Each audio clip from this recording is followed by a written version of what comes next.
Very interesting. The ORA guys have still not come back yet. That's going to hurt those guys. Losing valuable time in this race. So who was that? The number 2 car that just received the warning? That would have been the Scuderia GTMX. Mm-hmm. Yes. They only had one warning going into this race. It was a driver warning for track limits as well. I believe if they... it looks like it was trapdoor. Okay. Or no, wait. I'm sorry. That's the wrong one. Number 2. It was GTMX Alpha Van, whatever his name is. They had one for attempting to enter pit lane at too great a speed. So that was their warning.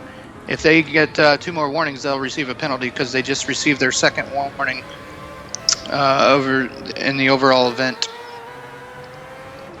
Yep. And I believe... No, never mind. They are pretty spread out right now on track. I mean... So the closest battle we got is Venator Racing with Storm Pacer. They're still duking out. Last lap times were 157 for Cross coming out of the pits and a 146 for Storm Pacer, who's already been on track. Zygan is in the pits, and I believe that is for damage. So, yeah, he is showing damage on his car. He was a little bit wiggly coming to the pits. Did we ever move to part 2? I'm behind. It's according to AJ that we have actually moved over, but I don't seem to be getting that. I'm still on part 1. I am as well. Yeah, so I believe we should be seeing it start up any second now. Part 2 is up and running. Yep, it is up and running. So make sure you guys all switch over now as part 2 is running. And yeah, we will see you in this in the next stream. All right. So as we are now underway, once again, still underway, as still yet to get the LM55 pit stops, I believe. Is that correct? Zygan has just made his pit stop. The only one that has not made their pit stop would be GTMX Oscar, who has made recent pit stops due to damage. And so all 3 LM55s have made pit stops. TWR Jeremy is actually getting a driver change as we speak. All right, so it'll be interesting to see who gets in the car there for those guys. I will let you know as soon as I see. Yeah. Jeremy was in the car, so he's actually their rookie for this race. So good, clean showing from them. I don't think we've heard much from them, which is what you kind of want in an endurance race, really. New fastest lap for the room. TWR Zygan has run a 147.33. 140.7? 140.733. Okay. All right. I misunderstood you. I thought he ran a 147. Looks like we got a driver change or disconnection here. That would be a driver change from... TWR? Yes. I gotta switch my feed on my PS4 here, on my YouTube. I've got 5 TVs in front of me. I actually am watching the Skype stream, the YouTube chat, watching the live feed from my PlayStation, and I'm bouncing between all the articles. So, yeah, I'm a busy boy. And I still got 3 more hours of this stuff. Yeah, I've thankfully only got 2 screens pulled up here, YouTube and the Skype chat. Yeah, I'm running our feed on the PC. I'm running the YouTube chat on the PC, but I'm running the YouTube feed on my PS4. And then once I become the analyst later, I'm running that on my PS3. I've got the Skype chat up on the iPad, and I've got the Skype call up on my iPhone. So I'm pretty hooked up here. 4 and the 65. I will get to the gap as soon as I can. That would be 65 would be storage trunks. I'm doing my research before I give you guys bad info here. The 4 would be Swift Auto Sport. We're current. Sorry. Oh, we got a pass going on here. That looks to be the team Midweek Motorsport currently trying to get past the M3 of Inferno Racing, who I believe have just pitted. So yes, yeah. Was that for damage, or did that seem to be a scheduled stop? That is a scheduled stop. He is almost out of gas. All right. So he drove the tires off of that car then? Actually, the tires are still good. It's the gas he ran out of. These cars are actually really good on the tires on this track. Yeah, this track, because you're not really doing much. Turn 1, oh boy, that looks like damage to me. Skater 913, right rear damage in turn 1. Locked it up coming in. All right, not good there for those guys. That's DZ Motorsport, who I believe are still leading in the GTLM class. And actually, we do just have a question from the chat to do a lap time rundown for the whole field. Okay, I can do that. Hang on. Current lap time? Yes, I believe so. Zygon has run a 42.080 for his last lap. Oscar a 42.941. A RCB at 156.145. I believe he just came out of the pits. Cross 24 at 145.300. That is his personal best lap time. Skater 913 at 145.677. Storm Pacer 17 at 147.658. GTP Patrick 1 with a 146.652 as his last lap. Cars Gaming, who I believe just came out of pits, has run a 2:28, and I will wait just a second as he's about ready to cross the line to give you guys a current lap. He is running 2 minutes, so he just came out of pits.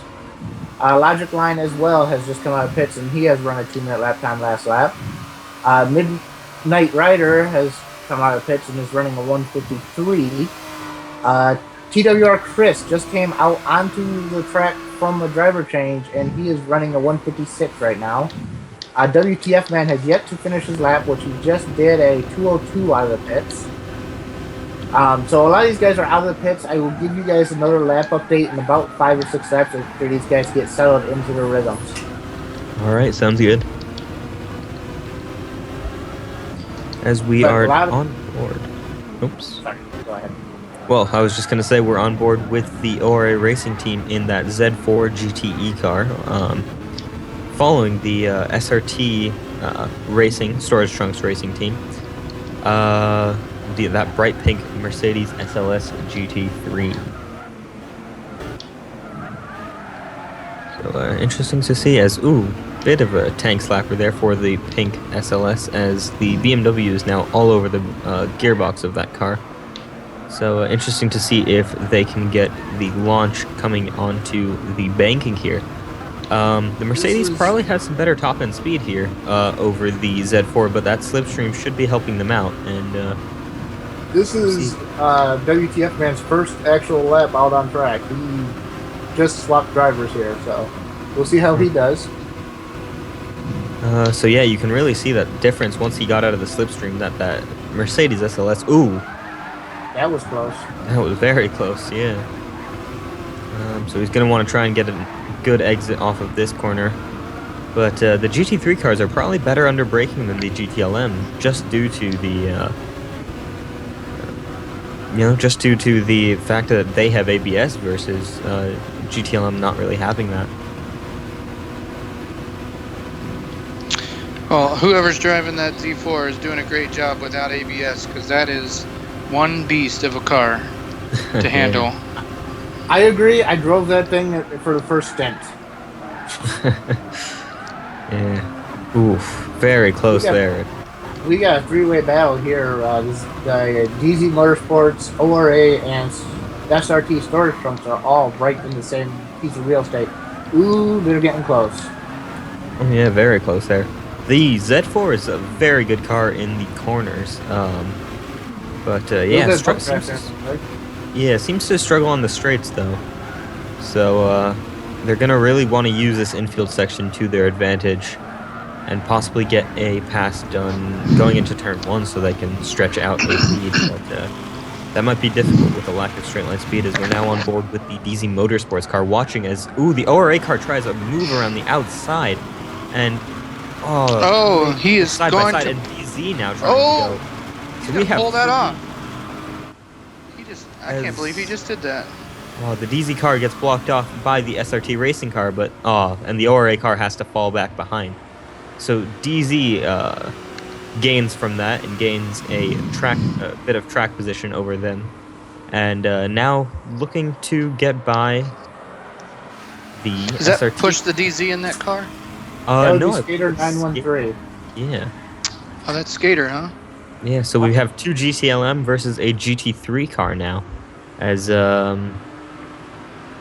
be interesting to see what happens with the Corvette C6R in the slipstream, and now comes out on the top of the banking.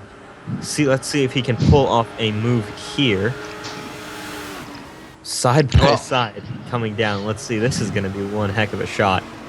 Oh, there you go. He backs out. That Mercedes has done it right with their downforce. They got that straightaway speed, and it's hurting the guys behind them, because you could see they're definitely faster than the current SRT racing car. Yeah, but if you've got the straight line speed, you can easily defend in the corners. And but the DZ car tries going down the inside. I don't know if he can get that done. Oh my goodness, he just pulled that off. Was this going to be side by side into the kink? Oh, nicely done. Nicely done there, Skater. Yeah, very well done. As the SRT car tries to go back down the inside, but Skater blocks them off, and they've lost a little amount of time. But yeah, good little scrap there for a few minutes between those 3 cars. I guess that's the difference between the gold driver and the rookie. There is he was able to make that pass on the outside with no contact. That's a very hard thing to do in this game. Yeah, it's a very tricky thing to do. Now we'll see if ORA can gather themselves back up and try to get around this SRT racing team number 65. Yep, so he's going to be lining up for another shot at it. He should have the pace through the bus stop, as you can see him closing in that gap massively in just 2 corners, and he's going to try and move around the outside on the exit of the bus stop. That's into the wall, and that might be damage for the BMW Z4 GTLM. Confirmed, there is damage, right front damage. Oh dear, got a bit aggressive on the exit there, trying to get around the SRT storage trunks car, and as we also see the Venator car coming into view. Interesting to see. The ORA car stays out, and front damage, I've heard that front damage around this track is quite painful to work with. So it'll be interesting to see how he fares in this car, in the Z4, which traditionally is not a very stable car unless they've gotten that working well. Now, if that, correct me if I'm wrong, but if that's the Venator car behind him, he must have gotten around the Swift Autosports Corvette of number 4. Does have a bit of a tank slapper in the Venator car now, trying to get around, but that lack of straight line speed from that, or at least that lack of acceleration, it seems, from the VGT has held it back. Do we know how far back the Swift Autosports car is there, David? Looking for him right now. Because either Venator's had some good luck here, or Swift Autosport is He is about 2 corners back, 1 or 2 corners back. So Venator has pulled away. That's great for those guys, having that bad luck in the beginning of this race. Hopefully they can, the last half of this race, they'll be able to pull their stuff together and move up the list in the rankings here. Looks like Cross has got the Venator slipstream. car goes down the inside of the bus stop. That was a ballsy move, and I think he's gotten that done on the grass and into second half of the bus stop, and he's got it done. Well done there. Yeah, Cross 24 is not to be underestimated. He is an excellent driver. and he'll get the job done for you. He's very consistent, and it's got good pace. Yeah, excellent. Well done, Venator Racing. Yeah, well done from those guys. WTF man is heading to the pits due to damage. All right, so that would explain that. He might have just backed out in the bus stop just to keep that car from going underneath him.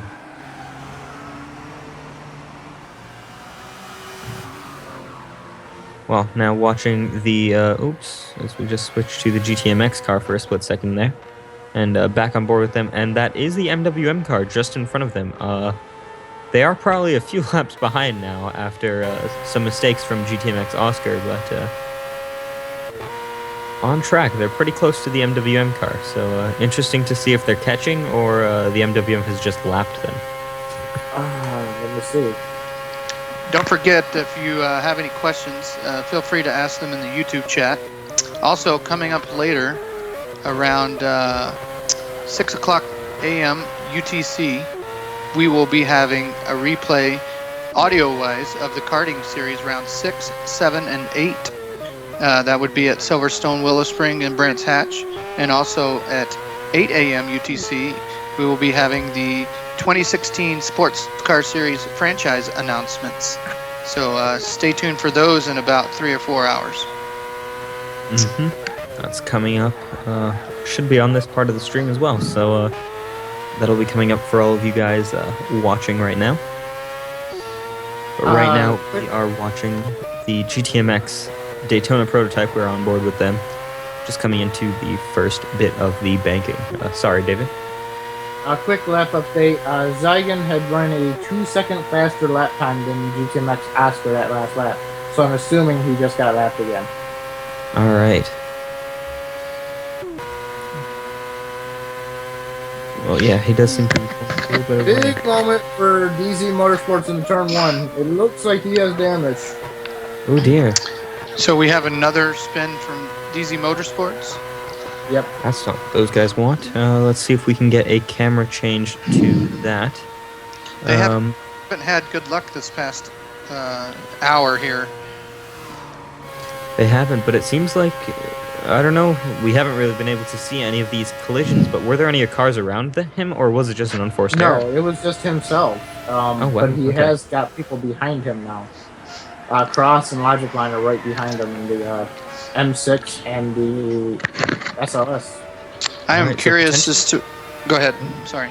Sorry, I was just going to say it's potentially a case of just the DZ driver pushing a little bit too hard, and we've seen him make a couple of mistakes already in this stint, and I think his team will now be telling him just to slow it down a little bit and bring the car it is to the end of the stint. Gold-ranking driver. This is kind of surprising to see this from a gold-ranking driver. Yeah, it's going to be interesting to see how much time they've lost in the next update. I'm assuming they're going to have lost a few positions overall. I think because they're currently 4th on the overall lineup, but I'm guessing they're going to come out somewhere around 7th after the update. Yeah, it's going to be interesting to see what happens there, because we haven't actually gotten an update in a little bit. Still waiting on that after the huge calamity with the red flag earlier in the race. Skater decides to stay out with his damage. Our last update was an hour and 10 minutes ago, so I'm assuming we'll probably get one just shortly after the top of the hour. I'm guessing that's what we're waiting on, is the top of the hour. Currently riding on board with Tarmac Overdose. Haven't seen them in a while. They're getting ready to go past the Ford of Lightning Speed Motorsport. Who do we have in the Tarmac car right now, David? Looking for that real quick. Hang on. I'm guessing it's Harsk. Yep, that would be confirmed. And then who do we have? Ning Dynasty, or who's in the Lightning Speed? Cannot confirm that. That is our local team. Oh, okay. That is correct.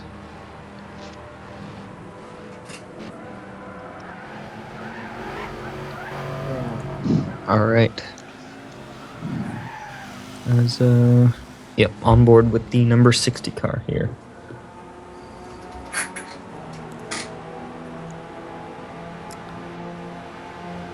Just going down the banking. Daytona, I have to say, is in my eyes one of the best tracks for getting cinematic shots, at least. You can get some really nice shots on the banking. GTP Patrick has a big moment going into turn 4 for WRS North America. Lost a lot of time to the guys he was around.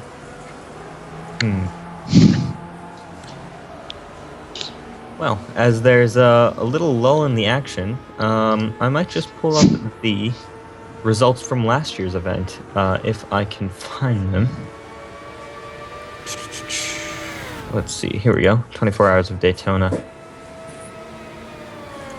It's hard to believe it's already been a year. Yeah. that race seemed like it wasn't too long ago, so... I remember it as if it was yesterday. Yeah, all the rain and all the rain, and then lap one. Lap one just killed it for me. I was in that wreck. I literally backed off before I got to the bus stop, expecting something to happen, and it did. And I still didn't get slowed down enough, and I just nailed Philo right in the door. Well, let's go over the final results with the defending winners returning this year in the Daytona prototype class. Last year driving in the GT500 class, but essentially Daytona prototype. Team-wise Racing, defending winners, 807 laps completed. Not sure if we'll get to that. I don't know if we had any red flags actually during last year's event. We did have one. We did have one. For an hour and a half, yes. All right, so I don't know if we'll be able to achieve the same number of laps, the same distance record that we have currently set, but it'll be interesting to see how that all pans out. In second place in a European Le Mans prototype was the ABC Racing team in the Courage C60 Peugeot, completing 794 laps. So an amazing 13-lap lead the Team-Wise Racing car had over the second place LMP2 car. Third place was the Delta Wing AER of Inferno Racing, completing 790 laps. 17 laps behind the overall leader and 4 laps behind the leader in the LMP2 class. Obviously, this race was made so that the GT500 cars and LMP2 cars would produce the same lap times. So it was a very close race between all of them, meaning that we had 7 cars fighting for that overall victory. Fourth place overall and third place in LMP2 was the second Delta Wing, the Delta Wing Nissan of SSR Motorsports, completing 780 laps. Fifth place was the Scar Honda R in the Honda HSV GT500 car with 773 laps. And then the second SSR Motorsports car in the Nissan GTR GT500, completing 770 laps. Then, instead of having GTLM like we have this year, we had a GT3 only, which is similar to the GTD class that we're running. Taking the victory there was Avalarion Racing, followed by TNR Nismo. Reaper Online Racing took the third step on the podium in their Mercedes-Benz SLS AMG. And fourth in that class was the Bitter Rivals Racing Mercedes SLS. And finally, fifth in GT3 and 11th overall was the Green Hell Heathens. And finally, the team that was not classified, but technically, well, they did run the most number of laps, was the Escuderia GTMX team with 809 laps. But an issue with them being in the pit lane as the checkered flag fell, meant that they were not classified at the end of a 24-hour race, which must have been a hard blow for those guys.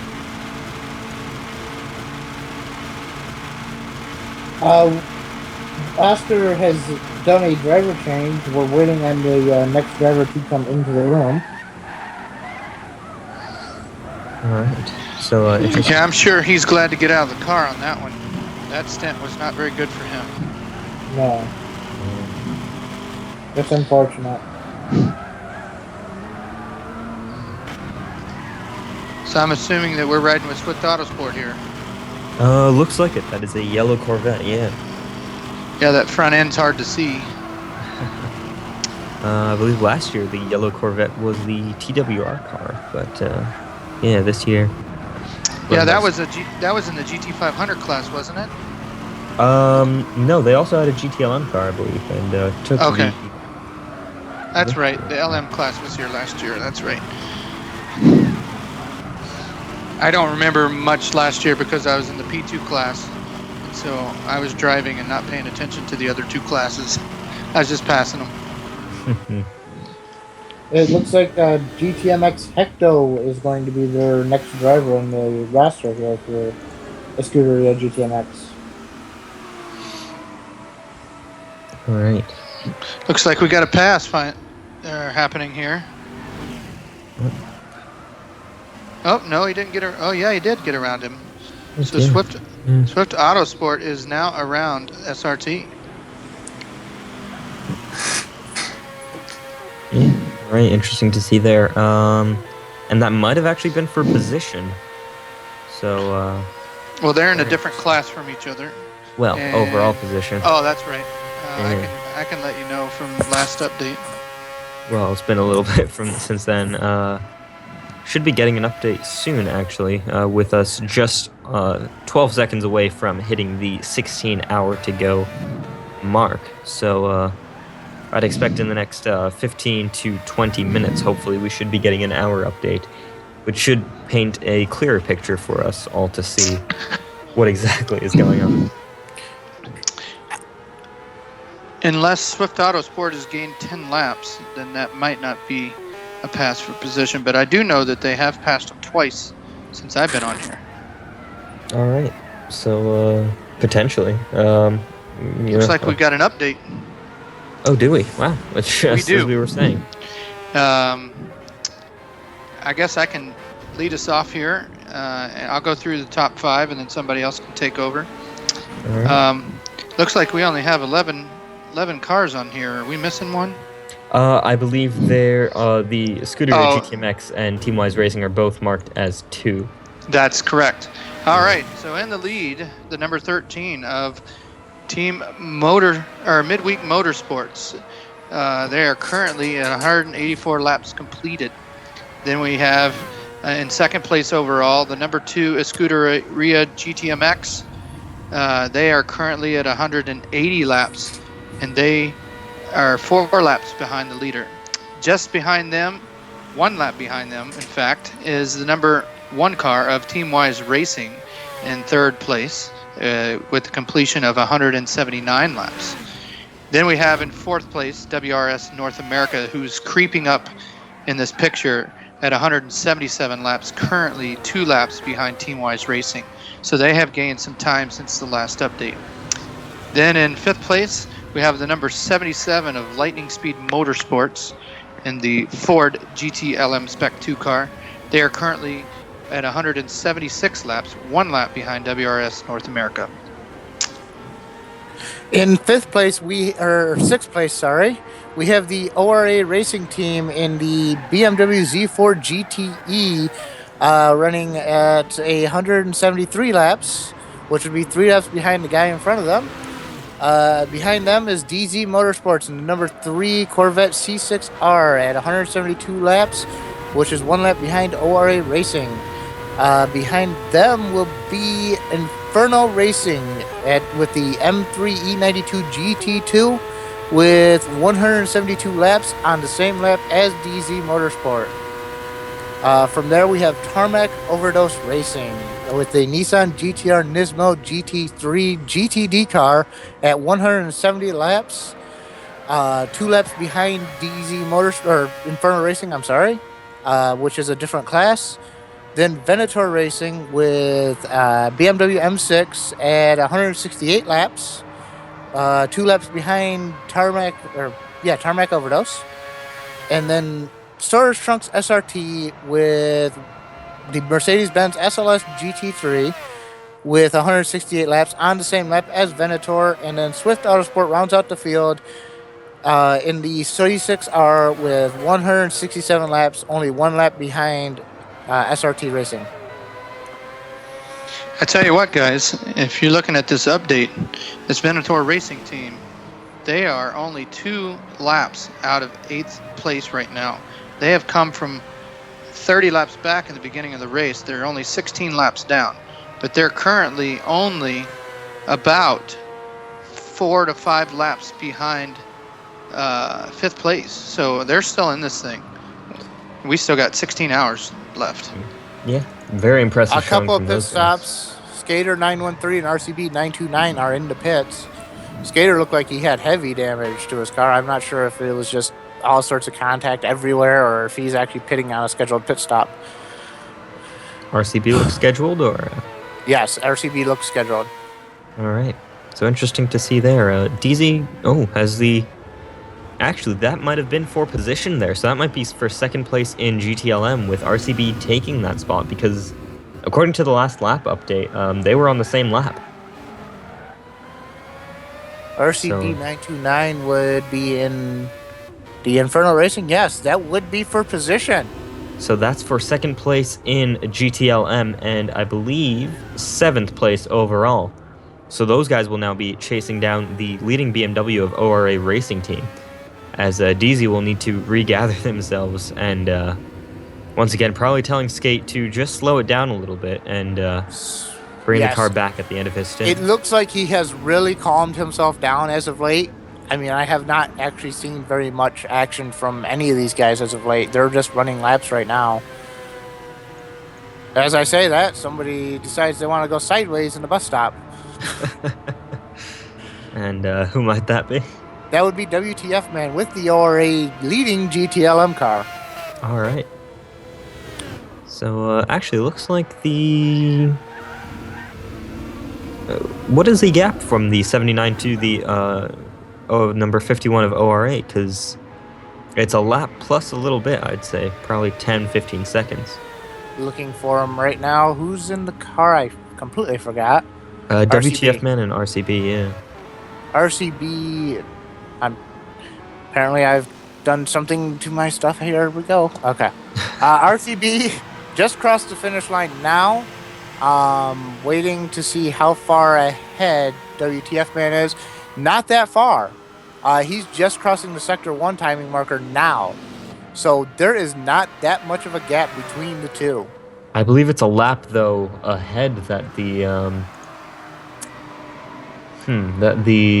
ORA car might be. Actually, according to this, I think all the top 3 guys in GTLM are all in the same lap, so I think that's chasing down for position. So that's very impressive. So this is a very close battle now we have with the top 3 guys all probably separated by about 30 seconds in GTLM. Isn't ORA a lap ahead at 173 and everybody else 172 and under? Well, according to what we have here, there's a negative in front of, so I believe it's a lap minus 49 seconds, is my interpretation at least of this. So it's actually just less than a lap, but I believe at the 7-hour mark, ORA Racing had completed 173 laps versus the 172 done by Inferno Racing and DZ Motorsports. Oh, that lap minus 49 seconds means that they're a lap and a half behind, is what I'm interpreting. It could be seen either way, yeah. One lap plus 49 seconds behind. Yeah. Well, I mean, if we look at it, it might make sense because if you see DZ Motorsport was a lap minus 49 seconds, which is about, let's say, 1 minute, while Inferno was a lap minus 20 seconds, which would be about 1 minute and 20 seconds. Check this out, guys. We got Venator getting ready to get a lap back on lightning speed here. Ooh. That's going to be good news for these guys because they're only 5 laps behind lightning speed. So if they get this back, they'll be 4 laps out of 5th. Yeah, very impressive here. And the Ford GT we haven't actually seen much of, but the car is not really famed for having great straight line speed. As a little tap as the Venator car goes by down the inside of the banking. He's just giving him a kiss and thanking him for letting him by. Yeah, I tell you what though, I'll take that Ford GT any day. That thing drives super nice. That test car, the Spec 2. Do we want a lap update here for the whole field? Lap time, sure. Sure. I think they're sort of settled in. Current laps would be great.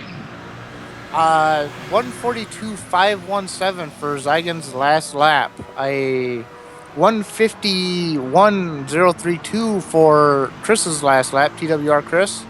GTMX Hecto with a 144.379.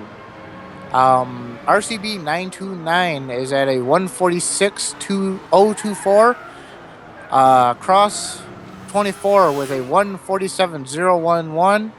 Skater 913 with a 146.365. Storm Pacer 17 with a 146.605. GTP Patrick with a 146.229. WTF Man with a 146.664, which sets a personal best for the ORA Racing team. Parse Gaming is at 147.050. Logic Line is at 148.487. Midnight Rider rounds out the field with a 148.911. Whole field between LM and the slow guys is 6 seconds. So, very, very close battle here for everything, I guess. Yeah, it seems that after all these hours, all the cars have found each other, and we have a question from Demon in the YouTube chat. It says, "Comms, what do you want changed the most from this GT to the next?" So I'm guessing the game Gran Turismo.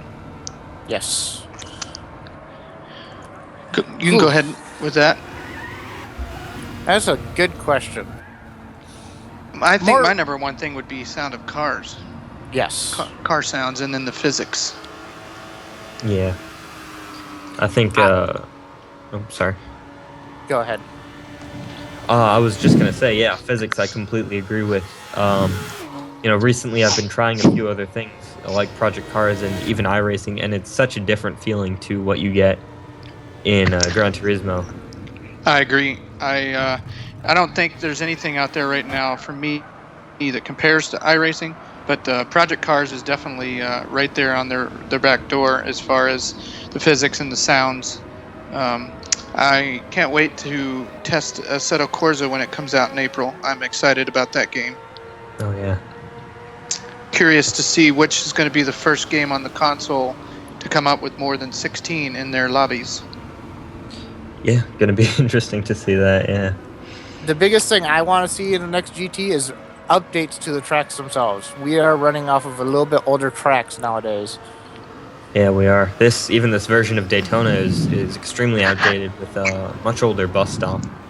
Yeah, so is the Indy Road Course. The back half of the infield is totally different now than what it used to be. Mm-hmm. So a lot of updated tracks that we... Yep.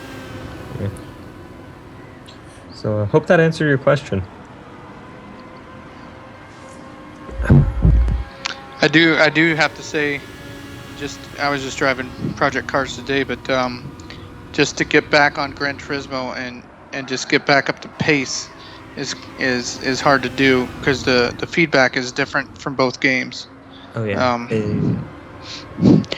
Now I do agree that GT is easier to drive than most of the other games, so that's one thing it's got going for them. It's really driver friendly.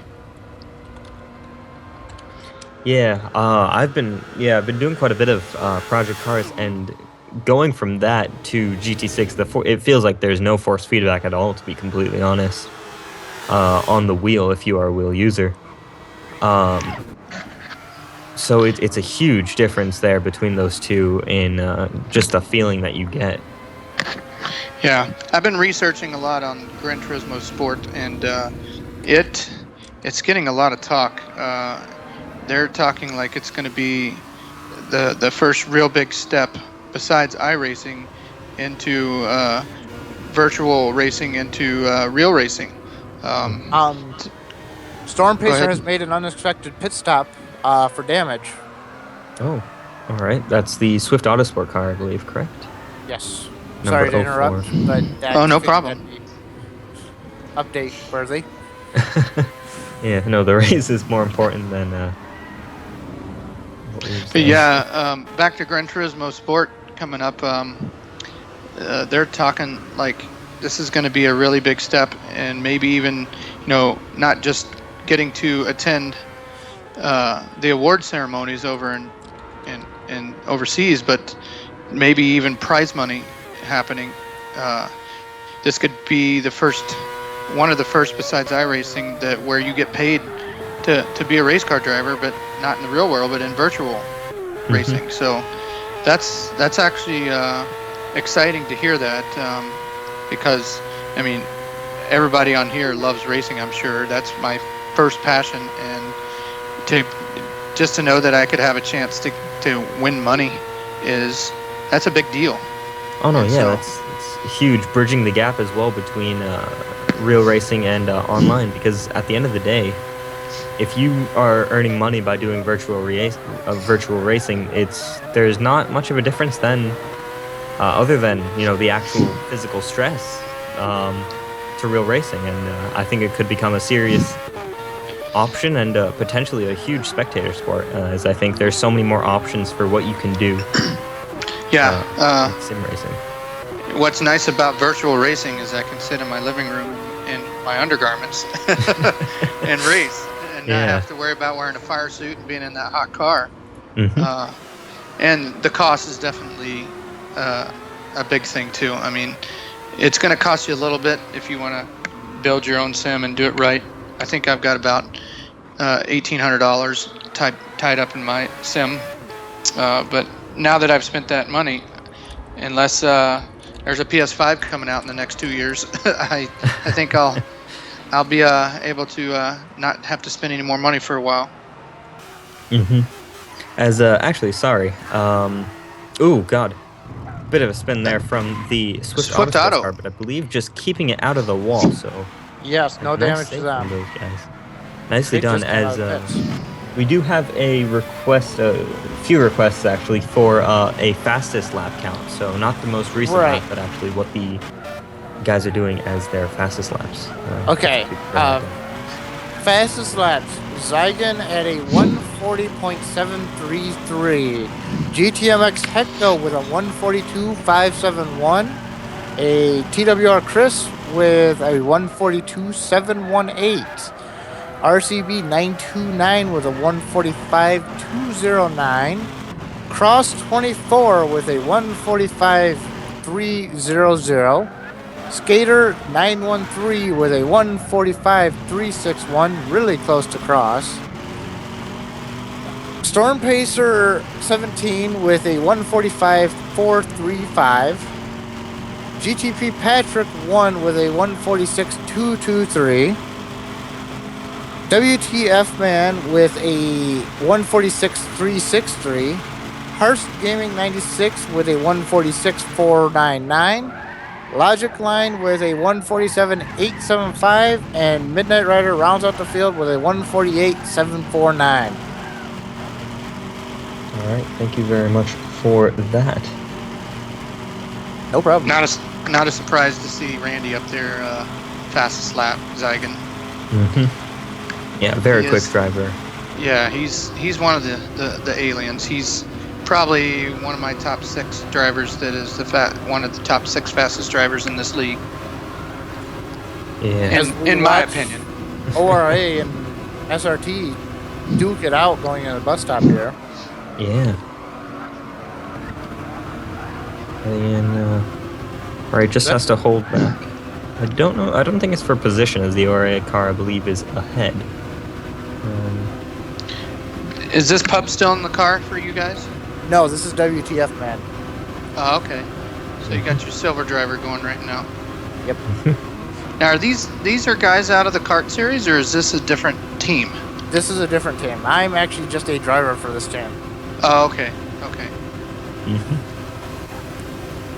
It's good to not be a team manager for once. I don't have to be there the whole time. Yeah.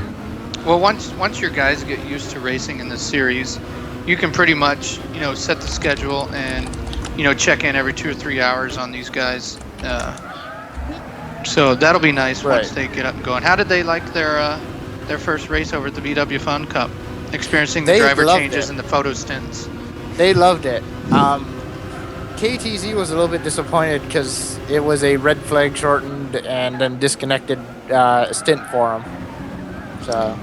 Well, I can tell you, he's got 25 hours at Spa to get that all back.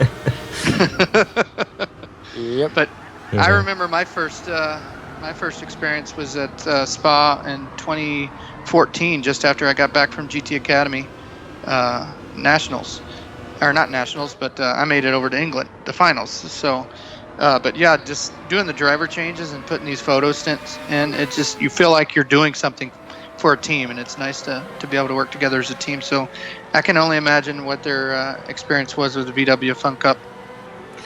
They had so much fun with it. The next time you will see those guys, they will be the full kart team at Bathurst 12 Hours. Okay. There will be nobody else other than the former kart drivers I have picked up in the car for that race.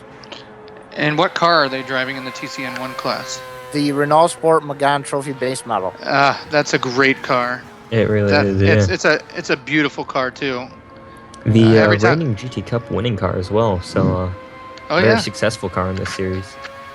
Yeah. Every time I see that car, I just want to go out and buy one. It's such a gorgeous car. Definitely.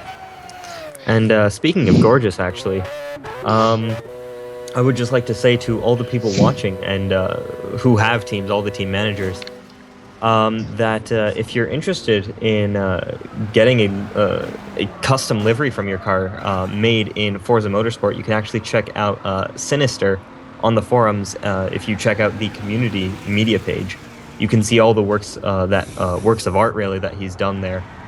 And you can request your own liveries there for your teams to see just exactly what your car might look like if you're able to run it in real life at these events.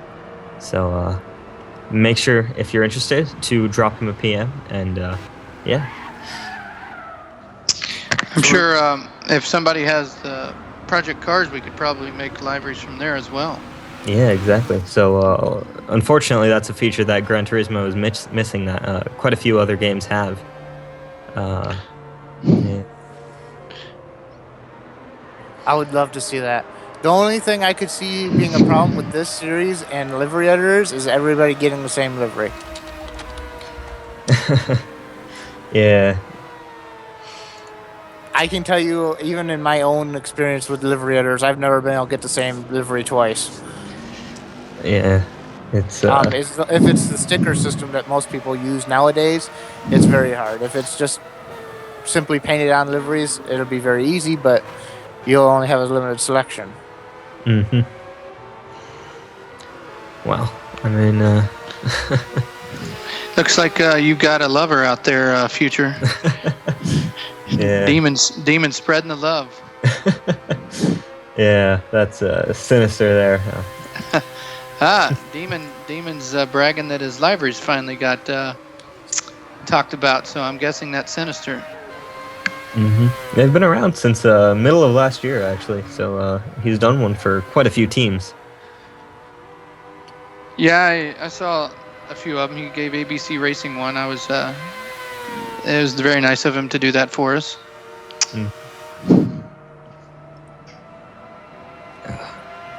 Well, as we get back to racing. Looks like we've got a battle getting ready to happen here, unless that was Midweek Motorsport getting around the #1 car of Teamwise Racing. They're getting close together here. Well, I believe we just saw the MWM car coming out of the pits. So okay. Yeah. I will be able to confirm that here in just a second. That would explain that. Unless he didn't take a full tank of gas, then no. Oh, he hasn't. What lap is he on? Because it should. That's 39. I recall seeing him in the. And he's made 3 pit stops, so he probably did just make. Yes, he just made a pit stop. You're right. I did see him go in the pits a minute ago. We were talking about something else. Yeah, at the time. I just missed that one. I'm sorry, guys. Well, if you're just joining us, we are here at Daytona 24 in the GTPlanet Daytona 24 Hours of Daytona. We are in the 15th hour. Or not the 15th hour, I'm sorry. We have 15 hours remaining in this race. we've experienced a red flag for about an hour and 30 minutes, and this last couple hours have been pretty exciting. We've had lots of wrecks and lots of overtaking, and that's exactly what we've been looking for, is all that overtaking.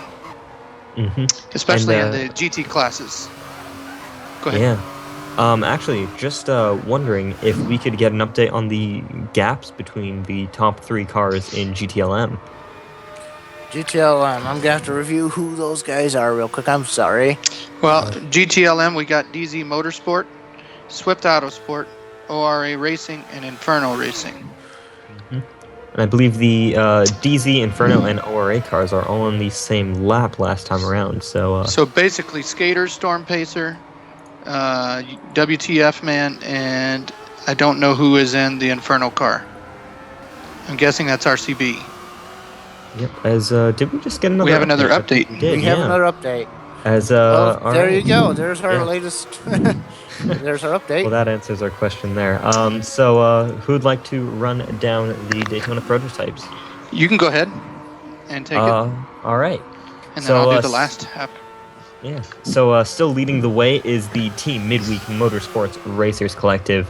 Been leading since lap 1, and 217 laps later, I don't think they've done a single lap where they weren't in the lead. So very good performance by those guys. Following them in the number 1 car, but running second overall is the Team-Wise Racing car. 5 laps down on the Midweek Motorsports Racers Collective team at 212 laps. In third place in the DP field is the Scuderia GTMX car, the number 2 car, running 210 laps after a tough stint, I'd say, by GTMX Oscar. So those guys will be looking to claw back some time, as I believe they lost second place overall to the Team-Wise Racing car during that stint. Fourth place overall, very impressive feat by the WRS North America car in the GT Daytona class, running the same number of laps, actually, as the Scuderia GTMX car. So a decent gap between those guys, but if we see the GTMX car running into some more issues, we could potentially see a GT car on the overall podium. Now, how crazy would that be? Yeah, they are on the same lap. That would be insane. That's amazing. I think we need to take away that Mercedes from those guys, because they're just tearing it up right now. It's like a new team versus they're last. 2 laps ahead of the next person in their class. So that's saying something. Anyway, I guess I'll take it over here at 5th place. We have Lightning Speed Motorsport and the Ford GTLM. They're currently at 208 laps, 2 laps behind the leader of their class. Then in 6th place, we have Inferno Racing, driving the BMW M3 at 205 laps. They are 3 laps behind the leader in class, 12 laps behind the overall leader. Then in 7th place, we have DZ Motorsports, dropping a couple of places, which I suspected, but they are on the same lap as Inferno Racing. They are currently 47 seconds behind Inferno Racing, so they're only about a little under half of a lap behind them. So that's still a pretty close race right there. Then in 8th place overall, we have the number 60 of Tarmac Overdose Racing. They are currently at 203 laps, and they are 2 laps behind the nearest position. In 8th place and moving up is Venator Racing. They have surpassed the number 65 of SRT Racing, and they're currently 1 lap behind the 8th place car. So they're definitely moving up the ladder here and putting in a good run. So in 9th place is SRT Racing at 200 laps, and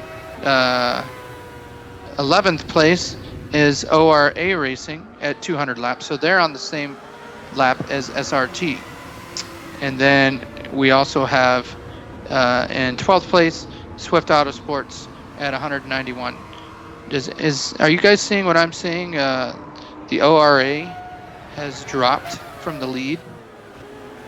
Yes. Not sure what's going on there, but it's like they lost 5 laps.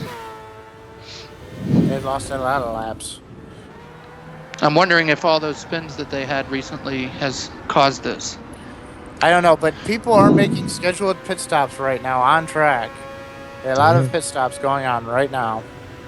So it could have just been that the update came at a difficult time for them. Something like that. They could have easily come back, though. It looks like they're about to lose another lap here to the leaders in GTLM, as I believe that is RCB 929 just going by. And yeah, I believe he's safely by as the ORA car lets him through.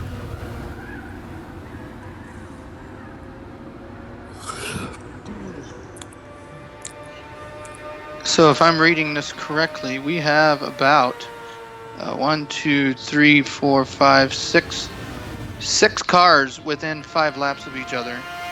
1, 2, 3, 4 cars within 3 laps of each other in the GT class. So that's pretty amazing to be this far into the race and have those many cars that close to each other.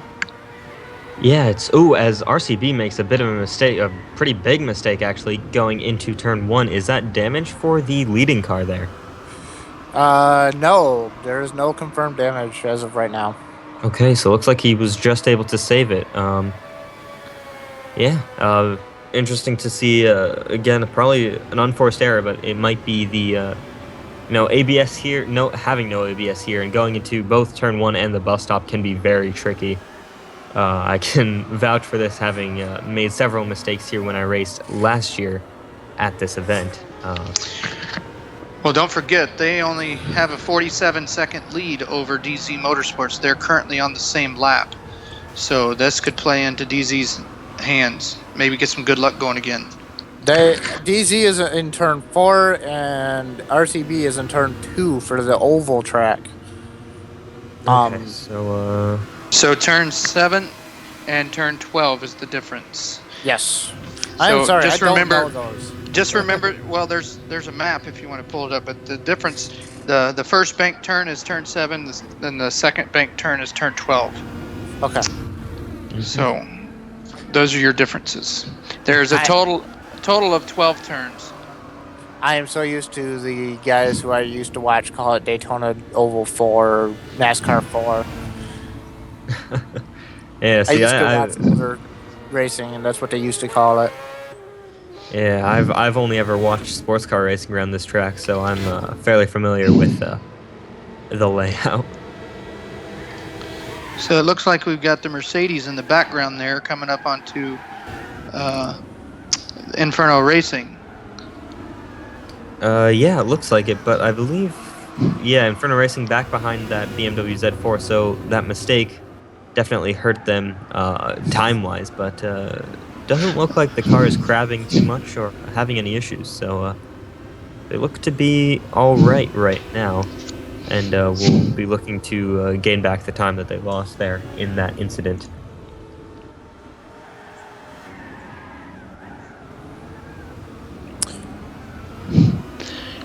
Just a reminder, if you have any questions for us on the YouTube chat, feel free to send your comments this way, and we'll be happy to get to them as quickly as we can.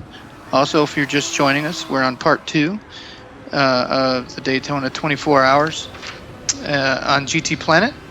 We're just 15 hours and 27 minutes to go. Thank you for joining us. Yeah. I'm watching the leader in the GTLM class now going through the bus stop. Very different version of the bus stop to what is raced today, but still a pretty fun version, actually, if you get it right. Yeah, if you're talking about turn 1, that's the most challenging turn for me. I'm sorry, I wasn't paying attention. I'm probably talking about the wrong turn, though. I was just talking about the bus stop, but turn 1 also another very challenging turn, as well with no ABS. And as RCB just got it wrong. Was that damage into? Was that? Yes, it is damage, as far as I can tell. So Inferno Racing is in the lead and has wrecked. So this is going to be interesting to see if they pit and where they come out, and if they come out in front of DZ Motorsports. So the DZ Motorsports looking to capitalize on this. Yeah, speaking of the bus stop, I was driving that Vision GT M6 the other day, and the setup that I had on it, you could just tap the brake and crank and almost drift off into the turn at about 120. It was it's a nice turn for that car. I can imagine the Z4s go through that bus stop pretty easily because of being loose. You have any problems with the bus stop on that one, David? On the Z4? Definitely. I messed it up one time going through the bus stop pretty badly and was able to catch it, but scary stuff going through there when you're sideways. Oh yeah, it's yeah, because you know the grass is coming. Yeah. Yep. Especially scary when the front end of your car is about half the size of the rear end. Yeah. In the Delta Wing last year, that was quite the experience. I was lucky enough to be able to weasel my way out of having to drive the Delta Wing for my own team. Yeah, I got a different name for that Delta Wing. I can't say it on the air, but yeah. My wife definitely has an opinion on what that car looks like. I will take partial responsibility for having that car brought here. I begged AJ to bring that car here last year. I think, I personally, I don't think the car is properly represented in this game. No, because it's in my eyes, it's an engineering marvel. But unfortunately, it's not quite that in Gran Turismo. To be fair, I will have to say this: as of 2014, Daytona 24 here, I think we were the first Delta Wings to actually finish a 24-hour race. Yeah, I believe that is correct. Thankfully, no mechanical issues in this game, so we're good on that front. But looking at the real-life event coming up next week, the car looks pretty strong. At least it did in the Roar. So, it's a program that's been going on since 2012, but has certainly had its issues throughout the years. But they look to be sorting them out.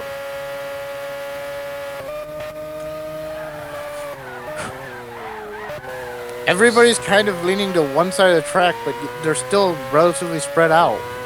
It's weird. Yeah. Interesting to see, actually, what happened after the pit stop for the 79, if they did pit at all. The 79 has not pit yet. They have not pit. Okay, so they're the damage is not severe enough. All right. As a matter of fact, I don't know if the game is playing tricks on me. Yeah, well, the game has a known bug, actually, to display damage when there might not actually be some. Well, I was watching the car when it hit the wall. It showed damage as he was hitting the wall, so I'm not sure if that was damage done or if it's still... It thinks my screen thinks it hit it hard enough to show damage when it didn't actually hit it hard enough to do damage. Well, can you give us an update as to where Inferno Racing is on the track compared to where DZ Motorsport is on the track? You don't have to give us a gap, but just maybe... Inferno is the M3 GT2 car, correct? It's the M3. Okay. They are just coming through turn 4 right now with DZ Motorsports in the bus stop. Okay, so DZ Motorsports is in the bus stop? Yeah. Is that turn 4 in the infield? Yes. Okay. So you have a map on opposite ends of the track. No, I just know turn 4 on the infield. Okay. I'm going to remember the turn 14 and turn 14. Or turn 12. So you said DC was in the bus stop as Inferno was in turn 4? Yes, I believe somebody's making a pit stop as far as I can tell. Midnight Rider is going to the pits for a scheduled pit stop. We actually have a question from the YouTube chat. Which driver has impressed you guys the most during this race? The rookie driver? Well, just any driver in general. Which driver has impressed you? I'm not sure. I mean, I was expecting TNR guys to do really well. The surprise Probably myself, to be honest with you. I ran faster lap times than I ever thought I could around here. if that counts. I think that counts, yeah. Well, I could tell you that I liked the race between Logic and Harsk earlier. Nice, clean, up-close racing. That's been my highlight for the rookie so far. GTP Patrick 1 is in the pits for a scheduled pit stop. Looks like pit stops are starting to happen again as we're rounding what looks to be about lap 60 for some of these guys. Lap 62, 63 on these guys' stints right now. I believe in a GTLM car, it's about a 30-lap stint, so that sounds about right. Yes. All right. So we should have another round of pit stops coming in. It looks like they've just... we have a couple cars that are predicted to come in the pits in probably 5 or 10 laps. Hecto with the GTMX team is one of them. Sounds like the YouTube chat people are been eating a lot of McDonald's. Yeah, seems like it. I didn't know we had a number 511 in the race. But Skater 913 is scheduled to come in the pits the next couple laps for sure. He's really low on gas. All right. And like I said, Hecto still needs to make his pit stop. But other than that, it looks like everybody's pretty well set for a little run. Storm Pacer is probably going to come in the next 5 or 6 laps as well.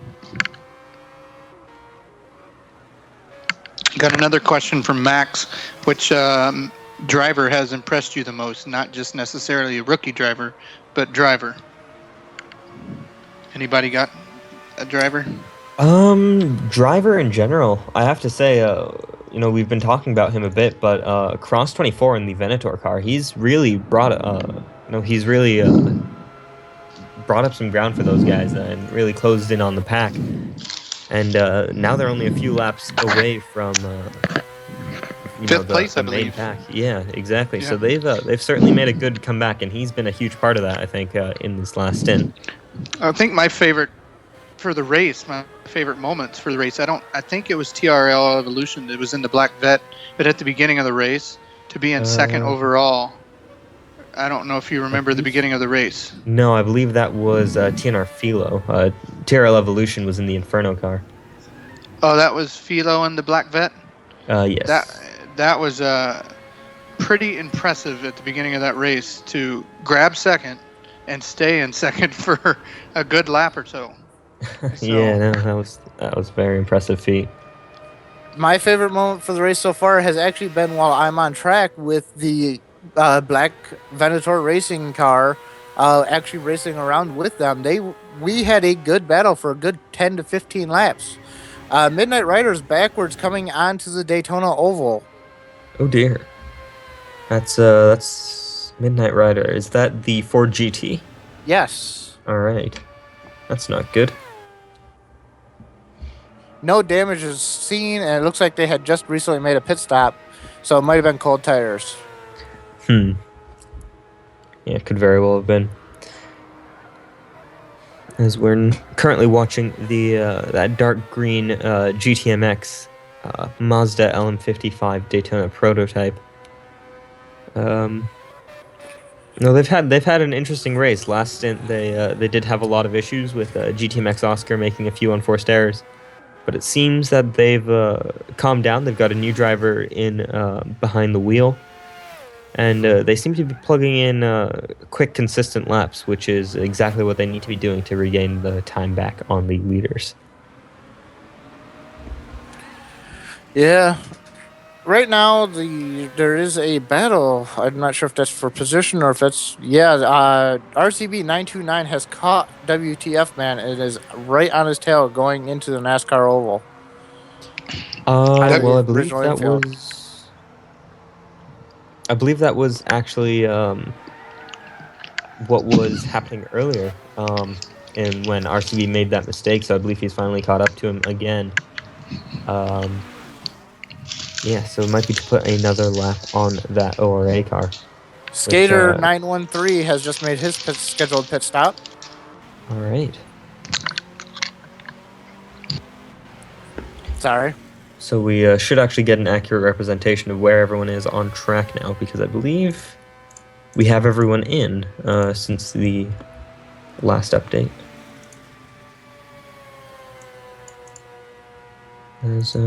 Oops. Okay. Yeah, as we are coming up to we're 15 minutes away from being 9 hours into this event, the GTPlanet, the second annual GTPlanet Daytona 24. All right, we've got Cameron Johnson wanting to know what our picks are for the real Daytona 24. Prototypes, right. GTLM, and GTD. All right. I'll go first, I guess. Prototype, I really would like it to be the Delta Wing. They've been fast all weekend. I think their lowest position being, I think, top P6. But other than that, being placed in the, either first or second throughout the roar. So they have good one-lap pace, and that car is particularly good over stint, if I'm correct. So I'd like to see those guys win, but, I'm actually going to say the new Mazda prototype, because those guys have the new engine, a lot more power. I think they're going to be a serious contender. Prototype Challenge... Core Autosports, I don't really think you can look past those guys. They're such a successful and strong team. GTLM, that's the big thing. Corvette versus Ford. And it's tough to call. I think... I have to say, as much as I think the Ford is... it's such a cool car, but, the Corvette has had a couple of years now to develop as a racing car, and I just don't see the Ford beating it over a 24-hour distance. And to be completely honest, I really have no idea for GTD. Looks like we have a battle going on here between Inferno Racing and Aura Racing. But I don't know. I don't think that's for the lead, though. No, I don't believe it's leave Inferno. Yeah, Aura's 5 laps down. Yeah. Do we know if the gap has improved from DC Motorsports to Inferno Racing? Doing that check right now. DC Motorsports is going through turn 4, as so is Inferno Racing. Not sure if they've caught them, if DZ has caught Inferno or Inferno's caught DZ. But they are right nose to tail with each other. Has maybe DZ Motorsports taken a pit stop because they were half a lap ahead? Okay, yes, they have taken. There it is. Okay. So is the DZ car ahead on track? No. Oh, okay. No, they would be getting ready to be lapped. So okay. Because they were about already lapped. They are behind WTF okay. and the ORA Association. They're behind Inferno. Yes. All right, so Inferno now the only car on their lap in GTLM. So we might want to confirm that with AJ, but I think you guys are right. Yeah. Especially based on the last update, yeah. Yeah, especially if DZ made a pit stop. GTMX Hecto is making his scheduled pit stop. All right, and actually, TRL Evolution brings up a good point that it could be different pit windows for the two teams. So unless we've seen RCB pitting in the last few laps, he might be scheduled to come in very soon. He has made 3 pit stops. He's on lap 68 of his run. Skater has made 3 pit stops and is on lap 62 of his run. So not sure the strategy there. So RCB might have actually already done his scheduled stop. How is he on fuel? On fuel-wise, he is doing about half tank. Storm Pacer 17 is making a driver change. All right. That'll be interesting to see. That's the Swift Autosport car, I believe, correct? Yes. Who have we not seen yet in that car? Has everybody drive for them already? Let's take a look. Z-Play started. Swift Autosport. Z-Play, we have not seen D4 RIZOB. Sorry, I yes, we can't have. pronounce that. We have? Yes, he was the second driver in that car. There's Trapdoor 97, their rookie driver. Have not seen him. He is in the room right now. He is their next driver.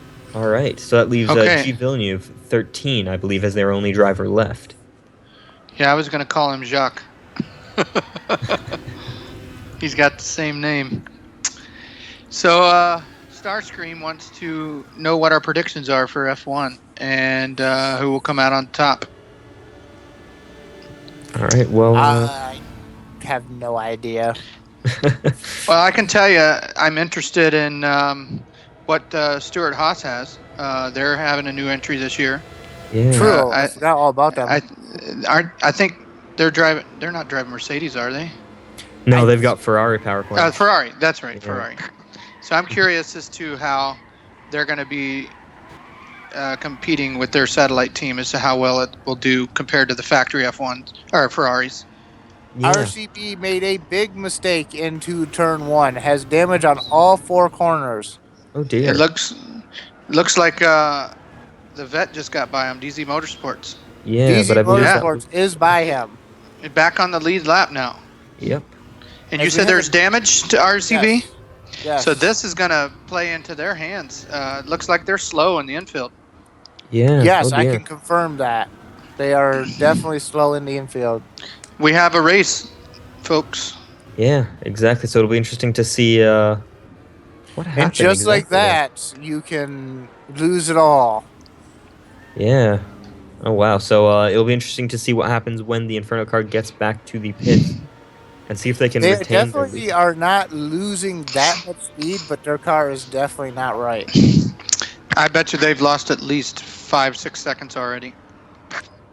Probably from the spin and trying to drive it back around, but their car is running at speed, which is good. And he looks like he's staying out. Or is he Is on the he? backstretch? No, I believe he's just going he's to going the to bus the stop. Okay. Yeah. Be curious. It'd be curious if he pits, because that'll be about a 35 to 40 second loss of time. I mean, if he's able to handle it, then I don't see why he should. But do we if know he how stays far out, into his stint he is? Do you know I how believe many he's laps? just No. pitted. Based on the information given, He's about halfway through his stint. Okay. as he stays out, I think. That's Yes, the smart. he does. That's the smart thing to do. If he's only losing a second or two a lap, Yeah. would see say how he he's does just wrecked in it the. into turn 1 again. Yeah, that's what I was gonna say. The turn 1 is really going to be the test of whether you have that car stable, and if it's not stable through there, I highly recommend pitting. He is now dog tracking. The damage has become worse in the rear end. All right, so I believe we should be seeing those guys pit in very soon. So that's unfortunate for them, as that means DZ will probably get very close. if not the lead, Yeah, exactly. If and not the that will move them up to 6th overall as well. And they're also coming up on WRS North America, and they're only 5 laps behind those guys. So getting a lap back from them, they look to do some damage here in the next few hours. Mm-hmm. We have a big moment coming on to NASCAR turn 6, or yes, turn 6. Chris is having a hard time handling his car. That's the second time he's spun in just as many laps. No damage, but he spun twice in 2 laps. We have 2 Chris's in here. Which Chris are you talking about? TWR Chris, sorry. All right. Okay, team-wise. Yes. Who said it, Any Chris? I'm update sorry. on the Inferno car, whether or not it's heading into the pit lane, or whether it's Not not? yet. They there? are just to turn NASCAR 4. Final So turn 12. Turn 12. And they are staying out again. Staying out. Okay, that's interesting. Yeah. At this How does point, the car look? he either needs to stay out another few laps and then pit, or he needs to just take the loss. But yeah, that's going to be interesting. Yeah, it'll be very interesting to see. How does the car look? Is there a lot of visible damage there, or? Not really. It is dog tracking a little bit in the corner or on the straightaways, but it's not that bad. All right. So how's he doing into turn 1? Actually, did he? He held it this last time around. All right, because that's the real test of whether or not you have a stable car under braking. Also, TWR Chris has made an unscheduled pit stop.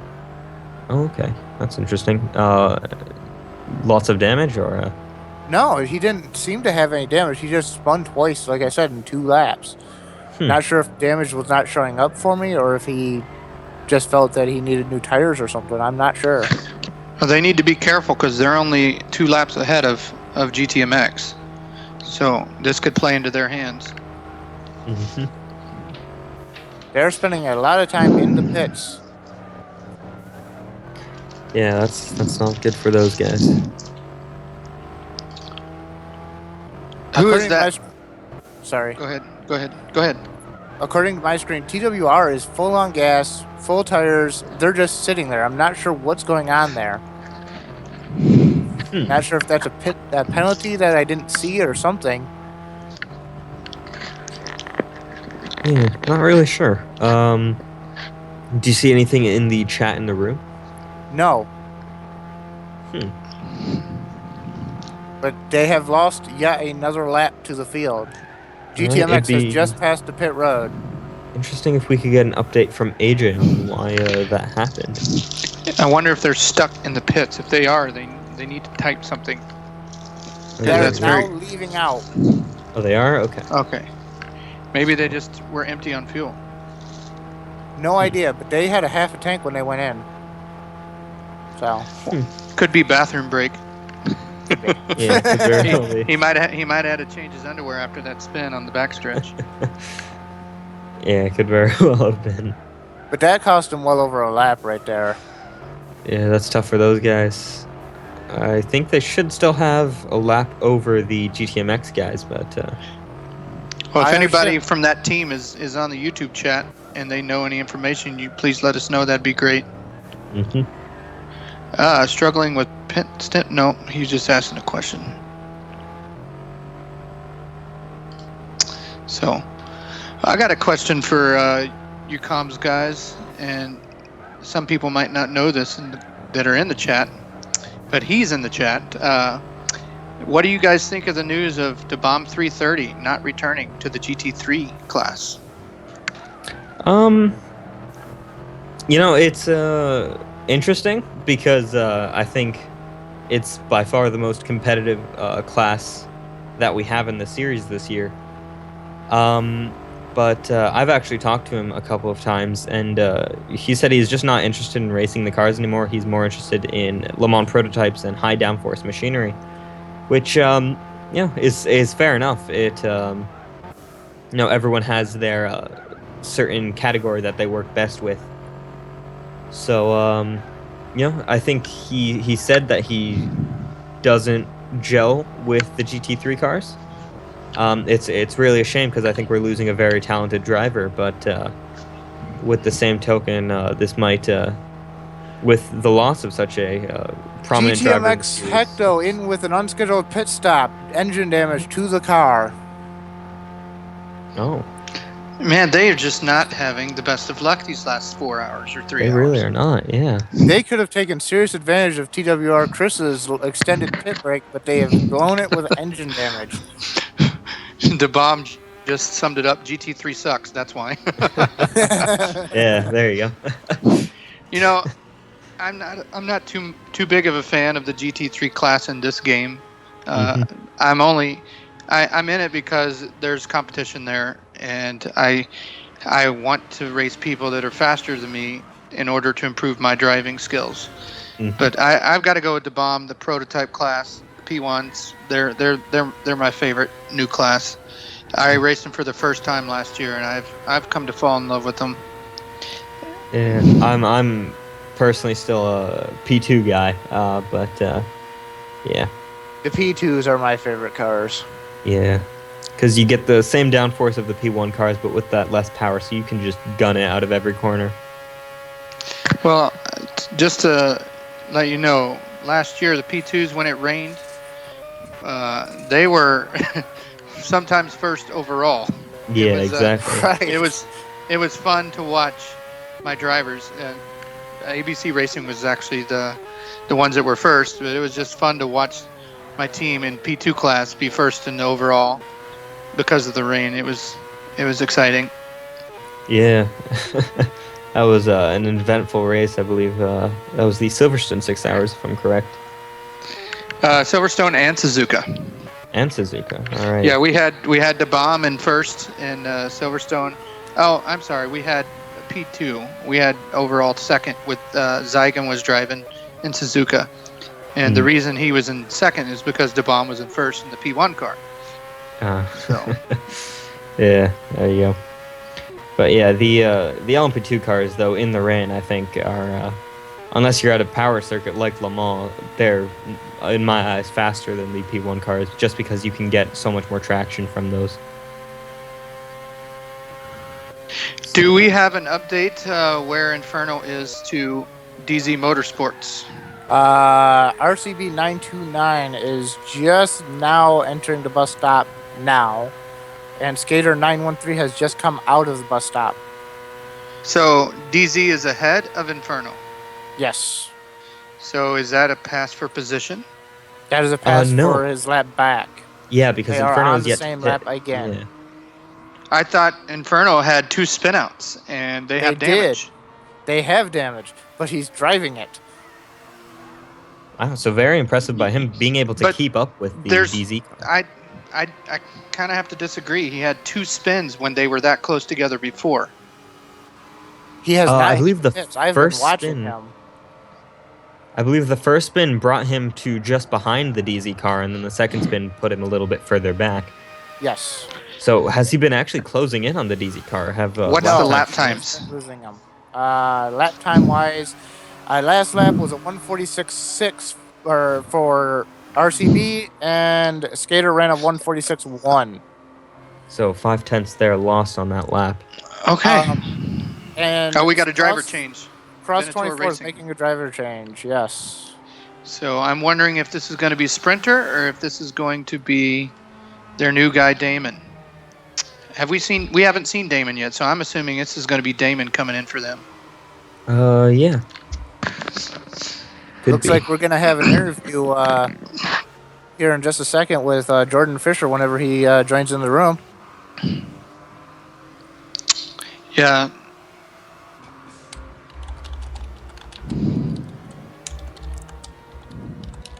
We still haven't seen the Venator driver in the room yet. Losing valuable time here. Yeah, as I believe he has joined the room. I can't really see There we go. Yeah, it's Damon. Damon Martinez. Yes, All we right. have not seen that name yet, so it'll be exciting to see what he can do. He is a new rookie driver for them, and their team manager has been bragging a lot about him. So I'm excited to see what his stint's going to be like. Mm-hmm. All Rookie right. going platinum already, or is that what he's saying? Well, I just think he was happy with his We have a his spin in the consistency. bus stop. Ooh. Do we have confirmation? of who GWR it is? Chris. Oh dear. Definitely backwards in the bus stop. No confirmed damage. All right. That's interesting. So interesting to see what happened there. Unfortunately, we don't have instant replay at our disposal. This being run in a practice lobby.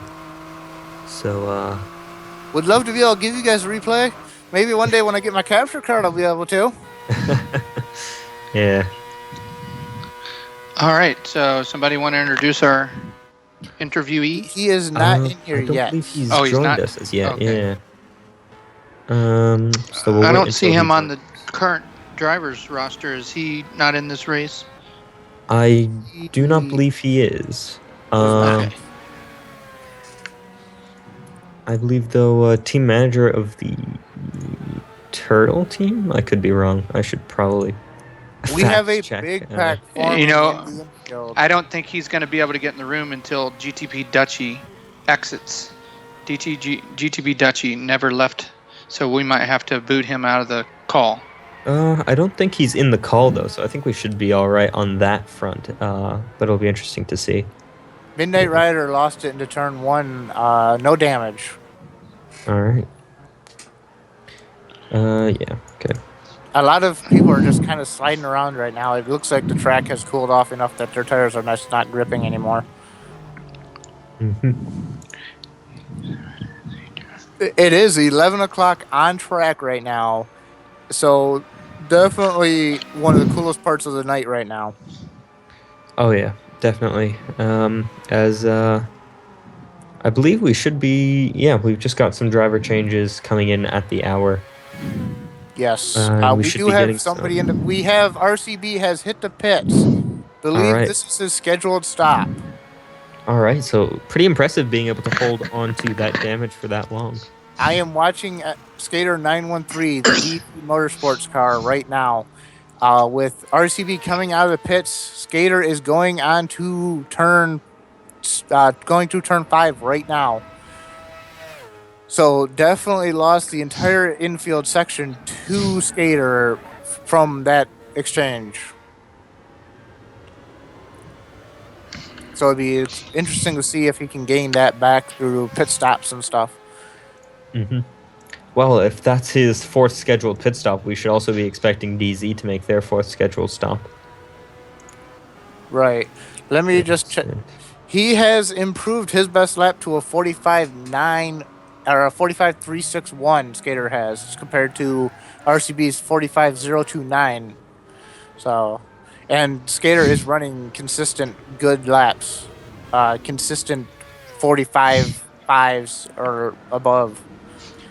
All right, so interesting to see what happens there. I know that Corvette is arguably one of the fastest cars out there overall throughout the lap. So very interesting to see how that all goes down as RCB is back on the track now, damage-free. Yes.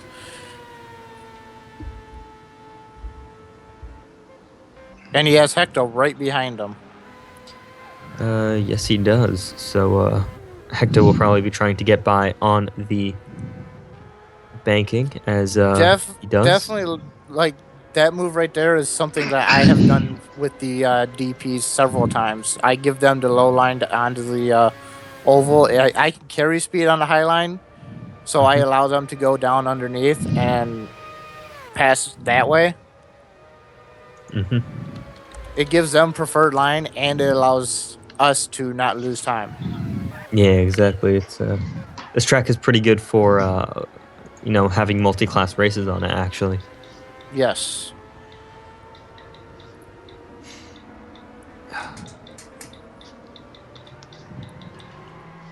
Oh no! TWR Chris lost it into the turn 1.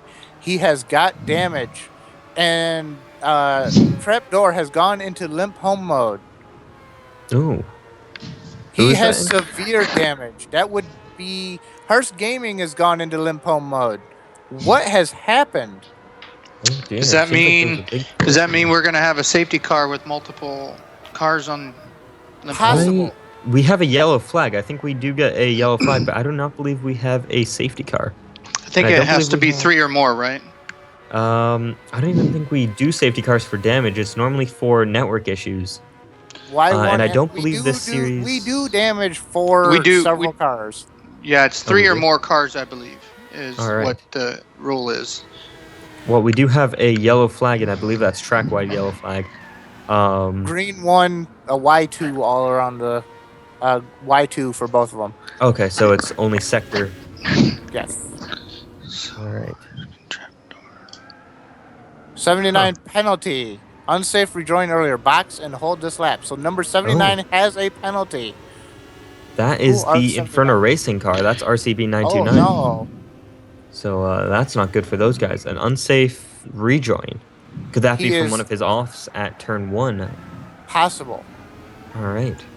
He is in the pits right now to serve his penalty. That will cost him majorly. With the Skater on the same lap, how much can he gain from this? I'd assume quite a bit. The minimum penalty time is 30 seconds. And this was an unsafe rejoin, so I'm sure it'll be longer. We'll have to see about that, because I don't know if they're...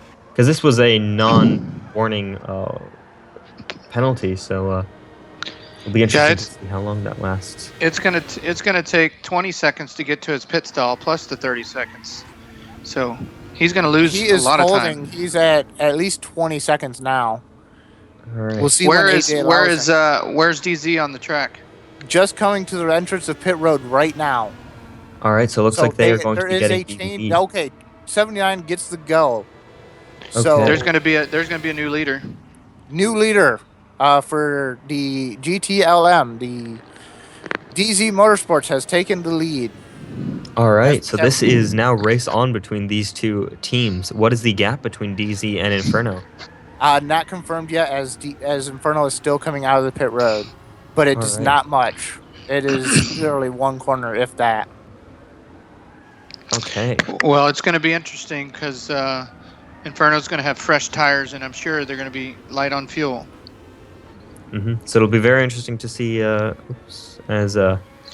how this all goes, and yeah, Inferno should have the pace advantage right now, and it'll be interesting to see how long that goes.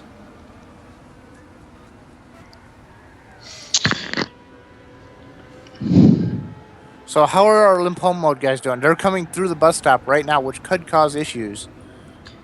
Yes, it could, because cars do tend to take that corner quite fast. G3, Y4, and Y5 right now. Okay. It'll be G4 here in just a second, so that means green through all the sectors but Sector 5. So was that between the... Who was that? Was that the Swift Autosport and Hearst TOR? Gaming 96 and Trapdoor. That would be Swift and the yellow GTR, not 100% on team. Yeah, both the yellow cars, the yellow Vet and the yellow GTR. All right. I would have thought they could have seen each other. They are bright yellow. Yeah. Well, no confirmation on what happened, so I assume the stewards will be reviewing it, whether they can.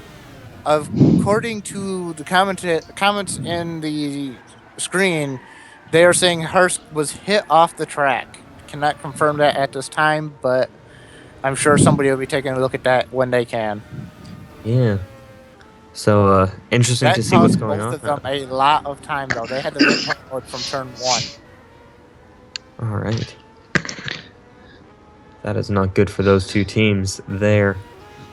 As currently watching the ORA racing team. Hearst is lucky. He was close to his scheduled stop anyway, so he might have gotten away with a little bit there, but it was still a long lap for him.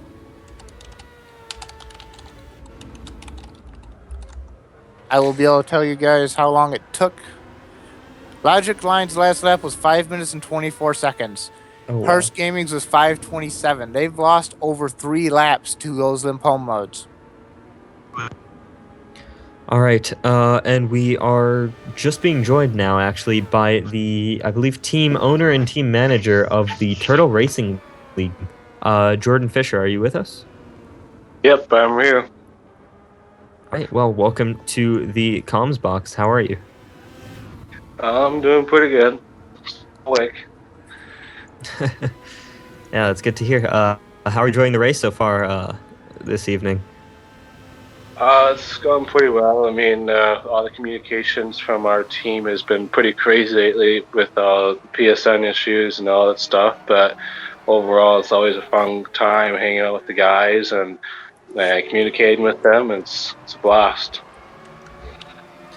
Yeah, I'm correct in saying you're with the DZ Motorsports car, right, today? That's correct, yep. All right. Yeah, you guys have had some mixed luck this race, that's for sure. You just took the lead, right? Yeah, did just take the lead, though, so things are looking up right now, aren't they? Number 1 just got a warning for driving through a car in limp home mode. Oh, dear. That's the Teamwise Racing car. That's never a good thing. That's another warning. How many warnings does that put them up to now? 2 or 3? 2 or 3, yeah, something like that. So 1 or 2 more to get a penalty, so that's not what they want. So Jordan, are you due to get back in the car before the race is over? Yeah, I'm scheduled right now to get in the car around 3 to 4 a.m. depending on what happens out on the track. So, yep. All right. Big developing story right now. Number 2 has just gotten another warning. That will be their third warning over the weekend for a wrong color car for the previous driver. So Already? one more warning, they get a penalty. Huh. I did not realize there were warnings for getting the wrong color of car, but all right. Yes, there is. There's also warnings for wrong color wheels. Yeah, I saw that at the Fun Cup last weekend. Yeah, it's a pretty big deal in this series if it doesn't match what has been posted on the entry list. Then that's My a bad. warning.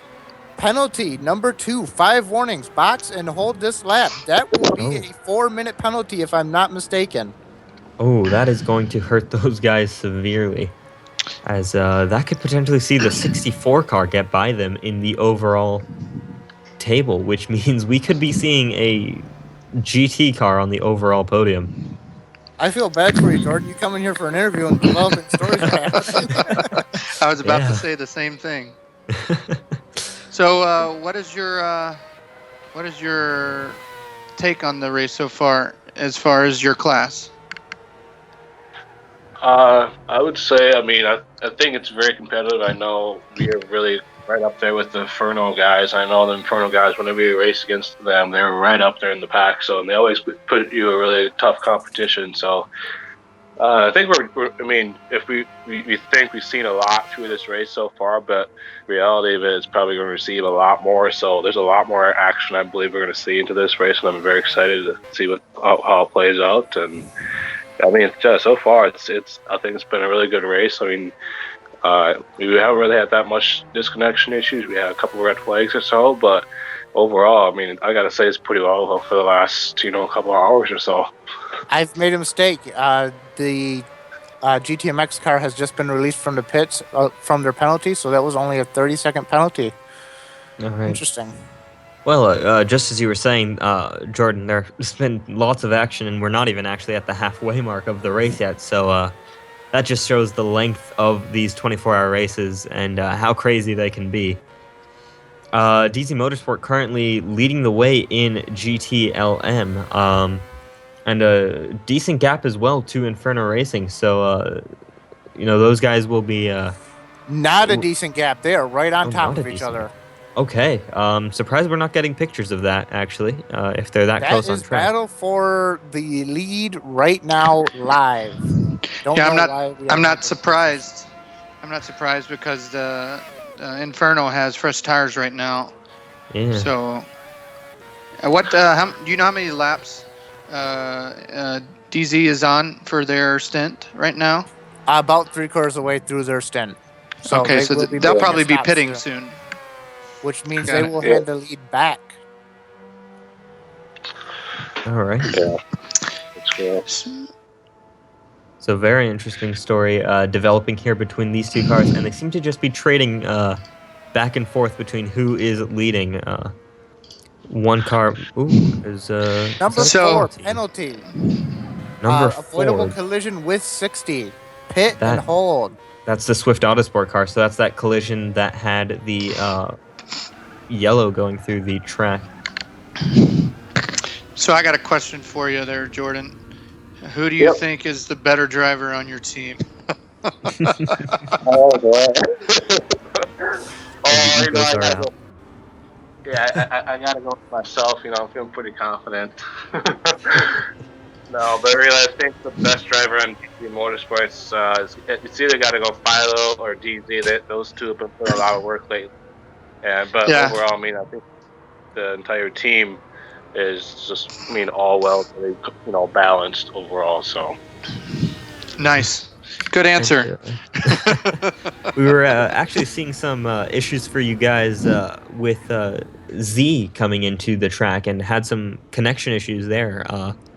Could you give us any insight on sort of what's the plan now? Because he's had to obviously reschedule his stint. Right.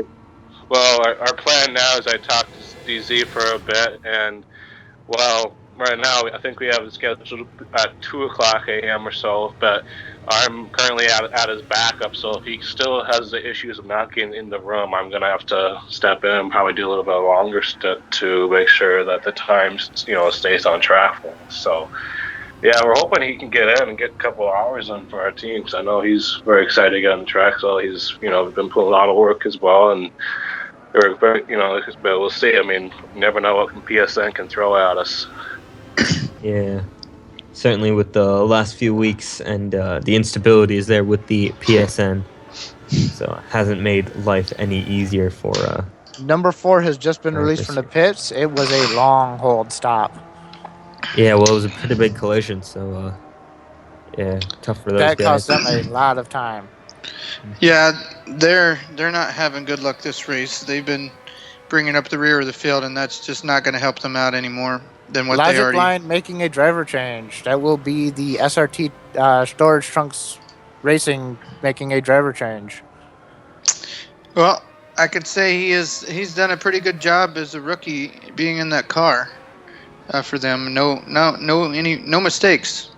Usually, if you're being talked about, something's gone wrong with your team. So he stayed out of our mouths, right?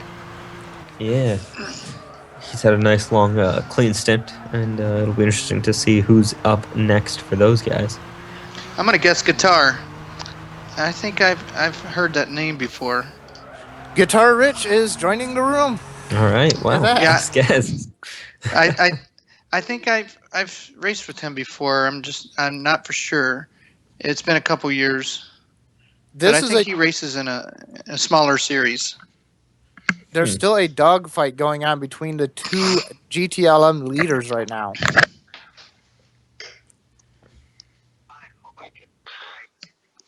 As we have a spinner in turn 1 with damage. WTF, man. The Aura Racing team has severe damage to the front of their car. And we've got report from AJ that he's trying to fix something. So yeah, apologies.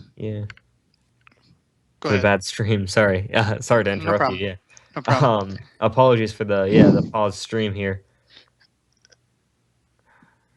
Seems. Well, I'm hoping that once this gets fixed, we can look at this battle. It is definitely going on. Well, as a matter of fact, Skater has just lost a position to RCB 929. So that's the change for the lead. Overall lead. Yes.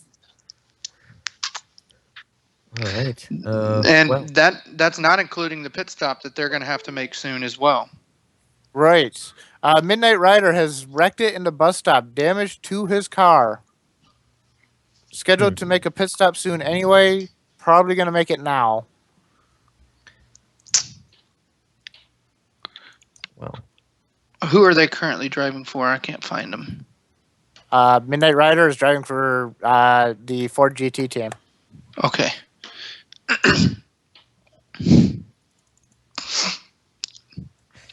Well, now isn't that a local team? Oh, there's 2 Ford GTs. Yeah. No, there's and one of our biggest weaknesses last year was tuning the cars, and that's what lacked us from getting other podium finishes and so on. And so we attacked our weaknesses over the off season, and now that we got a really good strong start, winning the first Volkswagen London 12-hour race, and invited, I believe, into the Silverstone 10-hour and Spa 25 hours. So yeah, we're also part of the TCN2 and GT300. So we're taking one step at a time, and hopefully we can continue to build on our success. And either way, it's gonna be a lot of fun out there. Mm-hmm. And GT300, I believe, is a new category for you guys. It's a very different style of car to typical GT cars. How are you guys looking forward to those 2 races that we have coming up with the GT500 cars? Yeah, I think that's going to be a lot of fun. I mean, competing with little super GT battle racing, we're definitely down for that. And I know we have a couple of guys who were taking part in a lot of super GT races online in other local clubs on GTPlanet. So we have that experience from them, knowing how to how to be in the situation in GT300 car, when you have all the GT500 cars going around you. So with that kind of experience as well from a couple of Turtles guys, that's going to help a lot. And whatever, like I said, we were throwing with the GT300 car, and we're definitely up for the challenge to try it out. I'm sorry, but DZ Motorsports just went off in turn 1. They just had a wreck. Do you know if there's any damage, David? David, I think, has just left us for a second here. Yeah, he was off. Sorry to interrupt you guys. But I just saw that wreck and had to say something. Ooh, there's actually, I believe we've lost stream here in this chat, so I just probably should pull up my other stream here. Yeah, I've got both streams going right now. They're not frozen. Yeah, all right. The Skype stream was just broken for me, so that would be why. We'll get to the rundown of the fastest laps here in a little bit. Rorsch, we're waiting for David to come back. I'm back. David, hey, can you check the damage on DZ Motorsports? They were off in turn 1. Damage on DZ Motorsports, none confirmed. Okay. They are due for a pit stop shortly, though. Okay. Anyway, back to Jordan. Continue if you were still wanting to say something. I don't know if you were through when I interrupted you. I'm sorry. Yeah, I think as I was just finishing up, I just really finished up, and then you guys had to start mentioning something. So I finished up the whole thing, so. Well, I mean, Turtle Racing League is definitely one of the fastest teams we've seen here in the GTPlanet Sportscar Series. And, we look forward to seeing you guys on the track. It's been great having you here. Do you have anything you'd like to add? Yep. All right. Well, it's been great having you, and it's been great talking to you, Jordan. So, see you around. Yeah. Yep. Thanks, you guys. Looking forward to the rest of the race. All right. See ya. The number 77 has damage from an incident. I'm not sure if that was recent, but he does have damage, and he is going around the track right now. All right, so interesting to see what's going on there. The 77 is the... Correct me... The Ford GT? Yes. All right. That's a Swift Autosport car, I believe, off on the side of the track there. Not confirmed. Where would that have been? Just coming out of turn 5, I believe, or just on the entry to turn 5. He is running a little bit slower than everybody else, so that might be.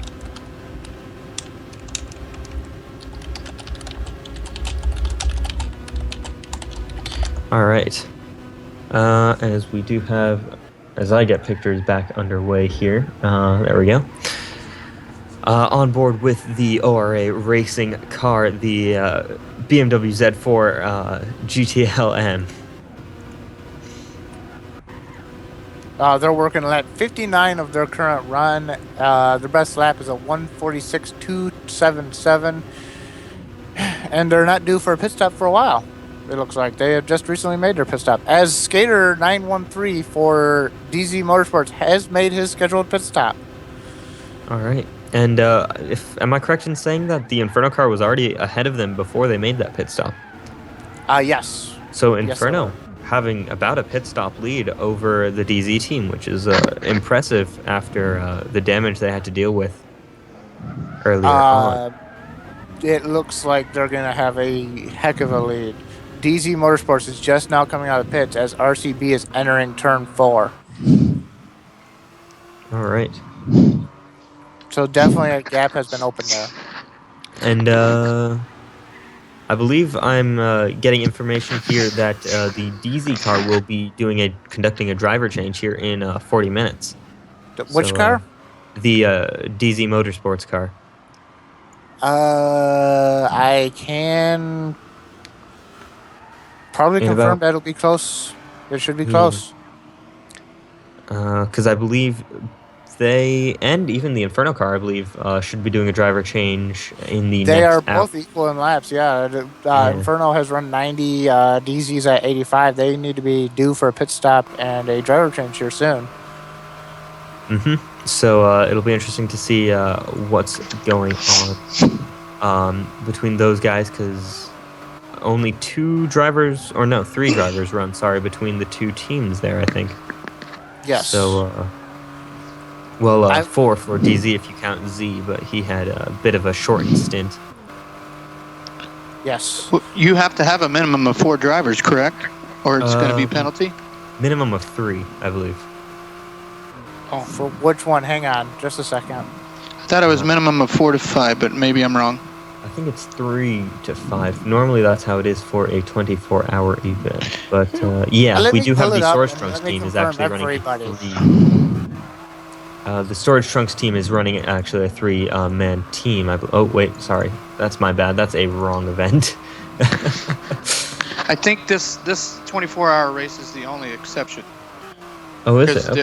The other ones you're only allowed to run a maximum of 4. This one you have to run, or you can run a maximum of 5. But maybe I read it wrong. I'm going down. I'm scrolling right now. Give me a second.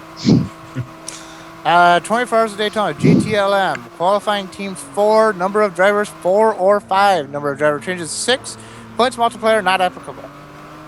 Okay. So that means if we have teams with 3 drivers, they're going to be post-race penalties. Yes. Yes, that's true.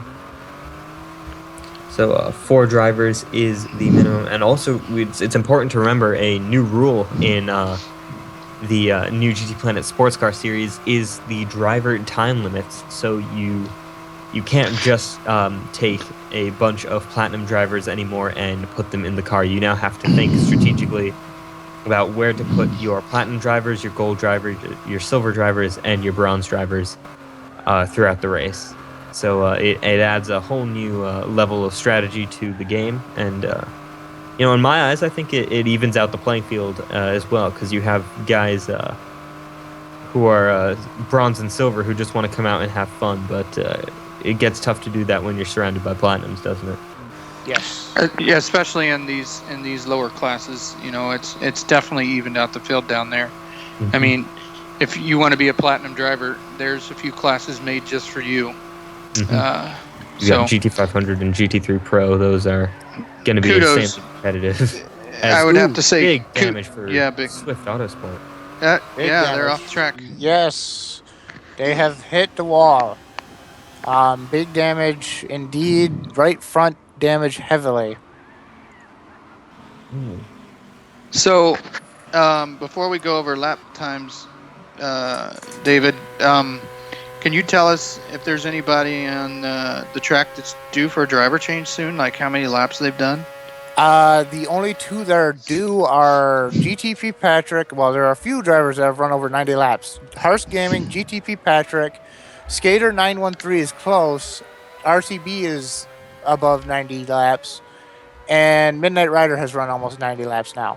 What do you think the maximum laps would be for that class for a 4-hour stint? Oh, that's a good question. I could run approximately 80 laps in 2.5 hours, so I would have to say about 120 laps. Okay. That seems about right. We had somebody in the chat earlier wanting to go over the fastest lap times. I will do that right now that I have an actual break in the action. TNR Zygon is running a 140.733 with the fastest lap of the current room so far. GTMX Hecto with a 142.571. TWR Chris 34 with a 142.718. RCB 929 with a 145.029. Skater 913 with a 145.361. GTP Patrick with a 146.073. Hearst Gaming has a 146.180. WTF Man has a 146.227. Damon Martinez has a 145.234. Guitar Rich has a 147.875. Trapdoor, who's in the pits right now, has run a fastest lap of a 145.435. And Midnight Rider at a 148.225. The fastest laps from fastest slowest is only separated by just under 8 seconds. That's not that much at this track, to be honest with you. Yeah, I have to agree with you on that one.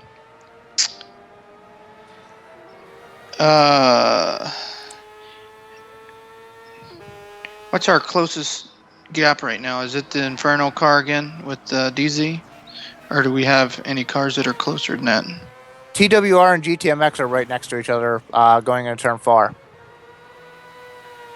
With Zygon right in front of them. So all 3 of the LM55s are getting back together right now. We should be getting an update soon. It's been about an hour and 10 minutes. So yes. I'm curious as to where some of these guys are that were a lap or 2 behind each other.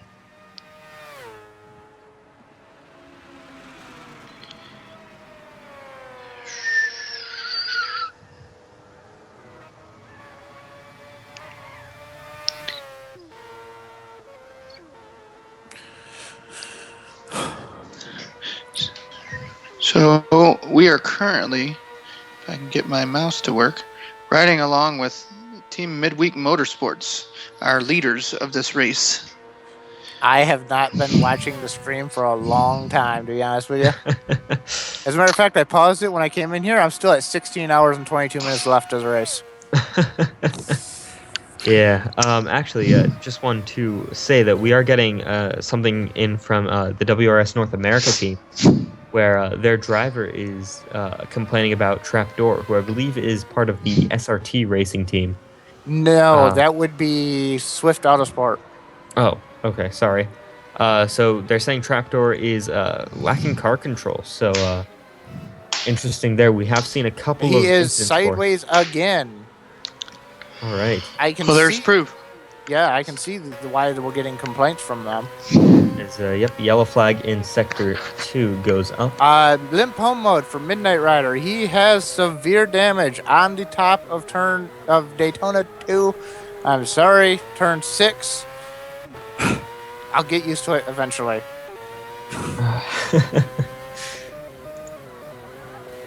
Probably about the time I'm done. Yeah. Well, as we are actually coming up 20 minutes to go until we hit midnight here at Daytona International Speedway here on the east coast of the United States. I have never looked more forward to midnight, to be honest with you, because that means another hour before I can go to bed. Yeah, I think I actually get off at... No, I get off at the same time as you guys. Yeah, we're all getting off at the same time. Mm-hmm. Yep. And then you're back on as soon as the break's over, and I get back on an hour later. An extra hour of sleep for me! Yay! Yeah. So, looking forward to this. It's going to be a fun couple of hours coming up. And Trapdoor is going past Midnight Rider. He seemed to have good control of the car when he went past Midnight Rider. So I'm not sure. Interesting to see what's happening there.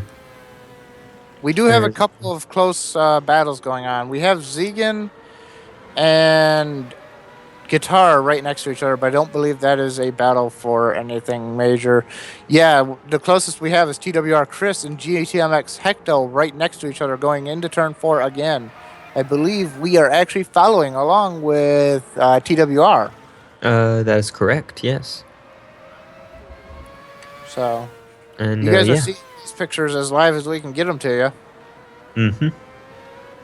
And this, I do not believe is for position, but still. I believe this is for laps back. Yeah, but you know, we haven't actually seen many DP battles with there only being 3 cars in the class this year. Driver change for RCB 929. All right, RCB 929. We were predicting this would be coming soon. He's at 96 laps into his stint. Yep. So we should be seeing Skater and Patrick and Hursk making their driver changes soon as well. Yeah. Midnight Rider is due for a driver change soon as well. Okay, and it will be Danny Boy 13, I believe, coming into the Inferno racing car. Yes. Has he just joined the group? Midnight Rider is in fact making a driver change. All right, so that's Danny Boy in their Inferno Racing's silver-rated driver.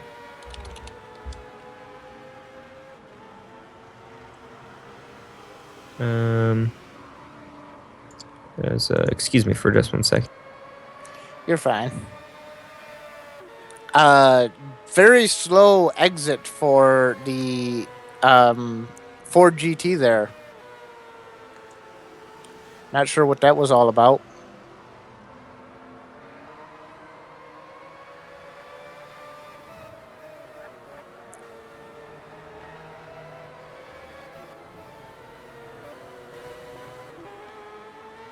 We have a spinner in turn 1. Trapdoor has lost control of his car in turn 1. Oh dear. So there goes what the WRS North America guys were saying. So that's tricky for those guys, as I believe we've just gotten an update from AJ. Yes, we do. Do you want to read the first half and I'll take the second? Sure. Apologies. I'm just managing a couple of things with my team at the same time. Oh, this is exciting. I'll take the first half then, if you want. All right, yeah. I'm sorry. I just need to... All right. Number 13, Team Midweek Motorsport Racers is number 1 with a total lap count of 252 laps. Team Wise Racing is in second place with 245 laps, 7 laps behind the leader. That is a major gap now. Escuderia GTMX is at 244 laps, only 1 lap behind Team Wise Racing. WRS North America is leading the GTD field at 243 laps, 1 lap behind Escuderia GTMX, 9 laps behind the lead.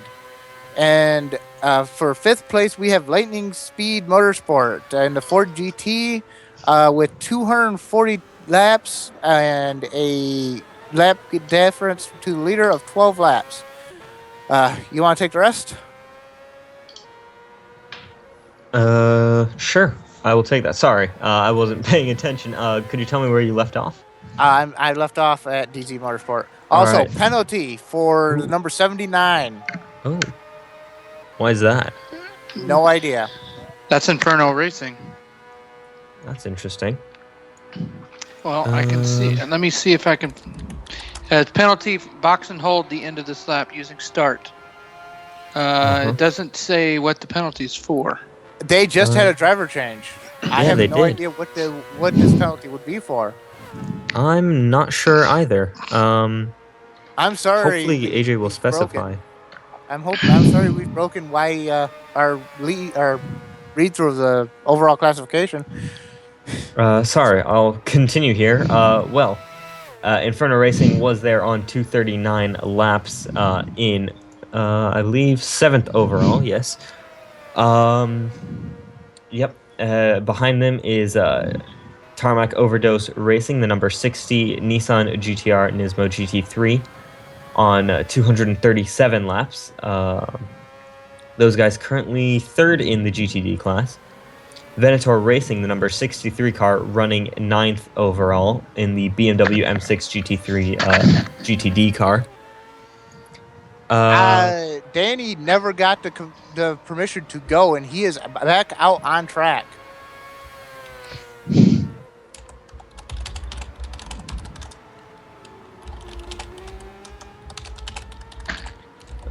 Sorry. Having to manage a couple of things here. Sorry, Griffin, could you just finish that up for me in the orders while I just have something to deal with here? Where you left off with Venator? Yes, I believe it. Has to go into limp home mode. I believe he is getting a penalty for lag. This is not good. Yeah, that's gonna hand the lead over to DZ Motorsports. DZ Motorsports already had the lead according to the last hourly update. So this is just going to extend their lead majorly. Oh, when did they get it back? Because they had to pit and they wrecked. I believe they got it during the driver change. They have not made their driver change yet. If I was Skater, I'd be getting on the radio right now telling them I need to go into the driver change because Inferno's getting penalized. Yeah. So, yeah, that'd be a good time to take an opportunity to do that. Back to the last update. In 8th place, we have this number 60 car Tarmac Overdose. In 9th place, we have Venator Racing. Now, in this past hour and 10 minutes, according to this update, they are still 1 lap and 21 seconds apart from each other. So they have stayed the same through this last update. What has changed is they've swapped from DZ to Inferno. So now the Tarmac team is only 2 laps off of Inferno and could be gaining even more time on them. So this is starting to play in the hands of Tarmac and Venator Racing. I tell you what, this Venator Racing, they've got the right name. They should name themselves Venom Racing because they're coming from last place and they're slowly making their way up this list. And I wouldn't be surprised by the end of this race if they were to sneak up into 5th place because we still have 14 hours left in this race. So going back to the lineup in 10th place, we have the number 51 of ORA Racing. They are currently at 34 laps. So they are on the same lap as Venator Racing. So there's a race within this class right here. 2 races within this class. A race for the lead in this class and a race. Oh, I'm sorry. Venator and ORA are the same, are on a different class. My bad. But that's still an overall race for position, so that's good to see. SRT Racing is only a lap behind those two in 11th place. So those 3 positions right there are pretty tight. And then we got Swift Autosport bringing up the rear with 223 laps completed, 29 laps down to the leader. I'm assuming Skater is going to make his driver change right now. He is in the pits. He does have front damage. I would be making my driver change right now. Yeah, I think he'll be hitting. Is that Inferno in the pits further up there? I thought I saw Inferno up there. Yes, are they still on hold for penalty? He came out way too early. He never got the permission to go from the penalty. Very bad lag. Reset network or driver change. Okay. It looks like Skater's staying in the car. That is very interesting. Well, how many laps is he into his stint? No, he is not. Oh, he just left.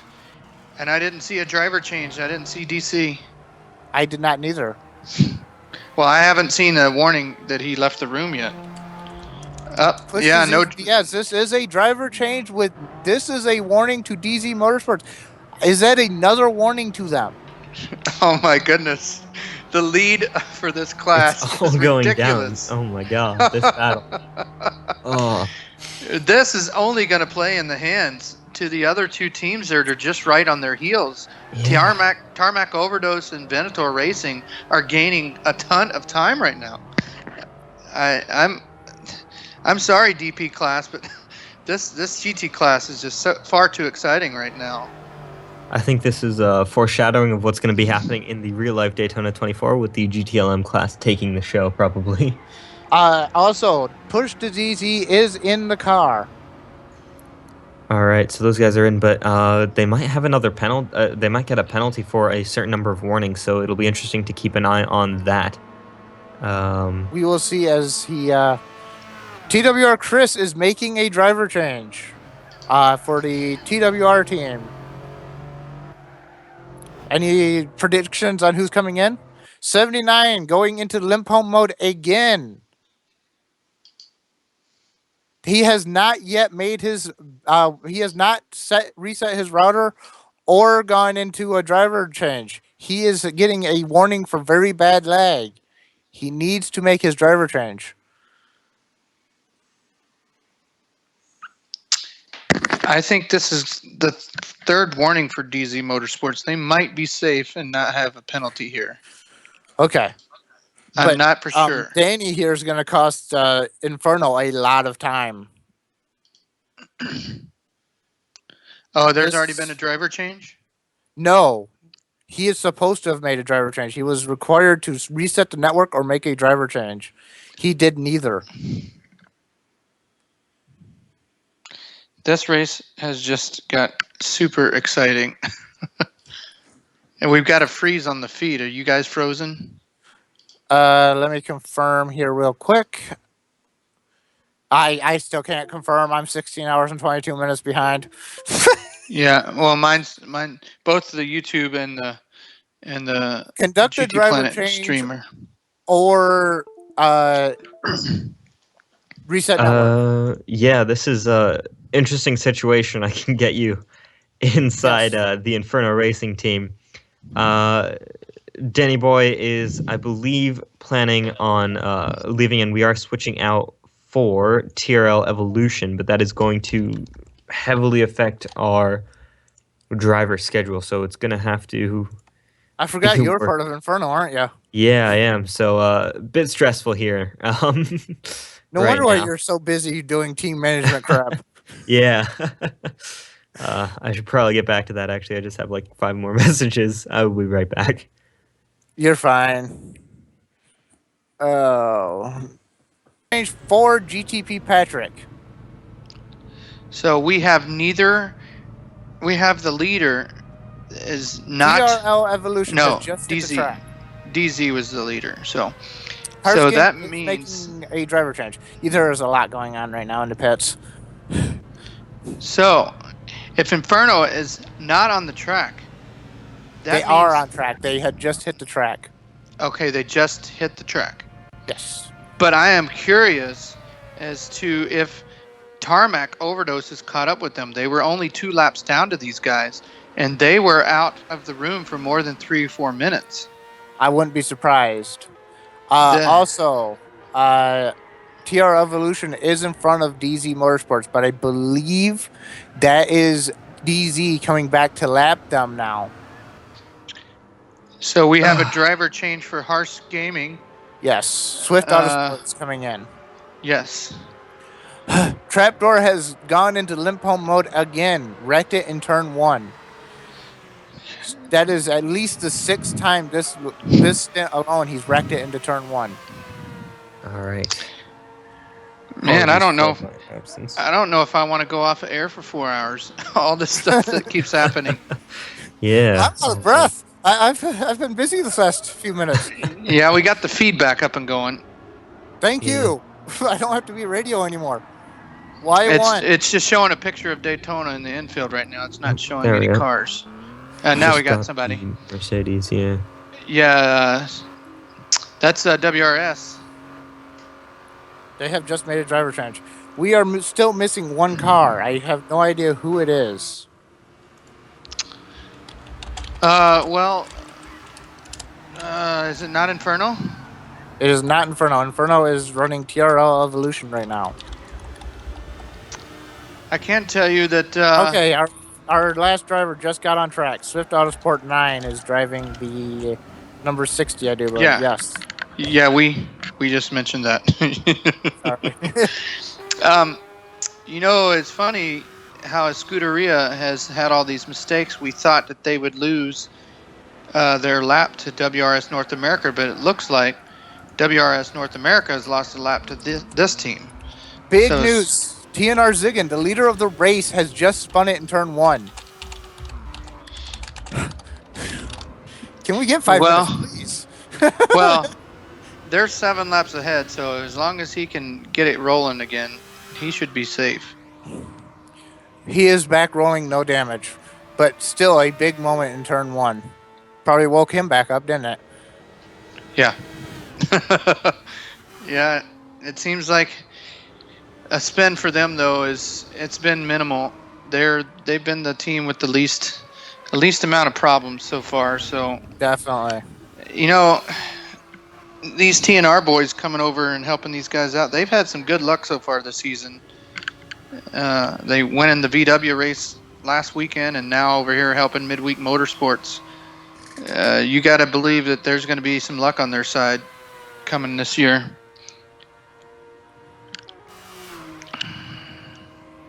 So it looks like we have WRS is currently catching the Z4 of ORA Racing. Tell you what, this WRS team, they're showing us how to drive this Mercedes. I tell you that, and they deserve a car. I like can this. tell you, WRS North America has probably made the least amount of noise. Warning for the number 4 of Trapdoor 97. General lack of car control. He has finally gotten that warning. So how is Swift Autosport driving for another team? Is this not his team, Swift Autosport? I have no idea what's going on there.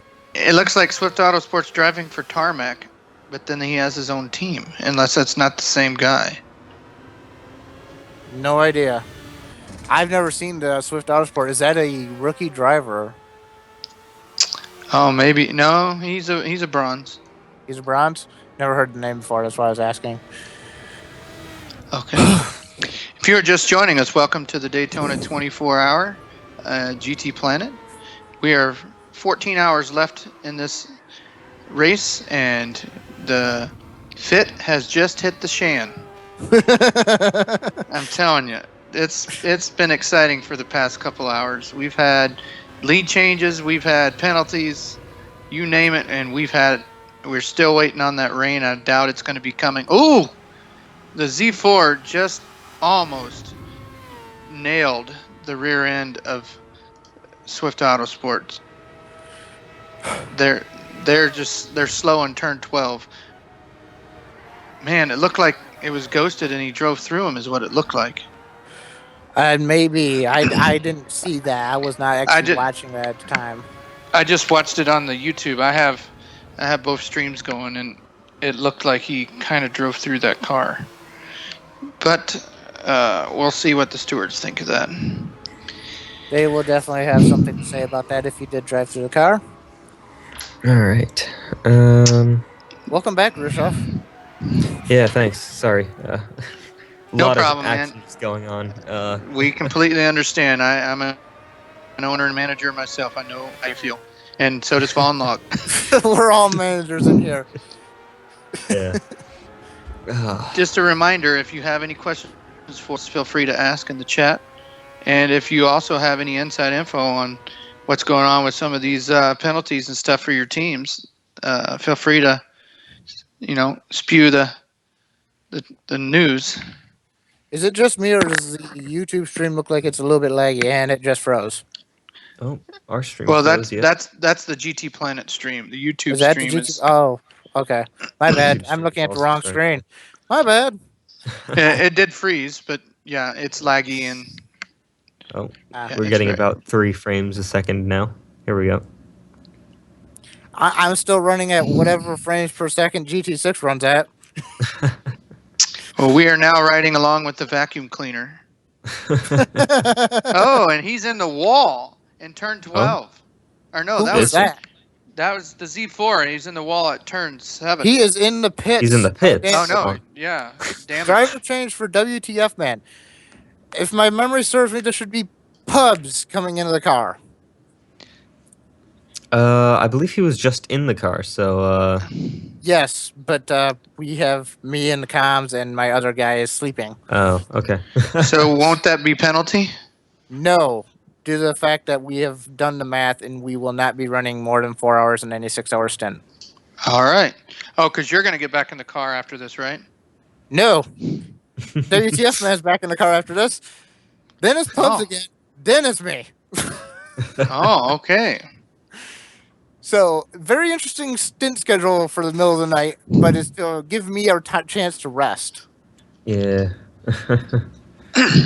To be fair, I've been up since 3 o'clock this morning. I'm running on 2 hours of sleep since 3 o'clock this morning. So you're gonna be off comms for 4 hours, then you're gonna come back in for 4 hours, and then you're gonna immediately get in the car for 3 to 4 hours. Where's this rest coming from? The 4 hours I'm off comms. I don't even know if I could fall asleep in that amount of time in 4 hours. As exciting as this race has been, I don't know if I can either. Well, I bought a second Monster Energy today, and it's in the fridge waiting for me during that 4-hour break. I don't think I'm going to go to bed. I can't stay up for 24 hours. I can't do it.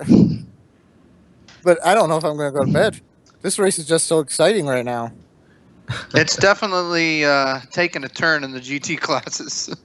Yeah. I can't wait till the next hourly update comes out. It's going to look interesting. Yeah. Oh, geez, yeah. And I have a feeling within this year, somehow AJ will have come up with a live timing solution for this. I wouldn't be surprised. He's almost there with Nerds 1.3. He has making hourly updates, so he's close. I mean, it does become very tricky with the whole synth photo system, but it's a very, very close system now. Well, if I'm correct, I don't think I am, but maybe I think the stint photos now are just kind of like a backup plan. Yes, that's essentially what they are. It's nice that has still right next to each other on track almost. Where is? I believe Inferno's almost 2 laps down now, almost 3 probably. Where is Tarmac Overdose? Because they were only 2 laps behind these guys. Where are they at? Tarmac Overdose. That would be the yellow, right? Yellow GTR. Yes. They are in 11th. They are just going into turn 1 now, and they just got sideways. Oops. You cursed them. They're in 11th, huh? Sorry. They're 11th fastest on the track. My bad. Oh. No, they're only a couple laps behind Inferno before all that stuff went down. Right. I'm sorry about that. I'm getting kind of excited and tired all at the same time. So. Well, you're doing fine. But, yes. Comparative to everybody else, Swift Autosports entering turn 4 while DZ and TRL is directly behind the GTR, with DZ directly behind them. All right. So you're saying that Inferno got ahead of DZ just now? No. I think they've always been ahead. Yeah. Yeah. I misunderstood. I thought you said Evo was entering the bus stop and DZ was exiting the bus stop. Other way around, I think. Other way around. Okay. Yeah. Also, man, I am all backwards today. Throw the wrench into that. Let's put the Venator BMW right behind DZ. Why not? Speaking of Venator, they've got one of their rookie drivers in. This is his first stint of the race, Damon Martinez. Yes, and he's been doing a very good job staying out of our radar. I'm telling you, if they would not have had these disconnections in the beginning of this race, I think they could pretty much be up there for fighting for this lead right now. They've just had solid work since Sprinter 64 got disconnected. Kudos to those guys. It's kind of like what happened to your team last week, getting the bad disconnections and then moving up through the field during the race. Yes. A big moment in turn 1. We have Swift Autosport has just wrecked it in turn 1. Bad damage, engine and front damage. So the number 60 GTR has taken heavy damage into turn 1. You know what this race is missing? The excitement of the British accent. Yes. Yeah. I'll tell you what. I can't provide the British accent. I'm sorry. Tom and Andrew do such a great job. I love listening to their British accents. And there's nothing better than a British commentator. No, there really isn't. I can confirm the 64 has gotten a warning for no car number. All right. Okay. Which is, to be expected, I think. That's sort of how it goes when you don't have a number, but it shouldn't be too bad. they've got 3 team warnings before race started. So I wouldn't be surprised if this is number 5 and a penalty. Oh, dear. This might be, but they've been keeping their nose clean so far, so it might not be. Yeah. Well, we at least know that it's number 4 if it's not number 5, because they had 3 pre-race, 3 team penalties or team warnings. What happened to DZ Motorsports? We're waiting to see what happened to DZ Motorsports. The next update is going to be very, very interesting on who goes where now. And their warnings were changed to event registration form after QP. They have 3 of those warnings. Ooh. And so does Tarmac, Overdose, and Venator Racing. They all have warnings for the same thing. We have 4 warnings for Tarmac, so they can absolutely not have any more warnings, or it's going to be penalty for them. Looks like we're going to have a battle for just a overtake there. Man, this WRS team is killing it today. I can't say enough about these guys after last season that they had. They impressed me at the London 12, and they're impressing me again here. Congrats to those guys for throwing together a great team.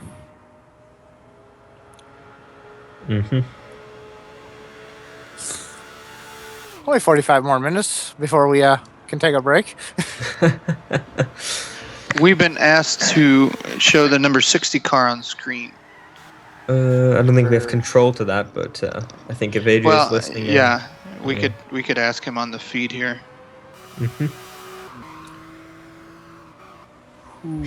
That would be Swift, who just came back out of the pits, I do believe. Number 60 is Tarmac, Overdose. Yes, my bad. But it's Swift behind the wheel. It's confusing.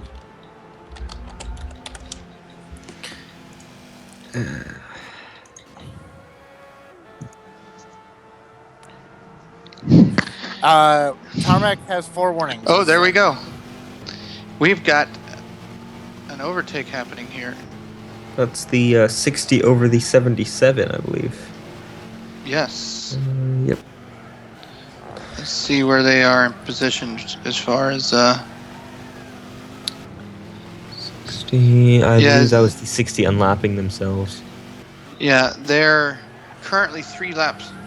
They got a 3-lap gap between each other. So it might be a 2-lap gap now. So good for them. That Ford just keeps on ticking. I don't think it's had any problems this whole race. Yeah, it's a broken Ford. Place it right now. Doesn't break down. Yeah, they're sitting 3 laps out of 4th place right now. And then we got WRS is only 1 lap out of 3rd place. So looks like they're going to get that overtake done right now. Yes, they do. Wow. So they're lapping the GTR again. Okay. Oh, wow. Okay. So 77 should be going down the inside of the banking. Trapdoor in for his 9th pit stop in 38 laps. Oh, dear. That is not a consistent stint from those guys. No. That sounds like my stint from Nürburgring. I had like 9 pit stops and 10 laps. Jeez. Oy. It was not very good. So that is for Swift. Yeah, they're just not having a good race. Hey, do we still got a four-way battle going on back there with Venator and DC and all those guys? Or are they spread out? They're spread out. Okay.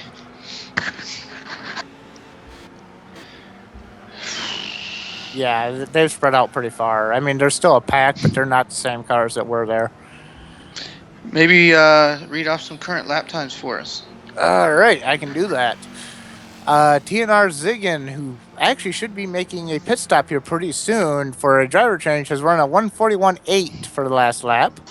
GTMX Hecto has run a 143.2. TWR Seb ran a 145.1. Push to DZ a 146.3. TRL Evolution were 144.7 with a personal best lap there. Damon Martinez with a 147.0. Deeper with a 146.9. Midnight Rider with a 149.1. Guitar Rich with a 147.9. Trapdoor, who I believe just came out of the pits for the 8th or 9th time, just ran a 205. UNC Pubs has running a 148.5. And Swift Autosport rounding out the field at a 151.3. And as I speak about Swift, they have another spin going into turn 1. Oh dear.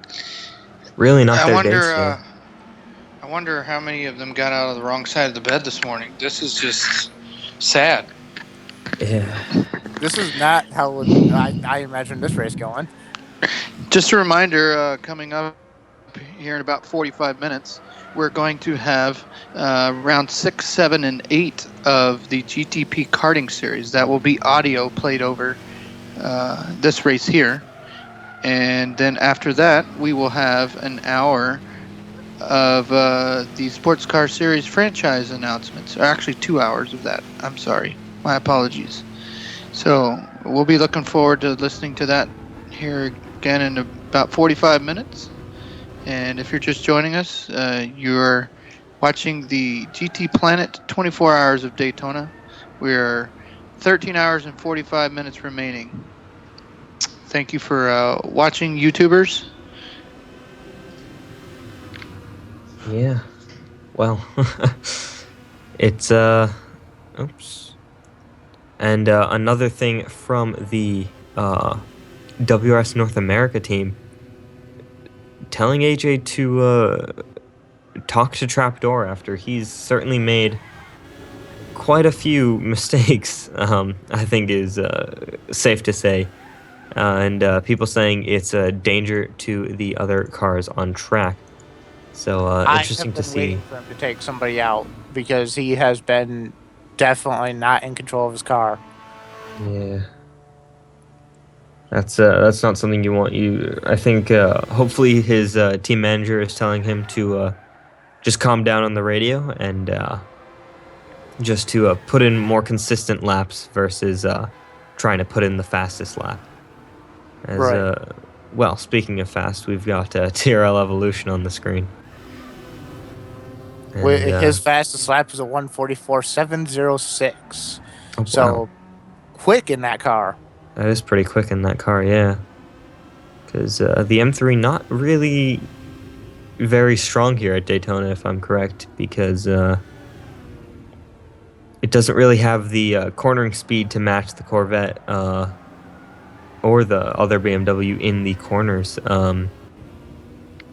And I'm not sure how good their straight line speed is there versus the Vets. Well, the M3 might not have the cornering speed, but TRL Evolution has the cornering speed. Oh yeah. Yeah. And speaking of speed, I'm curious as to how much speed they're going to bring into that silver Audi coming up soon at Bathurst. Yeah, that's going to be something else to see, because we've seen them make guest appearances. We saw them make quite a few last year, but this time we have a Works TRL team, which is yeah, and they just had a huge article on GTPlanet about their online racing experience. It was pretty interesting to read all that. I don't know if you guys saw it in the news. Oh yeah, I saw. Evolution in fact, they got bragged about it. Well, there was actually 2 news updates. That one, and then also their dedication to Gran Turismo 6 as well. So, and that one was just out today, I believe. Oh, we got an overtake here going with Evolution and with Slipstream, they were hitting 173 mile an hour into turn 1. Wow. So that is impressive. Any idea what the Vets were doing? Because I believe they have quite a bit more torque. About the same. About the same. So they're doing 173? 173 to 175, yeah. And this is the faster class?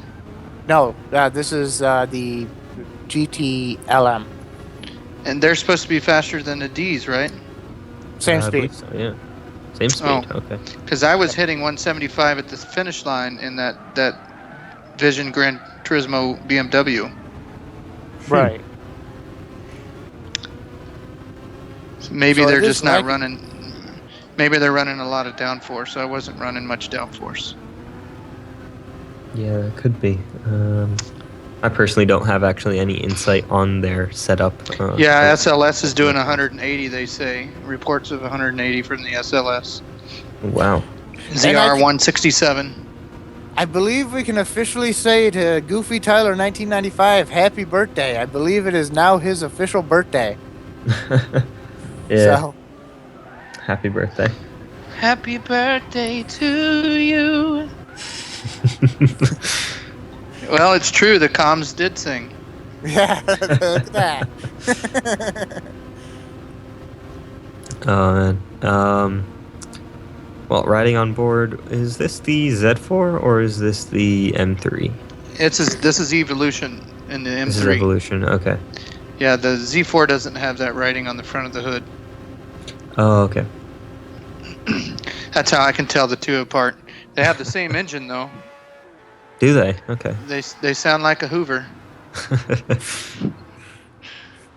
Can't Yeah, wait haven't for the actually- sound update. Well, I tell you, the sound of that Z4 on the project cars just makes your hair stand up, man. It's so good, yeah. They did not do it justice in this game. No. Yeah, I have a feeling that they're going to come out with some nice engine sounds in the Gran Turismo Sport. Mhm. I think they're gonna do it right. They've got to compete with these other. They did hire Forza's ex-sound guy, right? I don't know. I heard about that.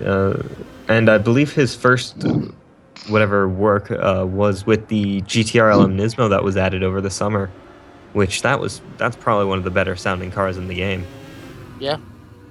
So If that's what he's going to be doing, then it's going to be a massive sound update into GT Sport. yeah, looking forward to that.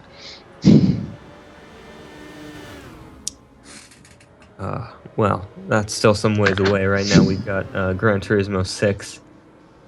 And, well, watching TRL Evolution as he just cuts the grass slightly as he goes through the bus stop to get the straightest line possible, exiting onto the banking. He might want to be a little careful doing that because Yeah. track limits are pretty strict around here. Actually, we haven't seen any warnings, I don't think, yet of track limits during the race. We have seen one. but Yeah, that was one. coming out turn 2. We've seen one? Alright. Yeah, I forget who it was though. It was a forgettable one, A apparently. GTMX. I think it was GTMX, Yes. and it was. Early.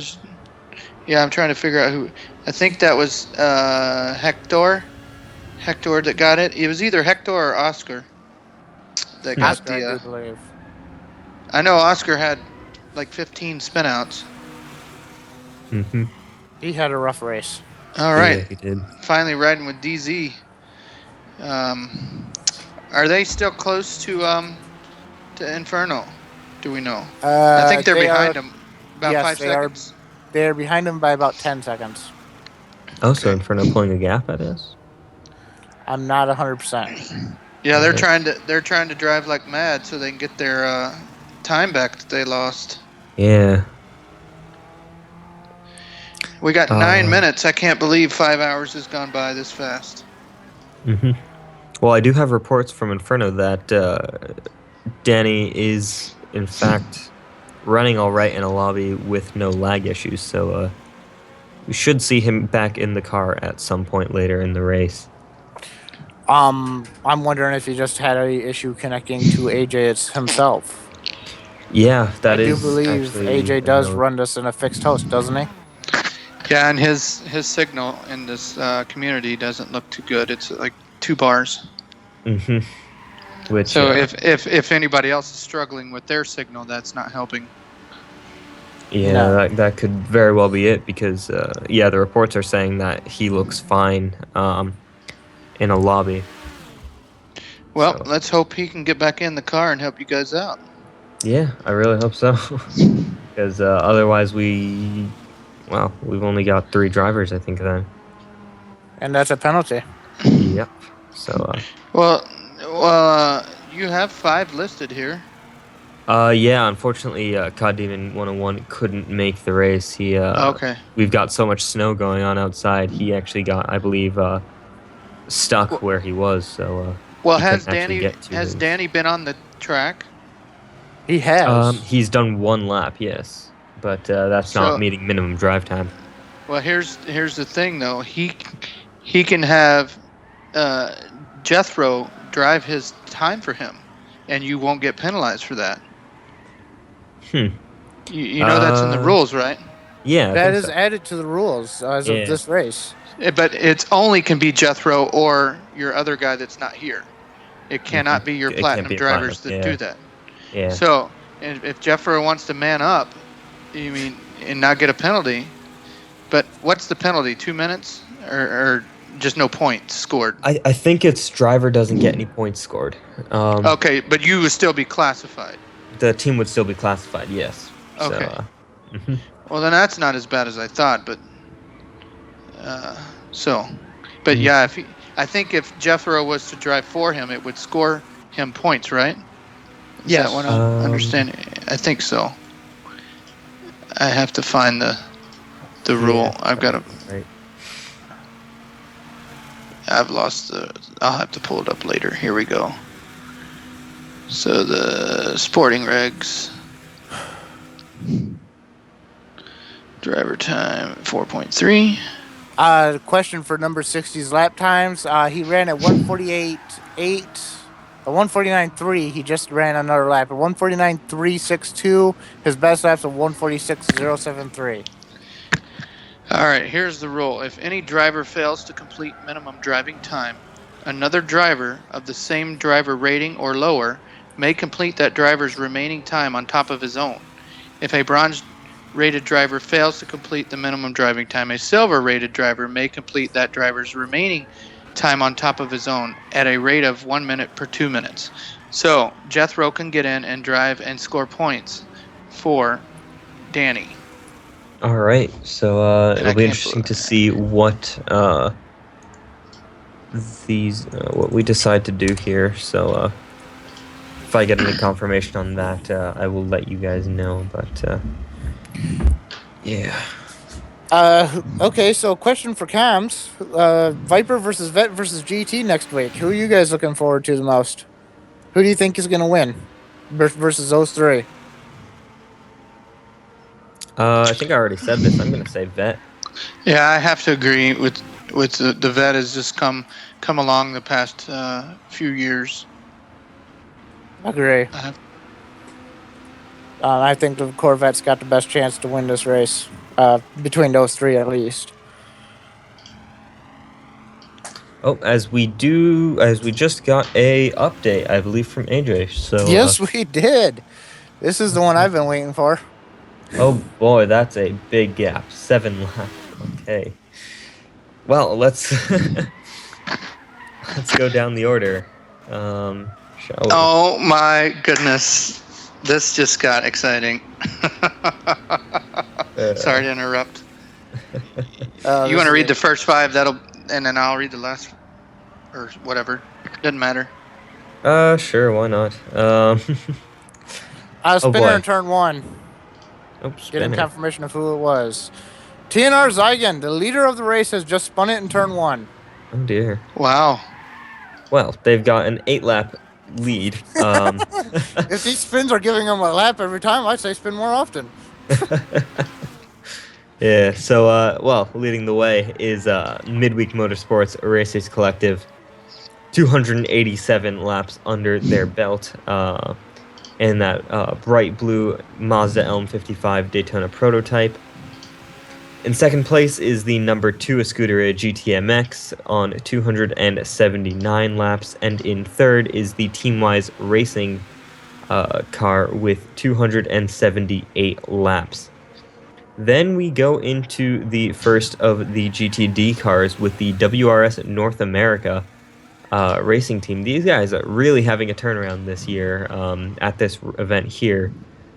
Really struggled last year in that Audi R8, like we said earlier, but they've really come alive in this new Mercedes SLS AMG. So they're looking strong here, and running 3 laps ahead of the nearest competition from GTLM, and I hate 4 to laps ahead of interrupt here, their. but TWR and Trapdoor look like they just got together coming out of turn 4. Oh No dear. confirmation, but Trapdoor was really slow, and TWR is showing damage on his left front. Could this be the moment that the stewards finally say something to Trapdoor? Could Not be, 100%. TNR Ziggin in the pits. I'm assuming this is his driver's change. Well, it hasn't been that long. He's only been a couple hours. He's 112 laps. Oh wow. Oh.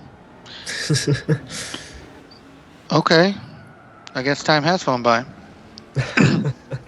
All right. So where were we on this update? Sorry. DZ Motorsports In 5th place. in 5th place. GTLM leading the way in GTLM, 5th overall, 271 laps completed. All right. So in 6th place, we got Lightning Speed Motorsports in their Ford with 270 laps completed. They're only 1 lap out of 1st place for the GT overall class. And then look who we've got sneaking up there into good old 7th place. We got Venator Racing, 1 lap or 3 laps behind Lightning Speed, and 4 laps out of 1st place in the GT overall class. So they went from 12th place and now they're up into 7th place. Big leap for those guys, and great job. In 8th place, we got Tarmac Overdose Racing with 266 laps completed. So they're only 1 lap from Venator. It looks like Venator has gained a lap on those guys. So that's a big loss for Tarmac. And then in 9th place, we got ORA Racing Team at 265. Go ahead. Sorry to cut you off. Actually, we just got an updated version of this. So if you just get the link again, you should get a more up-to-date version of. Let's see what we're missing here. Oh, so here we are. Venator Racing is in 8th place and not 7th because we just had an update. They're on the same lap as Inferno Racing right now. They are currently 4 seconds behind Inferno Racing. So this is a pretty big change right here. This could be interesting. I'm wondering if Inferno just put themselves in front of Venator. But we have a race there for 6th place overall. And then Tarmac is currently a lap down to Venator Racing at 266 laps in 9th position. In 10th position, we have ORA Racing at 265 laps. On the same lap with them is the SRT Racing. They have currently gained some time on ORA in 11th place. And then in last, we have Swift Auto Sports at 249 laps and counting. So that is your recent update. Exciting change of events there. We've got 6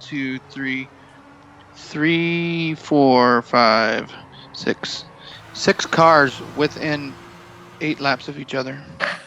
Another update for Trapdoor 97 and the Swift Motorsport team. 2nd warning for lack of car control. Oh dear, that's not good for those guys. So once again, probably going to be seeing the team managers telling him to just slow it down and be a little bit more cautious. That would be either 3 or 4 warnings for them. They had 1 warning pre-race. So we'll see. I believe that'd be their 4th. I think they've had 1 before.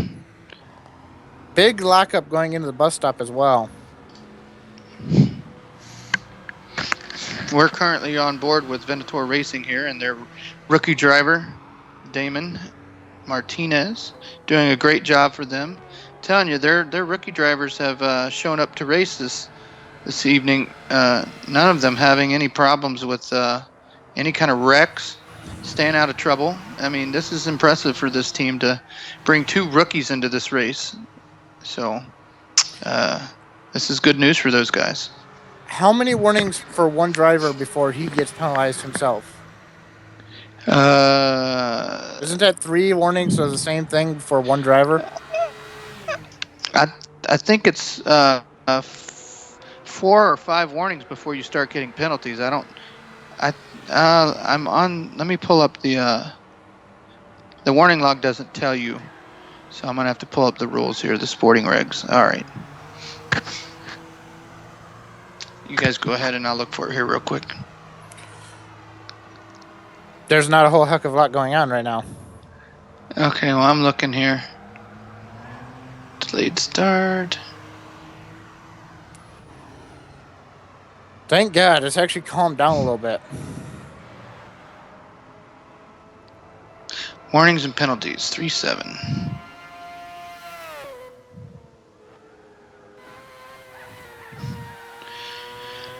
Okay, warnings and penalties are issued to a car, not to an individual driver unless specified. So an overview of penalties that may be issued. Okay, whatever.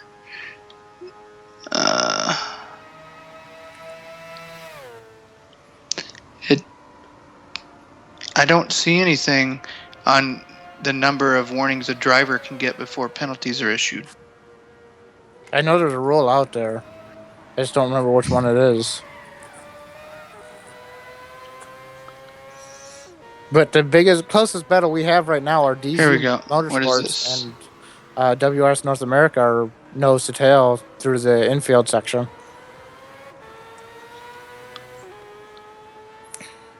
DC Motorsports just went up the inside.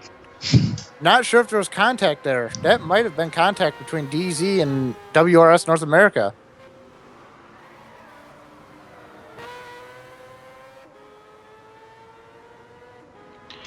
Car that incurs penalties during final 30 minutes. Nope, that's not it.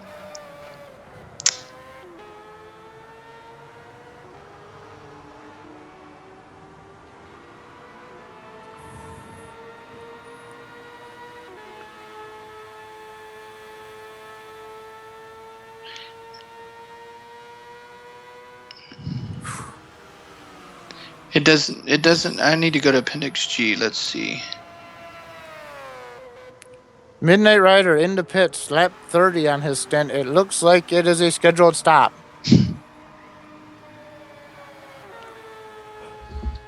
All right. Sorry about that. Here we go. Here we go.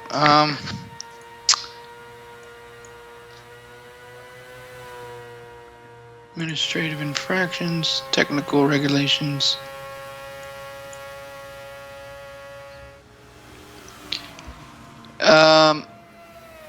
This is just to the teams, I believe. If you get no, that's penalties. Maybe AJ can elaborate on what we're looking for here a little bit.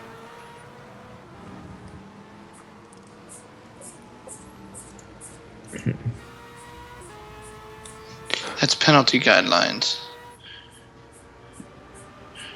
So that doesn't talk about the warnings. Okay, here we go. Sporting regulation infractions. Driver received 3 warnings for same reason is a 4-minute penalty. Wow. That's what I was asking. Yes, so that means trapdoor. If he receives another one of those warnings, he gets a 4-minute penalty.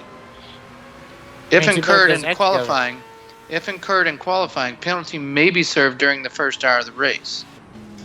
So he only gets 1 more warning.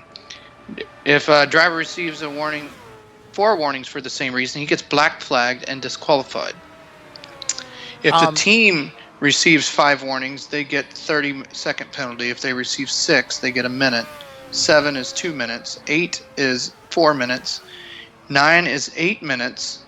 10 is black flag team disqualification. Just got a word. Sorry, go ahead. No, we just got a little notification from AJ, and just a reminder to all you guys watching that between 6 o'clock and 10 o'clock UTC, there will be no comms, no live comms that will be playing. We'll instead be playing the final 3 rounds of the GTP karting series from last year and the 2016 franchise announcements.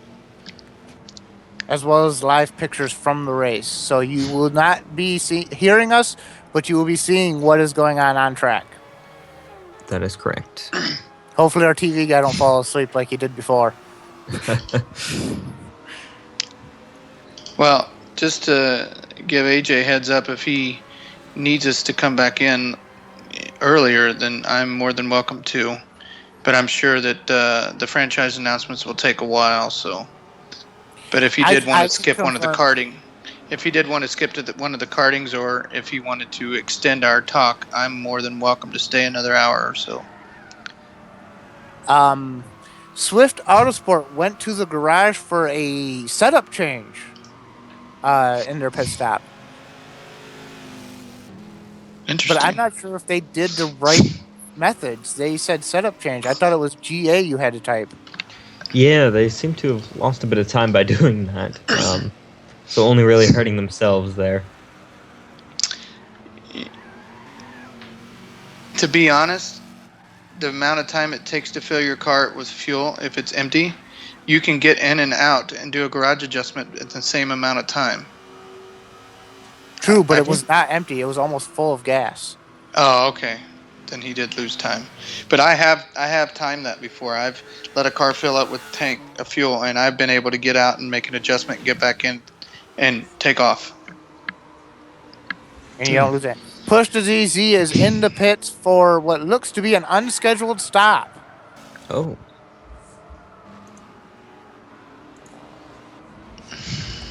Not 100%, but he was only in 3/4 of a tank, and he has damage, so I'm assuming an unscheduled stop.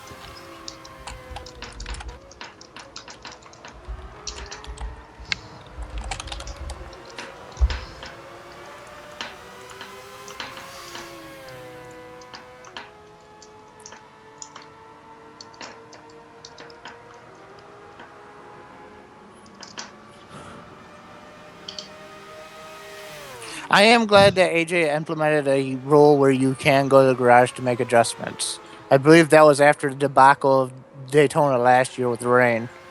No, I believe that was Le Mans, actually, where everyone was on dry tires as the rain came down at the start. So, I believe you're correct, because I was in that race. Yeah, I remember our driver, as the rain came down, realized he had never bought wet tires for his car. That's not a good thing.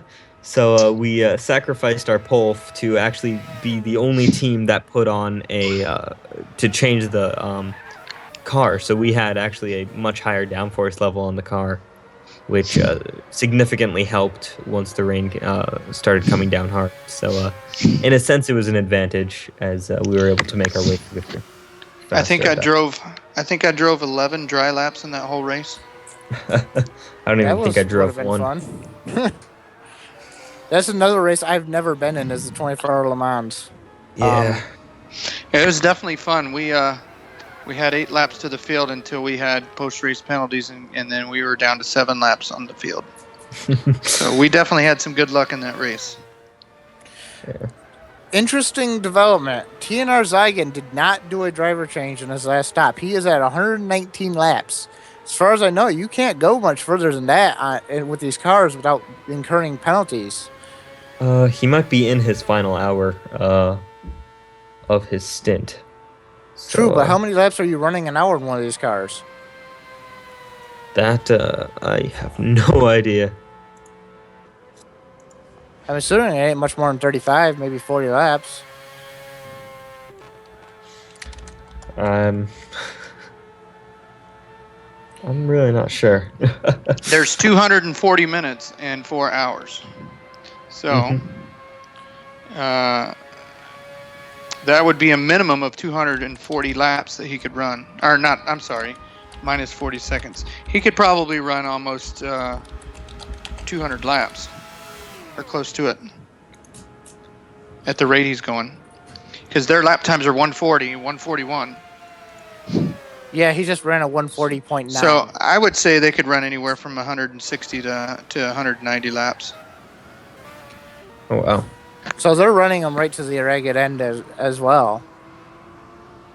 Yeah, so we've got some. I think he's still going to be in the car for some time here. Yeah, because he didn't get in the car until 2 hours after I was on comms. We had Pfeffer in there for a while, because when I joined comms, it was Zygon, and then he switched with Pfeffer. Pfeffer switched about an hour after a red flag, or 45 minutes. So it's been close to 4 hours. I would say another 20 minutes or so.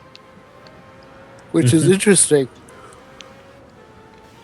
Because that wouldn't line up with their pit stints at all. I don't know. I try to take my how many laps I can get out of my tires, because I try to do my driver stints on my teams around 3 hour and 45 minutes. That way we have safety. We have a 15-minute safety of not going over the driver limits. So that allots a 90-minute run for the last driver. Trapdoor going for a garage change. All right. Shouldn't that be a typing GA and not setup change? Yeah, that's what I was thinking. Also, Push to DZ just made a pit stop. It looks like that one was scheduled. And TR Evolution has made a pit stop scheduled. They are still neck and neck with each other. How many laps did he get out of that scheduled pit stop? 30. So he's running 30. That's 120 laps just for the GT classes. So you can add another 20, or not 20, but another 10 or so. So probably about 140 laps for the DP cars.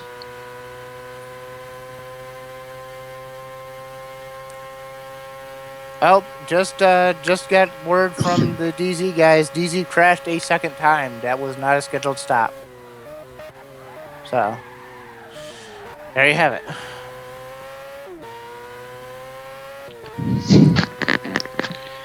All right. We have 15 minutes until we start airing the kart series. Yep, that is correct. How am I supposed to sleep if the race is this exciting? Well, I can tell you how you'll sleep well. You can give us current lap times. Okay, fine. Okay, TNR Ziggin at a 141.1.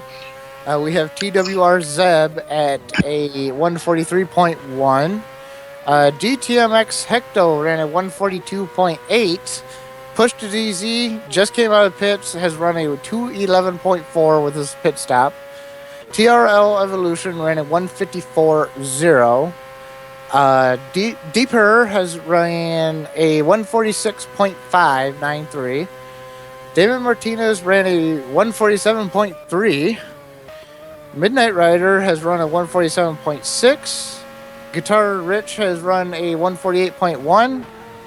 UNC Pubs has just run a 147.7. Swift Auto Sport has just run a 151.3. And Trapdoor has yet to run a lap on his new setup. I think that is either Dep R or Depper. Dep R or Depper? Yeah, I don't think Deeper is appropriate for this league. I said Defer before, Yeah. sorry. Sorry, I had to say something. Thought that was funny. I'm trying, okay? It just sounded funny. Yeah, this is kind of I think Pugs you're doing last fine. year. You're doing better than I am. So, Stiggs TC says that crashing is never scheduled. I think you might be right. I can say I've scheduled a couple of crashes. We got a good comment from Bambi. It says Venator been having a good comeback. Pro team disguised as rookie drivers. I would have to agree. I will concur with that, Bambi. Yeah. Except they've got a commentary going on this Depper. I'm pretty sure his name is Derp. The latter Depper is pronunciation. Except it was such a big derp. It's derp. Depper. How do you motivate one of the fastest drivers driving a slow car? You put a name Depper on the front? Ask TNR. That's a good one. We got any car in any car until the win the race? It looks like Swift Autosport is on the back of the number 77 of Lightning Speed. Is that is he trying to get his lap back, or is that? I'm assuming so. Or is that Lightning Speed passing him? Either or. Not sure yet. Give me a minute. Well, lap times might be able to tell you. I keep forgetting I have that option now. Looks like Trapdoor ran a 150, while the Midnight Rider ran a 148. So that would assume that they are being lapped again. Okay. That would make sense. Really wish I could get used to being in the lobby. Yeah. Well, I'll be taking over from that next time for about an hour, and then you'll be back there for a couple. And then I'll be lead commentator for a couple. That'll be fun. I've never done that before. Well, I have a feeling you guys have been doing that for me because I'm not skilled at that. Who am I in the box with at that time anyway? You're in there with Rishav. Yep, I believe that's true. Yeah, it's us three for the next few hours. Andrew doesn't come back until 13 o'clock. 1 o'clock UTC. And I'm doing the car at 1:30. And then we don't get Tom until 17 o'clock UTC for the final 2 hours. Wait. What time am I doing the car? Hang on. Well, it's got to be after 1500. Oh, yeah, it's 15:30. Okay, so you're going to be out of the comms for 30 minutes. And it's anything like going into comms, I'm not going to have any layover. I'm going to be immediately in the car after I'm done here. Maybe a quick bathroom break and a grub of food and a drink, and that's about it. It looks like we got WRS coming up on the Z4 again. This has been a reoccurring event, it looks like. I've always seen these two together. I can tell you the Z4 has not been having the best of races today. Yeah, well, they have not. I think everybody's been having a better race than Swift Autosport. It's sad to say that, but they've just not caught the right end of the luck this race. Now, how many pit stops has Trapdoor made now? He has made a grand total of 9 pit stops in his 40 some odd laps he ran originally. Oh, and we have a new fastest lap in the room of a 140.665 set by TNR 5 Zygon. So he is currently a 10th off his record time in this race. Good God. I thought you would slow down as you got running longer. No, he's going fast. Well, you gotta remember there's a TNR in front of his name, just like there's a TRL in front of the Team Redline's name. They don't slow down. True. I tell you, if I try to slow down, I end up wrecking. So I have to be 120% at all times. You'll never get anything. You'll never get anything easy out of me. I can't drive that way. Yeah, I know what you mean. Like when you think, and it's the ORA car dives into the pits. Is that scheduled? Yes, it does. Let me check that out. That would be scheduled. All right. We got the Z4 catching the pink breast cancer awareness of SRT racing. Mm-hmm.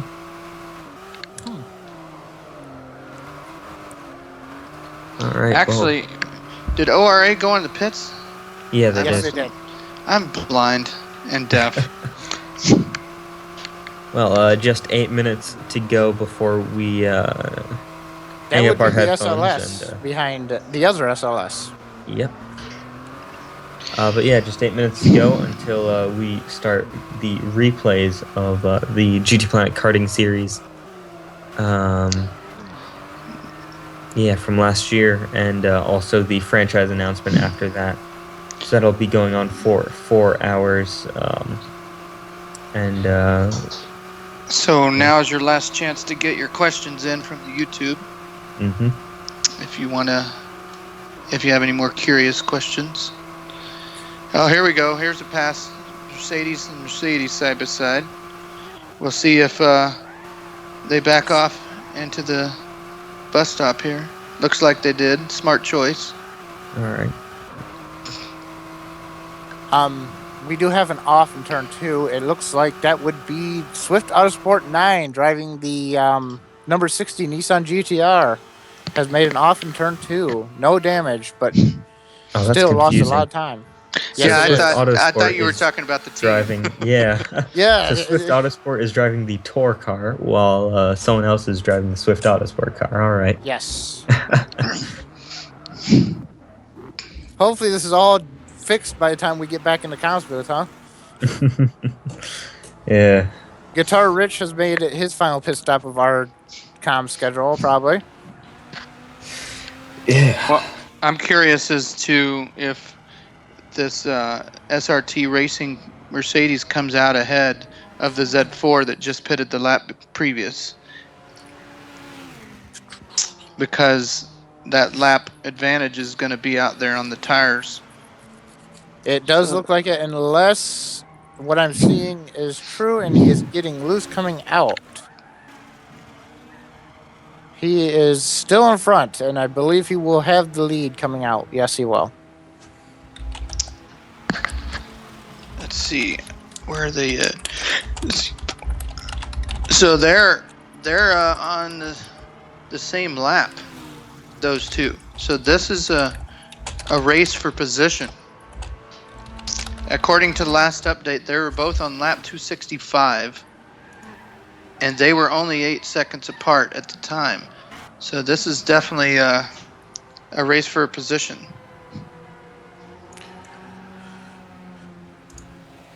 Well, I think it's time that we start saying our final goodbyes for the schedule today. Yeah. And we still got 4 minutes. 4 minutes is plenty of time. Yeah, it didn't take me 4 minutes to say goodbye. Nope, you're out of here, right? Well, but David Griffin and Rizov. I'm sorry, I'm probably gonna butcher your name for the rest of my life. Rishov. Rishav, yeah. Okay, we'll be back in the booth at 6 UTC, 6 a.m. UTC, oh. 10 a.m. I'm sorry. Yeah. See, I'm tired. 10 a.m. UTC. David Griffin and Rishav will be in the comms booth about that time. That'll be 4 a.m. for me. Yay! What time will that be for me, actually? Yeah, that's central time for me. So if you're Eastern time, yeah. So that will convert to 5 o'clock on track. So we will have 4 hours of no comms, guys. We will be playing the 2015 GTPlanet Karting Series Round 6, Round 7, and Round 8 at respective Silverstone, Willow Springs, and Brand Hatch. And we will be playing the 2016 GTPlanet Sportscar Series franchise announcements, commentary with live pictures from Daytona for the next 4 hours. And then, as I said, David Griffin and Rishav will be back to do live commentary at 10 a.m. UTC. That is correct. Well, while we have this 4 minutes, why don't we read off the last update that we received again? That way people know what's going on. So currently we have Midweek Motorsport in first place with 287 laps completion. And in second place, we have a Scuderia GTMX. They are currently 8 laps down to the leader at 279 laps completed. And bringing up third place in the DP class is Team Wise Racing with 278 laps completed. So they're currently 1 lap behind a Scuderia GP. And in fourth place, looking for a podium finish tonight, is WRS North America in their Mercedes-Benz SLS at 274 laps. And then in fifth place, we have DZ Motorsports currently 271 laps completed. In 6th place, Lightning Speed Motorsport with 270 laps completed. 1 lap behind the class leader of the one lap behind DZ Motorsports, I'm sorry. In 7th place, we have Inferno Racing and their BMW M3 with 267 laps completed. In 8th place, and just about 4 to 10 seconds behind, is Venator Racing at 267 laps completed. And then in 9th place is Tarmac Overdose at 266 laps completed. In 10th place, in 11th place is ORA Racing at 265, and that was 10th place. In 11th place, I'm all tired now, is SRT, and they are at 265 laps as well. And then in 12th place is Swift Autosport at 249. Real quick, since we got Venator on the same lap as Inferno, where's their locations on the track? Inferno is currently entering turn 4, and Venator is entering the bus stop. So they're about half lap apart from each other. Okay, what about the other 2 teams, ORA Racing and SRT? SRT being... They are the Mercedes. Yes. The pink one. Okay. ORA is coming across the start-finish line, and I believe... Yes, Guitar Rich is directly in front of them. Okay, so that's a pretty close battle. So that's one to look out for on the stream. Well, it looks like it's 1 minute to go, or actually 15 seconds, so we should wrap this up. It's been a pleasure spending 5 hours with you guys, and I look forward to spending another 5 hours with you guys. Yeah. Yep. I still got another 4 hours to go yet myself.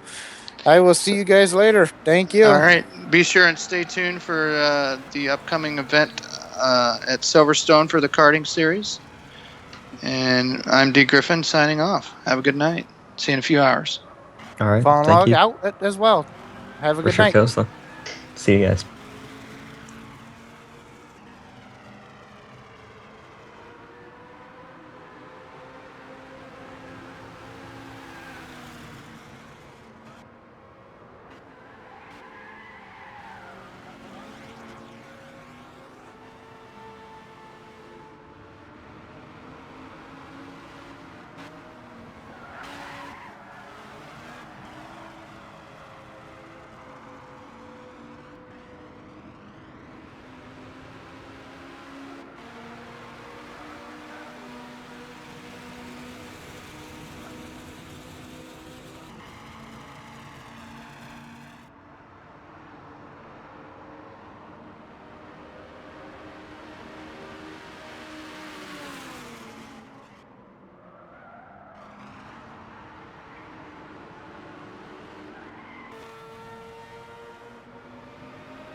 Hello and welcome to the GTPlanet Karting Series for round 6 of the championship here today at Silverstone. My name is Tom Brooks, and joining me as ever alongside me, it's Andrew Mather. Hello Andrew, how are you? Hi Tom, I'm very good, and yeah, can't wait for some more exciting action here in the karting series. It's been a great season so far, and can't wait to get this one started.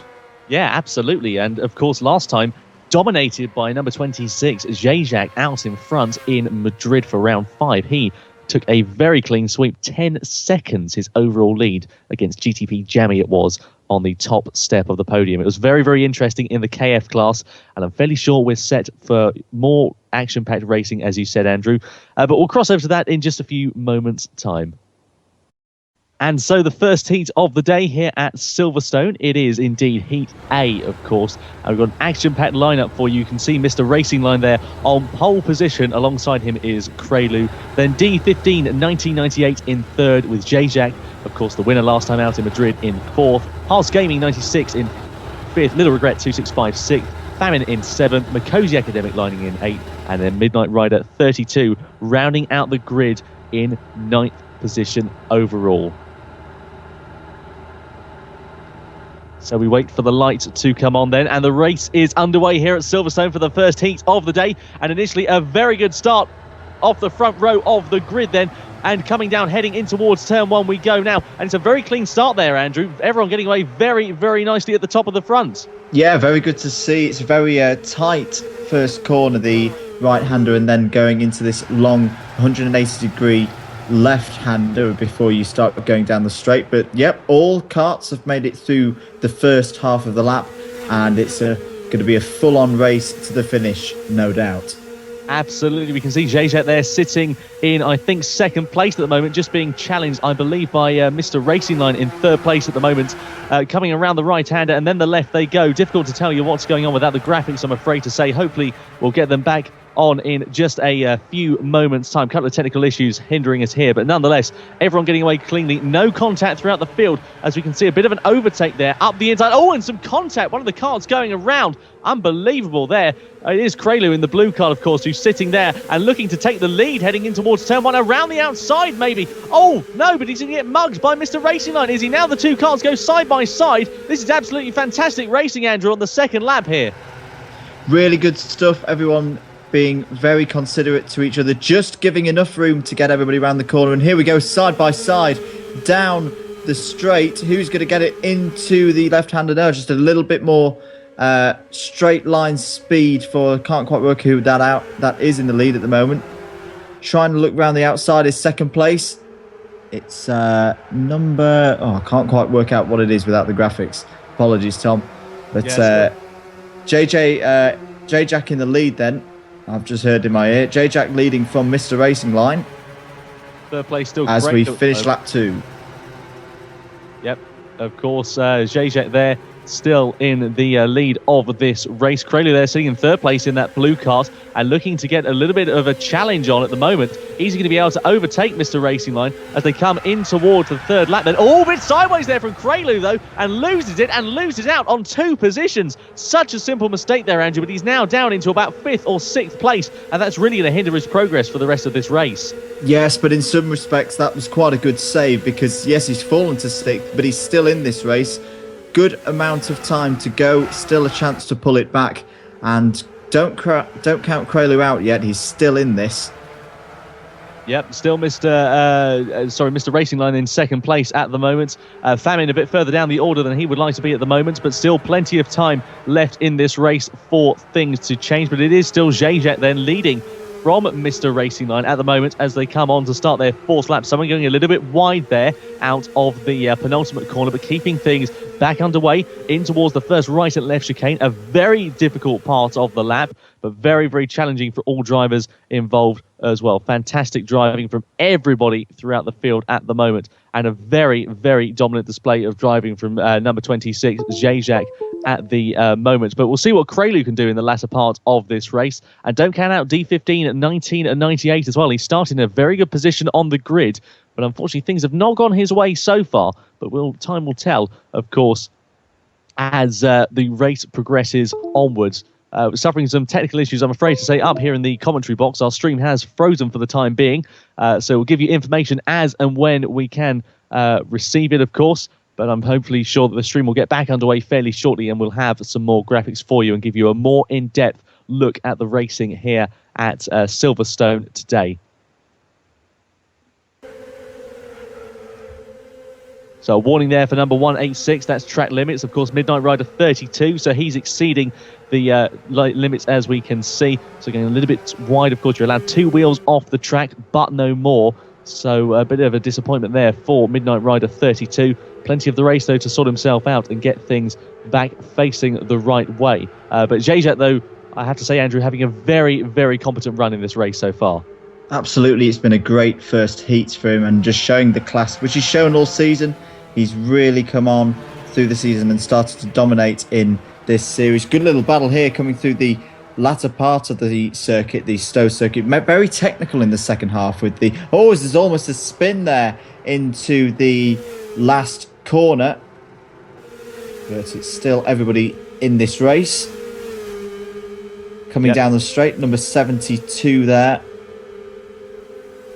Keeping things facing the right way certainly is a challenge. Picturesque conditions, as you can see here in Northamptonshire today. Great to see.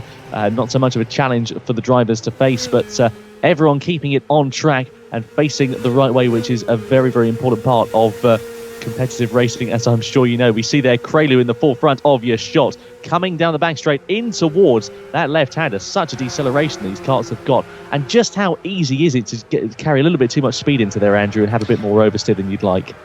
Very, very easy indeed. There's not much runoff on the outside of that corner, and it doesn't depend on what car you're in. It can be so tempting coming down that back straight, that long back straight, to take so much speed into the corner. But if you're slightly offline, you could be having a little trip into the grass on the outside. You also want to get the speed off to prepare yourself for that next series of corners, the right, then left, and then right again. So it's a very important corner to A, defend your line, and B, set yourself up to get the lap times and the speed up for the following corners. Pleased to say we have now got the graphics back, as you can see on screen. So as we know, it's Zajak still leading the way. The Frenchman, of course, who's having a very, very competent run in the championship so far. Things are going to be interesting as we go in towards Willow Springs and, of course, the finale at Brands Hatch as well. Mr. Racing Line still there in third place. The Danish driver having a very good run so far. Krelu in fourth at the moment. Little Regret 265 in fifth. Famine close behind. The only Briton in this race on home turf in sixth place. Haas Gaming, the Portuguese driver, of course, who we were just looking at a few moments ago in the red cart. He is in seventh place. Midnight Rider 32, of course, who was warned about track limits earlier on, stuck in eighth. And Mikosi Academic, I'm afraid to say, stuck right down the order there, Andrew, in ninth place overall. Yeah, not having the best of races in this heat, Mikosi Academic. But hopefully for him, we've still got the repechage, losers melee chance, whatever you want to call it, the chance for the drivers to get into the final. And hopefully Mikosi Academic will be able to do a better performance in that and get through there. But at the moment, it's not looking like he's going to make the final through this heat. And not quite reaching the heights of what he did earlier in the season, as we've just got under 3 minutes to go in this heat here on the Stowe circuit of Silverstone. There's still a battle going on between Krelu and Little Regret 265. Little Regret 265, the American, really closing up on the back of Krelu now as they come down the back straight. Pulling out of the slipstream does the Frenchman, and also about to come alongside and gets ahead of Little Regret 265, does the Frenchman. So up into fourth place for Krelu. Great bit of overtaking there, nice and clean, and keeping it nice and fair as well. Mr. Racing Line still in third place, but coming more and more under pressure from Krelu at the moment as well. And though, despite that overtake, don't forget Little Regret 265. Don't count him out, because he's a very, very competent racer, and I'm sure if it's anybody that can claw it back, it will be him. We'll see how things go, of course, as we come in towards the final couple of minutes of this race. But still, Zajak, though, the Frenchman who has dominated the way. And I have to say, Andrew, given the recent events we've heard in France over the past couple of days, certainly something that will be lifting the spirits of himself and indeed the nation as well. Absolutely. It's great that Zajak's been able to come out today and still perform. Krelu as well, and serving his country very, very proudly in this race. Let's hope it continues. Yeah, most certainly so. So Mr. Racing Line still there in third place. The Danish driver really putting some pressure now on, really having pressure put on him, rather, I should say, by Krelu, of course, in fourth place. But D15 1998, the Greek driver, we haven't really mentioned him throughout this race. He's had something of a quiet affair, but nonetheless, he's really coming under pressure now from Mr. Racing Line. Will he be able to hold off into the final parts of this race. No, he won't. Mr. Racing Line then gets himself up into second place and on towards the second podium place. But coming onto the rostrum now is going to be Prelude before too long as we come in towards this technical final part of the lap. And around that sweeping left-hander, Mr. Racing Line goes a little bit too wide. D15 1998 keeps it back underway and keeps it fighting together. But Prelude, though, surely is going to be thinking about a move as they come down in towards turn one, Andrew. Great stuff, these three really giving each other just enough room to keep each of themselves in this battle for second place. Really good stuff from D15 1998, one of his stronger performances in the karting series this year, as my memory probably serves me incorrectly. If he's performed as well as this previously, I do apologise, but really good performance from the Greek driver as they nearly go three wide down the back straight into the left-hander. All still to play for this second place. It could go to any of these three drivers, Tom. It certainly could do. I think they had a change of positions further down the order as well. Didn't quite catch who it was. It was Haas Gaming versus GTP Famine, who are having a little scrap there for sixth place at the moment, with the Portuguese driver reigning on top so far. So coming in towards the final part of the lap. Will they get another lap as they cross the line? I think they will indeed. So one more lap remaining of racing here, as you can see with the ticker tape on the left-hand side of your screen. It is J-Jack's race to lose at the moment. He has got a comfortable lead out in front, but who is going to get second place? Time will tell as to go through the left-hander for the final time and head down in towards the back straight for the final time of asking. Down they come. How effective will the slipstream be? J-Jack leading the way. Mr. Racing Line still there in second place, but no one able to take advantage. So one would imagine that the gearing is not quite set up for these KF class carts to be able to launch an overtake. Prelude, though, looking to challenge D15 1998, but Mr. Racing Line now coming under increasing pressure from D15 1998. But it is indeed going to be JJ then. The Frenchman wins here at Silverstone, takes the first victory of the day here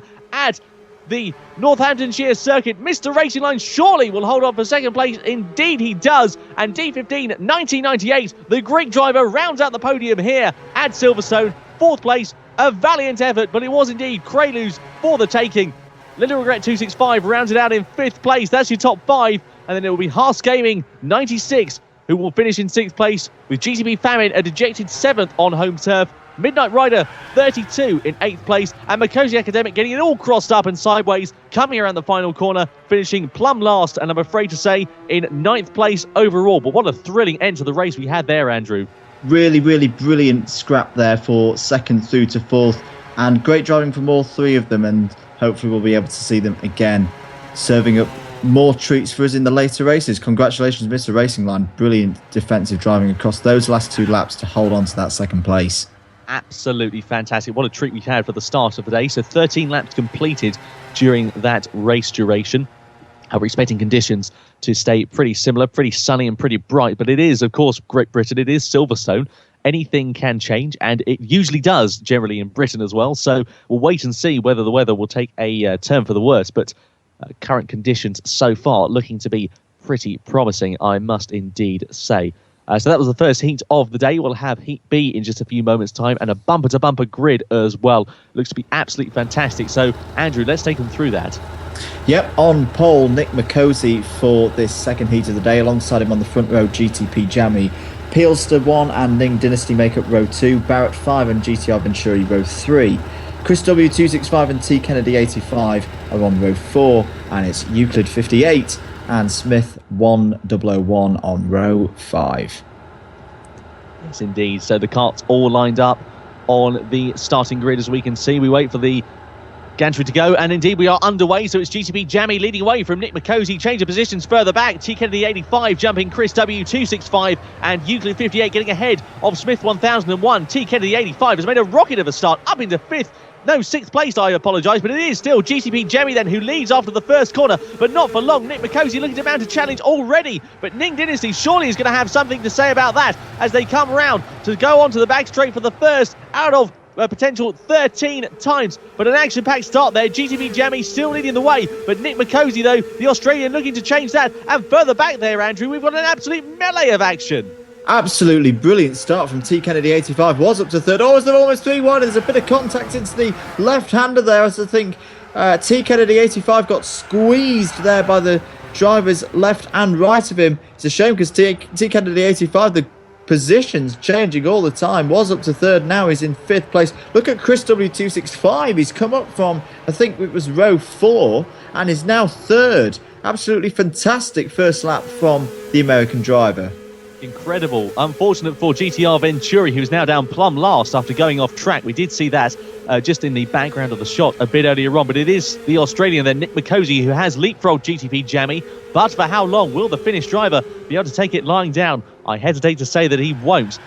Second place, of course, GTP Jammy, Chris W265 in 3rd place, and then it's Americans all the way down from 3rd until 9th place overall. Ning Dynasty in 4th, T Kennedy 85 in 5th, Barrett 5 in 6th, Euclid 58 7th, Pilster 1 in 8th, Smith 1001 in 9th, and then GTR Venturi, the unlucky Spanish driver, sitting there in plumb last and 10th place overall, I'm afraid to say, at the moment. But Nick Mikosi there, he is absolutely on it, Andrew. Look how much of the track he's using, and look how aggressive his driving is as well. He is pushing incredibly hard. He's using these dry conditions to his full advantage at the moment. Trust me, he would not be able to do this in the wet. Those grassy banks soak up the water very, very quickly round the Silverstone circuit. Believe me, I've been in those. They're not very easy to get out of. GTP Jammy doing a great job to hold on to Nick Mikosi in 2nd place. Chris W265 still in 3rd as well. And we've got to say for Nick Mikosi, very, very good retaking the lead. GTP Jammy put him under incredible pressure on that first lap. And it's going to be interesting to see if Jammy runs a little bit wide there. And similarly, I think he's taking inspiration from Mikosi's driving style by using all of the track and a little bit more now. It's going to be interesting to see if Jammy can close in Nick Mikosi on the lead. Yeah, most definitely so. So further down the order, change of positions between Pilster 1 and T Kennedy 85. That's a scrap going on. GTR Venturi making his way through the field, demonstrating that, of course, despite the incident, he has got some incredible pace behind him, already up into 8th place after just a lap following those incidents earlier on. But it is still Nick Mikosi then who leads the way. Chris W265 in 3rd at the moment. He's got a bit of company behind him as well. That orange cart you can see coming down the back straight at the moment before that left-hander. Very reminiscent, actually, of the full Silverstone layout of the Wellington Straight coming in towards Brooklands. Through there they go. Chris W265's got GTP Jammy just ahead of him now. So Chris W265 actually really mounting a bit of a pressure for 2nd place at the moment. We could have an American taking over from a Finnish driver for 2nd place on the podium at the moment. We'll wait and see how that develops on, but he's got a little bit more ground to make up, and he is in that unfortunate position. I always seem to mention it during this commentary, Andrew. He's in that unfortunate position where he's going to have to attack and defend if he's not too careful.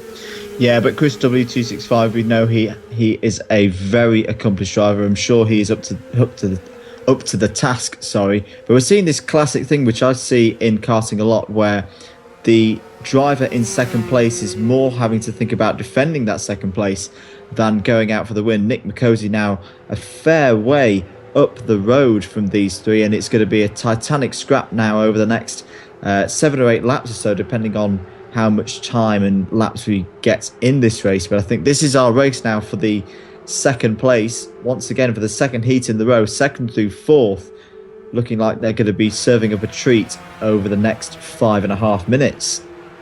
Yeah, lap times actually between Chris W265 and Jammy pretty comparable, but given the slipstream that Chris W265 has got, he was actually a few tenths of a second quicker, and that really is very, very important. To start lap 6, they come over the line now, heading in towards the right-left chicane. Very quick, a minor lift, I would say, on the throttle, but straight back onto the loud pedal before you come in towards the left-hander. It's a fantastic karting track, this, Stowe.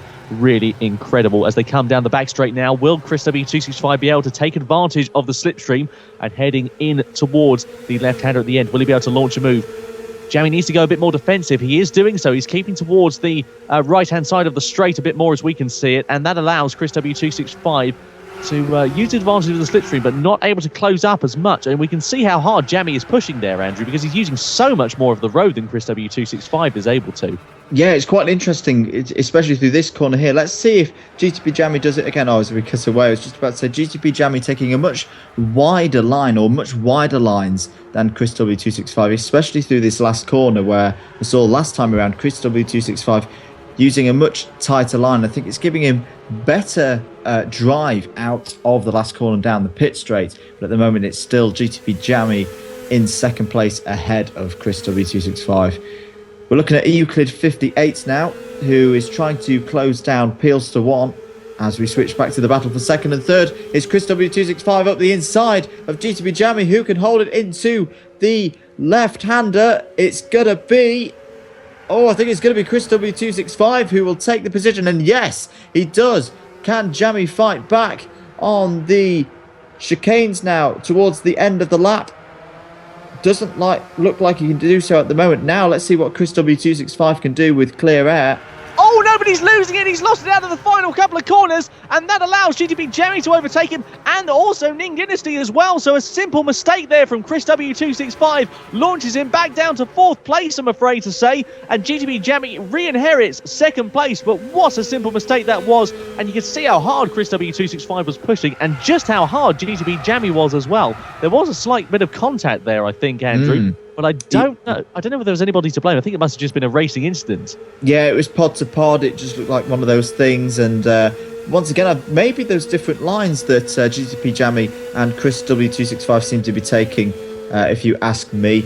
But still, we've still got 3 minutes to go. So Chris W265 still has the time, if he has the pace, to work his way back up to 2nd place. But no doubt that will be an incident that will be talked about in the paddock afterwards, as there's a spinner in the one of the slower, just before the left-hander there. Not quite sure who it was.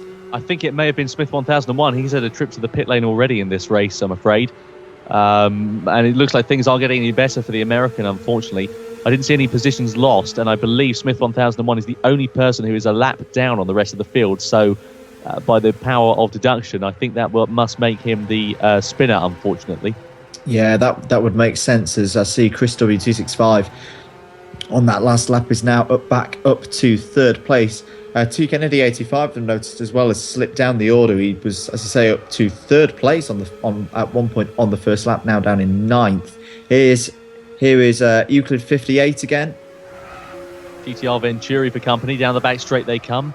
The Spanish driver, of course, who ended up plumb last after a spin, of course, on the first lap, and gets himself easily ahead of Euclid 58, like taking candy from a baby that was, through the right-hander after the back straight. Great bit of overtaking there, up into 7th place. We're getting some valuable points on the board for GTR Venturi, of course. We will have a qualifying race after this heat here at the Stowe Circuit at Silverstone, and then, of course, we will go on toward the final race of the day. But it is still Nick Mikosi then who leads the way from GTP Jammy, from Chris W265 in 3rd place overall. Peelster there having a bit of a lonely race. Well, I say a lonely race, actually. He's got Ning Dynasty not too far in front of him. Yeah, he's recovered well. He had problems early on. I noticed he fell down the order a bit. He's now looking at the back of Ning Dynasty and potentially a 5th place finish in this race. I think Barrett 5 is a little bit too far up the road from this group. Just over 1 minute to go then, as we stay with Peelster. Can he overtake his fellow American Ning Dynasty as they come through the this corner seems to just go on forever in these karts. I've got to say, out of it now. I've got to say, actually, having commentated at a circuit called Blighton Park, which is based in Lincolnshire, it's very reminiscent of the first corner there. It's 180 degree, but it is at a slight angle as well, as you can see. They don't go straight into it. They go in after a right-hander. And it's very reminiscent of that, I must say, or a left-hander, rather, I should say. So it's very reminiscent of that. But anyway, still Peelster then, looking to challenge Ning Dynasty as they come down the final straight for the presumably last time. Oh, Ning Dynasty getting a bit sideways and a little bit out of shape, but that allows Peelster to get himself ahead around the outside, heading in towards the right-hander they go. Great bit of overtaking there from Peelster then to get himself up into 5th place overall. Ning Dynasty down to 6th at the moment, but I think it is indeed going to be Nick Mikosi who will take the spoils here at the Stowe Circuit, of course, at Silverstone, Andrew, and you can't fault him at all. He's driven an absolutely dominant race. Well, it's been brilliant. He's used the battle for 2nd and 3rd and 4th places to his advantage. He's kept calm. He's kept going up the roads, and he's pulled away from the rest of the field brilliantly. A very, very professional drive and a much deserved victory for Nick Mikosi. Absolutely incredible. Do apologise for the loss of stream at the moment, but there we are. Confirmation that this is indeed the final lap. So one more lap to go then. And coming in towards the final part of it now is Nick McCosey. Still kicking up dirt and still pushing absolutely very, very quickly as well. His best lap of 52.5 second lap. But it is indeed the Australian then, Nick McCosey, who takes the second heat victory here at Silverstone. A great bit of driving there from the Australian. GTP Jammy will romp home in second place. What a result for the Finnish driver after some earlier battles. Chris W265 finishes off the podium. So it is 3 different nationalities on the podium. Barrett 5 there in 4th place. We haven't mentioned him all race. He's had a bit of a quiet one, but he kept his nose clean and kept it facing in the right direction as well. Pilster finishes in 5th. GCR Venturi, what a result from the Spanish driver, of course, who was plumb last after the first lap and has got himself up into 6th place. Nick Dynasty takes 7th. Euclid 58, all the way down in a dejected 8th place. T. Kennedy 85 will round it out in 9th place. And then Smith 1001, he will be the final finisher in this race. Absolutely incredible racing we've had here at Silverstone, and a flourish to the finish there for Smith 1001. That's not, of course, not all the action we've got before the final. We have got one more race, the last minute qualifying race here at the KF class for the GTPlanet Karting Series at round 6, and then we will have the grand final for you. And if it's anything like the Hinks have been, it is going to be flipping action-packed, Andrew. Just a bit, Tom, just a bit. So we wait now for the last chance qualifying heat to start. And in just a moment, we'll tell you who is in this last chance qualifying. Yes, indeed we will. So the starting grid then for this race looks like this. Craylew on the front row, joined by Little Regret 265. Barrett 5 on the second row, with Haas Gaming 96 in 4th. Famine in 5th, Euclid 58 6th, McCosey Academic in 7th, Midnight Rider 32 in 8th place, and Pilster 1 in 9th, and Smith 1001 rounding out the field. That is a very, very competent lineup, and it's going to be very difficult to choose, Andrew. Absolutely, and not all of them will be able to make the final. Someone big's going to be missing out. We wait for the lights to go green. And there they go. It's Little Regret 265 leading from Craylew off the front row. Who's going to get the advantage into the first chicane? It's a good start from everyone, and it's especially good start from Haas Gaming 96 from row 2 on grid 3. Has shot through into the lead. Absolutely brilliant start from the Portuguese drivers. There's a bit of contact there between Little Regret 265 and Craylew. I think everybody's still going round. Indeed they are. GTP Famine up to 3rd place, as it's Haas Gaming 96 leading from Little Regret 265, Famine, Craylew and Barrett 5, Tom.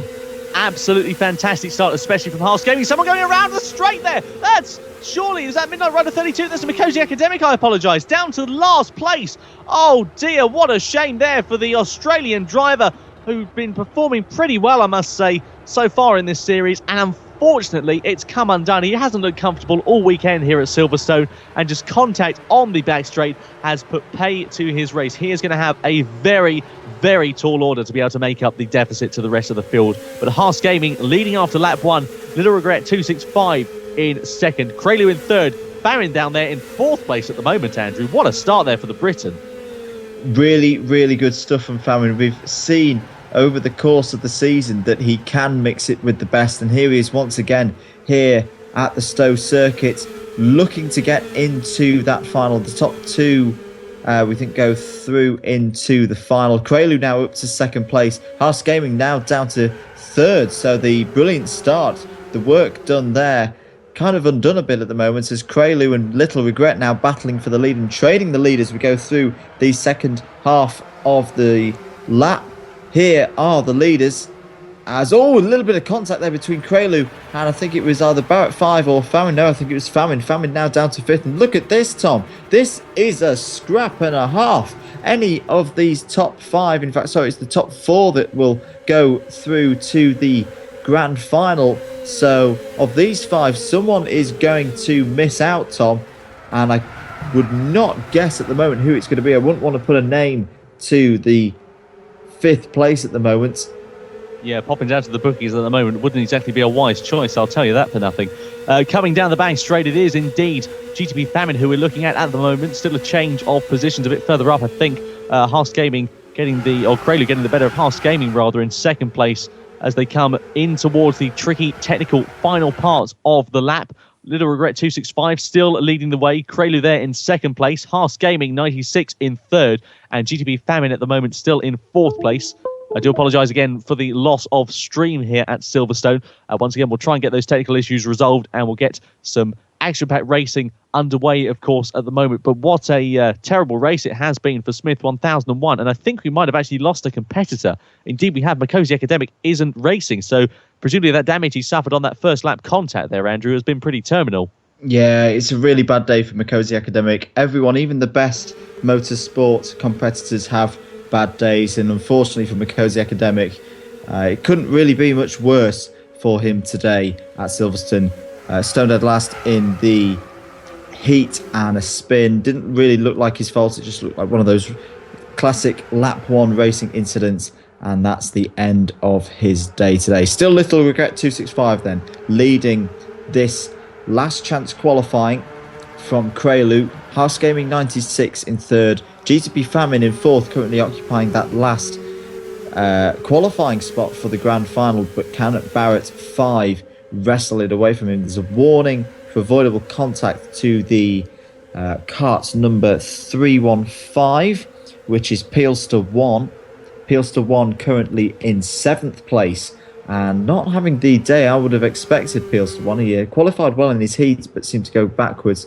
I think he had a bit of contact in that first heat of his, but not advancing to the grand final at the moment with that 7th place and stuck behind Midnight Rider 32. Yeah, most definitely so. So Little Regret 265 then leading the way from Kralu, of course, here on lap 5 out of 13 at the Silverstone circuit. And a bit of a wide line there from Midnight Rider 32 allows Peelster 1 to take advantage, and also Euclid 58 as well, I believe. So bit of a shocker there for Midnight Rider 32. A simple mistake, once again running it a little bit wide, has lost him a couple of places, unfortunately, and he is now down in the second to last place of 8th position overall at the moment as we come across the line to start lap 6. Little Regret 265 at the moment still leading the way, and Famine, of course, the last of the qualifiers. As we mentioned, the top 4 drivers here at Silverstone will go through to the grand final, and we are set for an absolutely fantastic grid in these races. Of course, it'll be Famine at the moment who goes through. Barrett number 5, though, I'm sure will be looking to make a change to that as the carts continue to circulate round. Once again, apologies for the loss of stream. We'll get it back up and running again in just a few moments' time, and as if by magic, it has done. So still Euclid 58, they're down in 7th place at the moment. He's having a bad day at the office, much like a lot of people here, Andrew. Is it the circuit? Is it the characteristics of the circuit that are catching a lot of people out, do we think? Maybe so. It's very different to what the karting series has visited. Very different to Madrid, where we were last time. And once again, I know I keep talking about it, this second half of the circuit, it's very much one line through. It's one of those tracks where if you get a little bit offline, even in the dry, it can be a real problem and you can lose a lot of grip, and understeer is a big characteristic of this track, I've found. So I think some of the drivers are struggling with that a little bit. And also it's tight as well. It's tight through that second half of the circuit. There's not much room to get the back end of the kart out at all and take many risks. So maybe to those drivers that like to be a bit more expressive and aggressive, it's just not suiting them today. Yeah, it really is not. Little Regret 265 leads the way, of course. He's got a good, I'd say, half a second, 7/10 of a second lead over his second place compatriot Kralu at the moment. Haas Gaming 96 there in 3rd place overall as we progress onwards throughout this race.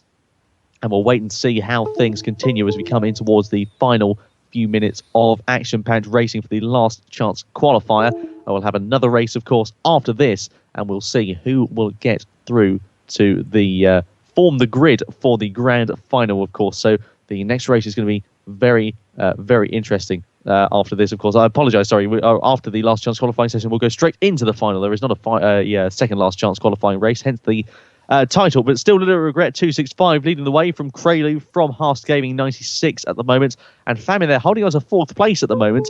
Had a bit of a rough running, shall we say, in the first couple of heats, did Famine Andrew, but he's really upped his game for this final, and he's pulling out all the strings when it really counts. Yeah, and we know Famin is a big race character. He loves racing up at the front, and I remember his racing at Suzuka earlier in the season in the karting series. He really likes to mix it up at the front of the grid, and it's great to be seeing him doing so again. 2.5 minutes to go, then you're looking at Krelu and Little Regret 265. So here's a little battle for the lead of the race. Be interesting to see if Krelu really wants to win this race, because these two very, very competitive drivers, but if they take each other out squabbling for a race win, they could lose qualification to the grand final altogether. So might just want to play this safe, guys, and make sure that you get to that grand final. And so it's still Little Regret 265 leading from Krelu, Haas Gaming 96 and GTP Famin qualifying for that final. Peels to 1, looking to overtake Barrett 5, I think, unless that is someone a lap down and I'm mistaken. And indeed it is. Peels to 1 up to 5th place now, so Barrett 5 dropping back to this second half of the field, who at the moment are just racing for pride, really. A long way behind GTP Famin in 4th. You can see there on the long shot, GTP Famin just going through the left-hander at the bottom of the straight. And it's just over 1 minute to go, so we should get 2 more laps in here, Tom. Yes, indeed. So things action-packed, as we can tell, further down the order, but still the top 4, keeping things composed, keeping things steady. No contact as far as we're aware between them at the moment as well, even though they are running very, very close on track, as you can see with the circuit map at the top of the screen. Well, all running close on track, with the exception of Little Regret 265, who's really pulled out all the stops when it counts, and he's absolutely flying out in front at the moment as well. Yeah, I think these two are pushing each other along, Little Regret 265 and Krelu, and I think Krelu's going to have a go at taking the lead here late on in the last chance qualifying, and a brilliant move up the inside. Krelu is your new leader, but Little Regret 265 fighting back now. Can he do it around the outside? No, Krelu takes the line, takes the corner, and takes the lead. I mean, it doesn't really mean much because both of them in those positions would qualify for the grand final anyway, but maybe a bit of psychological warfare going on between these two at the moment. Krelu wanting to get one over on Little Regret 265 before that grand final. Little Regret 265 not giving this one up though. This is the final lap now as the timer hits 0. Just this lap to be completed, and then we will be going towards the grand final. Barrett 5 still trying to get past Peels to 1 for that 5th place at the moment. Absolutely fantastic. Down the back straight they come, side by side between the two drivers, different nationalities, completely different driving styles as well, but keeping things absolutely action-packed at the top 2. Little Regret 265 still leads the way. Is Krelu though going to try and launch a move up the inside into the right-hander? He is. Will he be able to pull it off as they're coming towards the final couple of corners? No way through there for Krelu at the moment. It is indeed surely going to be Little Regret 265 who takes the victory. Round the final corner they come in the slipstream. It is Little Regret 265 who takes the victory ahead. Oh no, it's Krelu, I apologise. Krelu takes the win from Little Regret 265. Unbelievable, by 0.2 of a second. Haas Gaming rounds it out in 3rd, and then GTP Famin becomes the last of the qualifiers. Unbelievable. What a race, Tom. That was absolutely brilliant. Actually, hang on a minute. I think there's been a little bit of confusion in the timing. I think there's been a glitch. Just hearing in my ear that Little Regret 265 was actually the winner. So Little Regret 265 on the line has just edged out Krelu. I mean, in a way, it doesn't really matter, as they both were going to qualify for the grand final no matter what the result was. But still, fantastic racing between the two of them. And that's just what we want to see in the GT Planet's karting series. What a race there from the field in the last chance qualifying. Krelu, Little Regret 265, Haas Gaming 96 and GTP Famin will see them in the grand final. Yeah, commiserations to Peelster 1, Barrett 5, Euclid 58 and Midnight Rider 32, as well as Smith 1001, who will unfortunately progress no further in the action here today at Silverstone. From the last chance qualifier, we head over to the grand final here at Silverstone for round 6 of the GT Planet Karting Series. It's all to play for, of course, and this is what counts in the weekend. And this is going to be very, very interesting for the championship as well. Let's wait and see how things progress with the grid, of course, being the cream of the crop, as it were, throughout the day's racing here at Silverstone. And Andrew, we are going to be in for an absolute cracker. Very, very close field in this one. Let's take you through the grid. On the front row and on pole position, it's JJack33 alongside him, Nick Makosi. Row 2 is GTP Jammy and Krelu. Mr. Racing Line and Chris W265 make up row 3. Row 4 is Little Regret 265 and D15 1998. Row 5 is Haas Gaming 96 and Peels for 1, and then it's Midnight Rider and GTP Famine on row 6. We wait for the lights here at the Stowe Circuit at Silverstone. And indeed, we are underway. A great start then from Jajak, who gets away initially off the very well off the front row of the grid. I'm afraid to say we've got a bit of a glitch with the streamer again, and that has meant that we are not able to continue the coverage through to turn 1. We'll give you an update as soon as we can, but it looks initially there, Andrew, as if everybody got away fairly cleanly, and I think Nick Makosi was looking to launch a challenge in towards turn 1. Yeah, we saw in the previous last chance qualifying race that pole position has been beaten to the first corner in previous attempts at starts, so it did look like Nick Makosi got a good initial getaway there. We'll see if he was able to convert that into a lead in a moment once we retain or regain the stream, as we do now. It's JJack33 who's managed to convert pole position into a race lead at this point. Nick Makosi now second, Krelu third, GTP Jammy fourth, but look at GTP Jammy all over the back of Krelu at the moment as we go through the final corner to finish lap 1. All 12 karts still in the race, and just look how close the field is, Tom.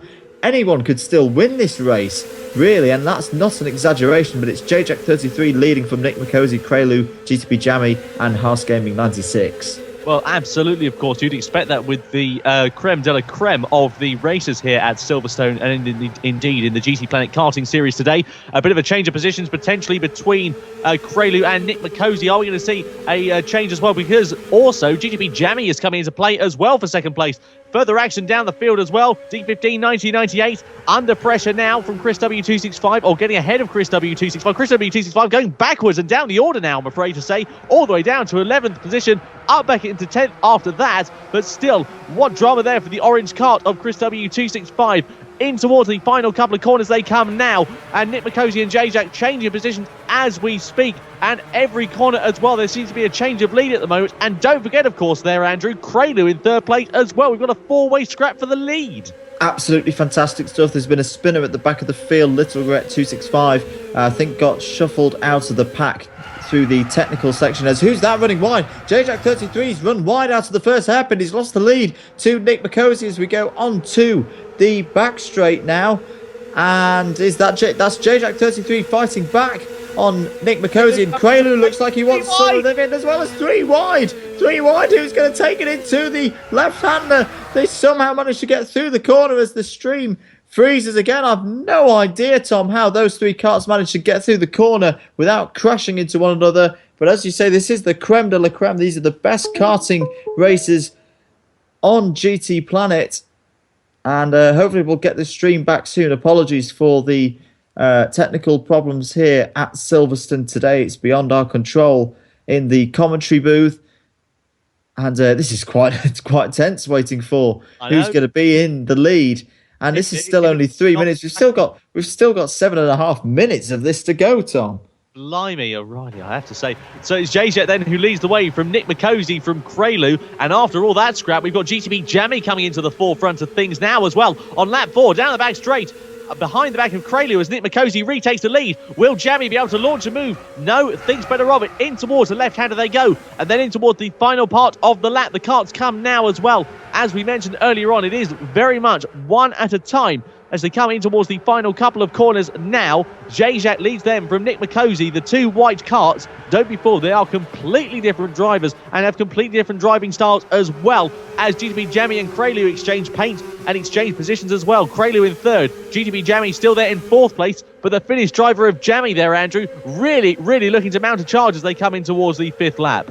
How many times have we seen this season in the GT Planet Karting Series? These grand finals always serve up fantastic action. We're having another brilliant race here today at Silverstone. And look at this battle now between Mr. Racing Line and I think it's Harsh Gaming 96 in the red cart there, the deep red cart, the Portuguese driver. And not too far behind them as well are Peelster1 and Chris W265 having their own scrap, as it looks like the top three are just starting to pull a little bit away, Tom. But I'm not going to put it past you or anyone else that one of those guys in fourth down to about eighth could still win this race, because who knows what could happen with 5.5 minutes to go. And what, of course, is this going to mean for the championship as well? There's still a championship at play between Jack and Nick Mikosi. Nick Mikosi is having a very good run so far in this race. Mikosi Academic, of course, who I believe is some kind of compatriot to Nick Mikosi. He's having a very torrid run. Contact between the top two. Jack and Nick Mikosi come to blows as we come down the back straight for the 6th time out of 13. In towards the left-hander, they will come in just a couple of moments. Jack pulls out of the slipstream. Nick Mikosi on the left-hand side doesn't go defensive, but has that straight line speed advantage there, Andrew. But still, Nick Mikosi defending his position from Jack at the moment. Unbelievable how much straight line speed that Nick Mikosi had, even without the advantage of a slipstream. Very good work by Nick Mikosi and his mechanics. They've got that kart set up very well for that back straight. They know how important it is to have good top end and good top speed. It's serving Nick Mikosi very, very well at the moment, because he's able to defend without defending, in effect, from the attacks of Jack 33. Still a long way to go as Jack 33. Oh, I think we've missed an absolute treat of an overtaking maneuver there, Tom, as Jack 33 manages to take the lead, but he's run wide through the hairpin in the loop corner. And now let's see what Nick Mikosi can do with that good top speed and the slipstream. I reckon he's going to have a good shout at overtaking Jack into the left-hander. Jack 33 going a little bit defensive on the inside, and I think he's been able to retain the position. Oh, almost had a little bit of dirt being kicked up there by Nick Mikosi. Somehow he manages to keep it or get it back on the black stuff. But this is unbelievable stuff here on the Sozak. And he's gone wide a little bit again. Brilliant driving from Nick Mikosi. It's still Jack 33 in the lead. Leaving on the ragged edge is Nick Mikosi at the moment. Absolutely fantastic racing here today at Silverstone. Credit to GTP Famine as well, who's just got himself ahead of Peelster, but crossing back to the battle at the front place. At the moment, Nick Mikosi relegated down to second. Oh, bit of a corner cut there. Very, very eager line up the inside of Jack. Will he be able to get ahead? No, he doesn't gain an advantage. Slots back into the slipstream once again, does the Australian. Jack then still leading the way on lap 8. Further down the order, look at this battle going on. But Mr. Racing Line there and Chris W265, as well as GTP Famine, locking head-to-head at the moment. Still going head-to-head, though. Nick Mikosi retakes the lead from Jack, but takes it back again. Nick Mikosi leads. No, Jack leads. Unbelievable through the left and the right-hander. It's changing lead faster than we can keep up here in the commentary box. Through the left-hander, coming on towards the start, lap 9. Jack, then the Frenchman, leads the way from Nick Mikosi. From GTP Jammy in third place at the moment. Crelu there, holding on to a good, solid fourth place at the moment. And Mr. Racing Line looking fairly comfortable in fifth as well. But absolutely unbelievable racing there, Andrew, through the chicanes and through that last couple of laps. That was incredibly close. Absolutely unbelievable stuff. 2.5 minutes to go. And I tell you what, Tom, Jack and Nick Mikosi squabbling constantly no matter where they are on track. This is allowing GTP Jammy to close in on them. GTP Jammy is not out of this race yet for the race win, as Nick Mikosi uses that good top end to overtake Jack 33 down the straight, but they're still side by side. They're still holding each other up. Just look at GTP Jammy, Tom. He's closing on these two. It could be a three-way scrap for the leaders. Oh, but he's off! Unbelievable! And off the road. Off out of the final couple of corners. I can't believe it. The Frenchman. Oh, he was having such a valiant run in this race. And just a simple mistake. We've been mentioning them happening throughout this race. And such a simple thing to happen for the Frenchman. He's still in third place at the moment. But that really has put pay to his victory charge, unless there is a minor miracle in these final couple of laps. But GTP Famine there still in 7th place. He cut the corner a little bit, going through the left-hander as well against Chris W265. My goodness, what a few corners that was between Nick Makosi. What a few laps it was between Nick Makosi and Jack. And unfortunately, it just came undone right at the wrong moment there. He is going to be very angry inside of that crash helmet. Well, once again, I think we might be having some discussions, shall we say, in the paddock after this race, because JJack33 and Nick Makosi coming together there. JJack33 now has the attentions of his fellow Frenchman Crelu for a spot on the podium, and there's 52 seconds to go.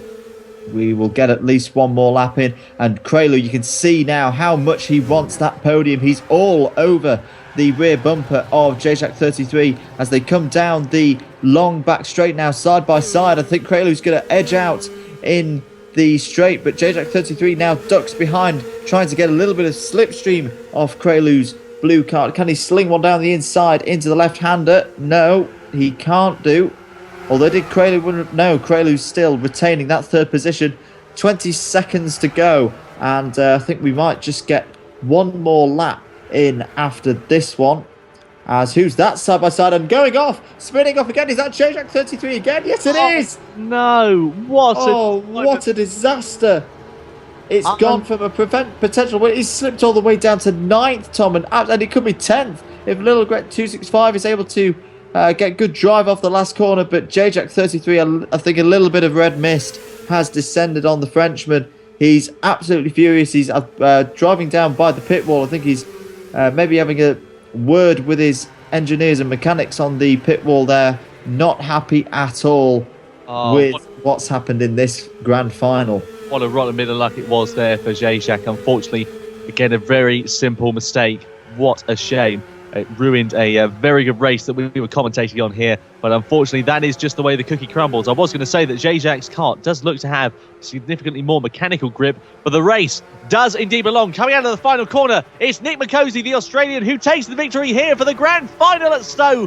What a great result there. Second place goes to GTP Jammy, the Finnish driver, gets a podium. And third, it is Crelu, the Frenchman. Not the Frenchman we thought we'd see on the podium, but nonetheless, a great result there for him. Fourth place, Mr. Racing Line. Chris W265 in fifth.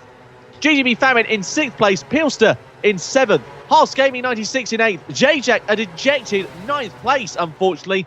And Little Regret 265 rounding out the top 10 with Midnight Rider 32 there, rounding out the grid in 11th position.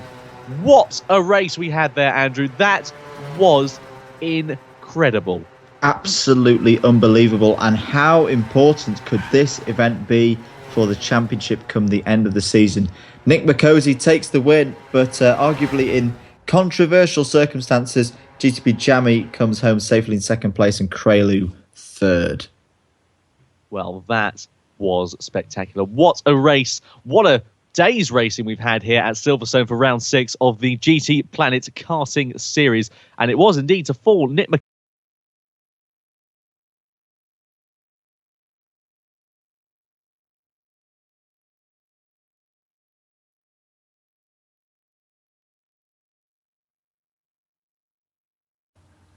Hello and welcome to the GTPlanet Karting Series for another round of the championship. Specifically, round 7 here. We're stateside at Willow Springs Raceway.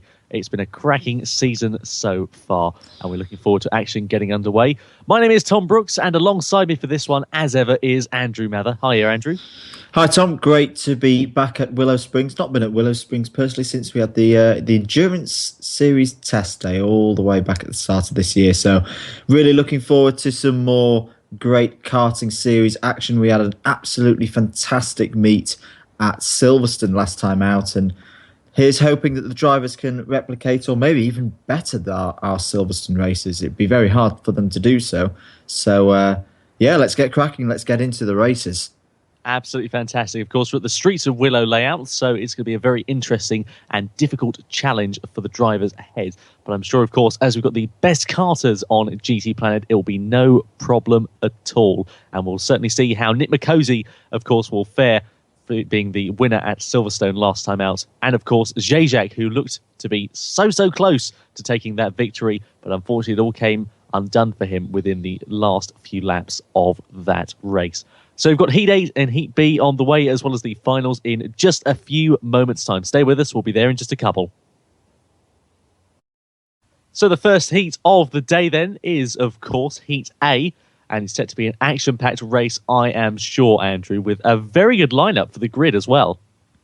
Yeah, let's have a look at the starting grid. On the front row, it's JJack33 looking to respond from the disappointment of Silverstone with GTP Jammy in second. Row 2 is Mr. Racing Line and Chris W265. Row 3 is D15 1998 and UNC Pub 16. Good to see Pub 16 back in the karting series. And then Makosi Academic in 7th place. 7 karts on the grid, waiting for the lights to go green. And then, of course, we will be underway for racing here for the 7th round of the championship. Drivers being held for a mightily long time, it must be said. Getting underway once again now. Good start then from Jajak and GTP Jammy off the front row of the grid as they come down in towards turn 1. Who is it going to be that leads the way then as they come in towards the first corner there, Andrew?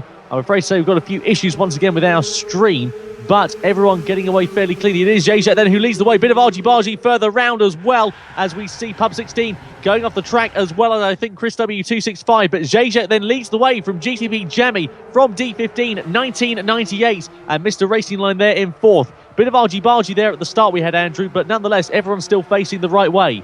Yeah, that's good to see. I thought Chris W265 and Pubs were going to be coming unstuck there. Both drivers did very, very well to recover. Meanwhile, at the front, it was pretty clear at the front, and a nice start for JJack33 and GTP Jammy. We saw these two embroiled in battles at Silverstone, and no doubt they're going to be embroiled in another battle here between the two of these drivers, and they've already got quite a gap on D15 1998, Tom. Of course, and as we know, with the finals here, the top 6 will go through to the final from Heat A. Similarly, the top 6 from the final will go from Heat B, will go through to the final. So 12 drivers taking to the final. And of course, with only 7 for the first heat of the day, just 1 driver will fail to qualify. Mr. Racing Line versus D15 at 1998 as they come down the main straight, head in towards the uphill right-hander of turn 1. We've got Chris W265 in the pit lane now as well, so his earlier contact on lap 1, surely that must be a bit of damage, and that must be able to put him out of contention for the rest of this race, unfortunately. We'll see how he goes on. Pub 16 also in the pit lane now as well, so it's going to be a battle to see who will qualify for the final position in the final. But it is still Mr. Racing Line versus D15 1998 battling for position at the moment. Mr. Racing Line reigning on top of him at the Mo. But Jammy, GTP Jammy, of course, there in second place. Hasn't got too much of a gap to Jajak ahead of him. You can see that there, just a couple of kart lengths, Andrew. And unbelievably, it is going to come down to the wire, I am sure, for the 6-lap race. Just looking at the minimap, someone running a little bit wide up at the top of the course. I think it might have been Mr. Racing Line. But at the moment, it's lucky for him that the 2 karters in 6th and 7th have had problems, because it's not mattering too much for qualifying for the final. Makosi Academic having a much better run than last time out in Silverstone, 4th at the moment, and looking to close down D15 1998. But it's still these 2 drivers at the front, JJack33 and GTP Jammy, usual suspects, doing very well in the early throws of this race. Lap 3 out of 6 then. Such a characteristically different circuit from Stowe, of course. Stowe being comparatively flat, with Willow Springs being very undulating and a very difficult technical challenge for the drivers, with pitches and turns and elevation changes and hills and inclines and declines and so on and so forth, and sharp corners left, right and centre. A very, very different challenge, of course. A longer lap for the drivers to contend with as well, hence the only 6-lap duration compared to the 13-lap on average duration that we had at Silverstone.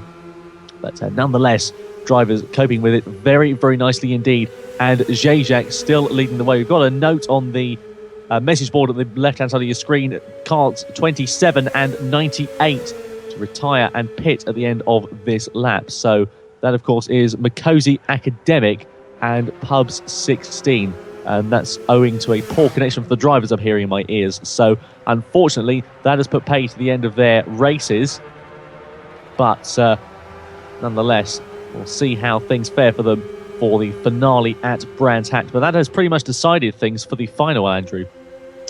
Yeah, a bit of a shame that this heat has gone that way, but that's motor racing. Sometimes we can't have a thriller in every single race, and I think we've been given our fair share of fantastic races so far. So we'll take this one of not being the most exciting for given how many good ones we've had so far this year. But JJack33 and GTP Jammy still giving a good show at the front of the field. JJack33 just edging that gap and doing the classic Jackie Stewart, winning at the slowest speed required technique, just keeping himself out of danger's way of an attack from GTP Jammy. D15 1998 still running well again in third place. Mr. Racing Line, another very quick driver who we've seen plenty of in the karting series this year, in fourth.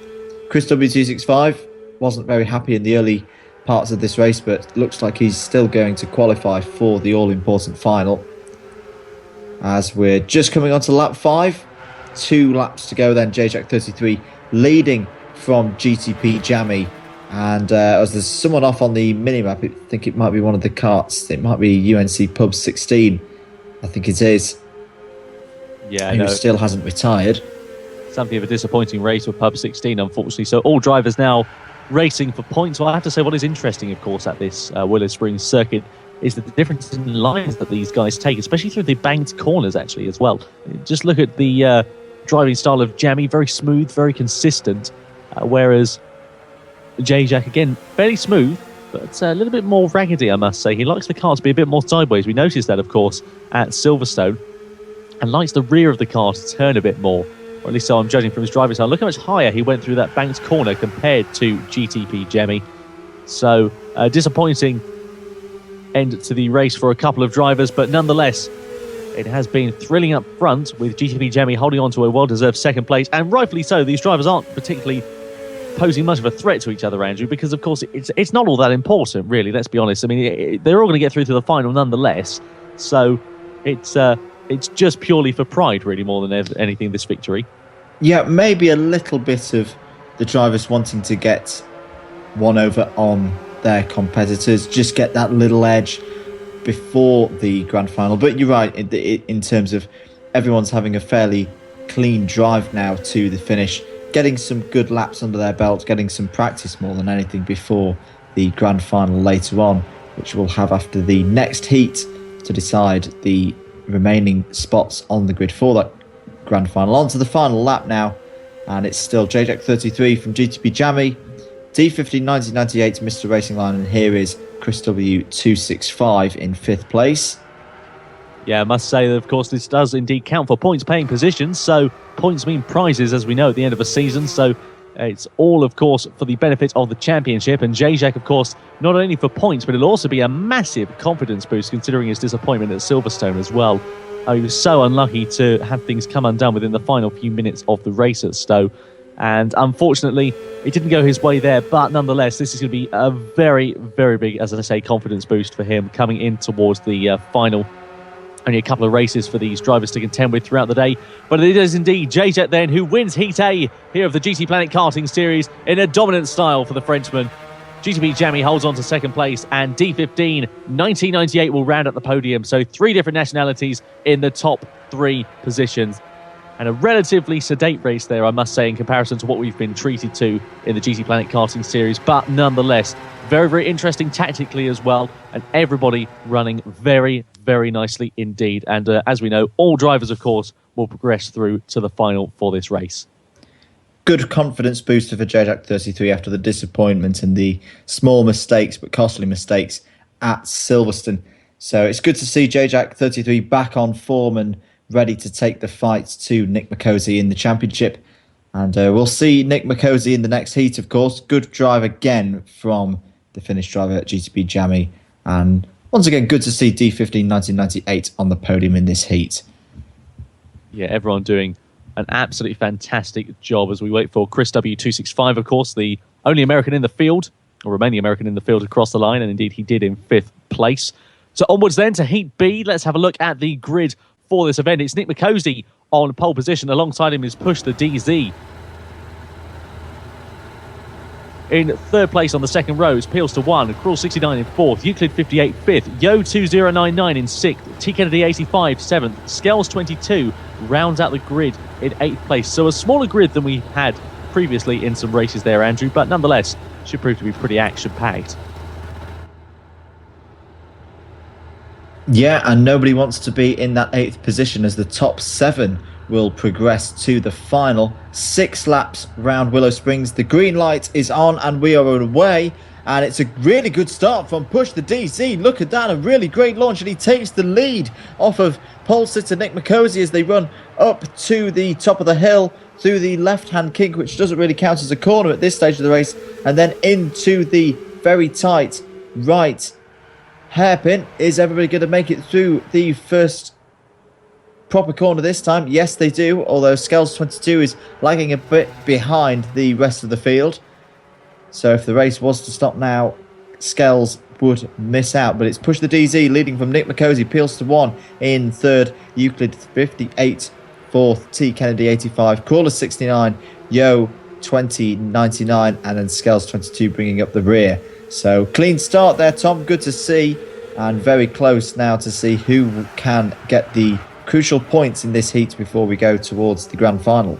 Yeah, everyone getting away very, very nicely off the row of the grid that they were on. Of course, a great start from pretty much everybody involved and minimal contact throughout the field as well, really demonstrating the caliber of drivers here today. There's Nick McCosey, of course, who is looking to battle with Push the DZ. Will he be able to launch a challenge for the lead as they come in towards the final part of the lap? As with Stowe, it's a very much a one at a time through there, but going down the back straight, of which, of course, there is not a particular straight on this circuit, very much like Laguna Seca in that respect. But coming down the straight in towards turn 1 they go now, and Nick McCosey not able to mount a challenge, looks towards the outside as they come in towards the tricky right-handed hairpin. No way through for him there, looks to get the switchback, but again Nick McCosey has to settle for second best. Push the DZ though, still defending from him at the moment as we see a change of position. Then Nick McCosey gets himself up the inside and gets the lead. Will he be able to launch it though? Nick McCosey, very close between the two. Push the DZ still side by side racing through the left-hander they go, and in towards the right now, banging wheels between the white and the yellow carts into the left-hander. Absolutely unbelievable racing between Nick McCosey and Push the DZ. Incredible on lap 2 out of 6, and it's Push the DZ who goes off the track. He's off. Unbelievable there for the American on home soil. He was having such a good run, and he's now down in 4th, potentially even 5th place. He's going to be careful there, Andrew, to not go down in towards the drop zone. Yeah, absolutely. That would be a real shame if Push the DZ ended up in that drop zone, but I do think Push the DZ is not in the championship battle. Who's that going off and taking a bit of a weird shortcut? It's a T Kennedy 85. Not quite sure what was going on there, but Push the DZ not in the championship battle, of course, so able to take a few more risks. I think wanting to take the win or retain the lead, at least at this stage of the race, for a bit of pride more than anything. Nick McCosey, though, I reckon he's going to want to win this heat, having just seen what JJack33, his rival in the championship, has just done in that first heat. He's going to want to match that. And who was that going off? In fact, Yo 2299 off, but there was another car locking up its tyres on the inside, so it's all going on here at Willow Springs. Push the DZ now up to 4th place. It was Crawler 69 who made the mistake. And someone on the mini-map's also off as well. I think it might be T Kennedy 85. Well, action aplenty here at Willow Springs. If you thought the first heat of the day wasn't action-packed, then certainly... Sorry, Tom, Nick McCosey's got a problem. Nick McCosey's descending down the order. He's down to 3rd place. I think he's off the road. You can see on the mini-map at the top of your picture what has happened to Nick McCosey. He's now down to 5th place. This could have massive championship implications. His cart's not moving, Tom. Unbelievable. What's gone wrong for Nick McCosey? He's down towards the rear end of the field. He's going to be in the drop zone. What on earth has gone wrong for him? Has he had some kind of an incident? He looks to be just sort of pirouetting in circles. That means then the unlikely leader of this event is Peelster, an All-American podium. Euclid 58 in 2nd place. Push the DZ in 3rd. And a warning there, return to track for 17. That's 3:17 of Nick McCosey. So has Nick McCosey made some kind of a crucial error and perhaps struggled with getting back onto the circuit? It's very, very difficult to judge from the limited information we have here in the comms box, but really putting pace to his race, unfortunately. So Pilster 1 leads the way from Euclid 58, from Push the DZ, from Yo2099. And in the drop zone, it is indeed the Australian who, all but a lap ago, was leading the way. And he's now there, Andrew, not going to make it into the final. Well, this is absolutely extraordinary as a development in the championship. We've no idea what actually happened. We only had the mini-map to tell us that there was a cart off and then the sign of Nick Macozy falling through the order. Nick Macozy, I've kept an eye on his little arrow on the mini-map. He is a long way behind Scales 22, so he's got a really uphill task to qualify for the grand final.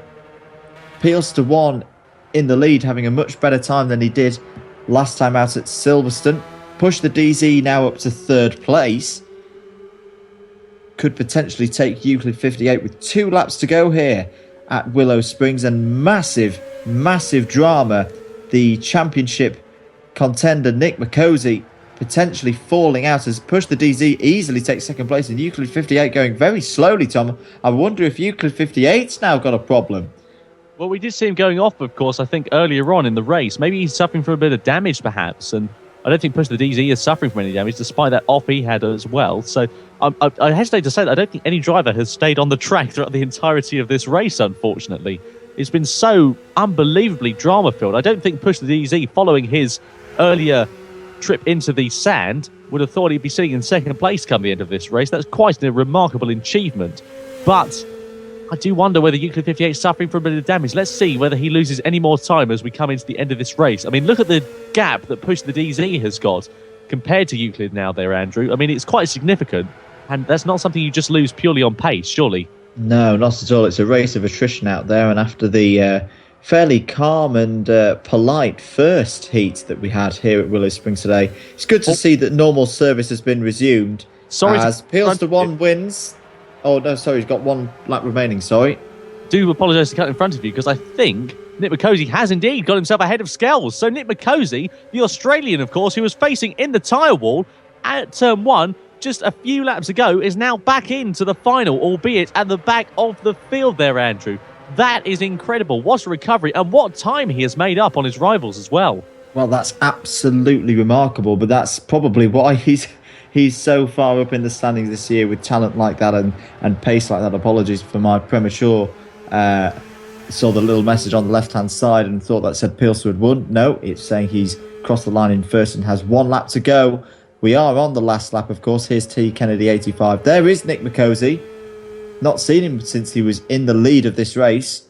He starts his final lap now.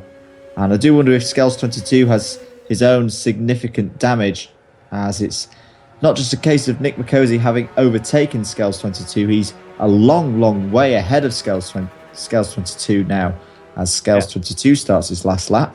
Got to say, that kart does look like it's crabbing ever so slightly, so potentially some damage for him. But it is Pilster 1, the American then, who crosses the line here for Heat B at Willow Springs Raceway, takes the victory. The first driver to cross the line of an All-American podium. 2nd place will be Push the DZ. 3rd, Euclid 58, despite the damage on his kart. Yo2099 should just hold on for 4th place. He's got Crawls 69 just behind him as well, but he does indeed. Yo2099 holds off to make it an American top 4. Crawl 69, the Canadian, in 5th.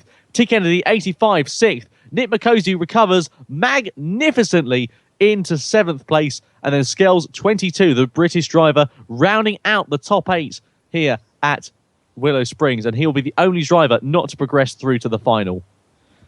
Well, a crazy race, Tom. Well done, Pilster 1, the man who made the least number of mistakes out there and inherited the lead and can be very happy with the 5.2 gap that he had over Push the DZ. Euclid 58, that's one of his strongest results of the year, and good Robin Fringe style driving to get that kart home and on the podium. Yo2099, good result for him. Crawler 69, T. Kennedy 85. They'll all make the final. And of course, Nick Macozy, what a dramatic race.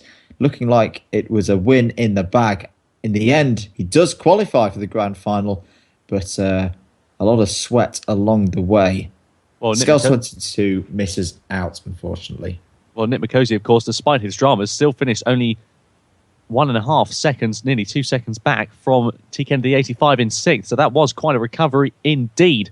So from Heat A and Heat B, then, we bring you the final here at Willow Springs Raceway. And here's how your grid lines up. Zajac on the front row, Nick McCosey in second, Push the DZ in third, GTP Jammy in fourth, Mr. Racing Line fifth, D15 1998 in sixth, Chris W265 seventh, Euclid 58 rounding out the top 8. It's going to be action-packed as ever. I am sure the rundown towards turn 1 will be hectic.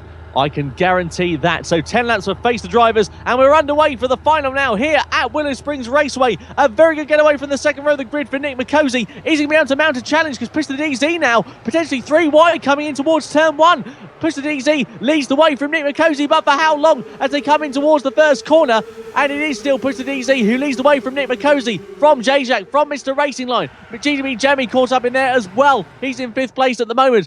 D15 1998 keeping his nose clean as far as we can see, but Chris W265 now up into 5th place, and Chris W265 now going back down to 7th.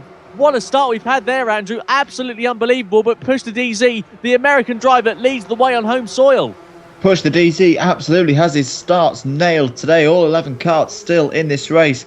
Everyone's still with a chance of taking the win here at Willow Springs today, but it's Push the DZ in the lead ahead of the championship battlers as Zajac 33 is now all over the back end of Push the DZ.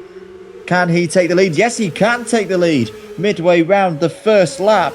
Oh, there's a little bunny hop there and a spin, a massive spin. Into the barrier. Push the DZ. Oh dear, what a shame. He made a very simple mistake in the last race for Heats B. And now it's all come unstuck, I'm afraid, for Push the DZ. Catapults down towards the end of the order. What unbelievable misfortune. Just clipped the curb, I think, there too much, Andrew. And these cars, of course, no suspension, have got absolutely no give. Absolutely. That was quite remarkable seeing Push the DZ doing something that would be more akin to a Ken Block Gymkhana video than a karting race. And it's left him down in 11th position now. Here's D15 1998, the Greek driver, having a really good battle with Chris W265, another one of our home drivers today here at Willow Springs. And it's advantage D15 1998 at this moment. Yeah, I must say, very impressed with D15 1998, of course. He claimed a podium at Silverstone, and he's really sort of come on song within the last couple of rounds of the championship. Sitting there in 5th place at the moment, with Chris W265 for company as well. 265, of course, Chris. He is a very competent driver. I think there was a little bit of contact between the Greek and the American there. But nonetheless, keeping things facing the right way, which is always a positive. Just a bit of a signification, rather, I should say, of intentions, I think, from Chris to D15 1998 as they come in towards the technical part of the final lap. And still the battle going on. You cannot separate them on track. It's Silverstone all over again, Andrew. Nick McCosey and Zajac leading the way here at Willow Springs. Well, it seems wherever we go in the world at the moment, these two drivers seem to find each other. And once again, we're going to have no doubt a great battle between Zajac 33 and Nick McCosey. But we all know what happened last time. It was Nick McCosey winning and Zajac 33 cracking under the pressure and making the small mistake as Nick McCosey gives Zajac 33 a little tap there, I think. Not intentional, but a tap nonetheless, as we've lost T Kennedy 85, I think, from the race, which is unfortunate. So we're down to 10 karts now. Push the DZ has inherited the position. Here's Euclid 58 now, as Chris W265, I think, has dropped away. Yes, he's lost a position, in fact, to P1 and dropped away from D15 1998. Meanwhile, a Scandinavian battle here as GTP Jammy takes on Mr. Racing Line, Finland versus Denmark in this battle for 3rd place. At the moment, it's advantage Finland and GTP Jammy. Yep, so on to lap 3 out of 10 here at Willow Springs Raceway. And the final battle for the final podium position, rather, I should say, still going onwards between Jammy and Mr. Racing Line. They performed absolutely incredibly throughout the championship so far. Much like Zajac and Nick McCosey, who are out in front through turn 1, they go and in towards the second corner now. Who is going to emerge victorious? Who will come out on top? It's going to be crucial for the championship as we head into Brands Hatch. I'm fairly sure it's going to go down to the wire. all but. Nick McCosey then takes the lead momentarily, surely, from Jajak. Jajak looks to get the switchback as they come through the left-hander. Tries it around the outside. That'll be an inspired move from Jajak. Unbelievably, he manages to pull it off. What an incredible bit of overtaking there from the Frenchman around the outside on Nick McCosey. That is faith and trust in the driver that you have got, that he will not budge an inch. That was fantastic. What an overtake. If the race ended there, I would be a happy bunny. But I have to say, we're surely going to be in for another 6 laps of incredible racing, Andrew. Absolutely. We're not even halfway through this one, and we've already seen enough action to satisfy even the hardest to please racing fan. But I'd just like to say the great level of respect between these two. Jajak 33 and Nick McCosey have been fighting tooth and nail all year. And you could easily have had a rivalry brew up that would get nasty and they'd start taking each other out. But Jajak 33 and Nick McCosey putting on a great show for themselves, their teams, back in the pits, and us here in the commentary box and watching at home. Brilliant stuff, and it's at the moment advantage Jajak 33, but with still 5.5 laps to go in this one. Plenty of time for Nick McCosey to get the lead back. And the battle for third place rages on as Mr. Racing Line now takes that third place. As that's why, because GTP Jammy's made a mistake and is off. And is going to lose fourth place to Peelster 1 and potentially fifth to Chris W265. As yes, Chris in the orange cart overtakes Jammy. So a little spin there for GTP Jammy, has lost him 3 positions on this lap. And more importantly, he is now a long way behind Mr. Racing Line and that final place on the podium. Yeah, consolidation now, surely, for GTP Jammy. He's just got to get himself as many points as he indeed can. Timing will be everything, of course. We'll wait and see, because anything can happen in motor racing, and indeed it usually does as well. Push the DZ there, still in 9th place, recovering from his earlier dramas. It's got Yo2099 for company as well. Just 10 drivers remaining in the field, and still Push the DZ going a little bit wide and getting a little bit squirrely through the final pass of the lap. He doesn't look to be comfortable, I have to say there, Andrew. Behind the wheel of that car, it looks to be understeering and sort of pitching and rolling all over the place, unfortunately. No, doing some very, very strange things, that kart there, which is unfortunate because I think he has the talent to do a lot better should the kart allow him to show us that talent. Here's Chris W265.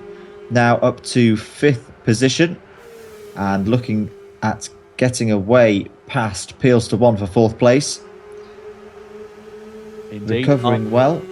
I've taken a quick breath, which is always a positive, because the battle's still going on for the lead of the race between Jajak and Nick McCosey as we boil down to the final few laps. Look at that, though, a battle going on for 4th place between Peelster and Chris W265. GTP Jammy coming into play now as well. So we could have a 4-way battle then for 4th position at the moment. Peelster versus Chris versus Jammy as they come in towards the right, then the left, and then the right again for the final part of the lap.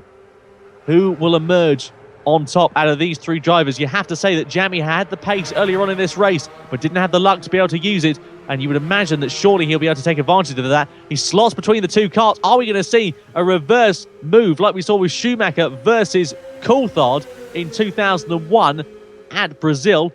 Are we going to? He's going to get out the inside as GTP Jammy and takes the position then from Chris W265. Incredible.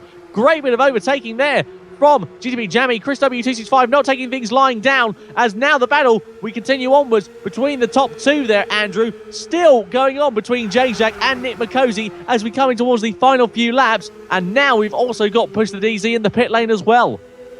As I thought would happen, Nick McCosey now starting to find a little bit more pace and put Jajak 33 under pressure, and we've still got just over 3 laps to go as we come towards Sector 3. It's a bit of a hop there and a curb strike for Jajak 33, and it's going to offer Nick McCosey a chance of taking the lead here if he can set up the move. Push the DZ still in the pit lane. Obviously, there must have been something on its way out and braking on that kart due to the off that Push the DZ had earlier in the race. Real shame for Push the DZ, as he's been one of the, definitely the most spectacular driver that we've had here at Willow Springs today, and definitely deserved something more than a 10th place finish. But meanwhile, back on the battle for the lead. It's still JJack33 leading from Nick McCosey with 3 laps, just under 3 laps to go now. Lap 8 out of 10. JJack33 soaking up that pressure from Nick McCosey. And here back with Chris W265, and the battle for 4th place is widened out a bit now as GTP Jammy has been able to retake 4th place. Chris W265 now in 5th and peels to 1 down to 6th.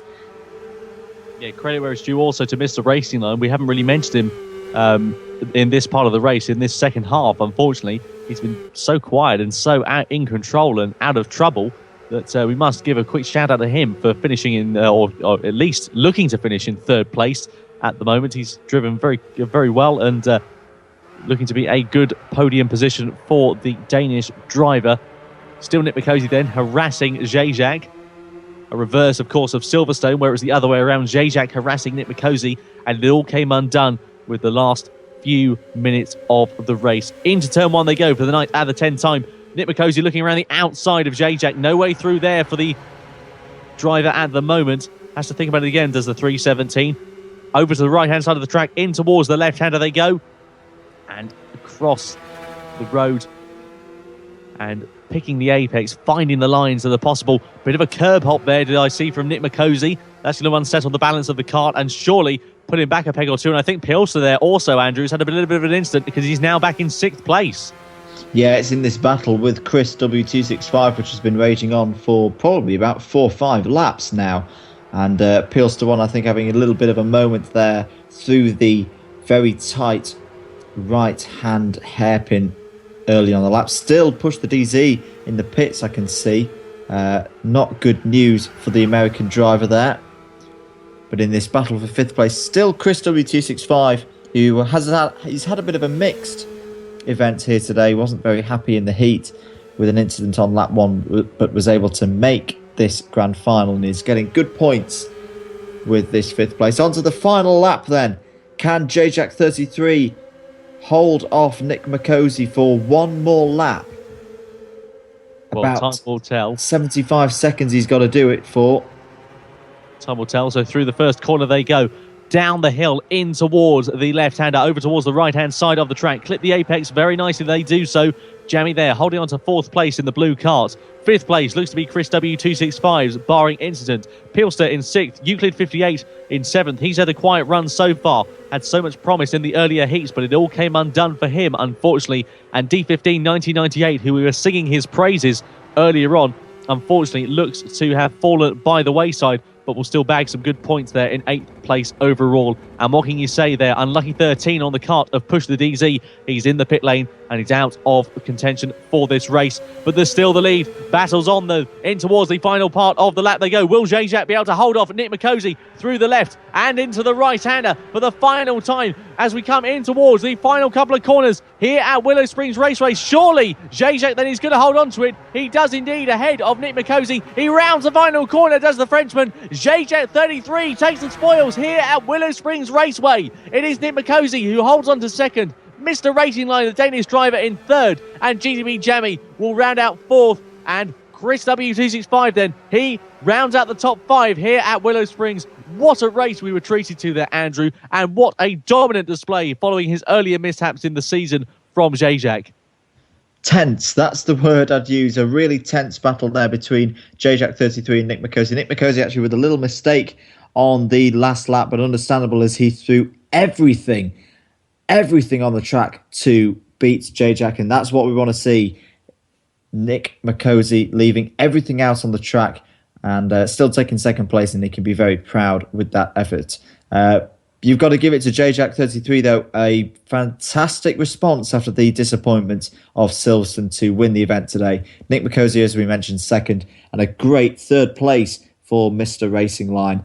Another fantastic race in this fantastic season here in 2015 for the GTPlanet Karting Series. A fantastic, I can't keep saying, just keep saying that word, fantastic, and absolutely brilliant response by all the drivers. Well, it's a good adjective to use, I must say. It really does describe the calibre of racing we've seen here today at Willow Springs. And of course, this isn't the end for the championship as well, because of course it now rolls on to round 8 at Brands Hatch. That is going to be something special, I'm sure, especially with Zajac and Nick McCosey going head-to-head in the final few races of the championship. Andrew, we head back to Britain, of course. Yep, it's going to be great to be back on home soil to finish the championship, and I can't wait until the final round. So Zajac then leads Nick McCosey by 13 points after the day. Hello and welcome to the GTPlanet Karting Series. We're here for round 8, the finale of the championship at Brands Hatch Indy. And it's been an absolutely fantastic season throughout all the different classes and the different heats and finals we've had in the championship so far. And Zajac is comfortably out in front. Well, I say comfortably in the championship because he's got Nick McCosey, who's not too far behind and has a theoretical chance of winning this championship if things go his way at Brands Hatch today. It's been an absolutely titanic season. My name is Tom Brooks. Alongside me is Andrew Mather. And Andrew, going into this final round, well, what a thing to reflect on. Absolutely. It's been a really long, hard-fought season from the very start. It's great to be back home in the UK here at Brands Hatch. Always a great place to have a season finale. And I think we're in for a really, really big tussle between not just the two championship leaders, but the whole field. Everyone in the field today will be looking to finish the season strongly and get a good result. Absolutely, and of course it is Brands Hatch Indy, a circuit very close to my heart, only up the road from me by about 20 minutes, and it always does indeed produce good racing throughout various different categories. So we've got 2 heats and 1 final to come for you in the KF class here for the GTPlanet Karting Series, and then we will be able to crown our first overall champion for 2015. That will be along the way in just a few moments' time.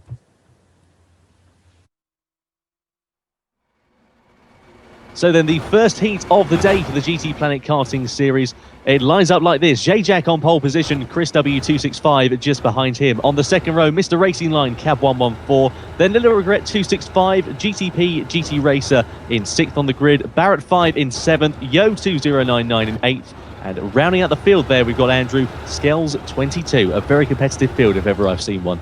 Very competitive. And as we've said, these drivers will really want to get a good first heat in to get themselves set up for this event here at Brands Hatch today. We're waiting for the lights, holding on red at the moment, and there we go, we've gone green. Zajac 33 looks to be a little bit slow off the grid to me.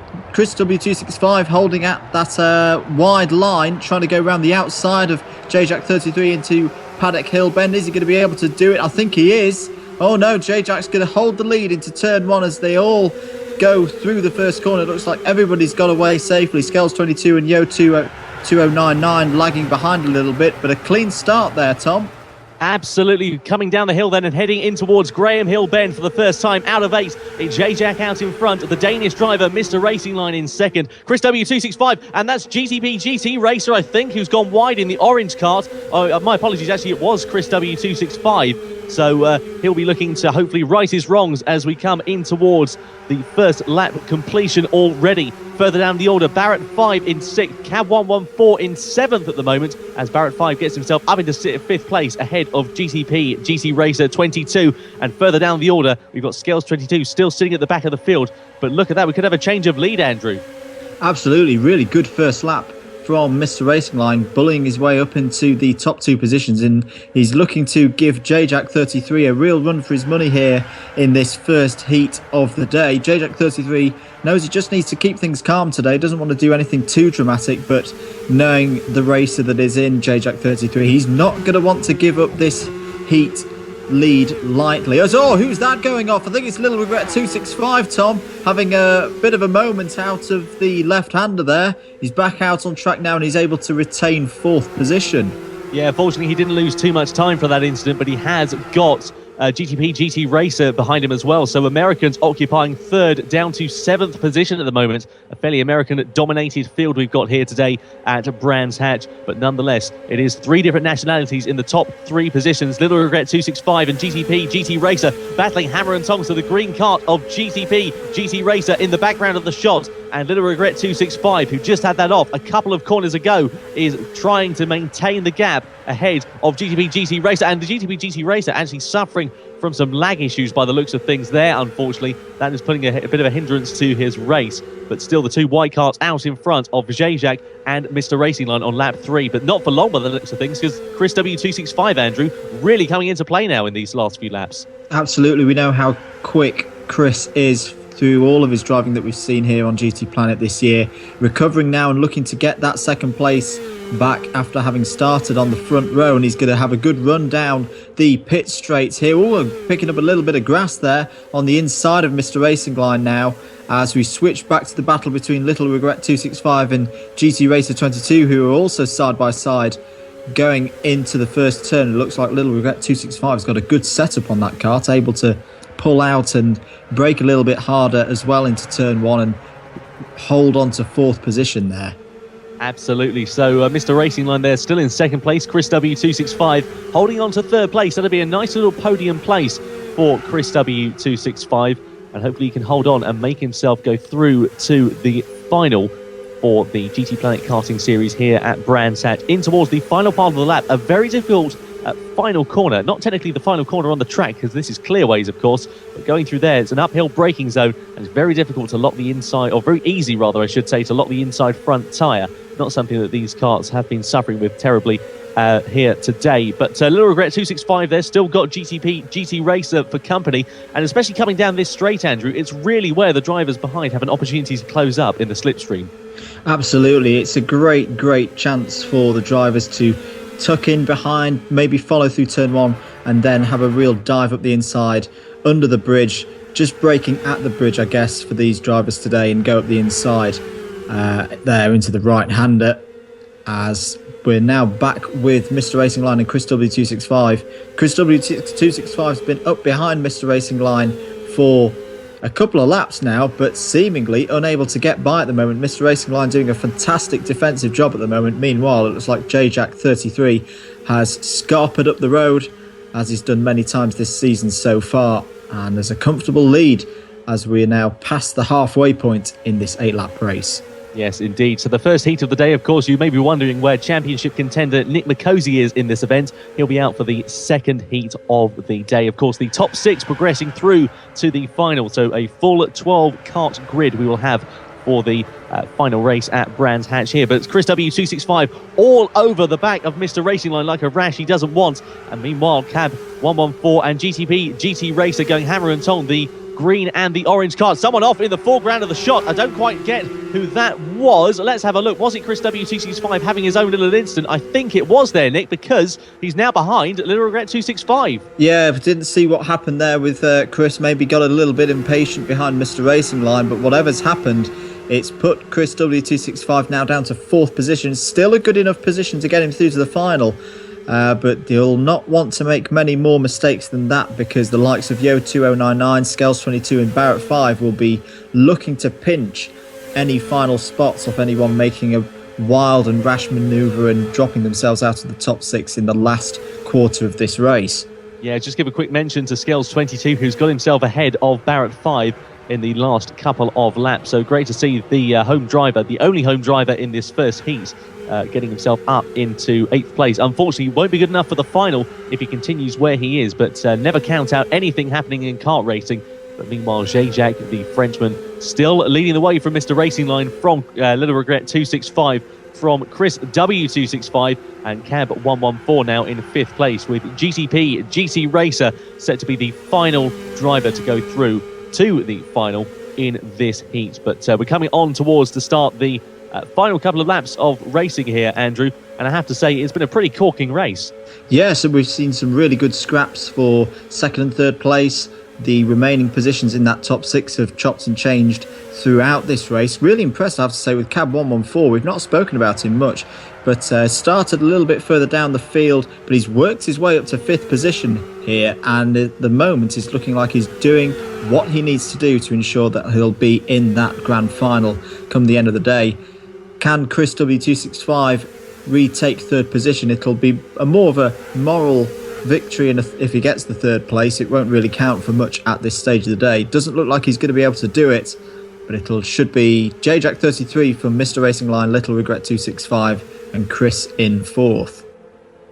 Yes, indeed. So still looking at JJ then, Cab 114 there, who has got GT Racer for company. He's a little bit too far behind, but it is JJ then who takes the victory here for the first heat of the day at Brands Hatch. Mr. Racing Line, the Danish driver, will finish in 2nd place, and Little Regret 265 rounding out the podium. And the drivers missing out on the final, Yo 2099, Scales 22, and Barrett 5 will unfortunately progress no further for the racing here today at the KF class for the GTPlanet Karting Series. But pretty thrilling it was there, Andrew. A fair old gap between the 2nd to 6th position, for example. But I'm fairly sure racing will improve, especially with the full grid for the final. Well, you've got to give credit to those guys who got themselves in the top 6. It's often the case in karting. If you keep yourself on track and keep yourself quick but out of the kitty litter, you'll get a good result. And those top 6, we'll all see them again in the final. Yes, indeed. So the second heat of the day, or Heat B as we're calling it rather, will be along the way in just a couple of moments' time. So we look forward to bringing you the second race here at Brands Hatch. And what a thrilling race it was for the first race of the day here in Kent. But hopefully the racing will improve. And as we go into the final, of course, later on, things will indeed go through. But the grid, Andrew, Nick McCosey, the championship contender, on pole position. And that's exactly where he needs to be if he wants to put the challenge down to JJack33 and put that pressure on. He'll be looking to get a good start with GTP Jammy alongside him on the front row. Haas Gaming and Peelster 1 make up row 2. Crawler 69 and Euclid 58 row 3. And then Midnight Rider 32, 7th at the moment, but will be looking to make that top 6. Yes, indeed. So who will get the drag down towards turn 1? Nick Riccozzi on the left-hand side of the screen. GTP Jammy on the right. Haas Gaming there in 3rd place as well. Lights out and away we go for the second heat of the day here at Brands Hatch. Fairly even Stevens off the start as the karts begin to gather momentum. GTP Jammy there in 2nd place, looking to lose ground already to Haas Gaming as they come down in towards turn 1, side by side between the 2nd and 3rd place driver. The Portuguese gets ahead of the Finnish driver in towards turn 1. Peelster, number 1 in 4th there, sitting pretty comfortably as well. He could launch an attack on the Finnish driver. Coming into Druids, he does indeed, goes up the inside, looks to launch a move. Will he be able to get it done? Bit of argy-bargy between the two drivers, only on lap 1 and in the 2nd corner. But coming down the hill, it is Nick McCosey from Haas Gaming, now then Andrew from Peelster. What a fantastic start. All fair racing, if you ask me. A good little bit of pod-to-pod action, and really impressed with Haas Gaming 96. Wasn't deterred by GTP Jammy coming across and trying to protect that 2nd place. He charged his way into that top 2, and let's see now who's going to be the unfortunate soul who's going to miss out on the top 6. It could still be any one of these at the moment, as I think Haas Gaming 96 is going to have a look at Nick McCosey here. Yeah, we'll come back to that in just a few moments' time. So coming over the brow of the hill and heading in towards Paddock Hill Bend, Nick McCosey and Haas Gaming still got a little bit of a gap to each other, so I wouldn't count anything out just yet. But the battle that's really hotting up, actually, as I say that, a change for the lead, going in towards Druids. Who's going to go up the inside? Is it Haas Gaming? No, Nick McCosey has track position and defends his line very nicely, whilst GTP Jammy gets himself up into 3rd place ahead of Peelster 1. Down through Graham Hill Bend they go, and over the curb goes Nick McCosey. That'll lose him a little bit of momentum, and Haas Gaming 96 will surely look to take advantage. The little mistakes really are what matters, especially in these cars. Overshooting a braking point, going a little bit wide out of a corner, really can put pay to the rest of your race, Andrew. Absolutely, Tom. Really impressed, though, with Nick McCosey and how confident he must be on the brakes. Didn't really defend the position much up into Druids, but just braked so late that there was no chance for Haas Gaming to outbrake him into Druids corner. Bad news though for Midnight Rider 32. Looks like he's off the back of the field a little bit. I'm looking on the mini map, so at the moment he's going to be missing out on a spot in that final, but still so close between some of these guys. All it can take is for one of these guys to have a problem, as Nick McCosey almost, well, pretty much using as much of the track and a little bit more. Oh, really who's that going off? It's GTP Jammy in the wall. And he's going to get into the car. That was so close. I think he might have caught Cruel 69 coming back onto the track. Oh, no, he didn't actually. My apologies. But there, GTP Jammy straight off to the infield. Is he going to lose track position? He has gone down to 6th place. Will Midnight Rider 32 be able to get himself ahead? He has indeed. So that's a change in positions and an absolutely unbelievable change in the championship as well. GTP Jammy, who has looked so comfortable and so controlled and consistent all season, now down in 7th place. But Peelster 1 there, Andrew, is down in the pit lane as well. Well, what did I say? Absolutely anything can happen in sprint karts racing, and we've seen exactly that. Peelster 1 and GTP Jammy both in trouble. I think it must have been Peelster 1 who was the karts that had the contact with GTP Jammy either before or after GTP Jammy had the main accident. But they're now going to have a scrap now to see who's going to be able to get back into the top 6. At the moment, it's GTP Jammy, but incredible drama here at Brands Hatch on the Indy circuit. We knew it was going to happen at some point, and here we are in Heat B. Some of the big guys in real trouble and looking like they could miss out on the final. Yeah, so at the halfway stage in this race, Peelster 1 looks to be the unfortunate victim, not through any fault of his own and not really any fault of GTP Jammy's either. Just an unfortunate series of circumstances unravelling themselves at the wrong time. And GTP Jammy looks set to continue through to the final, but he will be starting at this best position of the back of the grid by the looks of things, unless he's able to get himself ahead of Midnight Rider 32 in front of him and make some positions back up on the rest of the field. But I should imagine, given the time that he has lost, he will be at a bit of a loss to do so. But I must say, Andrew, everybody in this season so far has driven absolutely spectacularly. And regardless of who makes it through to the final or not, everyone's driven an absolutely incredible championship. You're absolutely right, Tom. I think anyone who's raced in this series at any point this season can be very, very proud to have been part of this series. It's been great fun for us in the commentary box to commentate on. There's been some fantastic racing at every single track that we've been to this season, and it's great that it's continuing here at Brands Hatch today. Yes, indeed. So looking there at Midnight Rider 32, who's got GTP Jammy right on his back bumper now. So the Finnish driver in the blue-coloured kart, rather, is really making some inroads. And you can see how much of an advantage he's got straight line-wise compared to GTP Jammy. Pulls out of the slipstream, coming over the brow of the hill and in towards Paddock Hill Bend, straight up the inside for GTP Jammy, and gets himself ahead. Does the 280 against Midnight Rider 32, the number 186. So blue kart versus blue kart, but ultimately it was GTP Jammy's position, so that will mean he doesn't start from the back of the field for the second heat of the day. Sorry, the final, rather, I should say, coming up in just a few moments' time. But Midnight Rider 32, all he has to do is hold on and keep things facing the right way, and he'll be on for a podium position. A position, rather, I should say, in the final. Absolutely. It's looking pretty good for them as well, as there's a penalty for the 280 who's going to have to pit this lap and rejoin. As you say, yes, that is GTP Jammy, and there he goes into the pits. So the steward's handing a penalty there. Now the question is, where is Peelster 1? Because I think Peelster 1 has had some more issues. I think I saw him on the mini-map, very slow, maybe even stationary earlier. We didn't comment on it, but it was there. Will Peelster 1 now retake this 6th place off GTP Jammy? GTP Jammy still in the pits, Tom, and losing a lot of time here. Indeed, yeah, it's difficult, really, I have to say, because I think Peelster 1 might actually be a lap down compared to the rest of the competitors. And as Nick McCosey then comes to start his final lap, it really does depend on how long GTP Jammy is stationary in the pits. He's now coming out of it, and it will come right into the firing line of Nick McCosey, as you can see there.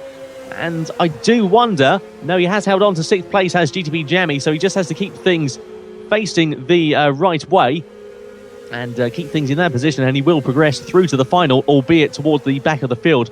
But Andrew, Nick McCosey, what a lead he's taken out in these past few laps, and what a drive.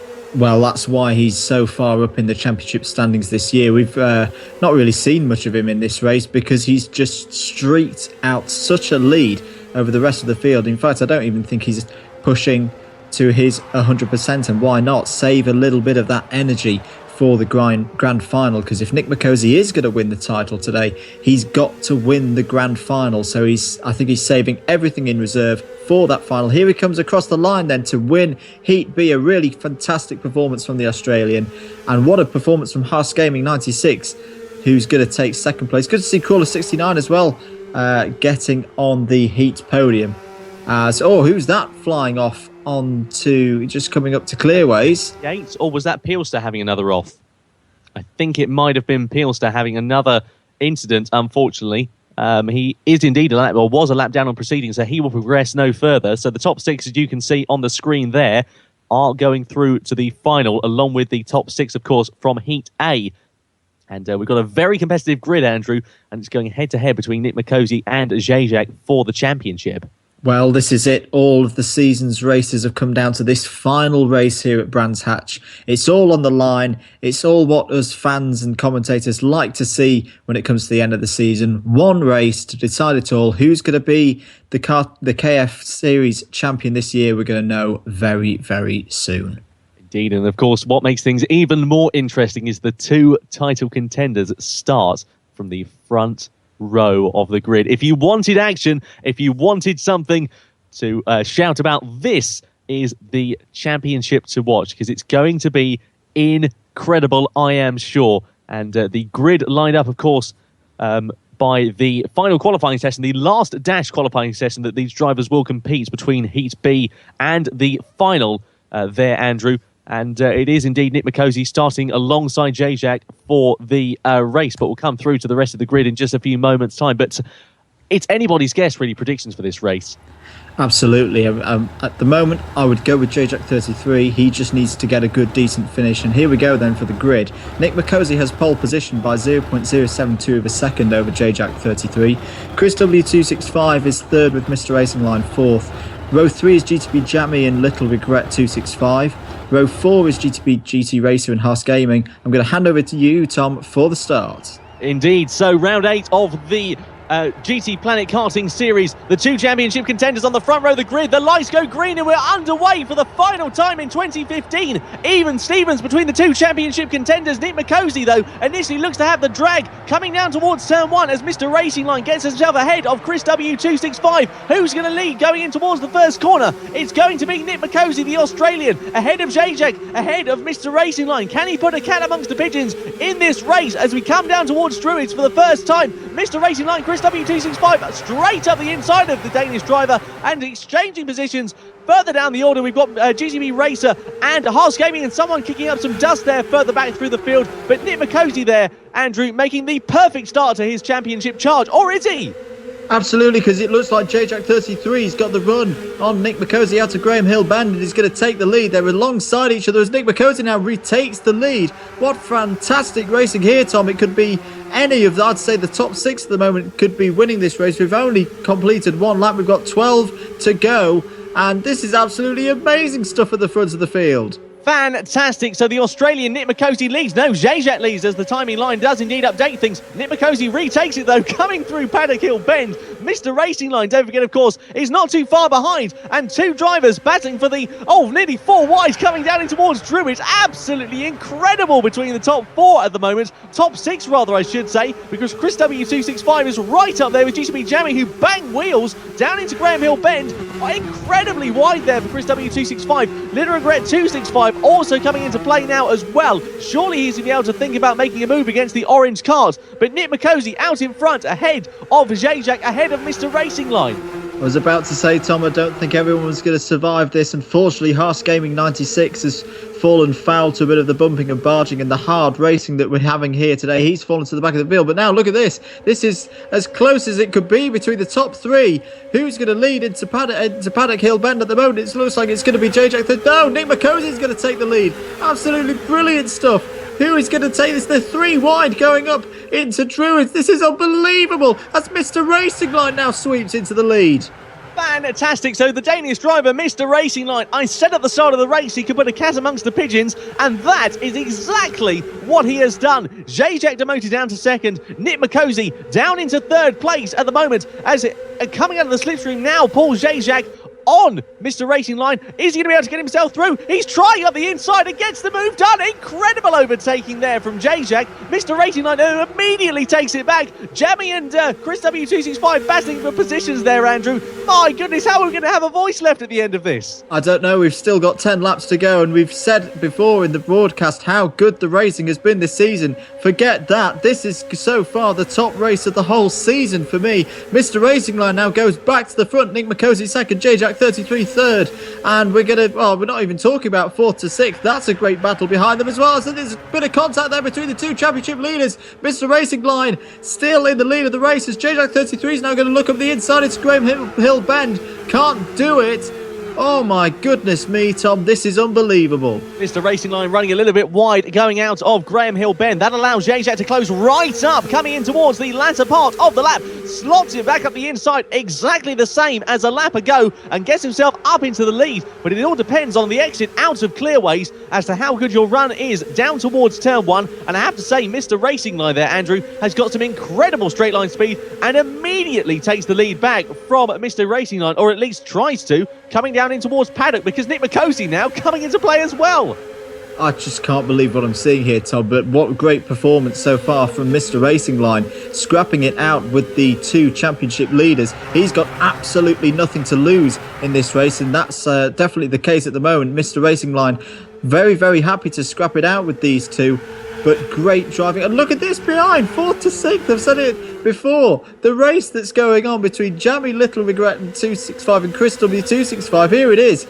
Absolutely brilliant stuff. It's a shame we're not able to watch more of it. Oh my goodness, what is going on there? Who's that running wide? Oh, straight into the barrier for him, I'm afraid to say. So going down the order does the American, and that's going to put pace to him. So it's now a two-way battle for 4th and 5th place, unless Cab 114 can launch an attack coming in towards these final few laps, just approaching halfway stages. And Nick McCosey retakes the lead from JJ, so the two championship contenders, coming down Paddock Hill Bend. Mr. Racing Line really absolutely on the limit. Fantastic between these top three. Incredible racing, and incredible racing further down as well. Cab 114, they're in 6th place. Crawl 69 sitting in 7th at the moment as well. Past Gaming rounding out the top 10. That's a great recovery, Andrew, especially given his torrid start. Absolutely, he's been aided a little bit with the problems that Little Regret 265 has had, but he's keeping it on track now, and with still over 6 laps to go in this one, he could still get some very, very good points. Let's just breathe for a moment. So Nick McCosey now leads from JJack 33, Mr. Racing Line third. At the moment, JJack 33 is taking the title, but who knows what could happen across the next 5.5 minutes or so, as Nick McCosey continues to defend from his championship rival, Mr. Racing Line. I think now just being poised there in 3rd place, just waiting this one out and letting these two championship contenders have a little bit of a scrap with each other and try and pick up something later on, because we've still got pretty much half of this race to go, Tom, and so much has happened already. Yeah, meanwhile, Chris W265 and GTP Jammy going through Graham Hill Bend absolutely side by side as they come down towards the left and then the right-hander. Meanwhile, change of lead also as JJ then looks to get himself ahead of Nick McCosey through clearways. Mr. Racing Line, as we mentioned, still biding his time, but he's got the advantage of a double slipstream, and we've seen them go 3 wide before in this race. Will they continue to do so as we come on towards to start lap 8 out of 13 here at Brands Hatch? What an end to the season this is going to be. What an incredible championship it has been, and what fantastic driving we have seen throughout the entirety of the field in this race. Nick McCosey hits the front. It's just non-stop at the moment, and what brilliant race. I really do hope they can get these top 3 to the end of this race, because it would be a real shame if one of them wasn't on the podium at the end of today. I don't think in any order, I think they all deserve a bit of congratulations by the end of this race on the podium. JJack 33 now into the lead once again. Nick McCosey now second, but we know he wants to win this race so badly, even if it means he doesn't win the championship. He just wants to finish the season on a high, and now he retakes the lead. JJack 33 now down to 3rd, Mr. Racing Line now 2nd, and Jammy 4th, Chris W265 5th, and Cab 114 continuing to impress in 6th. Yeah, JJ got a little bit squirrely coming out of clearways, and unfortunately that's put him down at a bit of a disadvantage compared to Mr. Racing Line. There's still 4 laps left in this race. It is not over yet, and JJ 33 still on course for the first ever GTPlanet Karting Series Championship overall. That would be a fantastic achievement for the Frenchman, and we can't fault him throughout the season. He has driven absolutely impeccably. Meanwhile, there we've got GTP Jammy in the background, followed by the bright liveried car of Chris W265. Those have had stonkers of apps of races for the final, and especially throughout the season as well. Meanwhile, come back to that in just a couple, because Mr. Racing Line and J-Jack look to exchange positions and exchange pleasantries coming down the straight, and over the grass goes J-Jack, then up the inside looking towards Mr. Racing Line, in towards Paddock Hill Bend, and over the brow of the hill they go. The Frenchman hits second place then ahead of the Danish driver, and now he has got his sights firmly on the lead of Nick McCosey, even though he'll still be on course for the championship in second and indeed third place, Andrew. I should imagine the honour, and especially the final victory in the 2015 season, is something that everybody wants to fight for. Do you know what, Tom? I think that move for second place could be really, really crucial, because I don't know if it's me, but GTP Jammy, Chris W265, they seem to be closing in on that top three. And J-Jack's now got himself back in second. He's got Mr. Racing Line behind him in third. He does not want to get swallowed up by fourth and fifth place and potentially get in a scrap. And as that's GTP Jammy has a spin and loses fourth place to Chris. I was just about to say that those two could get a bit embroiled with each other, and J-Jack33 does not want to get involved in that. And there you go, GTP Jammy now down to seventh place, Tom. My eyes may have been deceiving me, but I thought there was a little bit of contact going through clearways between Chris W265 and GTP Jammy. Will there be a later penalty for Chris W265? We saw a similar thing for Jammy as Nick McCosey and J-Jack exchanging positions once again, changing corner by corner. Absolutely incredible. Nick McCosey does indeed retain it. J-Jack demoted down to second for just a couple of corners time, I am sure. And now the Danish driver, Mr. Racing Line, coming into play now as well. I dare say that we may be on for the closest finish in the GTPlanet Karting Series we have ever had in 2015. I still have no idea who is going to win this last race of the season. It could be any of these three drivers. It could be none of these three drivers, given the race we've had so far. Look, Chris W265 is not that far behind, as once again, side by side, the championship contenders. J-Jack33 trying to go around the outside of Nick McCosey. He's not going to be able to do it there. Can he sling one up the inside into Graham Hill Bend? I think he's going to be able to do it, Tom, on the brakes. Who's the bravest? And J-Jack33 is going to retake the lead there brilliantly from Nick McCosey. No, Nick McCosey's going to fight back. And so that was into Druids. This is Graham Hill Bend. And Nick McCosey now retakes the lead. But for how long, Tom? Side-by-side racing between the two as we come on to start the final lap of the 2015 GTPlanet Karting Series. Who's it going to be between the top two? J-Jack on course for the championship, but that doesn't matter at the moment because it's the overall race victory that is incredibly important for honour amongst these two. J-Jack then will lead coming on towards the final lap. Nick McCosey in second place, and Mr. Racing Line, he's sitting there in a bit of a distant third place, such as the gap that these two have pulled out. Coming in towards Paddock Hill Bend for the final time. Nick McCosey up the inside of J-Jack and takes the lead. Down the hill they come, in towards Paddock Hill Bend. Will J-Jack be able to launch a move as they come into here for the final time? No, thinks better of it, but down the hill, Andrew, this is incredible. My heart is in my mouth here, Thomas. Nick McCosey now continues to defend from J-Jack33, who is the champion-elect, as we're now coming into the last half of the lap. The last chance for J-Jack33 is going to be into the right-hander here. Now can he stick it up the inside for Nick McCosey? We've seen moves like this in BTC. He's going to stick it down the inside, Tom. Is he going to get the drag off the line? I'm going to hand over to you for the checkered flag. It's unbelievable. Nick McCosey then surely is going to take the victory. And indeed he does. The Australian, Nick McCosey, takes the victory. But it's J-Jack33, the Frenchman, who takes the championship. Incredible. For the number 26, he takes the first ever GTPlanet Karting Series overall championship. What a drive from the Frenchman. Mr. Racing Line rounds out the podium in third place. Unbelievable. That was fantastic. Overall champion going to J-Jack33 there. Andrew, what an incredible season we have had of racing, and a credit to everybody throughout the field. I thought I'd seen it all this season, and then these drivers gave us that one to finish. What an absolutely fantastic way to finish the first GTPlanet Karting Series. And you know what? That's the perfect way to end. Nick McCosey taking the win and taking the spoils on the day with the champion second.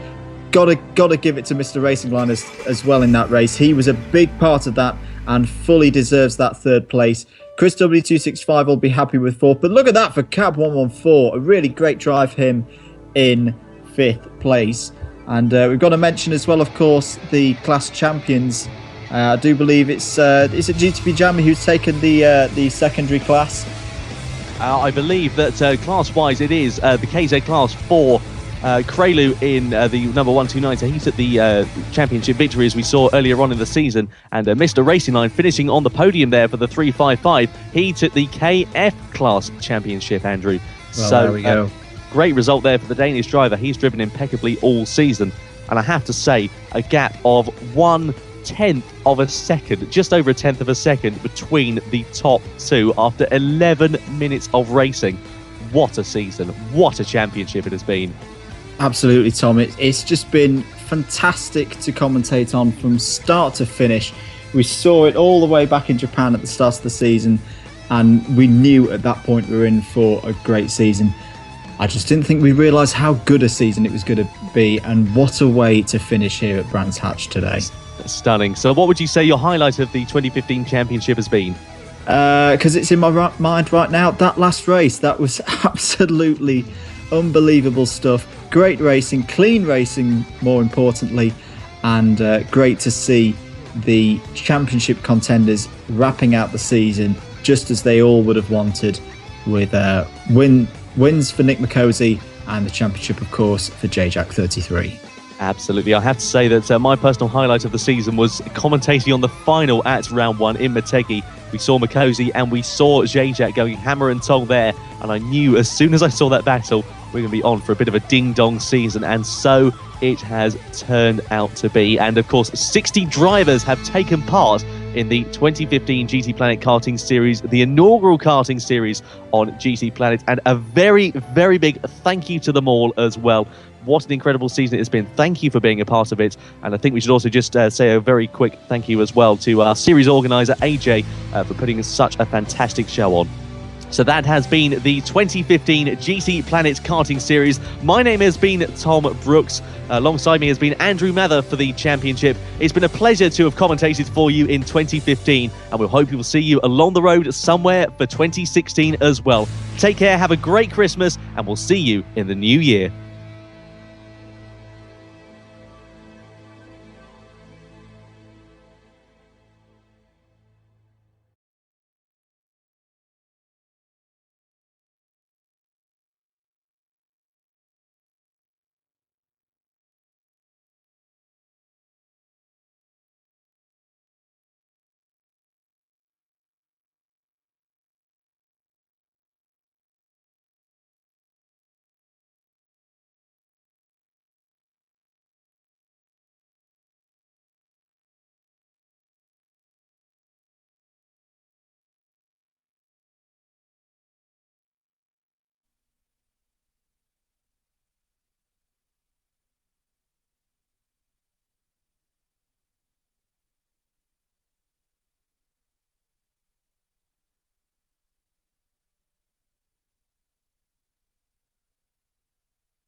Hello, everyone, and welcome to a special one-off episode here from the GTPlanet Endurance Series, or as I should now say, the GTPlanet Sportscar Series.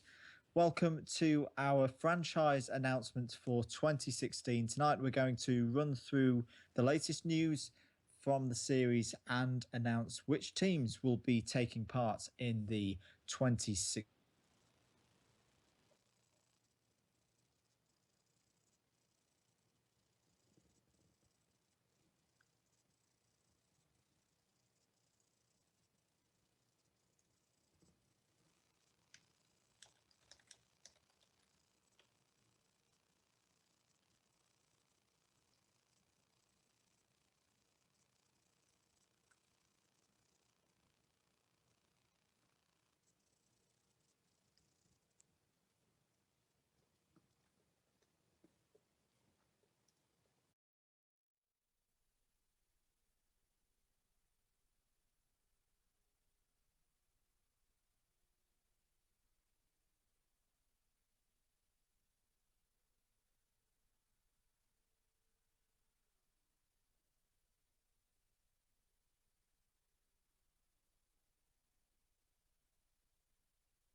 Good evening, everyone. Here's take two then. Sorry for those little technical issues. And welcome to, for the second time, the franchise announcement for the 2016 GTPlanet Endurance Series. My name's Andrew Mather. I'll be your host, hopefully, if we don't lose the line again.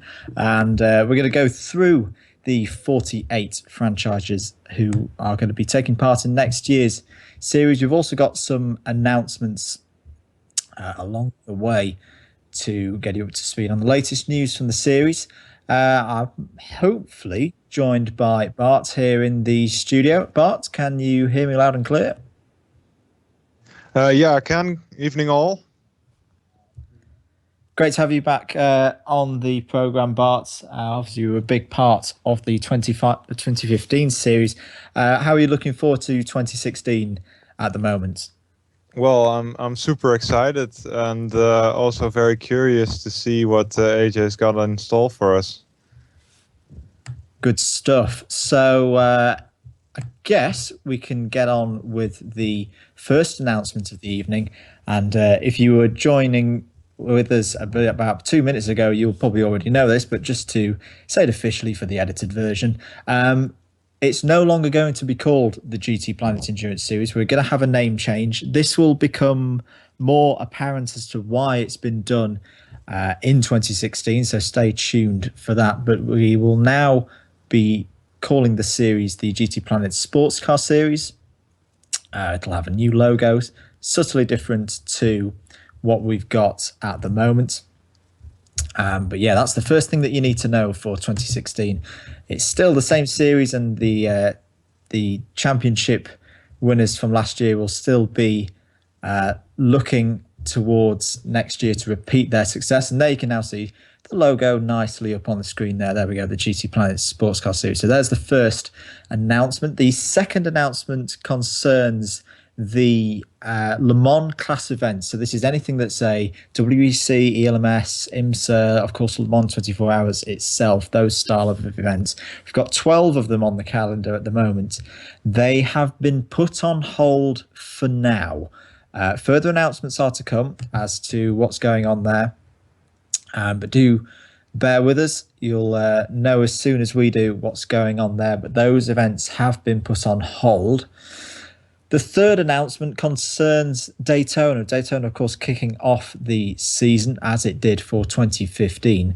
3 classes running in this event. The Daytona Prototype class, the LMGTE class, the GTE AM class as well. So let's take the Daytona Prototypes and GTE class, the LMGTE class first of all. These will be invitational events, invitational entries, I should say, with no championship points. This is just a one-off event for those classes. It'll still be a great event nonetheless. So that's the DP and the LMGT classes. They will be invitational. The GT3 AM, or as it will be known at Daytona, the GTD class, that will still count for championship points. So that's still as normal. That will count as a race towards the GTE AM Championship for 2016. So that will make for a very, very exciting start to the season for those guys. One more thing that AJ has asked me to mention to you, as we go through the 48 franchises, some teams do have multiple franchises. Teams have been given second entries as a thank you for the BOP work, which some of you will know has been going on in the background in preparations for the 2016 season. So as a thank you, they have received entries in more than one class. Everybody else, though, has got one entry for the multiple for the classes. So, Bart, what's your take on that bit of news that we've had just come in this evening from AJ? Well, very interesting changes.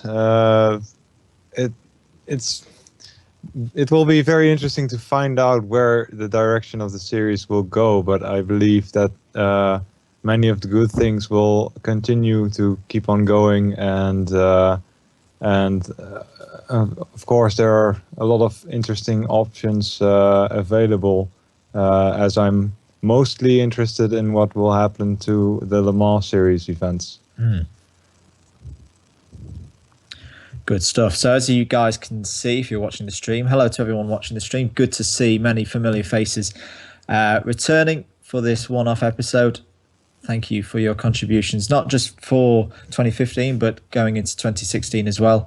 Can see lots of people in the chat there, very excited about next year's series. So on the screen at the moment, you can see the calendar as it currently stands. So we'll start with the Fun Cup race, the special one-off Fun Cup, our first Fun Cup race at Brands Hatch on the Indy circuit. Great little circuit if you've got any experience of it, both on the game or watching something like BTCC over the years. Great little track. There'll be a 12-hour race around Brands Hatch to kick off the year. All teams may enter the Fun Cup events. I've just been reminded by AJ. So keep your eyes peeled for the info and entries on those. The second event of the year, of course, will be the Daytona, and the first of the 24-hour races will be the 24 hours of Daytona, held through the 16th to the 24th of January. The 3 classes, as we've already mentioned, if you're just joining us, the DP and the LMGT classes will be invitational only, non-championship scoring events. The GTD, also known as GT3 AM, will be, as normal, a championship scoring round. Moving on, round 3 takes us to Japan and the Fuji Speedway for the Fuji GT 500Ks, GT 500 and GT 300 classes, 2 of my favourite classes from 2015. Their first appearance will be at Fuji. Then we've got 2 races round the Mount Panorama circuit at Bathurst. First of all, the 12-hour, where we've got the GT3 Pros and TCN1s, and then the 6-hour with the TCN1 and TCN2 class. Just pausing for a moment there, Bart, I've learnt this evening about the TCN1 and TCN2 classes. The TCN2 class being the front-wheel drive class, the TCN1 being the rear-wheel drive class. How do you think that dynamic is going to affect the racing that we're going to have in those classes this year? Are they pace-wise similar, or are the rear-wheel drive cars faster? I've been told the TCN2 class is the quicker of the classes, but probably trickier to drive with the front-wheel drive nature of those cars. Right. So then, that will be interesting because the rear-wheel drive may have the advantage in overall pace and tire wear. So they can probably have a steadier pace than the TCN2s. So it will be interesting to see, and it may vary also with the track. So let's say a track with long straights, the front-wheel drives will be in the advantage, and with the short and narrow tracks, the rear-wheel drives maybe.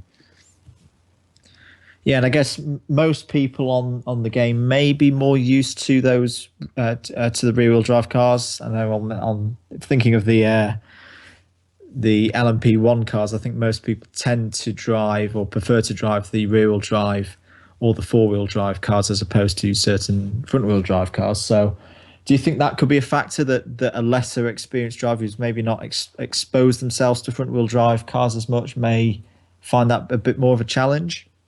Yeah, I think that's certainly true. There are more preferences towards rear-wheel drive and four-wheel drives, but it's still a certain technique maybe for adapting to the front-wheel drive. But once you've got that down, it takes a bit of rethinking, so to say. But yeah, I believe that it will be these classes that will see probably a good amount of close racing, with the more slower street-based cars will always be closer to one another, I think, than the high-powered racing cars. Good stuff. We'll look forward to seeing it. Going back to the calendar then, round 6 of the series will be on the Nordschleife, the combined circuit of the Nordschleife and the up-to-date Grand Prix circuit for the 24 hours of the Nürburgring, a classic on the calendar where the TCN classes that we've just discussed will be joined by the GT3 Pro class on the 13th through the 22nd of May. Moving on then to 2 events held at Silverstone, the first of them being another one of our VW Fun Cup events, the 6 hours of Silverstone. Double heading the weekend of the 10th through the 12th of June with the Silverstone 10-hour event. There you've got the TCN classes appearing once again.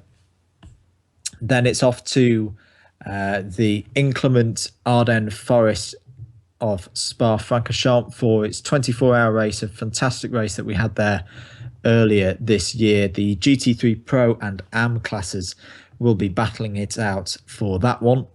Before it's back to Japan, this time to Suzuka for the 1,000 kilometers of Suzuka. Once again, the GT500 and GT300 cars will be taking part in that one. Then it's back to the Nordschleife and the Type 5 configuration of the Nürburgring for the 6-hour Ruhrpokalrennen. I've probably pronounced that wrong. I do apologise to any Central Europeans there. The GT3 AM and TCN2 classes will be running in that one. And finally, the last event of the year and the third of our VW Fun Cup events will be the 25 hours of Spa-Francorchamps, once again round the modern Grand Prix circuit. So there we go. That's the calendar as it stands. If you've just joined us and you didn't hear earlier, the 12 Le Mans class style events at the moment have been put on hold for now. Further announcements on those will come in due course. as we probably go through Christmas and into the new year. So do keep an eye out for those further announcements. Bart, are there any particular events on there that are really whetting your appetite? Any favourites that you are looking forward to for 2016? Well, who can ignore that extra hour of racing and it's 25 hours of Spa-Francorchamps? I mean, it will be a crazy race anyway, but I think that 25th hour will be when everything becomes a bit different. No, I mean, definitely those Fun Cups look like a good addition to me. I mean, the series last year has been rather serious, if you ask me, and that's a good thing because it shows that a lot of drivers and teams take this very, very seriously. But the Fun Cups, they, for me, give a good, a different approach, and these cars will be probably running close to each other for the whole 25 hours. So that will be crazy. Yeah, you can't go around the 24 hours of the Nürburgring. For me, that's probably the event of the year, and also the 24 hours of Spa. I love those two tracks, and definitely with the GT3 cars, should be a spectacle to watch this year. Absolutely. I think the 24 hours of the Nürburgring early this year was definitely one of my highlights of the year as well, up in the commentary box. Such a... you just couldn't predict what was going to happen when you were watching the race. So much going on, so much action throughout the whole thing, and yeah, it'll be great to go back there. So I think we're about ready to move on to the Daytona prototypes. I'll just get confirmation of that going forward. I can see things happening on the screen in front of me. So I think here we go, guys, for the first franchise to be announced. So we're going to go through the Daytona prototypes first of all. So, of course, these will be running at the Daytona 24 hours on an invitational basis in their first event of the year. Do keep your comments coming in. I can see some good understeer discussion in the comments there. So the opening two franchises, or the first franchise, will be the eScuderia GTMX team, so the Mexican team returning to the GTPlanet Sportscar Series for 2016. But they had good pace at times last year, maybe not the outright results that would have wanted. What do you think eScuderia could expect, or what we could expect out of eScuderia going into 2016? Well, they have a very good track record at Daytona, so they will have the experience definitely going forward into this event. Yeah, I think they are a solid team, and especially the consistency amongst all of their drivers is probably their strong suit. Absolutely. So moving on to the second team that will be taking part in the Daytona prototypes class, Inferno Racing, who had a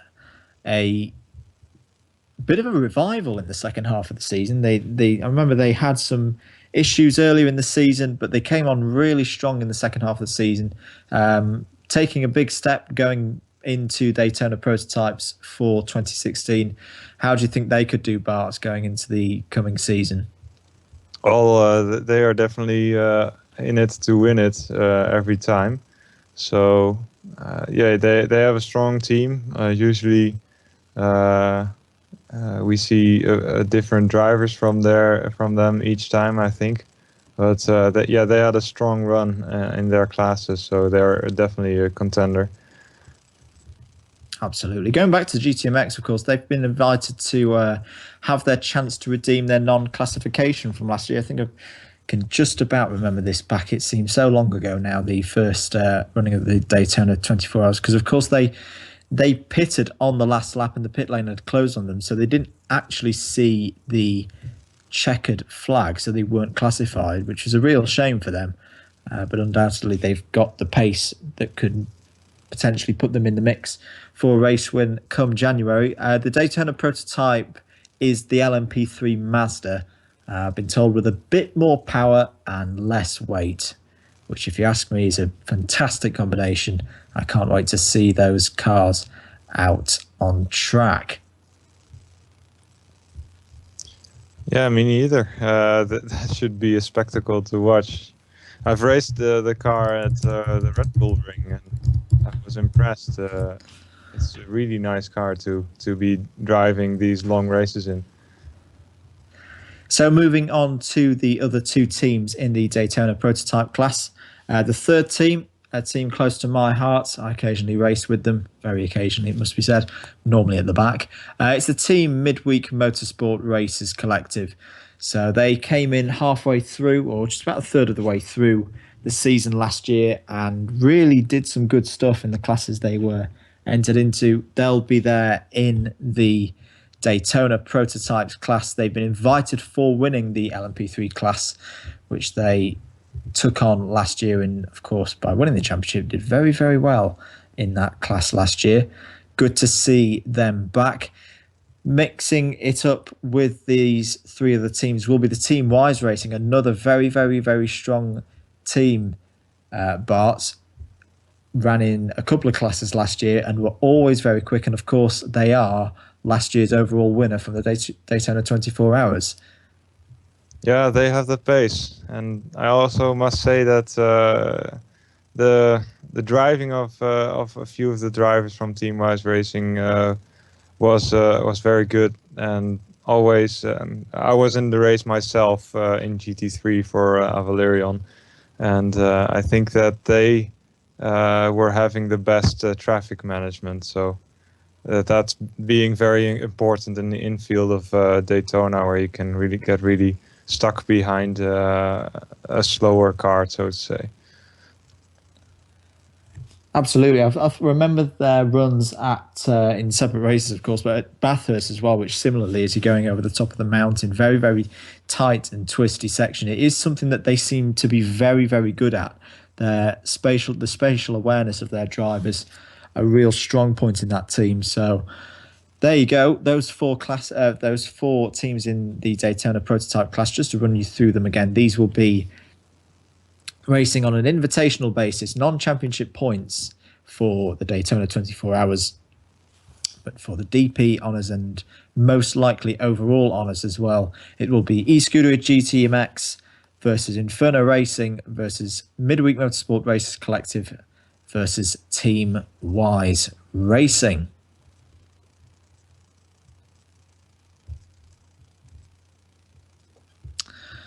So I think we might be having some new guests joining us in the studio very soon.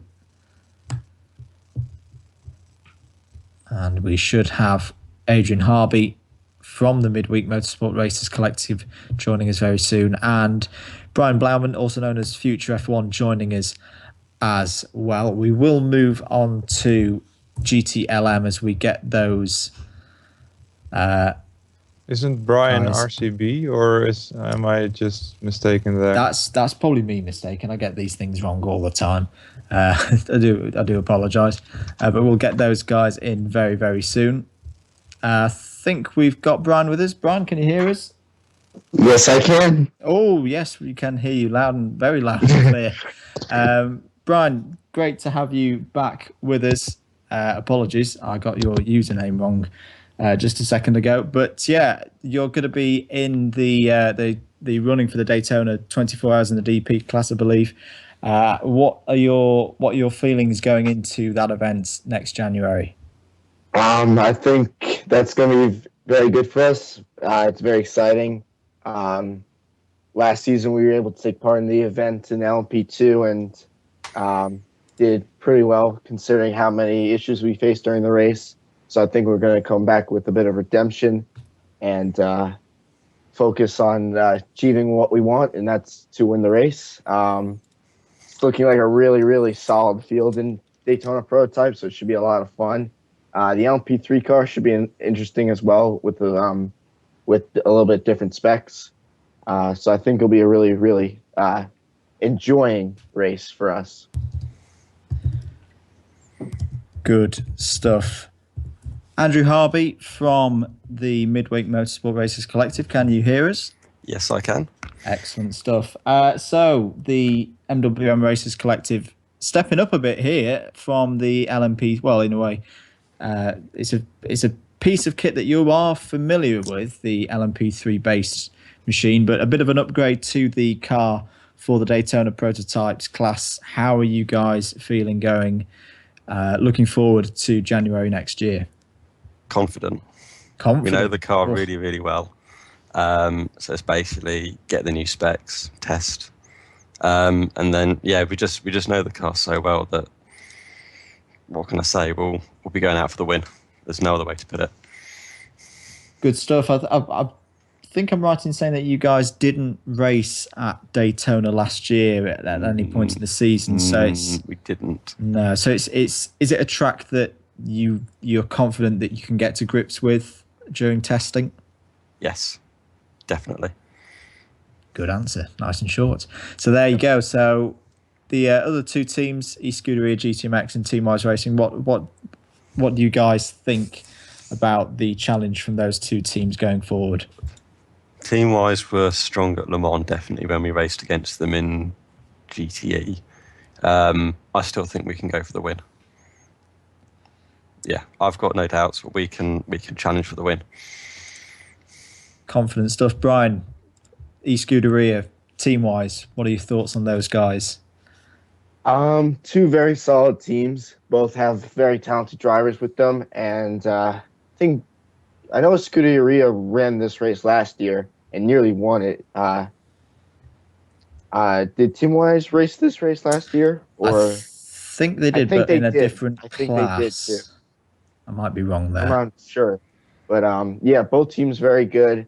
And I think it's really going to be a very interesting race again. I think, all four teams here definitely going to have a shot at winning the race. I think should be a really good race, and I'm excited. I hope everybody else is too.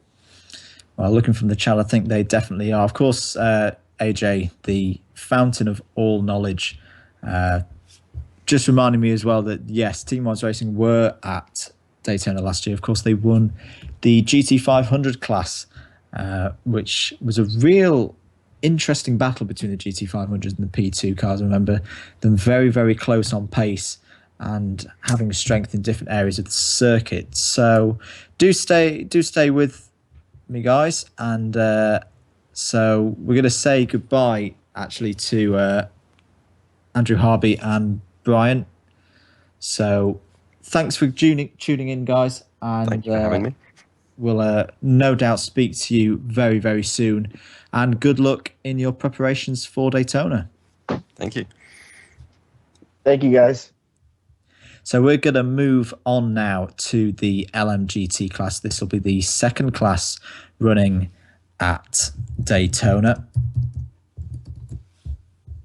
If you've just joined us, just a reminder again, this is the second of the invitational only classes for the Daytona 24 hours. And there we go. So the first team taking part in LMGT will be a new name for the sports car series. It's DZ Motorsport. I'll be honest, because they're new. I don't know much about them. I don't know if you do, Bart, but it's good to see new names on the series roster. And the second team is a team that I know a little bit about. Good to see Aura Racing Team returning to Daytona. They ran very, very strongly in the LMP2 class last year. I think they were running in the Pescarolo Courage C60, and good to see them back. Bart, what are your thoughts on those first two teams there that we've seen in the GT class?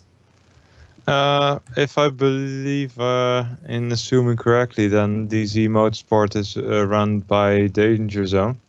Right into the Danger Zone, yes. So, yeah, he's a racer that also races in WRS, always a fast guy. And I'm sure he will attract fast guys as well. So I'm sure they will enjoy themselves in LMGT, and Aura Racing a little bit more proven, but yeah, well, to be honest, I did not see much of their racing, but I'm sure they will do fine with their experience. Well, the chat is very excited about the incoming DZ Motorsports. Jordan Fisher says DZ Motorsports is going to be a scary team. So it looks very, very like they've got a lot of support already, and they've not even turned a wheel in the series, so it's good to see. Aura Racing Team, Bart, returning for 2016. They had some good results and good pace across the season, but particularly at Daytona last year. They're stepping into the GT class. How do you think they could do going forward? The Aura Racing Team? Yes. Yeah, don't know exactly, but if you can race in P2 and what was it again, GT300? Yep. Yeah, then probably LMGT is right up your alley.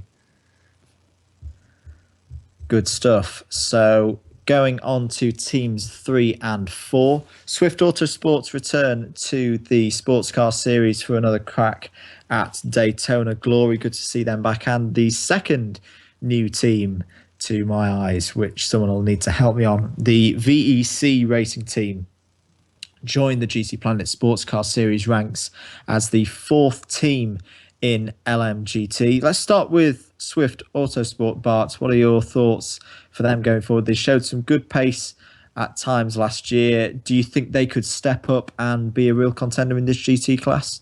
Yeah, they were championship contenders for a long time, if I remember correctly, in GT300. So they will do greatly, I think. And VEC Racing Team was a team that showed good promise in the TCN class. Yeah, I think so. They were always near the front of the field in their class anyway, so... yeah, it will be good to see how they adapt to the LMGT. I'm sure this group will give some good racing. Excellent. Should say at this point, guys, because I know there'll be some people wondering, this is just announcing the franchises tonight. We will not be announcing which cars these teams will be running in the new year until a later date. Just got to wait till the balance of performance is all agreed on, and then teams will be allocated their vehicles. Just going to the chat, seeing who's getting very excited. Still, I think it's all about the Danger Zone. It's all about Danger Zone Motorsport coming into the GT Planet. See, nearly did it. I nearly did it. I think that's going to happen a few times. We're going to have a pot for that. It's the Sports Car Series now, not the Endurance Series anymore. Apologies. So going forward, we're going to have a look at TCN1 next of all. Just going to wait for those teams to appear on my screen.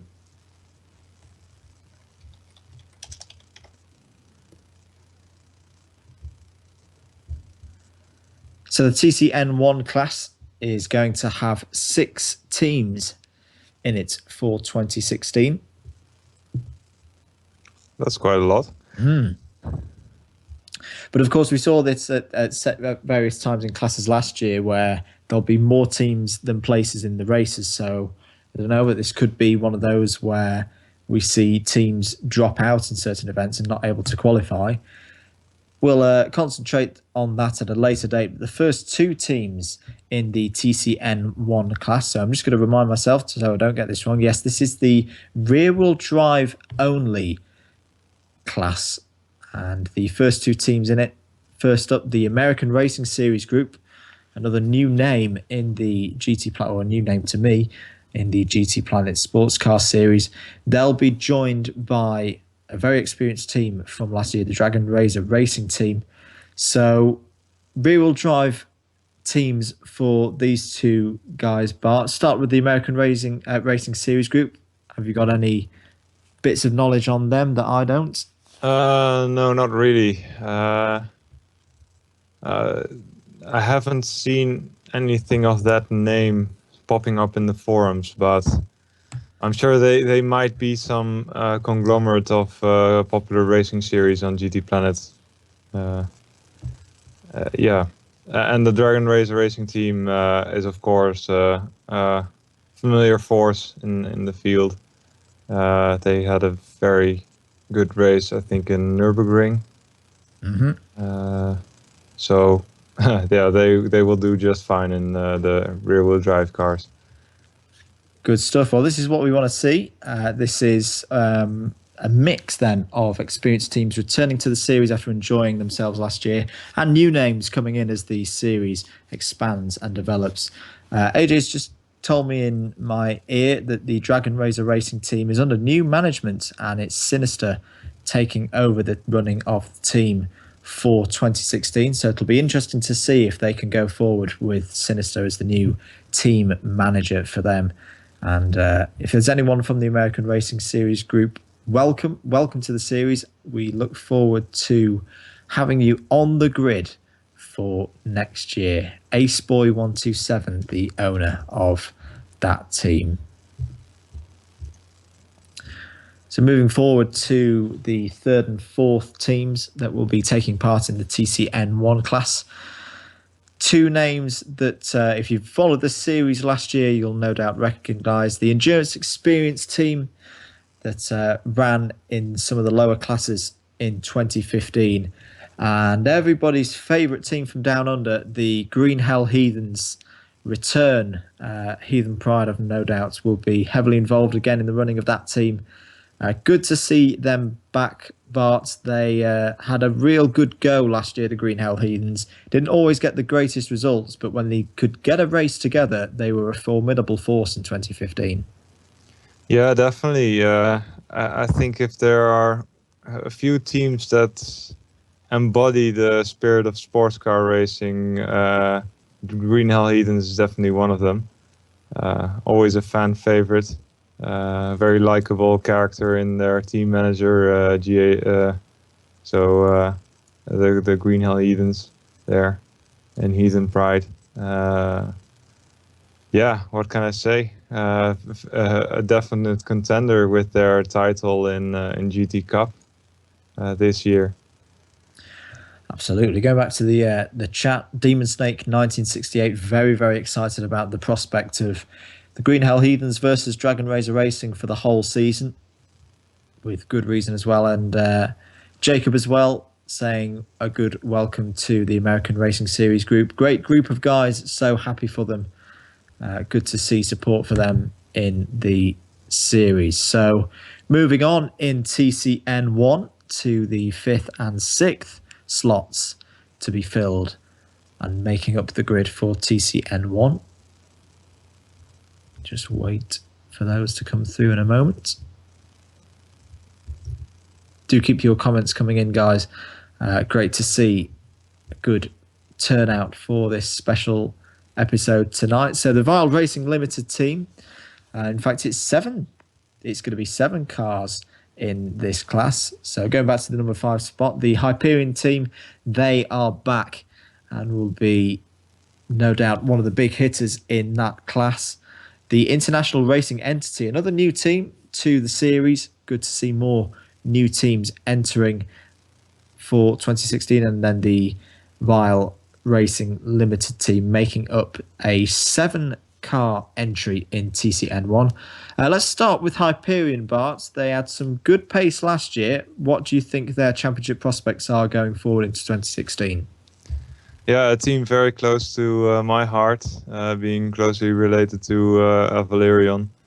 Yeah, they have put in a lot of hours and a lot of effort to really perfect their races, and it has always been a learning curve for them, but they've come a long way and shown good pace in various races.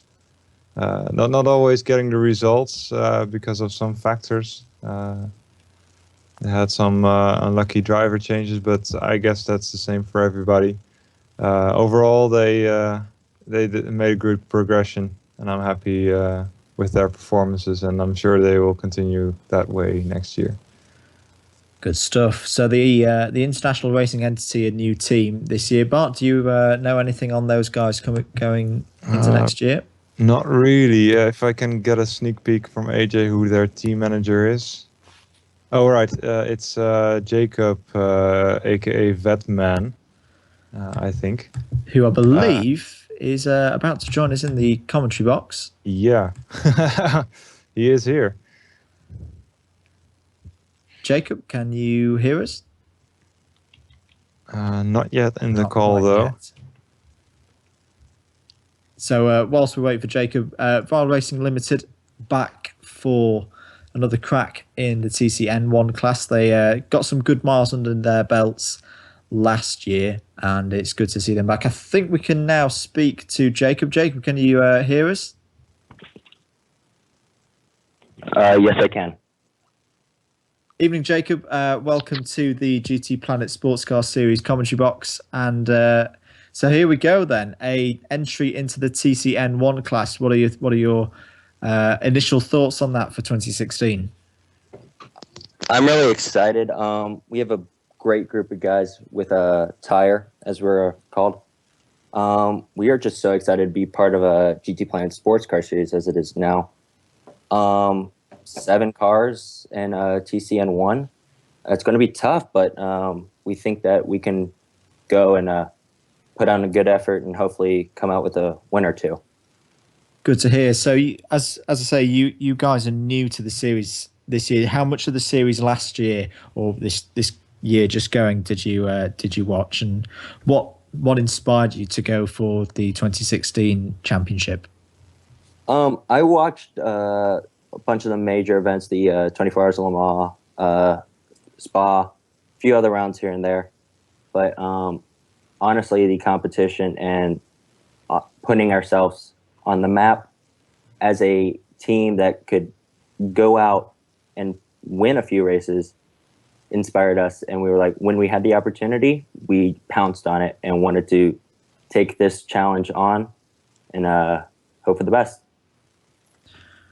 Excellent. So I do wish you guys good luck. I hope you can get some good results. AJ's just given me some information.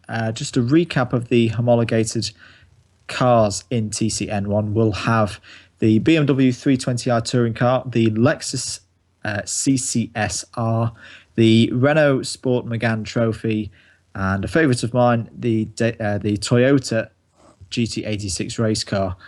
Also in the commentary box, I believe we've got Kevin as well. Kevin, can you hear us? Yeah, loud and clearly. Good evening, guys.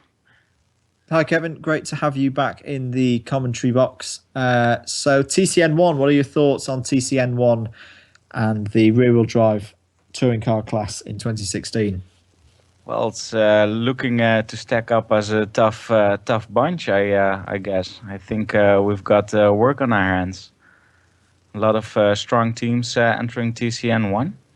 First of all, I'm surprised we got TCN1. We did enroll for it, but yeah, being a GT4 team in the past year, to be honest, I was still waiting for the BOP for GT4 to come by. But then again, we know the guys of Dragon Razor Racing. We know they can put up a good fight. So we hope we can stack up alongside the other guys as well and drag out a win or two.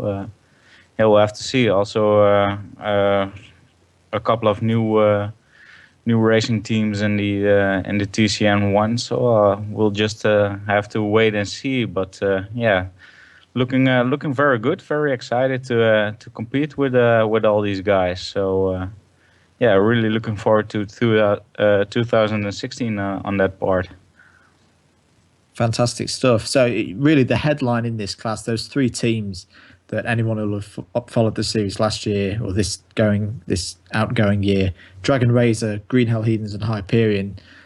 Yeah, don't underestimate Wild Racing. We also saw a lot of them last year. So it's especially with, just off the bat, 7 teams in this class. That probably means, unless I've missed something out and miscalculated something, at every single race that this class will visit, we're going to be losing one of these teams in qualifying. How do you think that's going to factor in as the season goes on? Yeah, it's always a shame to lose a team, especially since we saw last year that every team really puts in a lot of effort to compete. It's always a shame to see that the efforts of one team get lost. But then again, there's only limited space on the grid, so it's inevitable, I guess. But hopefully we won't be too much on the business end of that rule, so to say. Excellent. So, Jacob, just going back to yourself entering the series for the first time this year, are there any of those TCN1 races that really get you excited about 2016, or is it just a general excitement for all the tracks that class are going to visit for the next year? It's for me, it's obviously we're going to a lot of great tracks around the world.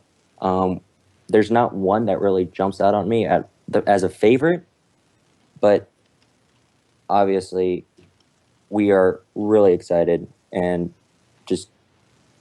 we're just speechless at trying to. We're finally here. We finally made it, and we are ready for 2016.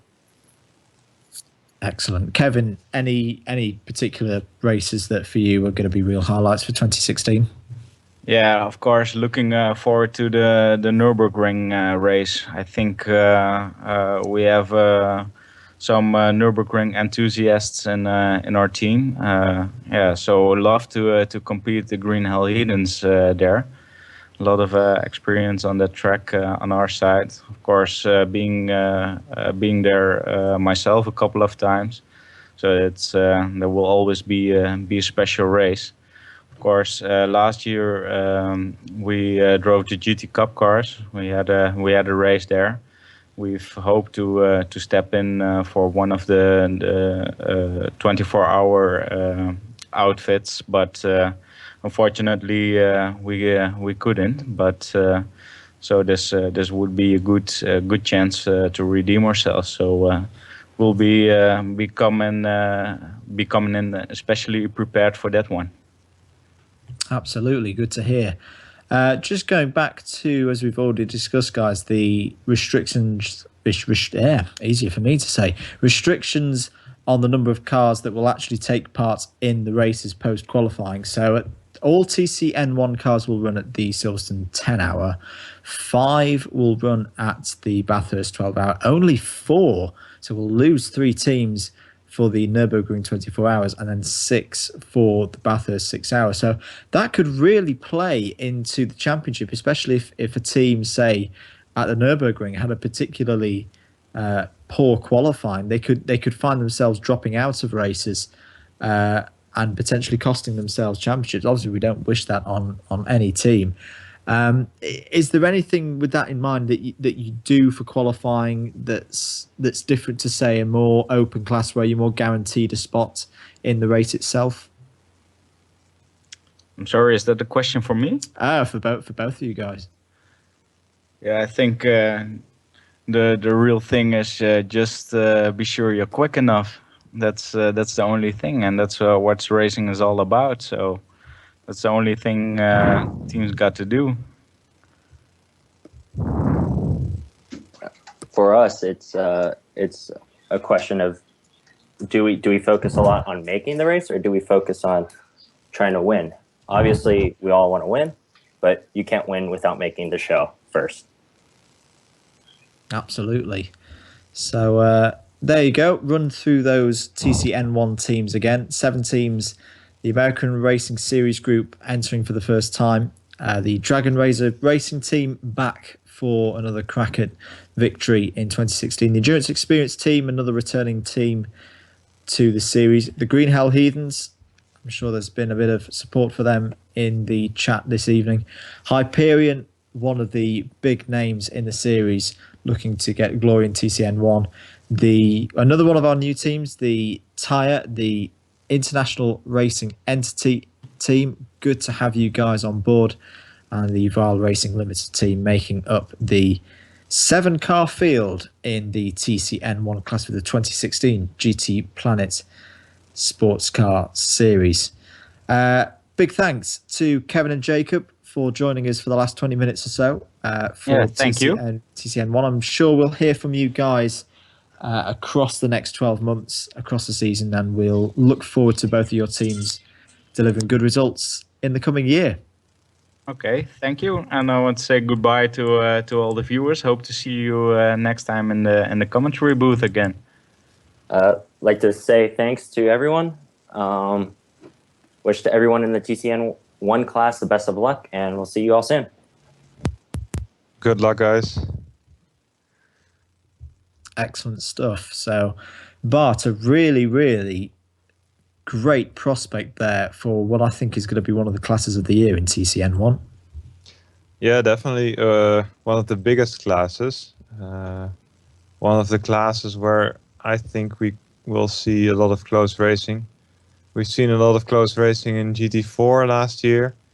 A few of those teams will be back, and yeah, they will run at a few of the really big events, like the 24 Hours of Nürburgring. So they will get their chance to really get into the highlights of the series, I think. Absolutely. So let's put TCN1 to the side for the moment and move on to TCN2. So there's 6 slots on my screen.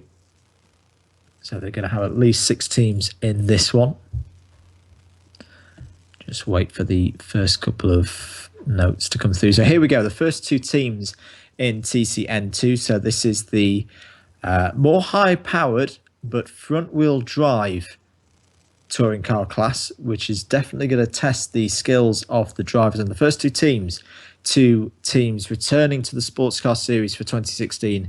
First of all, it's the GTR Blackhawks, who I think were running a Renault Megane last year to some good results. And the Race on Oz racing team, another one of our Australian teams, are back, and it's good to see them on the grid again for 2016. Bart, what are your thoughts on those 2 guys going forward? Well, sorry, I was a little bit distracted here, but yeah, definitely those 2 are amongst the usual suspect, I'd say. Race on Oz having a few stellar showings in LMP3. The GTR Blackhawks, always a team who have run very well in GT Cup. I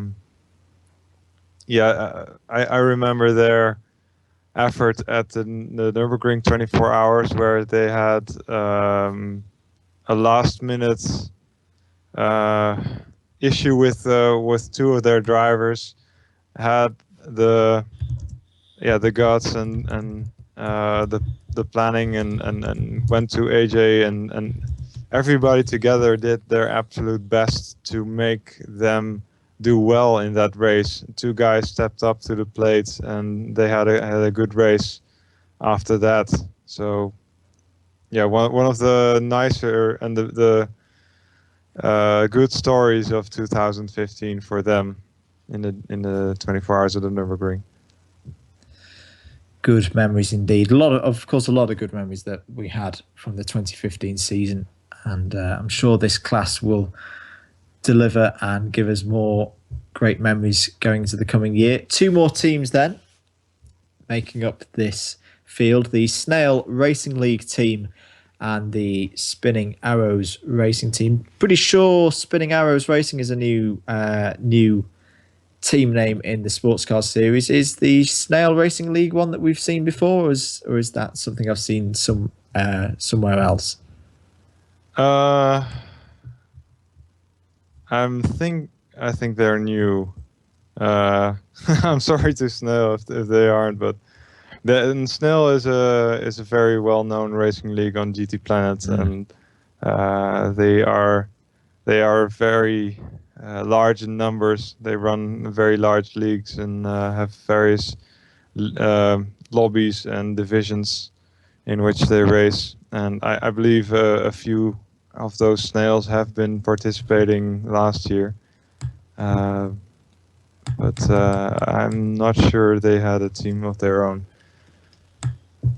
So yeah, they have a new organization there in their team. They ran as SSR Motorsports, of course. partly. Yeah, so they are a known factor then. And Spinning Arrows is returning, of course. We saw them do well in their class, I think. So good stuff, especially the SSR Motorsports still around, so that name change that they've had, and they'll definitely be a factor in the championship battle in TCN2. Wrapping up the TCN2 ranks, so the first team that we've seen have 2 slots, 2 franchises awarded to them for 2016. This is, of course, for helping out with the BOP and the behind-the-scenes preparations for the 2016 season. The Midweek Motorsport Racers Collective back again, and of course they've got the DP slot already for the Invitational at the 24 hours. We'll see them in TCN2 as well for the full season. And the Turtle Racing League, very well-known racing league there. Good to see them making a bigger step into the GTPlanet Sportscar Series. And some of their guys, of course, with some good experience in the second half of the season from 2015, Bart. Yeah, definitely. The Turtle Racing League have had some good races.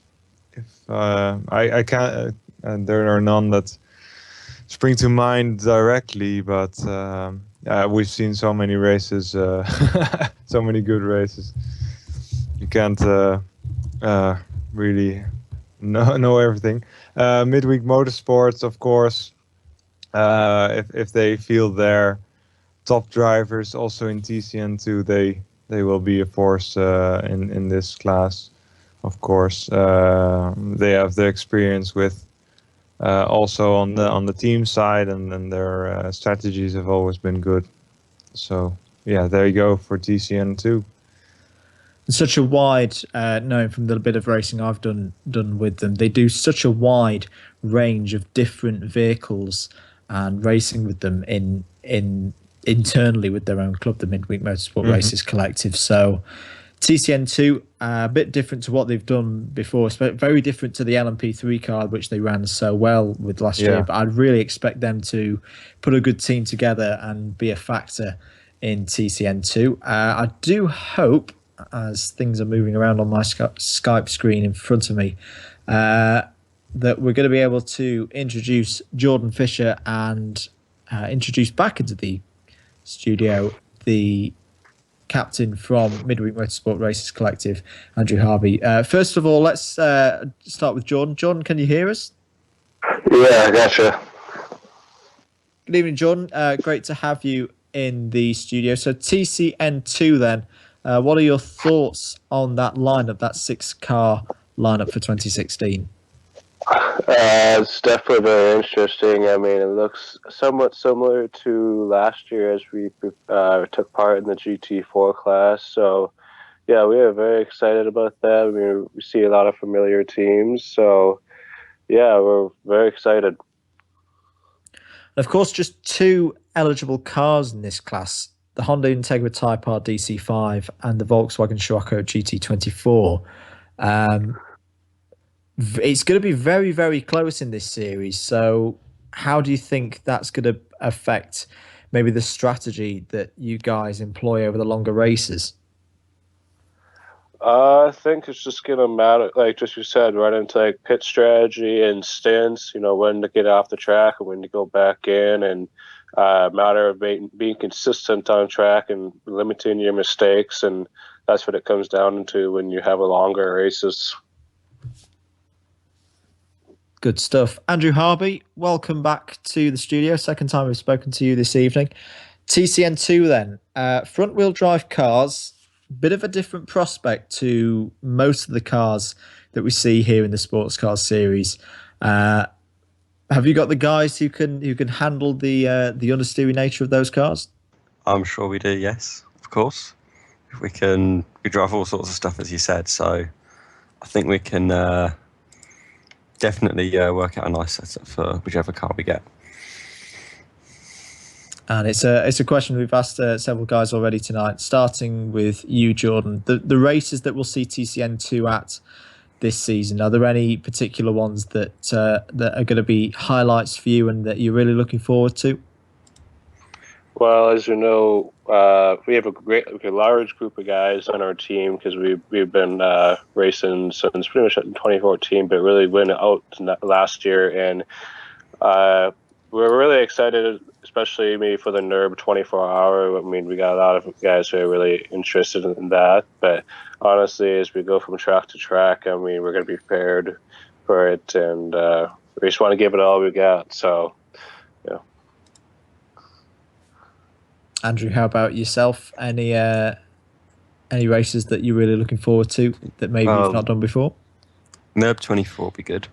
I think with the large Australian percentage of the MWM Races collective team, I think Bathurst, particularly the 12 hours well, will be a welcome challenge for us. But yeah, it would just be a case of taking the car and again doing our great strategies and working out the best way to do it. And I'm sure we've got the people to do everything. Obviously, business as normal, really.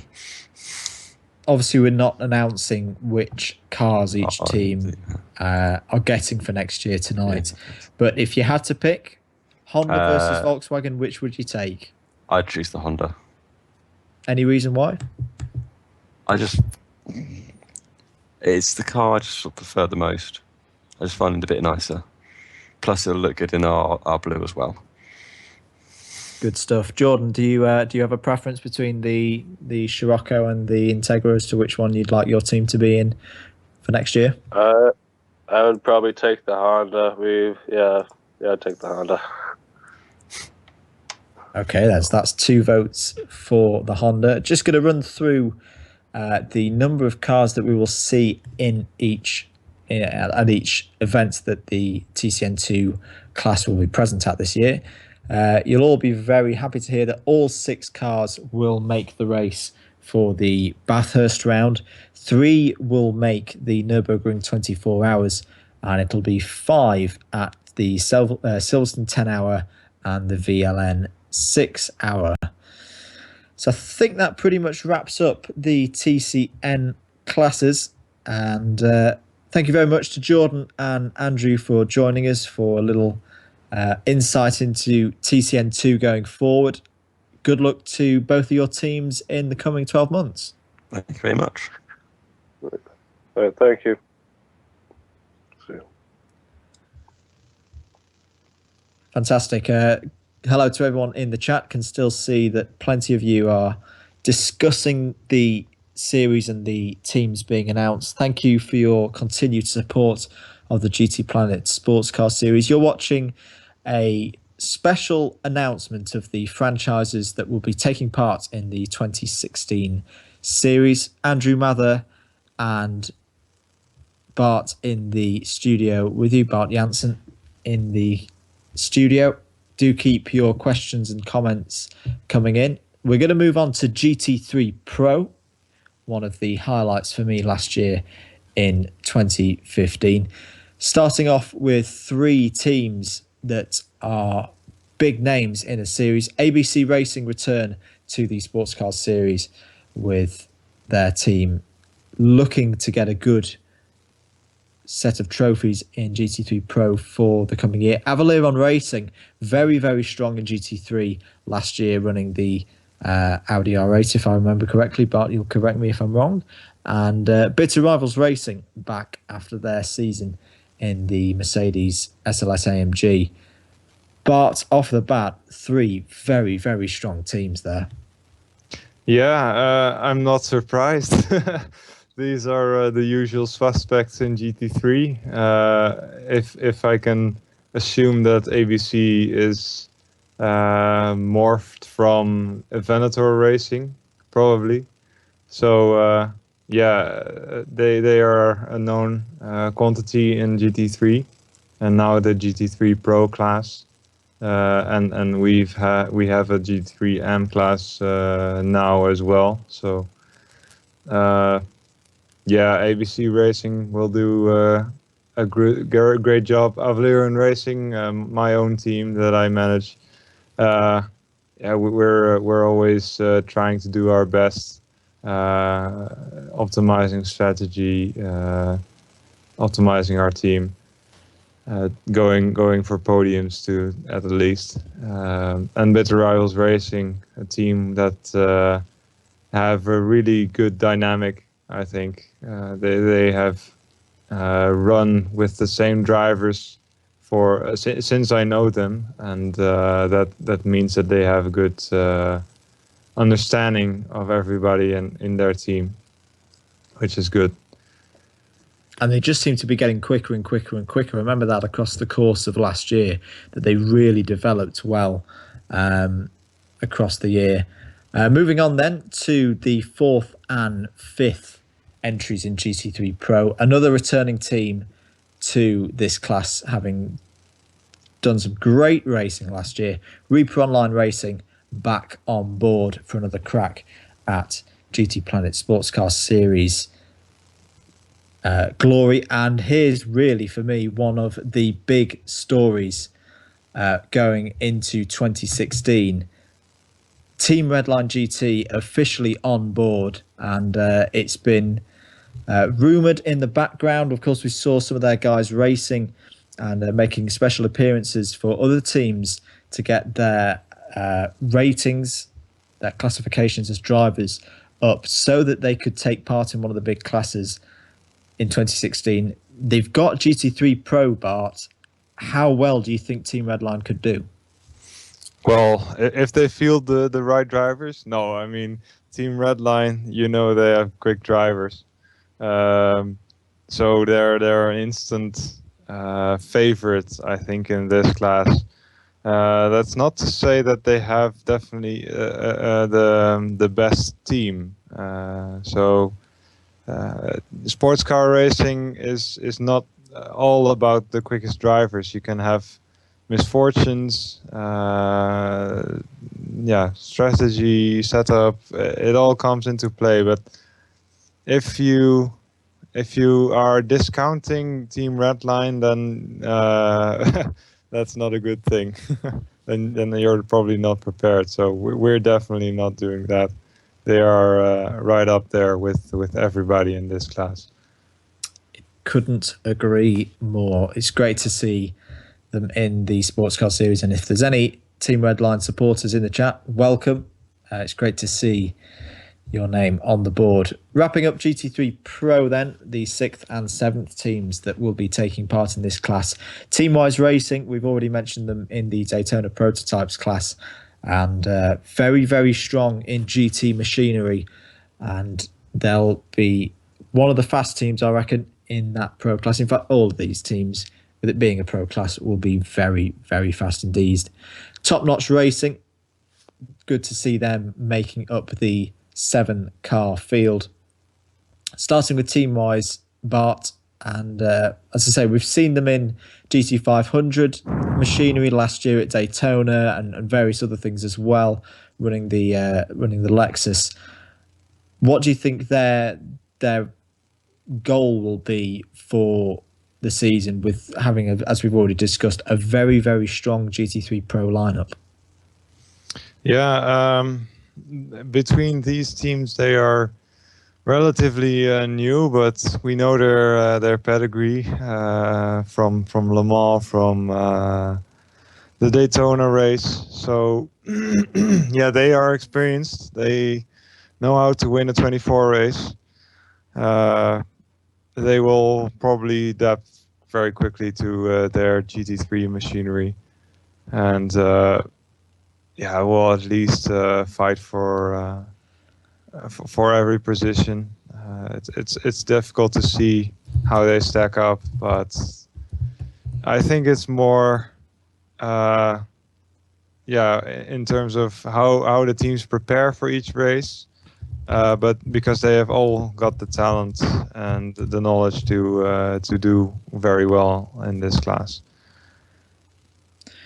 Good stuff. So we've got another one of our guests coming into the studio now, and Chris Pfeffer from TNR is just about to connect. Hopefully we'll be able to hear from him in a second. Chris, can you hear us?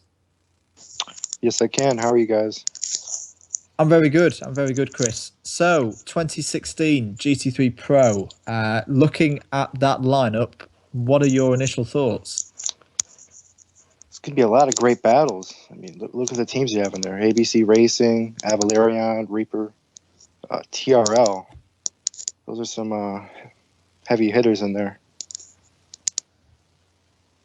So, obviously, we're not announcing which cars each team will be running in tonight. You guys ran in the Nissan last year. How did you find that? Would you like to stay with the Nissan if you could, or is there a particular other bit of machinery that you'd really like to have a go in for 2016? We definitely don't want to stay with the Nissan. It's a very challenging car. It causes a lot of stress. We would like the Z4, the R8. And Bart, to put that question to yourself as well, you guys ran the R8 last year. It's a pretty well, what's the word I'm looking for? A lot of teams wanting that car. Is that one that you'd also be wanting to run with for next year, or do you fancy a change? Well, the R8 was a favorite among our drivers, favorite among myself. It's a nice car once you get it dialed in. It can be tricky to extract the most out of, but overall, I loved every minute of driving in it this year, which have been a lot.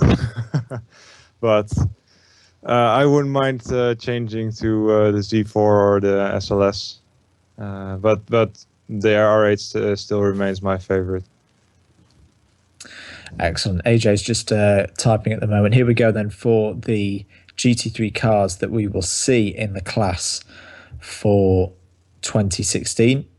Starting off with the Audi RS R8 LMS. Apologies. Then the Audi R8 LMS Ultra Spec. Two BMWs follow up, the BMW M6 GT3, the Vision GT version, and the BMW Z4 GT3.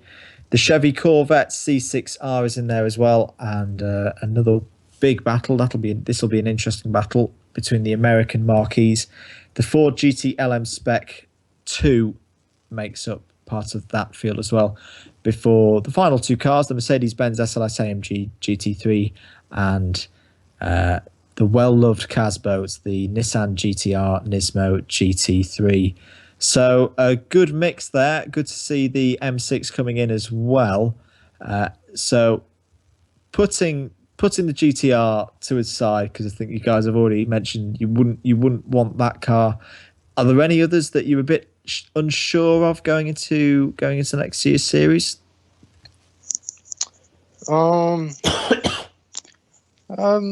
Maybe the Vision GT, seeing it has some I believe some tuning's limited on it. Yeah, I agree with Chris here. The Vision GT is probably the biggest unknown for everybody. I'm not quite familiar with how the tuning works on that one, but I'm sure it will work in this class. Just to clear things up as well, I know there's some questions about LMGT and the cars in that one. Apologies, AJ did give me the note earlier, I just forgot to read it out. GTLM cars will be the BMW M3 E92 GT2, the BMW Z4 GTE, the Chevy Corvette C6R to a different tune, and the Ford GTLM Spec 2 also to a different tune. So this is probably one of the least obvious questions of the night, guys, because we saw so much great racing wherever we went for GT3 last year. To put you on the spot, which race is going to be the best for GT3 racing in 2016? Which is the one that you think is going to be top draw? For me, it's Spa, probably, in terms of close racing. Chris, how about yourself? Bathurst, Nürburgring, Spa. Which one's going to produce the best race? Oh, not sure if we've lost Chris or not. Apologies if we have. Just to run you through the number of cars that will make the final grid for those events, we'll see the full 7 car field for GT3 Pro take part at Bathurst, 5 at the Nürburgring 24 Hours, and 6 at Spa. Apologies, we have lost Chris. We've lost the connection. He's lagged out. So there we go. The first lag out disconnection of the 2016 series. He's right here on the Skype. Excellent stuff. So yeah, Spa. I think I'd agree with you there, Bart. The some of the racing, not just in GT3, and remember the P2 battle that we had in Spa last year the P1 battle, because I remember the bomb in the Peugeot and people like Chris 93.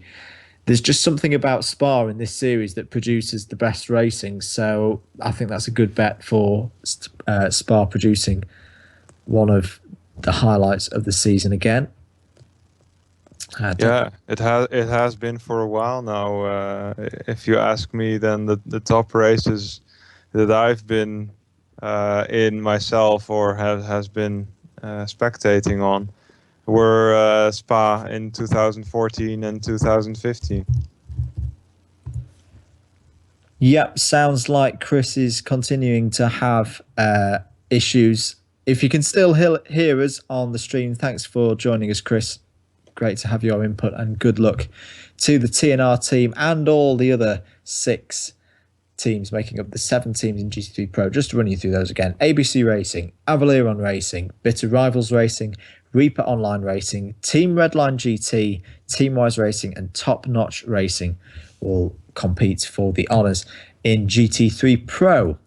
So with Pro done, let's move on to GT3 AM and the first 2 teams that will be taking part in the GT3 AM ranks. The Dart team that once again are pretty much ever present in the GTPlanet Sportscar Series, or the Endurance Series as it was called in 2015. Great supporters of the series. Good to see them back for another crack at glory, and Lightning Speed Motorsport as well. Back for the GT3 AM class. So these 2 teams, Bart, stepping into GT3 machinery that pretty sure they weren't in last year. What do you think the main challenge will be for them in this AM class? As you say, adapting to the new machinery. The GT3 is a bit quicker, but I'd say that with the experience they have, it will be a matter of just car setup. And in a team standpoint of view, they have a good preparation for this season. With the Dart team there being one of my personal favorites, standing for a disabled antique racing team, led by Ned, Nail 27, also a WRS regular, and a good person to be leading that team.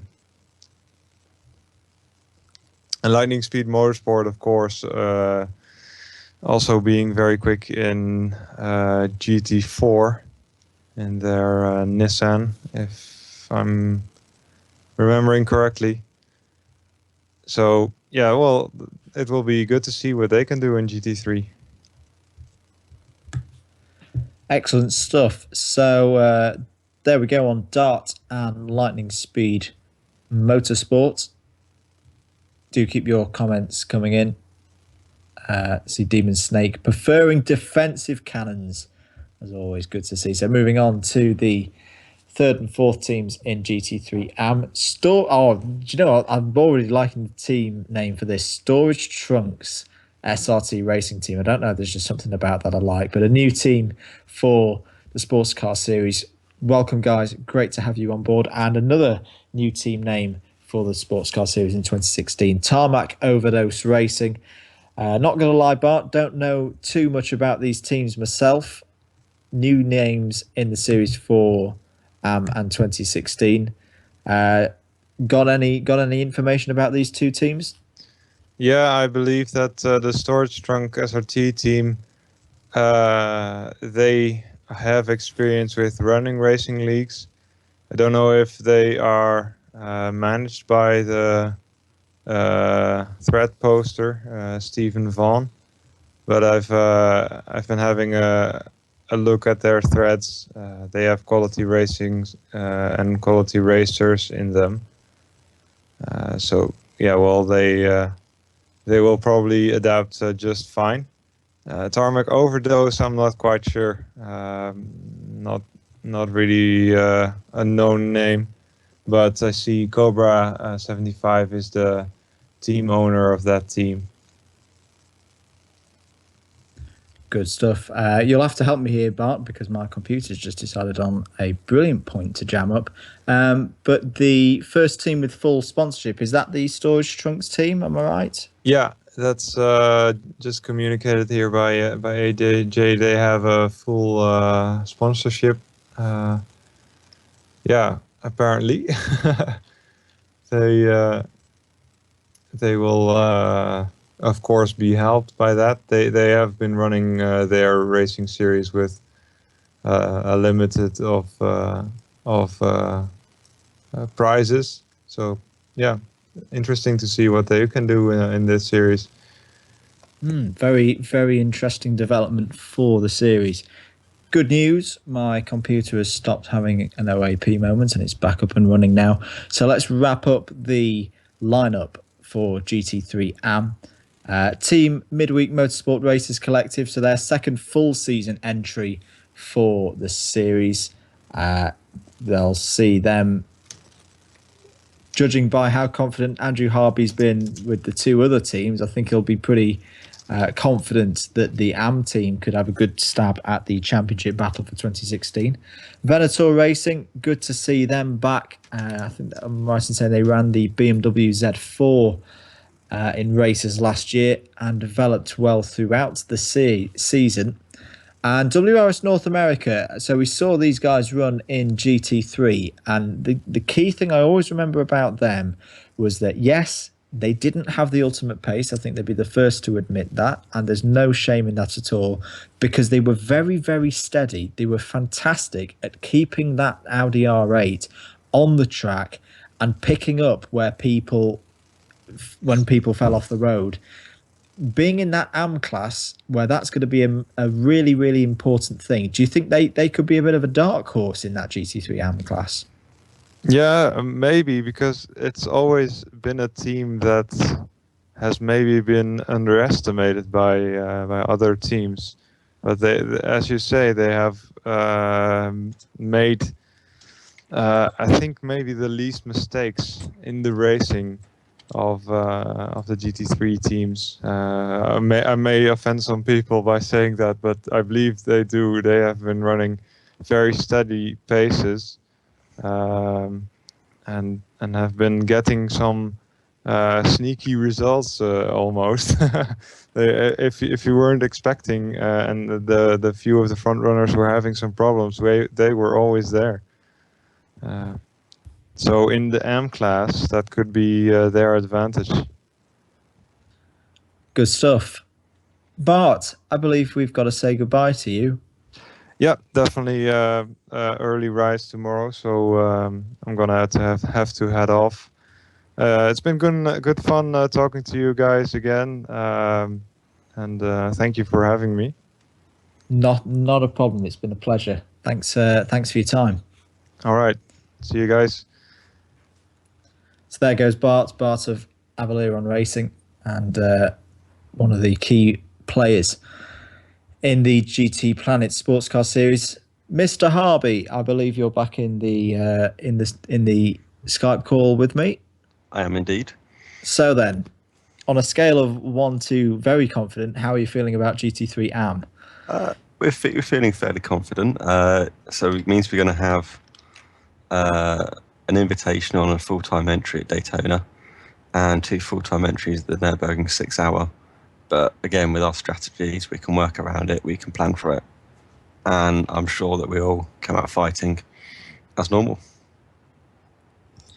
Excellent stuff. So GT3 AM then, just to rerun through the 7 teams competing. It's the same cars, of course, that we mentioned in GT3 Pro, but Dart, Lightning Speed Motorsport, Storage Trunks SRT, Tarmac Overdose Racing, Midweek Motorsport Racers Collective, Venator Racing, and WRS North America. They are your 7 franchises in GT3 AM. So moving forward, 2 classes to go. We'll keep this going, guys. Not long now. Let's move on to, I believe, GT500. So one of my favourite classes from 2015. Here we go then. So first up, 3 entries in GT500. ABC Racing, one of the teams that did a good amount of the BOP work. In fact, all 3 of these teams did a good amount of the BOP work, as we've all seen them in other classes. So ABC Racing, the first team in GT500. Bitter Rivals Racing, so a very, very strong team with a lot of GT car experience. Of course, we've already mentioned them in GT3 Pro. They'll be there in GT500. And the Danger Zone Motorsport team, their second entry, first of a full season entry. Remember, those DP and LMGT classes are invitational only for the Daytona 24 hours. So DZ Motorsport with their first full season entry. And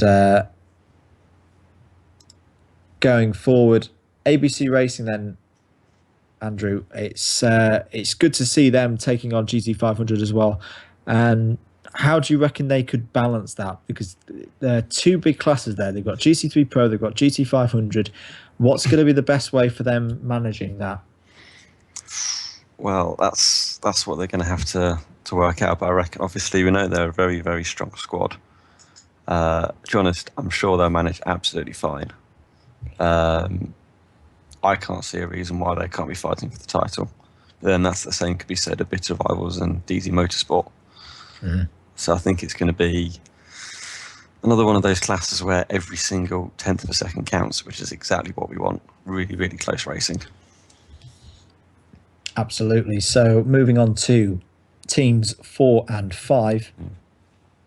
eScuderia GTMX, their first full season entry, and also a first full season entry for Inferno Racing as well. So some of the teams that we've seen here already in the Daytona prototype class. eScuderia GTMX ran the Lexus SC430 when they got it going. That was a really, really quick piece of kit from the Mexican squad. Inferno Racing as well on their day, a very, very fast team. So this is making up, once again, very similar to GT3 Pro. We've already said GT3 Pro is going to be a real battle of the Titans. I think we're seeing the same here with GT500. Out of those 5, I know we've still got another 2 to go. Who would you say of those initial 5 would be favourites going into the season? Oh, Inferno did rather well last season. I reckon DZ Motorsport got some good drivers, but still need to be tested. So I reckon they'll come out as, I reckon, DZ Motorsport. Good stuff. I think we'll have Brian rejoining us in a moment, so we'll await for him to join. So 2 more spots then in GT500. So ABC, Bitter Rivals, DZ, eScuderia, Inferno Racing, the 5 so far. We'll just wait for the 6th and 7th cars to join that list. Can we get a drum roll? Do keep your comments coming in, guys. Good to see so many of you still with us here for this special announcement of the 2016 franchises who will be taking part in the GTPlanet Sportscar Series. Here we go then, the final 2, and it's the same final 2 that we saw in GT3 Pro. So Teamwise Racing, we've mentioned them a fair few times tonight already. Very, very strong team in GT Machinery, also ran one of the Lexus SC430s last year. And TNR, Top Notch Racing, good to see them back. Trying to remember if they ran in a GT500, one of the Super GT style classes last year. I'm sure someone will give me the information. I don't think TNR did, but I'm sure they'll do exactly the same in GT3 Pro. And yeah, very strong team. Yeah, very, very strong team. So once again, another fantastic class to whet our appetites for 2016. ABC Racing, Bitter Rivals Racing, Danger Zone Motorsports, eScuderia GTMX, Inferno Racing, Teamwise Racing, and Top Notch Racing are your 7 teams for GT500. Brian, can you hear us? Are you back in the call? Yes, I am. Good to have you back. Well then, that GT500 field, that's quite something, isn't it? It is. It looks exactly like GT3 Pro. I think it's going to be another fantastic class to watch and to race, and I'm really, really happy we got that. That's definitely, I think, my favorite class to drive in and to race in. It's just, I'm really, really happy about that. Good stuff. Any particular car that you would like to pick up? I think all of them are really good. If I had to choose one, it probably would be that GTR. It's always been my favorite Super GT car to use, and yeah, I probably would say it'd be that. But I think I'd be happy with any of them, to be honest. And the qualifying situation for GT500, you've just seen it bit filing through here from AJ. 6 out of 7 teams at Fuji, all 7 at Suzuka. So in that respect, this one's probably quite a good one for getting a good amount of points going, not just for the championship, but for the lower positions as well. There's only going to be the one team that misses out in one of those races. So consistency is going to be the key in this one, isn't it? And getting yourself up towards the front of the races early on.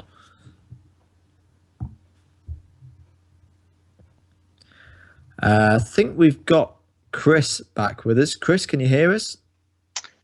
Yeah, as long as my internet holds up. Good stuff. So TNR in GT500 as well.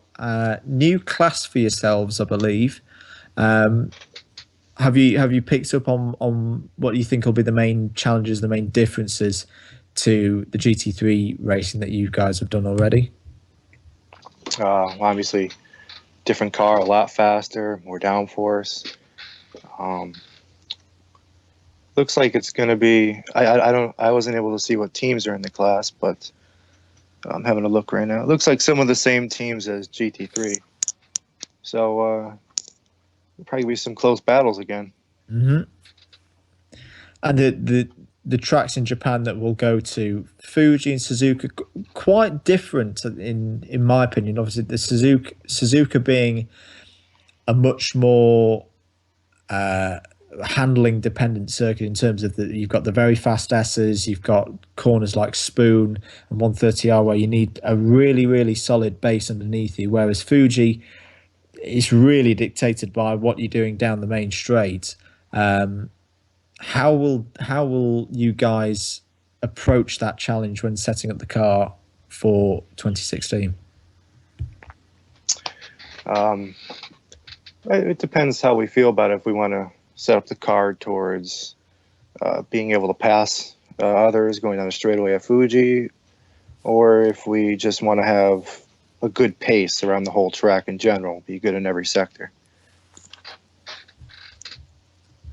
Good stuff. So just to run through those GT500 teams again, it's going to be ABC Racing, Bitter Rivals Racing, Danger Zone Motorsports, eScuderia GTMX, Inferno Racing, Teamwise Racing, and Top Notch Racing is your 7-car field for the 2016 GTPlanet Sportscar Series GT500 class.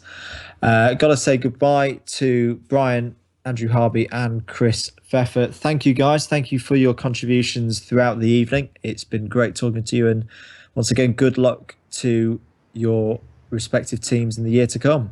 Thank you. I also like to say a quick thanks to Stiggs TC from us for helping out with the bot process. I know he did put a lot of time and effort in. So I just want him to know he's been recognised. Absolutely. Absolutely fantastic effort by Adrian this year.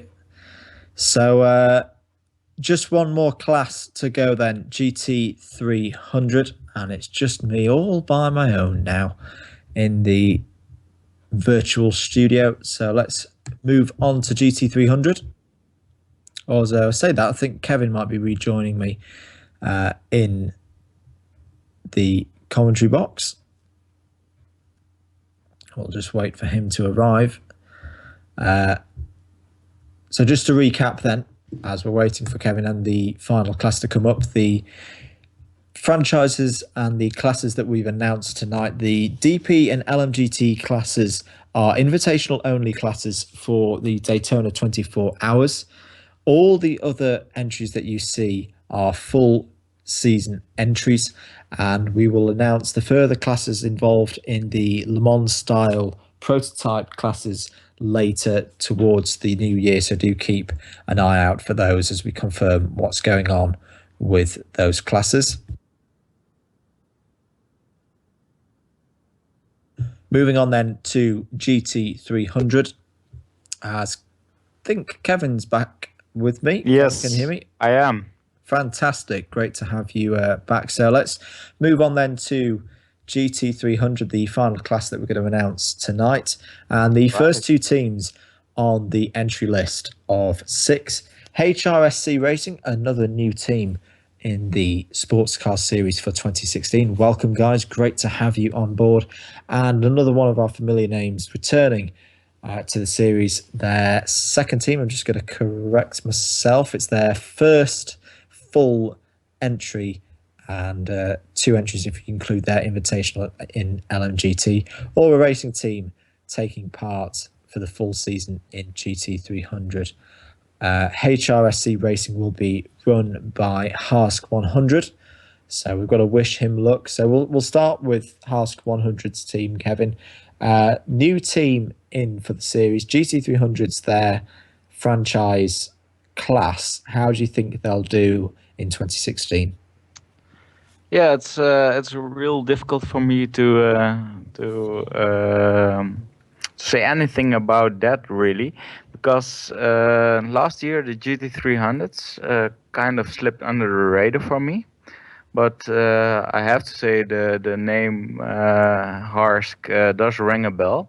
I think lastly the last time I saw him was in the WRS on the Nordschleife. I remember he was pretty quick, as are the guys in the Aura Racing team, which we know have some experience from last year. So yeah, it'll be really interesting to see how those stack up to each other. I also will be driving in Harsk's team. So yeah, will it be a one-show pony, or yeah? Really curious about what will happen. So if we look at the other classes, they're really close, really action-packed. If I look at the teams, there's yeah, it's almost hard to not get excited about the lineup. So I'm really curious about the next names that will pop up in GT300. Absolutely. Il Conte Sky punting for Harsk for the Drivers' Championship for 2016. So some good support there for Harsk in his entry and his team's entry into GT300. So moving on to those third and fourth teams in GT300. Swift Autosport. Just looking to remind myself, no, that's another team that's got its first full season entry, in this case in the GT300 class. So good to see them, that they're going to be with us for the whole of 2016. And another new team, the Humble Guys, will join the GT Planet ranks. Well, will they stay humble? Well, we'll have to see throughout the season if they can start winning some races. It'll be interesting to see if they'll big themselves up. So, welcome, guys. If there's any of the humble guys listening on the stream or watching the stream, great to have you on board, and we'll look forward to seeing you at the first race in 2016. THG TSO 40, I believe, is the team manager of that team. So Swift Autosport, we saw them at various times in the Endurance Series in 2015, Kevin. Yes, correct. They're probably along between them and Aura at the moment, not knowing which teams are going to be 5 and 6. Do you reckon that's going to be where the championship battle will lie? I think it's easy to get tempted to bet your money on the teams because they've got experience with last year. But still, I reckon there's a lot of drivers who are looking for a seat, and I don't think we can rule the new teams out that easily. I think a lot of them know what the series is and know how the regulations are. So it's quite tricky to bet on the known teams straight away. So I think that that saying goes for every class. In every class there's a new team. It's always hard to say how they're gonna behave, how they're gonna do. I think we'll have to see what they're capable on track. So for now, it's for me it's seeing which teams do we know and how do they stack up, and then there's the whole unknown of the new teams, which make it pretty exciting, I have to say. Yep, couldn't agree more. And of course, a long period of testing that all of these teams will do before the first race. So I've no doubt that all the teams in whatever class they're competing in will be up to speed before the first race. So that's 4 out of 6. We'll just wait for teams 5 and 6 to pop up on the screen to wrap out the announcement for the franchises this evening. Here we go then. So the Turtle Racing League take their second full season entry. So, of course, they're one of the teams that did a lot of work with the balance of performance efforts and testing with AJ in the last few weeks since the end of the 2015 season. And the VEC Racing team as well, their full season entry will be in GT300. So we'll start with Turtle Racing League, and new team in the I nearly call it the Endurance Series again. I'm going to have to restrain myself from doing that for the whole of 2016. So Turtle Racing League, new team in the sports car series at least, but very experienced as well. And as we said, we can't just go by the guys who've been in it before. I think even as a new team, you could throw them into the mix as being one of the teams to watch in that class. Have you any experience of racing their guys in the past? I've seen a lot of Turtle Racing League. Also, VSC Racing has not gone unnoticed. Yeah, we'll have to see. We've got four teams with an outfit we saw last year. So yeah, we can discuss about how they will stack up to each other. And still, we've got 2 outfits on which we know very little about. So, but I reckon the both of the lastly added teams will be able to handle the competition of the other known teams. So yeah, it's real difficult to see what the capabilities are of a team just on their team name. Of course, we also know a lot of teams because of last year, but will their driver lineup be the same, for example? These are all uncertainties which we don't know at this point, and with which we can discuss. But really we can only judge at the moment we see them on track. Absolutely. I believe Jordan Fisher is back in the call with us. Jordan, can you hear us? Yep, gotcha. GT300 then. So the last class that we're looking at this evening. What are your thoughts on that field? Quite a good mix there of new teams versus current teams, but undoubtedly some very, very quick guys in all of those teams. What are your early thoughts on that lineup?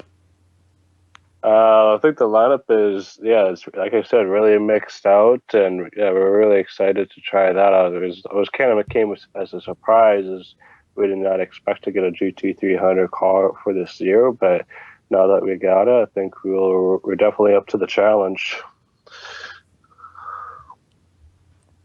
Is there any particular GT300 car that you'd like to see your team in for next year? Well, that's just a matter up to myself and the team to decide on that. But if I had to choose one, I think I'd probably go with the Subaru. Okay, then. So there we go. Kevin, VW Cup. What are your thoughts on that going into next year? Because, of course, we've got those 3 VW Cup events for next year as well. Yeah, I think they're a nice add-on. It's how I started last year in the support races, and I remember having a real good time around the Bathurst track until a big pile-up just after the top of the mountain. But let's not discuss that further. But I think these I don't know if I can call them support races, but these races, of course, these are longer, but it will be interesting. I'm really curious about how they will be filled in. Is everybody running the same car, an example, or are there multiple classes? And what's to it? I really like to know more about that. Good stuff. So, what are your thoughts about that VW Cup? The VW Cup, I think it's going to be a lot. Well, as it says on the tin, it's going to be a lot of fun. I think the even nature that you're going to get.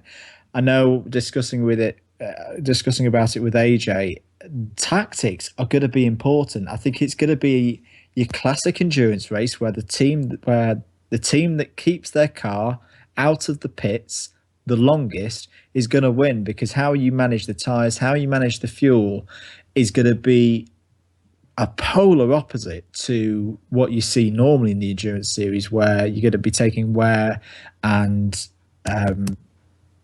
fatigue on the car into account. It's more going to be fatigue on the drivers, because to win, I reckon drivers are going to need to run really long stints and keep your driver changes to a minimum.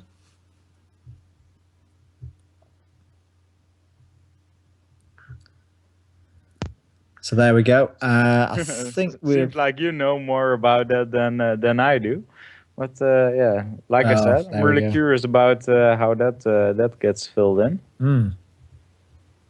We're going to have to say goodbye to Jordan. Jordan, thank you for your contributions tonight. It's been great talking to you. Best of luck for 2016. I'm sure we'll see great things from your teams in the coming year. Yep, thank you. Appreciate it. And thanks. So there goes Jordan. All right. I think we've got one more guest before we wrap up this evening. Just waiting for David, also known as Fallen Log, who was the SSR team manager last year and is going to be this year's Endurance Experience team manager. We're just going to wait for him to join the call. So yeah, those 3 Fun Cup events all culminating in the 25 hours of Spa next year. I think it's going to be a great opportunity for maybe some drivers who haven't raced in this. See, there we go. That's 3 times tonight that I've nearly done it. The Sportscar Series.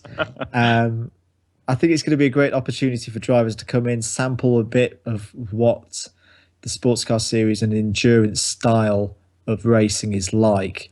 And Yeah, sure. Yeah. It's always good to have an inflow of new drivers.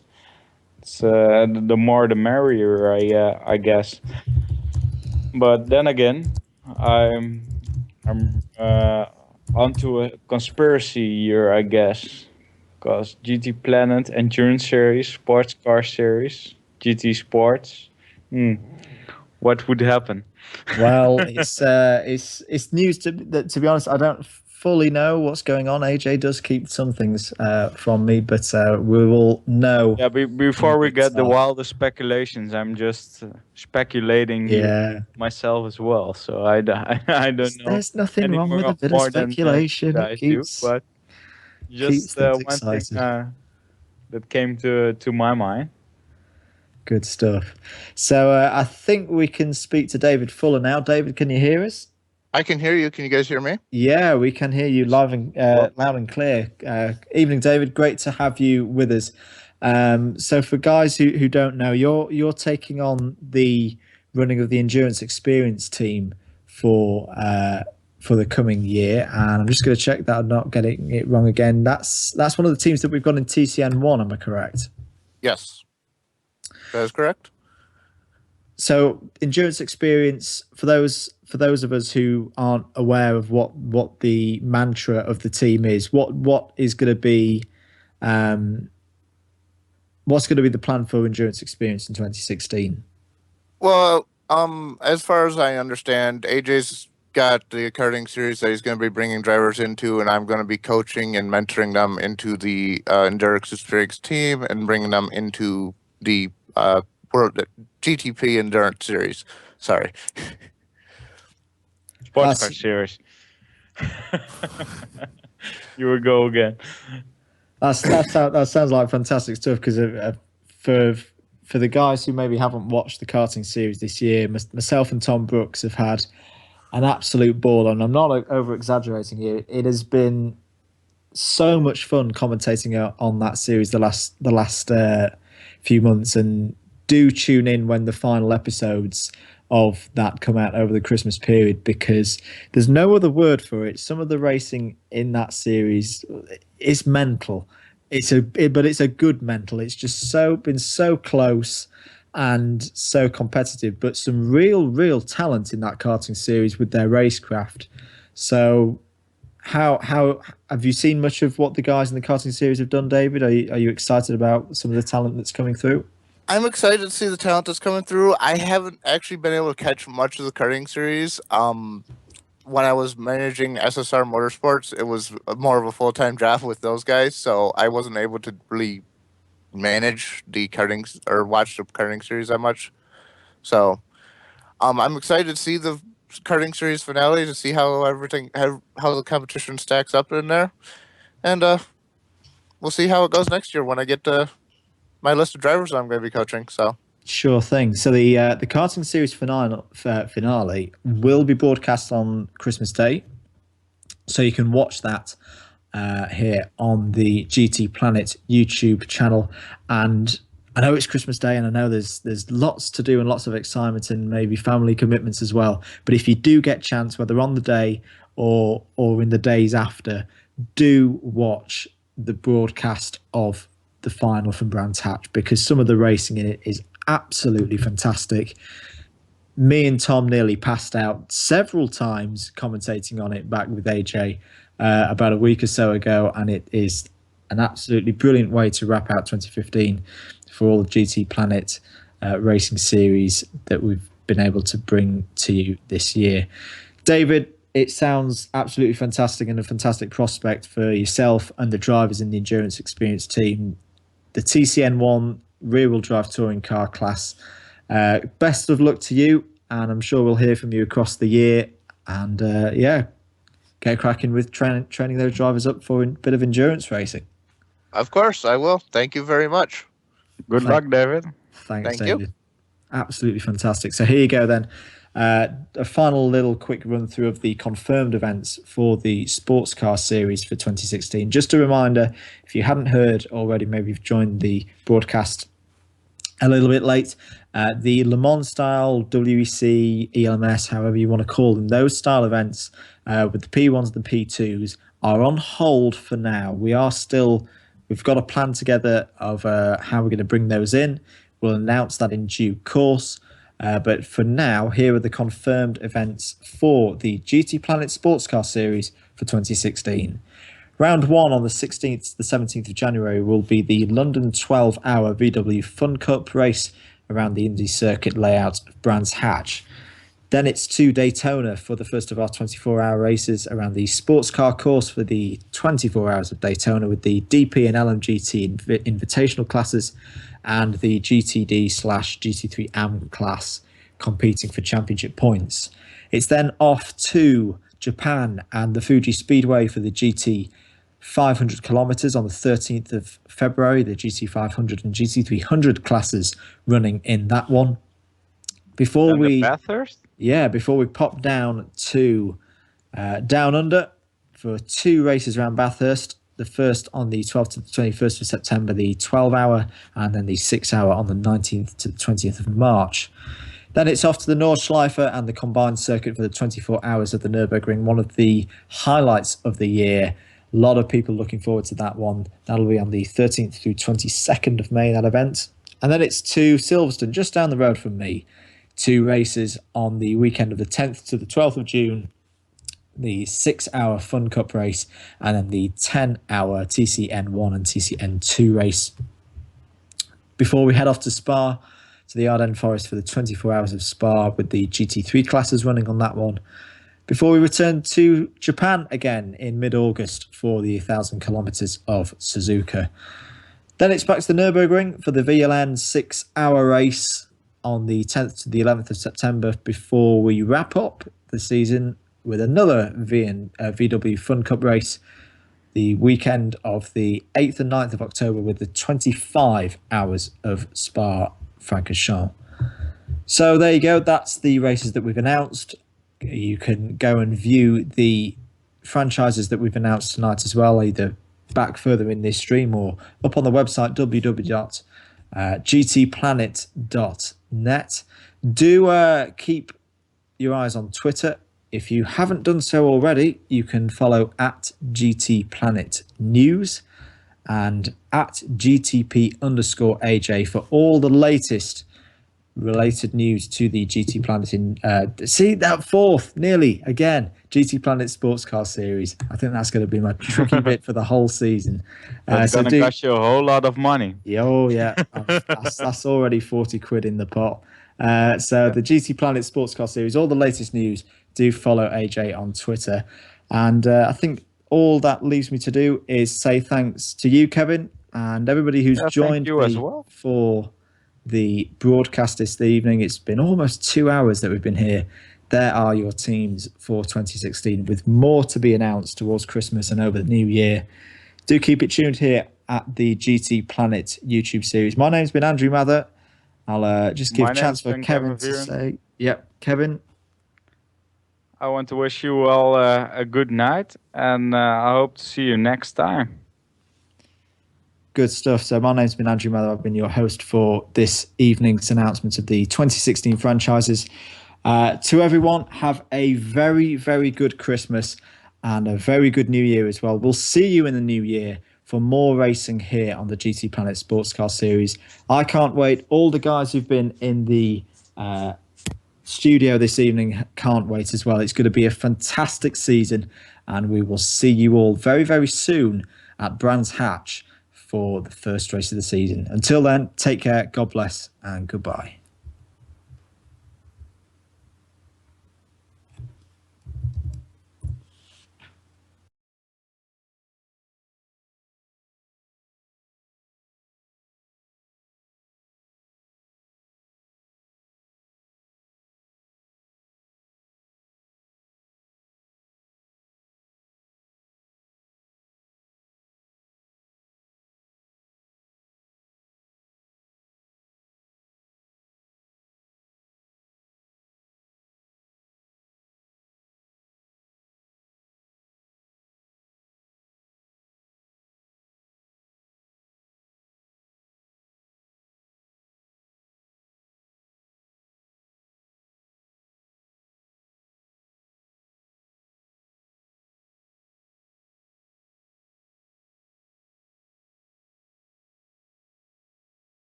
Hello and welcome back to the live comms and live coverage of the GTPlanet Rolex at Daytona 24.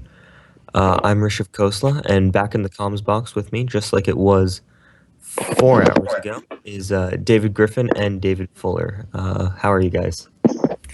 I am good. No sleep from that rest period. You didn't get any sleep, huh? Nope. I kept the team chat or the Skype chat to up to date. I tried to fall asleep, but I kept talking in my head. Yeah, I got a decent amount of sleep actually, but I got woken up by my phone, so yeah. Oh, that's okay. My phone should be going off any minute now to wake me up. Yeah, I was glad we got. I'm actually quite happy. As you guys can probably see, we are in a red flag, but that did give us an extra 30 minutes to sleep. Lucky you guys. It's always nice. Yeah.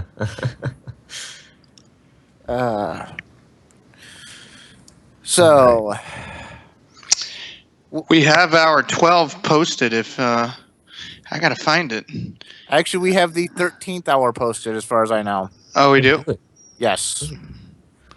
This is our. We may have the 14th posted, if I'm not mistaken. I'm not sure yet.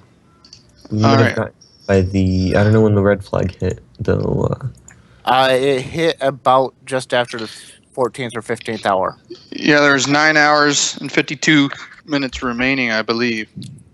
We do have the 13th hour, not the 14th. Yeah, we have 8.5 hours remaining. So, okay. Excuse me. Yeah, we do. Yeah. So, if you want, I can start it off and read halfway down, and somebody else take over. It's up to you guys. Sure. I'm still adjusting all my screens back to what they were from Alrighty. the stream. Do you guys have a 12-hour report or a 13? I have 13. both. I have both. 13? I am on the 13th hour. The 13's on the D24 thread. All right, I'll get that. So, right before the red flag, we had an update for at 8:30 UTC, and here is the rundown. In first place, we still have Team Midweek Motorsports. Not a surprise there.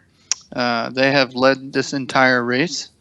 They have completed 388 laps, and their total time is 13 hours, 4 minutes, and 35 seconds.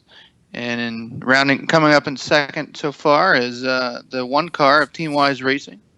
They have completed 379 laps. They are currently 9 laps down to the leader. So this is starting to become a runaway. Team Midweek Motorsports has yet to have any bad luck in this race. Just a few small spins, no damage. So they're doing good at staying out of trouble. In third place, we have the 64 of WRS North America. We currently have a GT on the podium. They are at 372 laps. So something has happened to Escuderia. I don't know if they've been disconnected in the middle of that or what's going on with that. But in fifth place, we currently have the 79 of Infernal Racing. They are currently at 368 laps complete. They are on the same lap as Lightning Speed Motorsport. I missed them. Lightning Speed Motorsport is the car number 77 in fourth place. So they are on the same lap as Infernal Racing, 19 seconds behind. So that's a pretty close race there. And look who's sneaking up in the picture. We have Venator Racing in sixth place, the number 63. And they are currently 364 laps completed. So they're a 4-lap gap to the fifth place guy. So not too far behind there. They could still pull out a top 5 in this, as we have 9.5 hours to go. And if you want to pick up with DZ, that'd be great. I'll leave that up to Rishoff. Yeah. Oh, sorry about that. Well, DZ Motorsport, they're in 7th place with 362 laps completed. So I believe they did have a tough stint from Z1993 there, where they did have a few disconnections. So I believe that's what's put them further down. So some bad luck there for those guys in the night. Behind them in 8th place overall, and I believe that is 4th in class, yes, is the Storage Trunks Racing Team. A good outing for for those guys in their first race in GT3 AM, or GTD. And in that bright pink Mercedes SLS, 362 laps complete. 9th overall is the number 51 ORA Racing Team in the BMW Z4 GTE. 354 laps complete. So a big gap from those guys to the 8th place cars of Storage Trunks SRT Racing.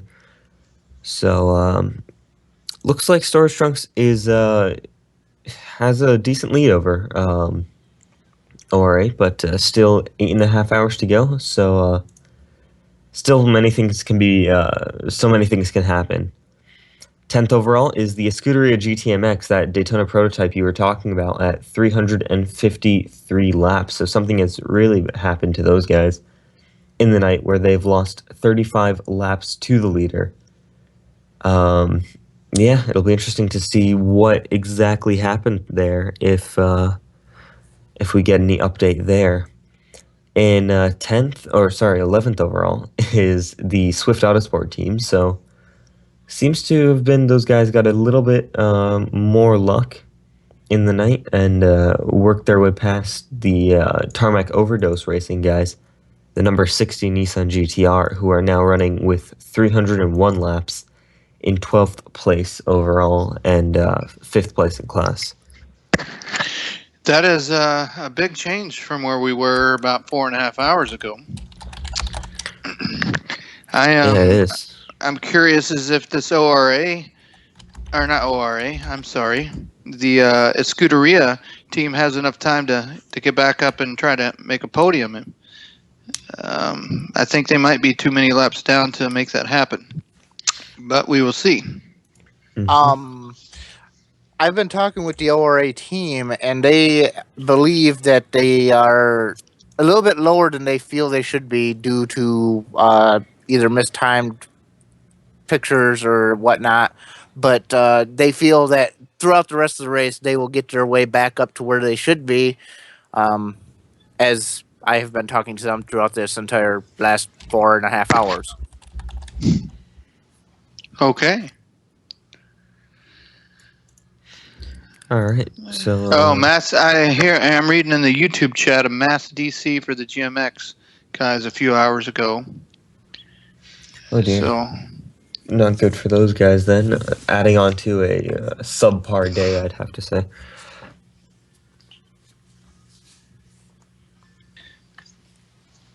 What's got me here is we got DZ and SRT on the same lap. So that's going to be a close one to watch. They're only 27 seconds apart. And then we've got Lightning Speed and Inferno Racing on the same laps as well, and they're 19 seconds apart. But once this red flag lifts, they'll be right together. Yeah, I mean, that might not be the case, because that was 1 hour before the red flag flew. The 14th hour update will be the current update. Good point. But they might still be on the same lap. We might get lucky and see 2 or 4 teams going at it for position change. That would be nice, but yeah, that would be quite good. But actually, I mean, funnily enough, I think we've seen more action in between classes than we have inside classes. We've seen more GT Daytona versus GT Le Mans classes. In those battles, we haven't really seen too much of class versus the same cars in class. Yes, you got a good point there. I kind of like having these two classes so close together. It makes for an interesting and exciting race. I think it's going to be similar to the GTAM and GT3, or the GT3 Pro and GT3 AM classes being the same speeds as well.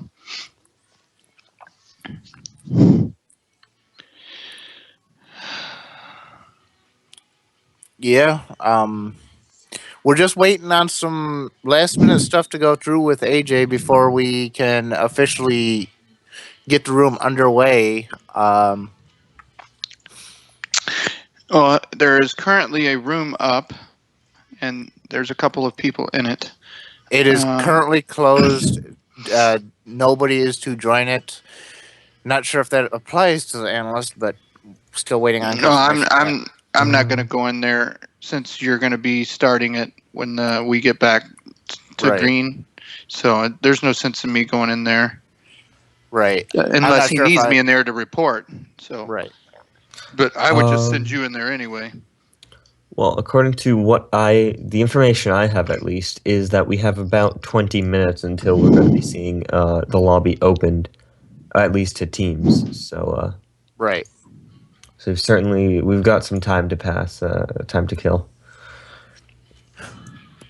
Yeah, I'm just excited to get back underway. Looks like we have a few people requesting driver changes. That's to be expected. So with this long of a red flag, there were definitely going to be driver changes involved. Yeah. Yeah. We have at least 4 classes requesting driver changes. We do have one guy who wants to get an interview. Again, it looks like Bambi does want another interview if he wants to come in, or it looks like, I'm not sure if he wants another interview or if he wants comms, but Bambi has recently commented. Not sure what he wants there. I'm up for some interviews if we have some drivers and teams from the race that want to be interviewed. That's a good way to kill some time for the next 15, 20 minutes. And red flag does count towards the driver's time. Yep. Yes. And just going and explicitly saying this to the YouTube chat, if you have any questions for us, please feel free to ask them. And we will try and get to them as soon as we possibly can. One question I do have is, since the red flag does count towards a driver's maximum time, if a red flag were to fall and it were to exceed his maximum time, would he get the penalty for that? There is no penalty for that. Okay. As long as they get a driver change done when the green flag happens. That is correct. Okay. Because that happened a couple of times. I think it happened to me at Nürburgring 6 hours last year during the P1 race. And so that's when I figured that one out. But yeah, it will count towards making a driver change, but it will not score a penalty with the driver. Okay. Which is nice because it does force them to make a driver change. So if they had their alien racing for them, he's just going to have to sit out and wait another time. Definitely makes it interesting with a red flag. So here's a good thing to think about. How many platinum drivers do you think are done for this race and have served their 4 hours max? I know of at least 3. I know of 1. I believe, isn't Rebellion? No, Rebellion isn't platinum, is he? TNR Rebellion. I'm not. No, he's silver. I know that Evolution and RCB have been in the race. I don't know if they've served their full stint. I know Pfeffer's been in the race, and Zygon. I know Zygon's been in twice. Is he? He was in for 4 hours at both times, right? Yeah, I think so. Aren't you only allowed the platinum driver to be a 4-hour maximum in this race? I don't think so, because we had one of our platinum drivers in for 7 hours at least. Maybe it's an 8-hour max. Yeah, let me take a look and see the sporting regs. I thought I heard an announcer in the comms box in the beginning of the race say it was 4 hours, and I was confused because I thought it was 8 myself. And it was 12 for the silver or gold. Yeah, I don't know. Oh, here we go. Driver and drive time restrictions. In Daytona prototype, in 24 hour, maximum drive time is 14 hours for everyone, so they're good to go. Oh, in the prototype class, okay. Yeah. What about the LM class? LM class is the same story. At least GTLM, you have 14 hours for everyone. GT3 AM, however, is a different story where, yes, 4 hours is the maximum for a platinum driver. That's because they're scoring points for a championship. Yeah. That's okay. That clears all that up. Yep. So GTLM and Daytona Prototype are able to go straight for it. That is good to know. Yeah, but I can't say for sure that TRL Evolution, I don't believe, will be back in the car due to his own decision not to take another stint. So that's one platinum out of the race that I'm sure of now. So we do have a few more, I think, as well.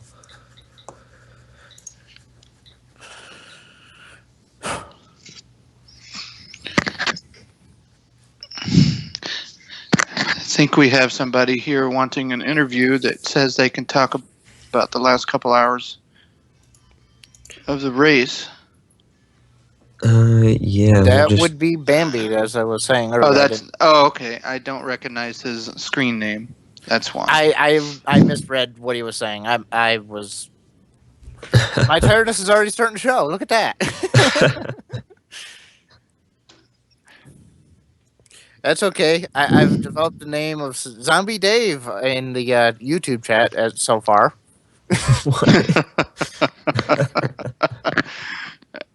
Well, at least you don't drive like a zombie. I trolled the YouTube chat. Well, didn't troll it, but I was in the YouTube chat saying I was a sleep-deprived zombie looking for sleep. I think there'll be a few of those. I think there'll be a few of those guys that are going to be zombies. Yeah.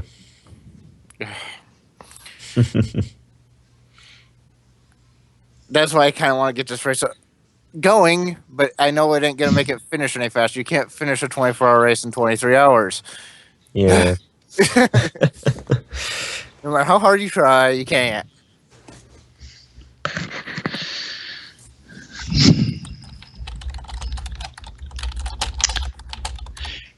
So, have we been able to contact Bambi? I sent him I replied to him, and he hasn't responded. I believe we are waiting on AJ, so to add him to the call. So that might take some time, as AJ is currently sorting out the lobby. Sure. But once he does that, I'm sure we can. Can one of us add him for us? I can try. Let me see. And then we also have Chris Pfeffer said he would do an interview after Bambi once we get up and rolling here. He just says not to ask hard questions. He's tired. Oh, come on. So I believe I can get Bambi into our call. So let me see. AJ, I'm sorry. Please don't fire me. Well, so I'm sure AJ's pretty busy, so I don't think he would mind. If he does, he'll tell us later. Yeah. Oh, I'm sure somebody will get yelled at for something. I'm sure. All right. We'll see if he can join us in just a few minutes here. He should be in, but he is not on the call. So. Yeah, might be just running a couple of things as a team manager or so. If he doesn't jump in here soon, then we can add Chris Pfeffer to the call. Yes, we can. And jump him in front of Bambi if we need to. But I believe we have just been joined by GTP Bambi in the comms box. Bambi, are you with us? Yeah, I'm with you. Just give me 1 second, please. All right, sure. We're up to 4 seconds now, Bambi. Yeah. Got to have some kind of humor right now. It's early in the morning for me. There we go. I'm gonna turn off the itchy music before the interview. I can confirm the sun has not risen where I'm at right now. So Oh, it's no. not early enough. There's no sunlight here.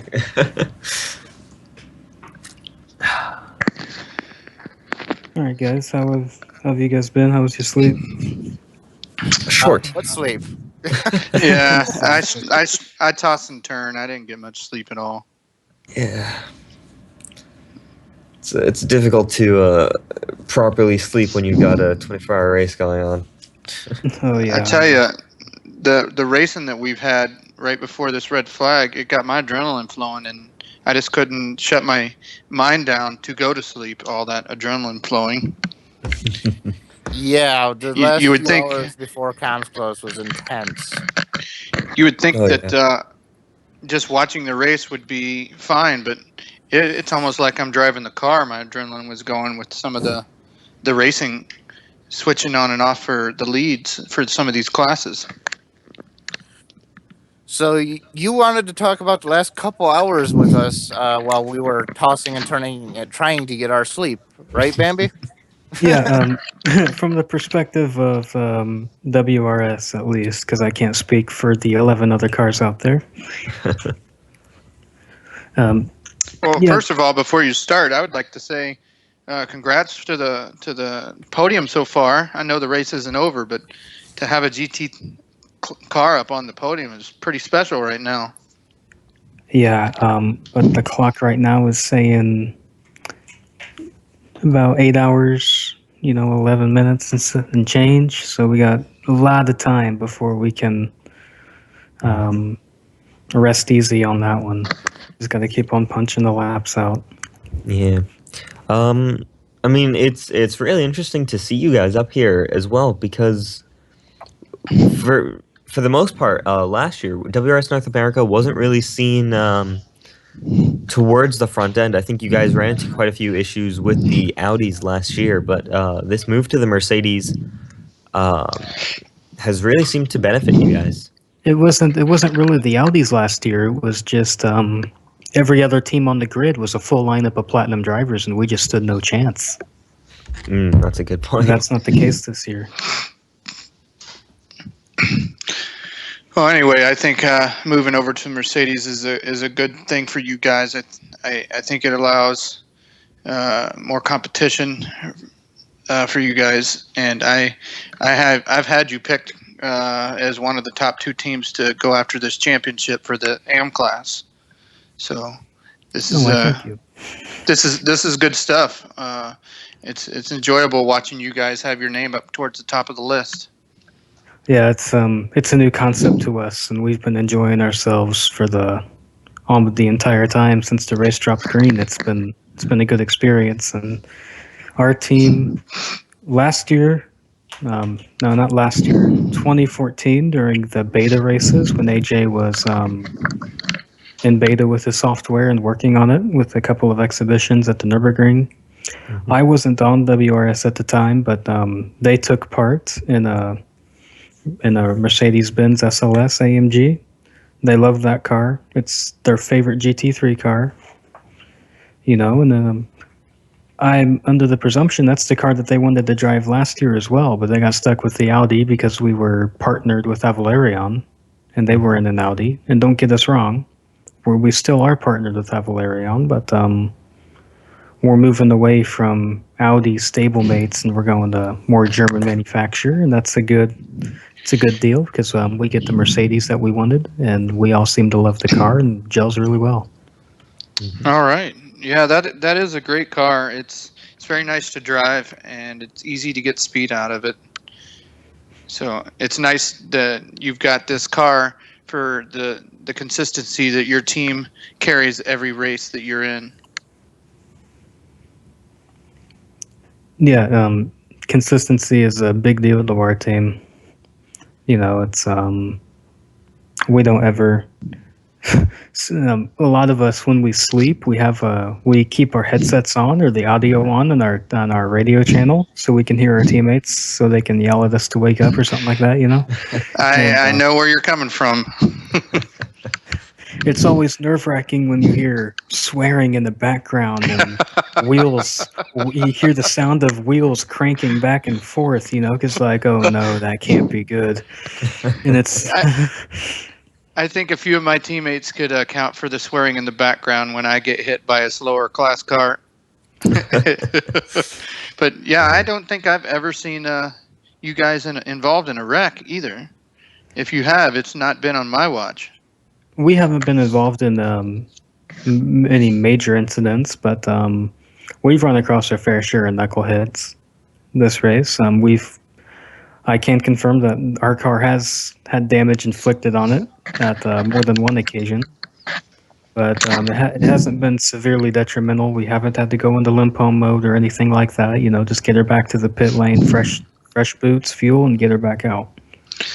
Speaking of that, after we logged off, we got another message that Trapdoor was getting complained about again.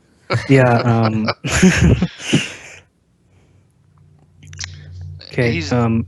We had 2 drivers on our team complain about Trapdoor. And so I thought it wasn't the best idea to bring it up in Skype, but I figure it would get the largest response, so that's why I put it up in there. And sure enough, once you guys got a hold of it, the camera switched, and you guys saw exactly what we were talking about. It's given the benefit of the doubt, I think he's a rookie driver. I think this is his first race, but it's kind of a baptism of fire. But you gotta calm down, and if you can't control your car, you have to get out. Yeah, I think he'll learn a few things from this. I think if it was extremely bad, I think the stewards would have black flagged him off the track. Right now, he's got 2 warnings against him for that. So I think they did the right thing. I know it sucks to some of the teams that have gotten involved in a wreck with him, but everybody's got to learn, and I think he'll take away a lot of notes from this going into his next race. Hopefully he'll be open to criticism and not want to throw stuff. It's because that certainly wouldn't be a pleasant sight to see in the forums. Right. Yeah. But we might keep that all in the private messages anyway. We'll let the stewards handle it. I guess that's a good reason why I'm not a steward, because I probably would have kicked him off the track. Yeah. I'm not level-headed. Well, Trapdoor, you heard that from the mouth himself. And it's nothing against Trapdoor personally. Oh, yeah. I have nothing against him as a person, and I commend him for coming into the sports car series and trying to drive, but he got some learning to do, and until you can get a lap around the track without endangering everyone else's race, then I think you might just have to stay off to the sideline a little bit longer until you can get your bearings. Well, and that's why we have this VW Fun Cup. It's a good series to grow in. The cars are a little bit slower, and they can practice their stints doing that. That's how I'm going to level up some of my rookie drivers if I get some. So that's exactly what I did with my cutting drivers for the first race. Is I put the 2 that had no idea what they were doing. I put them in there. Yeah, the first Fun Cup race last week in that Brands Hatch, that was a fun experience. I took part in it myself, partly because I wanted to brush up on the flow of the sports car series and getting back into the rhythm of stint pictures and doing all that stuff. But it was a good brush up on traffic management because the track was really, really busy. You have 12 more cars, not 12 more cars. You have 2 more cars than usual. And the track's not even a mile long, or maybe just over. When you have a track that crowded and that busy, it's going to get interesting in the traffic management aspect. I think I learned a lot in that race alone. And yeah. I think we'll be seeing some bloopers come from that race. I can already picture that music in my head that they put in the Nürburgring 24 blooper reel.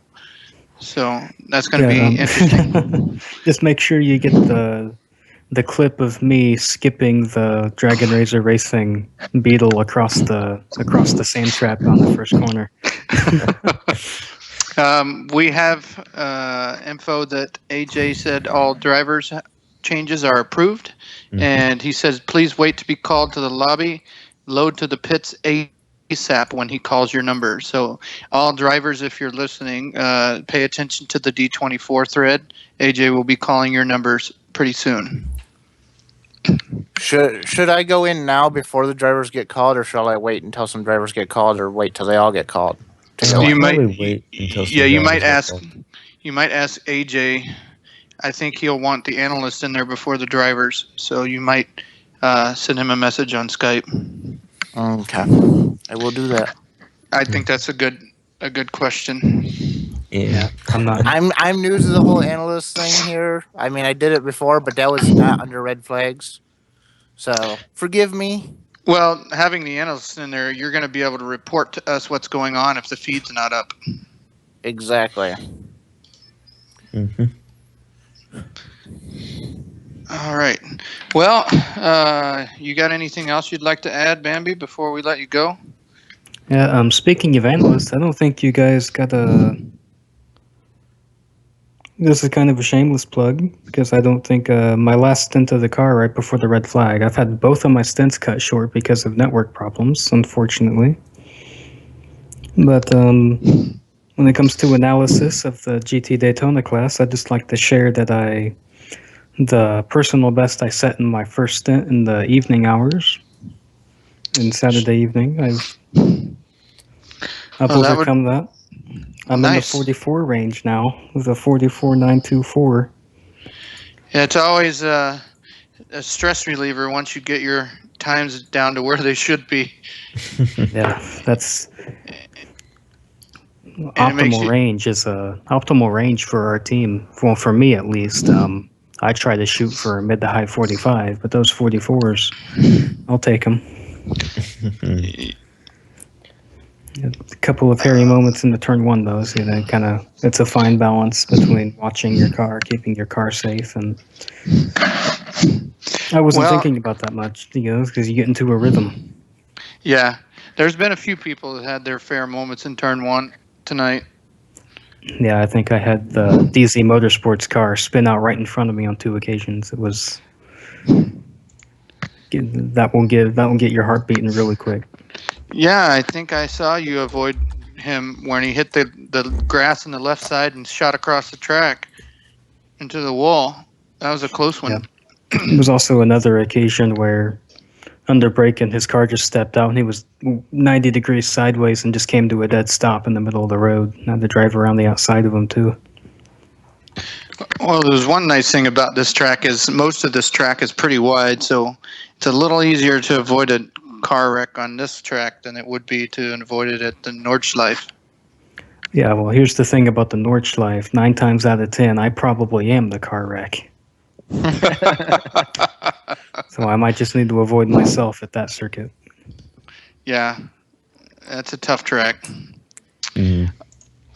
Alrighty, we're gonna let you go and see if we can get some cars start loading here once AJ starts calling them.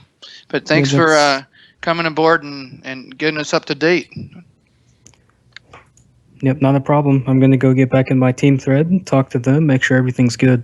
I'm kind of playing the role of team manager because Gravitron's busy, so I got spreadsheets I need to update after this red flag as well. But hopefully I can catch some sleep after that. Sure. Well, good luck on the rest of your race, and maybe we'll see you on the podium. Yeah, hey, thanks for having me in here, guys. I appreciate it. It's something to do. Alrighty. Have a good remainder of the race. Did we lose David? I'm still here. Oh, you're still here? All right. Did you get any confirmation from AJ yet? Not yet. Still waiting. But I think I'm going to join the room before.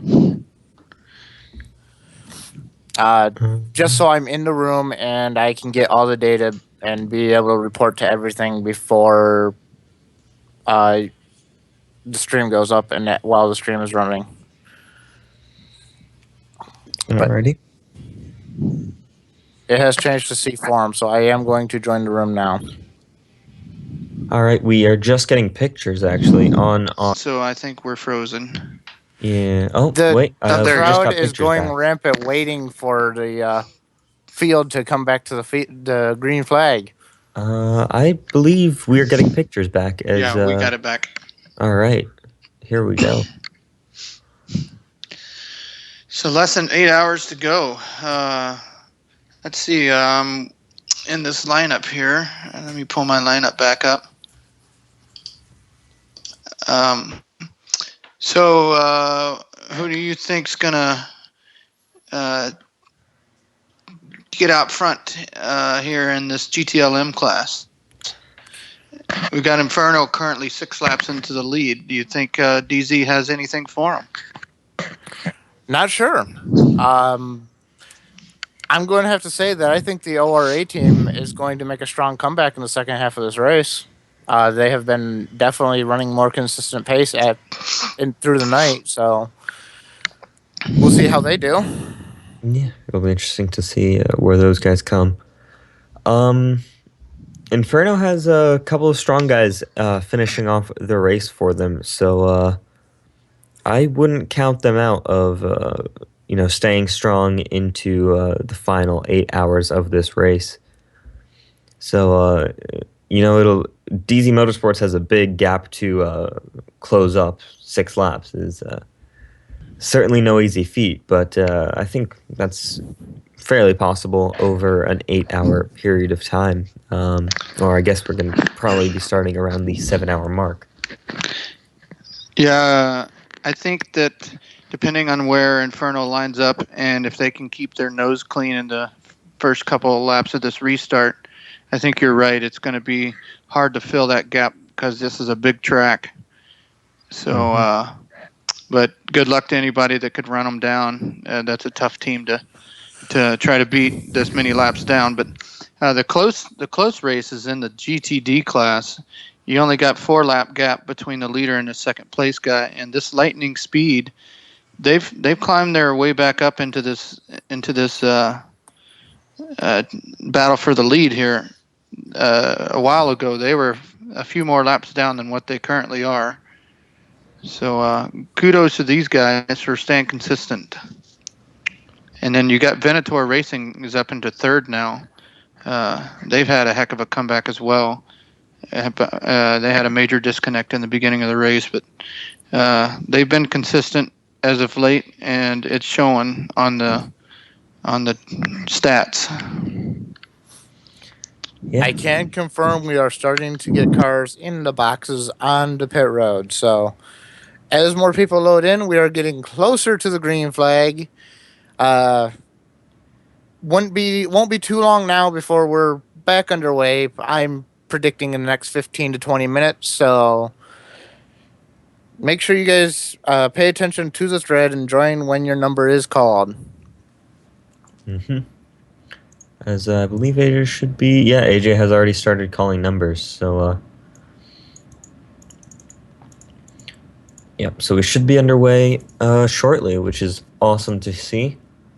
And hopefully this was the last issue we had with the lobby, and we can have a clean 7 hours and 53 minutes to go in this race. So how is it for you having to manage your team and be on the comms at the same time? It's actually not too bad. I think we did have that little moment there where we were all freaking out, and I think afterwards, though, now that things have settled down, we do have other people awake now, so everyone's able to deal with it. Yeah, I have yet to experience that. My first race that I'll even be driving for is in Bathurst, so I don't know if he'll have me scheduled to be on comms and drive at the same time. So I don't know what that's like yet. I know Fallen Log does, but It's rough. It is pretty rough. Yeah, I've done a few races like that. I haven't done comms without driving in the car first, so I don't know what it's like to just be a comms guy. Yeah.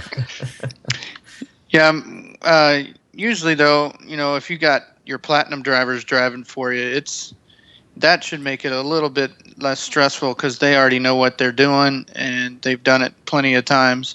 So it's kind of easy just to trust them to do what they do best. The good news for my team, I was able to get Skater Boy into my team, and he is actually very, very helpful in making sure my team is run well when I'm in comms. He was in SSR Motorsports last year as a driver, but he picked up a lot of my style of running the team, so he was able to transfer well into a co-management position when I took over a comms position, which has really helped me a lot. Yeah, that's pretty cool that he's able to do that. My way of running things is I'll set the schedule and then I'll tell them guys to say, hey, if you got problems, just yell at me on the chat. We do a Skype chat as well for the race. Yep. And so I pretty much trust my drivers to if they have problems or if they needed to change their stint, they'll just yell at me. So it's nice just to be able to delegate small little tasks and not have to worry about big changes. Yeah, we've actually got quite a different way of running things at Inferno Racing where we actually don't keep a call going throughout the race. We just let our drivers do their things, and if something major happens, then yeah, we'll open up a Skype call. But for the most part, they're all on their own. So how do you do your driver changes if you don't have a Skype call? The driver, after taking their stint picture, types go into our Skype chat. We have a Skype chat with all the drivers participating in the race, and okay. Yeah. So we do calls for emergencies only. We like to have one guy host and do a group call, and then we just keep our mics muted, and we give updates at each pit stop as to what's going on, and that's how we do our thing. I'm new to the whole Skype transfer thing. For the last 2 years, I ran a PlayStation Network message system. That was a rough system. It was sketchy at best. So once I found out I could get Skype on my computer and it actually work well, yeah, I decided that's going to be the way I'm going to go. Yeah, I have, I don't know what kind of, if you guys run headsets or not, but I run the Turtle Beach competition headset, and I can plug my phone or my iPad into the headset, and I can hear my Skype while I've got audio from the race going at the same time. So I can hear a few different things. I can hear in-game chat, I can hear the race audio, and my Skype chat if I need to. And so it's nice to be able to race and drive at the same time with listening to the other guys in my group chat. Must be nice. I have a simple $20 headset that I bought from Walmart. Well, it's kind of worth it. I went ahead and spent a little money. Mine was like $225, but I don't think I'll have to worry about a headset for another 10 years or so. I've had this one for 4. Oh yeah, yeah. My setup's a little bit more complicated. I have a pair of, I believe these are, let's see, yep, Beat Solos, which we actually got for free, amazingly, after my dad bought a new computer, and that along with an Audio-Technica mic is all hooked up to my computer. So that's it looks like we have 12 people in the lobby. I don't know how many drivers are in there. I'm assuming about 10 or 9. We got the Stewart, the analyst, and the AJ in there, so I'm guessing 9 people. I will let you know how many people are in here right now. All right. I see 7 on track. There are Max Payne. I am not actually able to see Max Payne for some reason. Oh dear. Is he supposedly blued up and you're just not seeing that? No, he just loaded in the room. Okay, he was just loading in. All right. And I believe Z has yet to load into the box as well. Okay. So. Well, if all goes well, I'm assuming at the bottom of the hour we might get started here after they grid up everybody. Yeah, we might even potentially, if this red flag goes quickly, we could get it by 7:30. Yeah, the bottom of the hour. Sorry. And that would be 6:30 your time, right? 6:30 Eastern. Yes. Yes. So local time is 6:30. All right. That means the sun should be coming up soon. In fact, I'm surprised that it hasn't started peaking. I'm going to be honest with you. Like I said, at sunset, there's that period where you can't see the track. You're just going off of what you know. You're about ready to go back into that same period where you can't see the track because the sun is coming up and it's a big glare right into your windshield. Where do you suspect the sun is going to rise on this track? I should rise from turn 4, as far as I remember. Okay. Oh, so yeah. So it's gonna come over the banking of turn 7. All right. Yeah. Sorry, NASCAR 4. I looked at the map and I see where I went wrong. I studied the map and I'm still getting it wrong. Oh, you know what's good for future purposes? I printed mine out on a piece of paper, and it sits in front of me.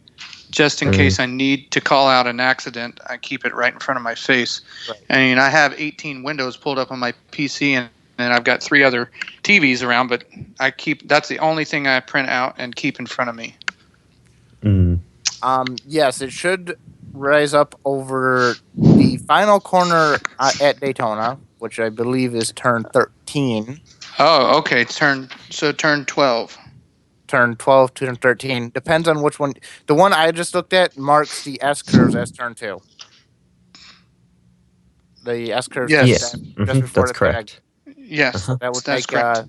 That chicane is final corner turn 13, as far as I remember. 1, 2. I've got 12 listed on here. I think the bank turns are counted as 1 turn only. They're not 2 turns like NASCAR. So just the banking coming around to the start finish is 1 complete turn. It's not 2 turns. Okay.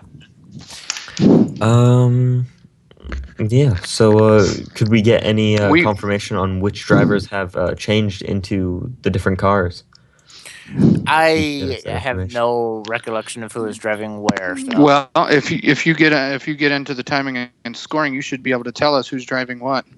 Oh, you want to know who's driving what? Sorry. Yeah. We want to know what the current drivers are for the teams. We got 15 people in the lobby. I think we're waiting on one more.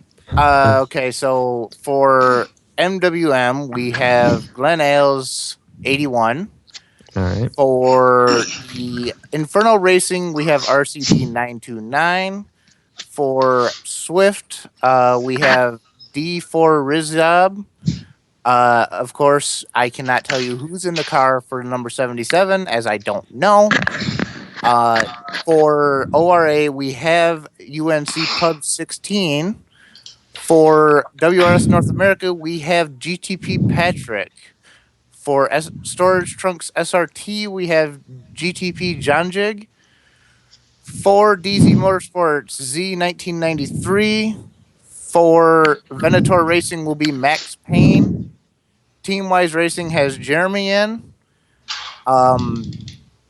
The number 60, I still haven't remembered their name for some reason, has Swift Autosport in it. And GTMX has Jay Jelly in the car. And I believe that would be the lineup for the start of this race. Well, it looks like we've got everybody in the room. Yes. Is everybody boxed up? Yes, everybody is boxed. We're just waiting on the pace car to pop out of nowhere. All right, so we should be seeing AJ do a test lap or 2. Just to see if the track is loading and all that. Right. Just letting you know, the YouTube chat is calling for you to be fired. Oh, boy.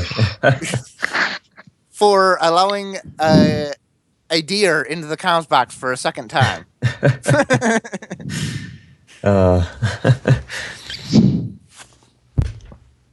Well. Well, at least we haven't had any deer on the track recently. I cannot confirm that. I believe there was a deer driving a car earlier. Oh boy. Well, if you remember last year, somebody took a picture at Bathurst and posted it on the chat that there was a deer on the track. Oh yeah, I remember that. Yeah, well, that race was a while ago. Well, this one's been longer. This one's a year. Yeah, but not having participated in a race makes it easier to forget. Yeah. I see. So that was the last time you were in a car, was in Bathurst? Me? And No. there's a miraculously flashing bright car driving out of the pit road. So I'm assuming that would be the pace car. That would be AJ, yep. Nice. That means you'll be able to tell us the lineup once we get ready to do a pace lap. I will do that. I did a fantastic job remembering most of the teams for how tired I am. Thumbs up to me. Well, I just drank a Monster Energy, so I'm good to go. I chugged a 32-ounce of Gatorade in about a matter of about 5 seconds. I should be wired for about the next hour or so. Well, I wished I had your body because Gatorade doesn't wire me. All right, AJ's going to start calling people to the grid one by one, single file behind the safety car. So here we go. We're gonna get up and rolling here soon. We're just waiting on AJ to get around to the start finish line before he'll start calling people. All right. Did not realize the safety car driver had to wear a full race outfit. just in case. I mean, he's got a lot of horsepower behind him. If you ever see me on the track, you'll see me in my GT Academy outfit. Mm.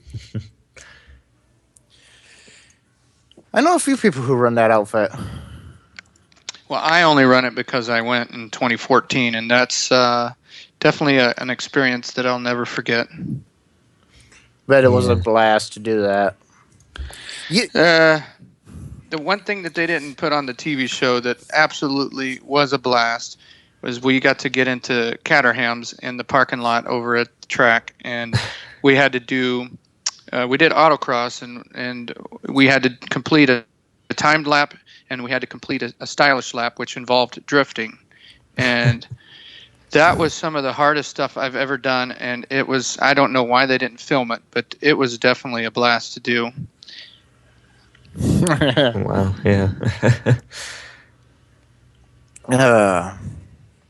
Wow, this is, I believe we should be seeing AJ.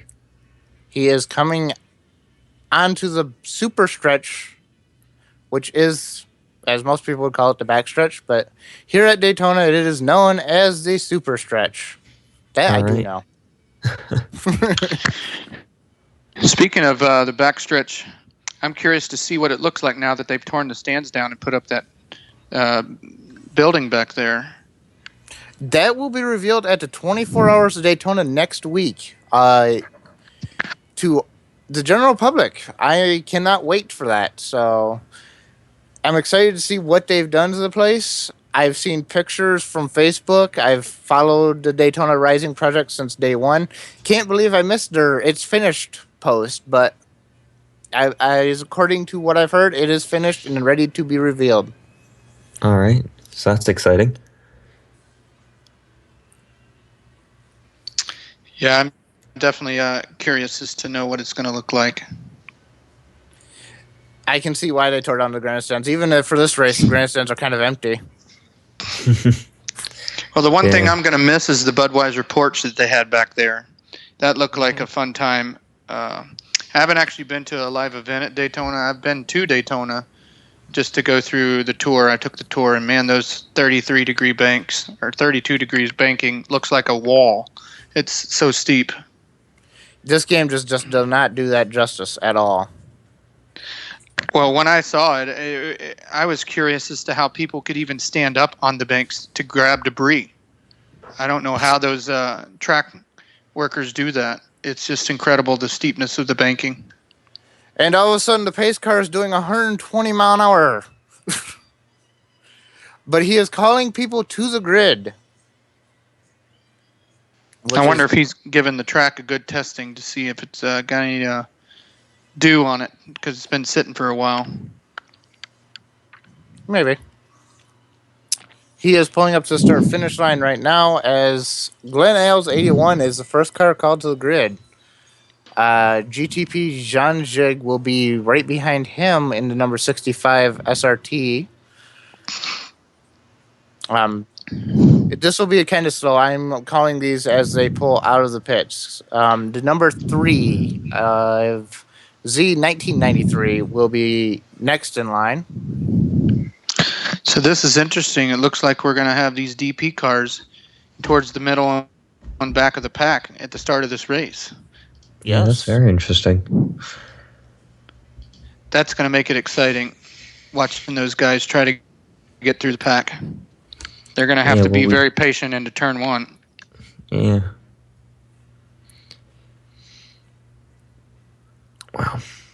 As we're once again looking at that Daytona logo. We should be seeing cars exiting on pit road on the left, and there you go. There is the DZ Corvette.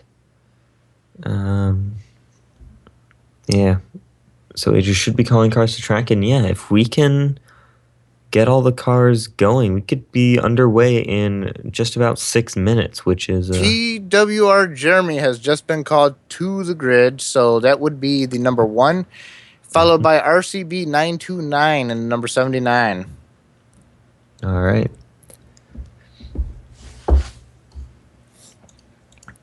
The number 4, which will be D4 Rizab.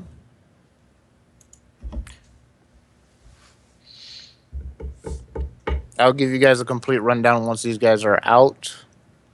So it'll be a quick rundown, and we do have 1 pace lap before we will go green.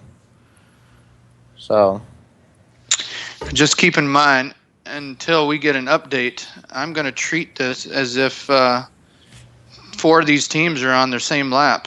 Well, not all together, but we got 2 teams on the same lap and another 2 teams on the same lap. So number 77 Midnight Rider 32 car has just been called out.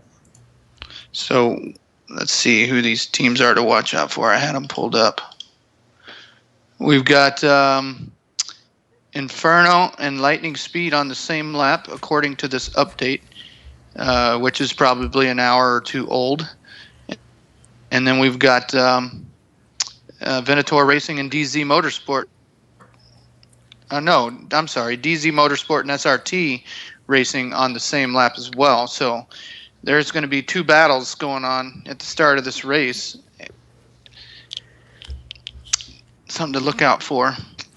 Yeah, going to be UNC really interesting. Pubs, GTP Patrick, and Max Payne have all been called to the grid now. All right. Just waiting on 2 more to be called to the grid and line up, and then we'll be on way for our pace lap. All right, looking good. Now, these teams that are on the same lap together are in different classes, so this would be for an overall position and not a class position. Mm-hmm. I have yet to really see class position battles. GTMX J Jelly will start near the back, almost at the back of the field. So he will be GTMX yet again has to work their way through the field on the green flag restart. This is going to be the second restart in a row that Team Midweek Motorsports gets to start up front and try to break away from the other 2 DP cars. He has definitely a better window to do it now. TWR Jeremy's starting 5th or 4th. So there is definitely a gap there now with a couple of GT cars separating them. So we have. Restart. Do we have all cars on the grid, or are we still waiting? They're making their way to the grid. The last car has just been called, which will be Swift Autosport in the number 60 GTR. Well, I'm guessing then we'll probably have a pace lap starting in about 60 seconds or so if he's wanting to start at the bottom of the hour. Yeah. He would have to start it if we want to start at the bottom of the hour. Yeah, well, we need to wait for... Safety car restart at 30 minutes total time. Okay. All right, so 2.5 minutes. All right, so we should be seeing the safety car rolling then at that. Plenty of time for me to fall asleep in the room. I've already asked if I fall asleep in team chat or in the chat if I will get treated like HP forever. There's no time to fall asleep. You need to give us current lap times as we speak. They have told me they will point at me and laugh at me if I fall asleep in the comms booth. Well, it wouldn't be the first time we've had that happen. Yeah. And it probably won't be the last. Yeah. Well, it becomes tricky, obviously, to do these kind of things, going into some crazy hours, especially when you have 3 Americans in the chat. If we had a couple of Brits, that'd be fine, but we haven't heard from Tom or Andrew. And we should be having Andrew back in about 2.5 hours, so won't be too long, and he'll be back in the booth. Yeah, we should actually. All right.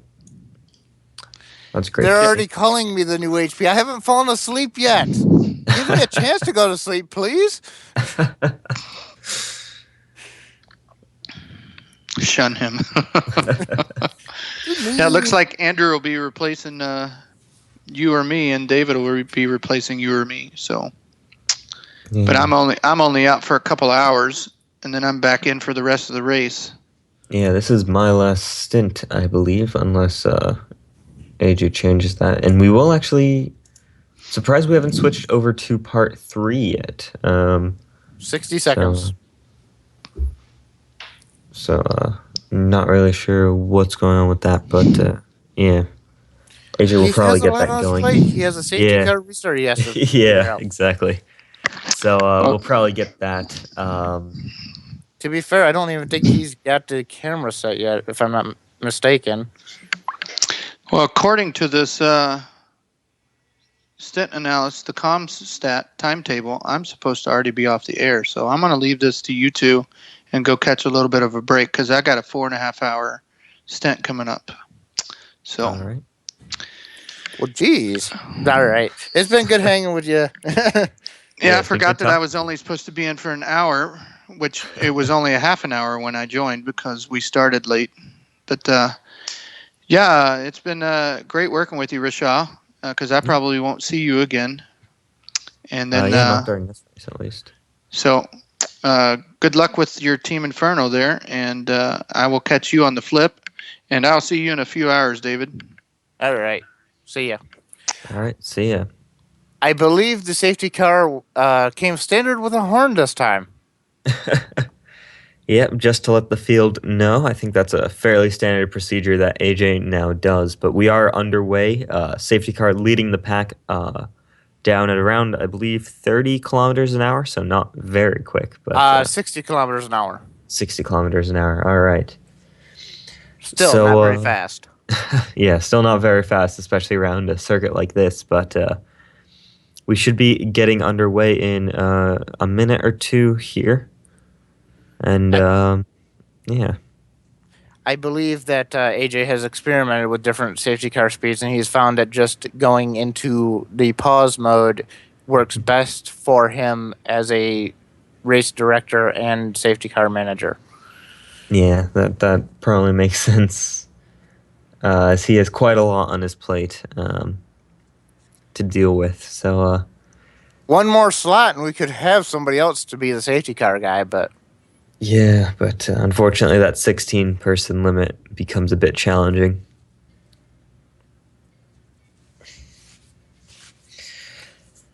Well, currently watching the number 51 ORA Racing BMW Z4 GTE car. In my eyes, actually probably one of the best looking cars here on the grid today. And those guys have some work to do.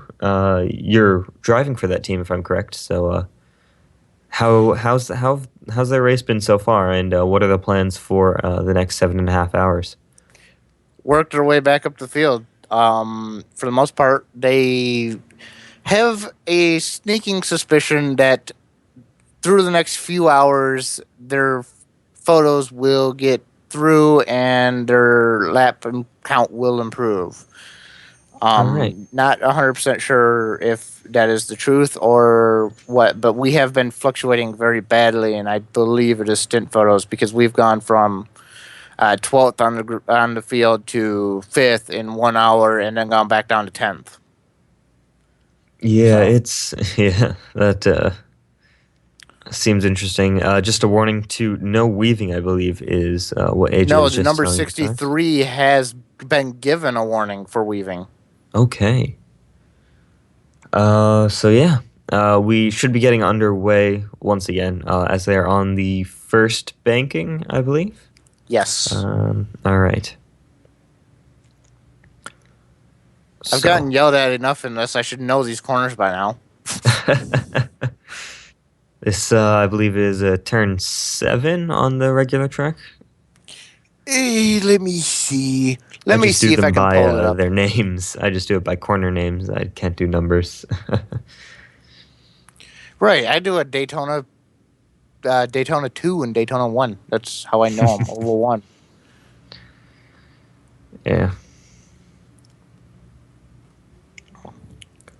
All right, watching the current overall leaders, and they have been leading for the entire race, and seriously impressive feat by the Team Midweek Motorsports Racers Collective, as cars should be now heading into the bus stop and getting ready to go.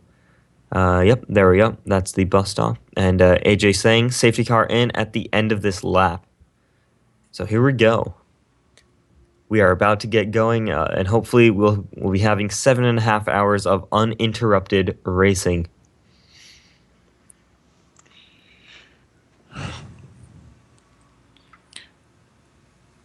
They're coming out of the bus stop. It looks like a big snake of cars just coming out of the bus stop.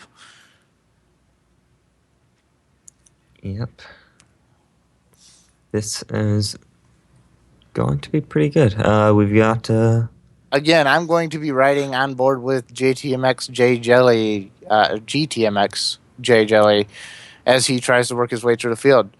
Before we get going, real quick, Glenn Ailes is starting on first, JTP John Jig second, Z1993 third, TWR Jeremy is starting fourth, RCB 929 fifth, D4 Rizab sixth, Midnight Rider 32 seventh, UNC Pubs 16 and 8th, GTP Patrick in 9th, Max Payne in 10th, Swift Autosport is in 12th. They had overtaken a car there for a second. Not sure what's going on there. Right. GTMX J Jelly is in 11th. All right, as AJ is about to peel into the pits, and there he goes. So now we are just awaiting the green flag to be called, and we will be racing once again here at the 2016 GTPlanet Rolex at Daytona 24. Waiting the green flag. And here we go. We are green. We do not see any cars on track, but there is the MWM car. And look at the gap they have already. That is quite the start that those guys have been able to achieve. All right. Going down into turn 1, and actually the Mercedes-Benz SLS behind them is not too far back, so decent launch for those guys too. As now on board with the Swift Autosports Corvette C6R, the number 4 car, currently running on track ahead of the number 77. So blue flags are being shown to drivers who are in front of the DP cars. All right, so that should hopefully aid the DP cars in getting around. As now we've got a little battle here for track position by the looks of it. It's the number 60, and I believe we saw the number 51 right behind them. If we get a wider shot, I can't really seem to see. Number 51 has significant damage to his car. I'm not sure what that's from. So he might have just gone off because he was right behind the number 60 and not anymore. So that's not something that the number 51 guys wanted to start this race or to restart this race. They are significantly off the pace with left front, right rear, and engine damage. Oh dear. So that is not good for those guys. as on board with the GTMX car, trying to get around a GT car in the bus stop, which that can significantly slow these guys down, and that's probably one of the fastest corners for the Daytona prototypes. As he's going down the middle of these two GT cars. My driver has alerted me to he thinks the 77 brake checked him going into turn 1. Oh, okay. Wow. So I'm sure the stewards will be reviewing that. We do have a pit. We do have the 77 in the pits. So Okay. it was contact between the two of them. All right. So we'll have to see what happened exactly, and I'm sure the stewards will take a look at it and make a decision on what should happen, if anything should happen at all. Yeah, watching the GTMX car once again clearing the traffic, and I believe there's only 1 or 2 more GT cars ahead of them before it's clear running. So they're going to want to get by as many GT cars as they can in these opening laps to be able to run fast and consistent times. Yeah. Looks like the TNR guy, the MWM guys, I'm sorry. They have all their TNR guys in there. Yeah. MWM has opened up at least a 3 to 4 second lead over the TWR guys. All right. TWR, though, okay, having to start in mid-pack, though, and yes. So they might have lost a bit of time there. So interesting to see who has more pace on that front. I believe it's the MWM car, at least they've shown it.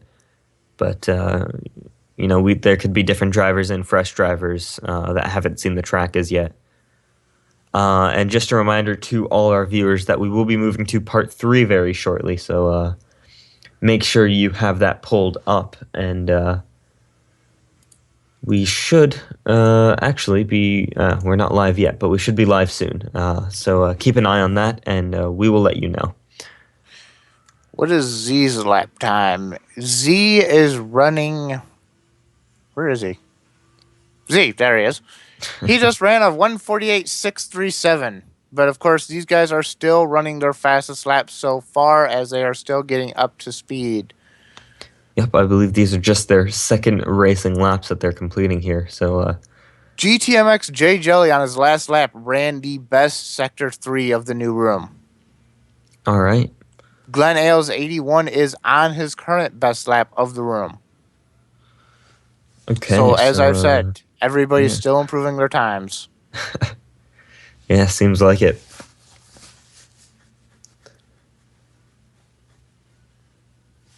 And running on board with the number 60 tarmac over to, as we just switch over to the number 63 Venator racing car, as I believe we are now live on part 3, so make sure you switch over to that, and yeah, we will see you guys all on the next stream. All right. Venator Racing team on board with them. The Swift Autosport car right behind them. Is this one of the battles we said we were going to have for position? I believe so. Is it? Okay. Wait. No, it is not. Sorry. All right. Don't have my hour 13 results pulled up just as yet, so let me get that. Big move from GTV Patrick down the front stretch. He pulled at the last second from D4 Rizab. All right, very impressive there. Down the inside at turn 1, I believe. Yes. All right, we are looking for DZ Motorsport and Storage Trunk, who should be on the same lap or close on field, and also Inferno Racing and Lightning Speed Motorsports. So I don't think any of those guys are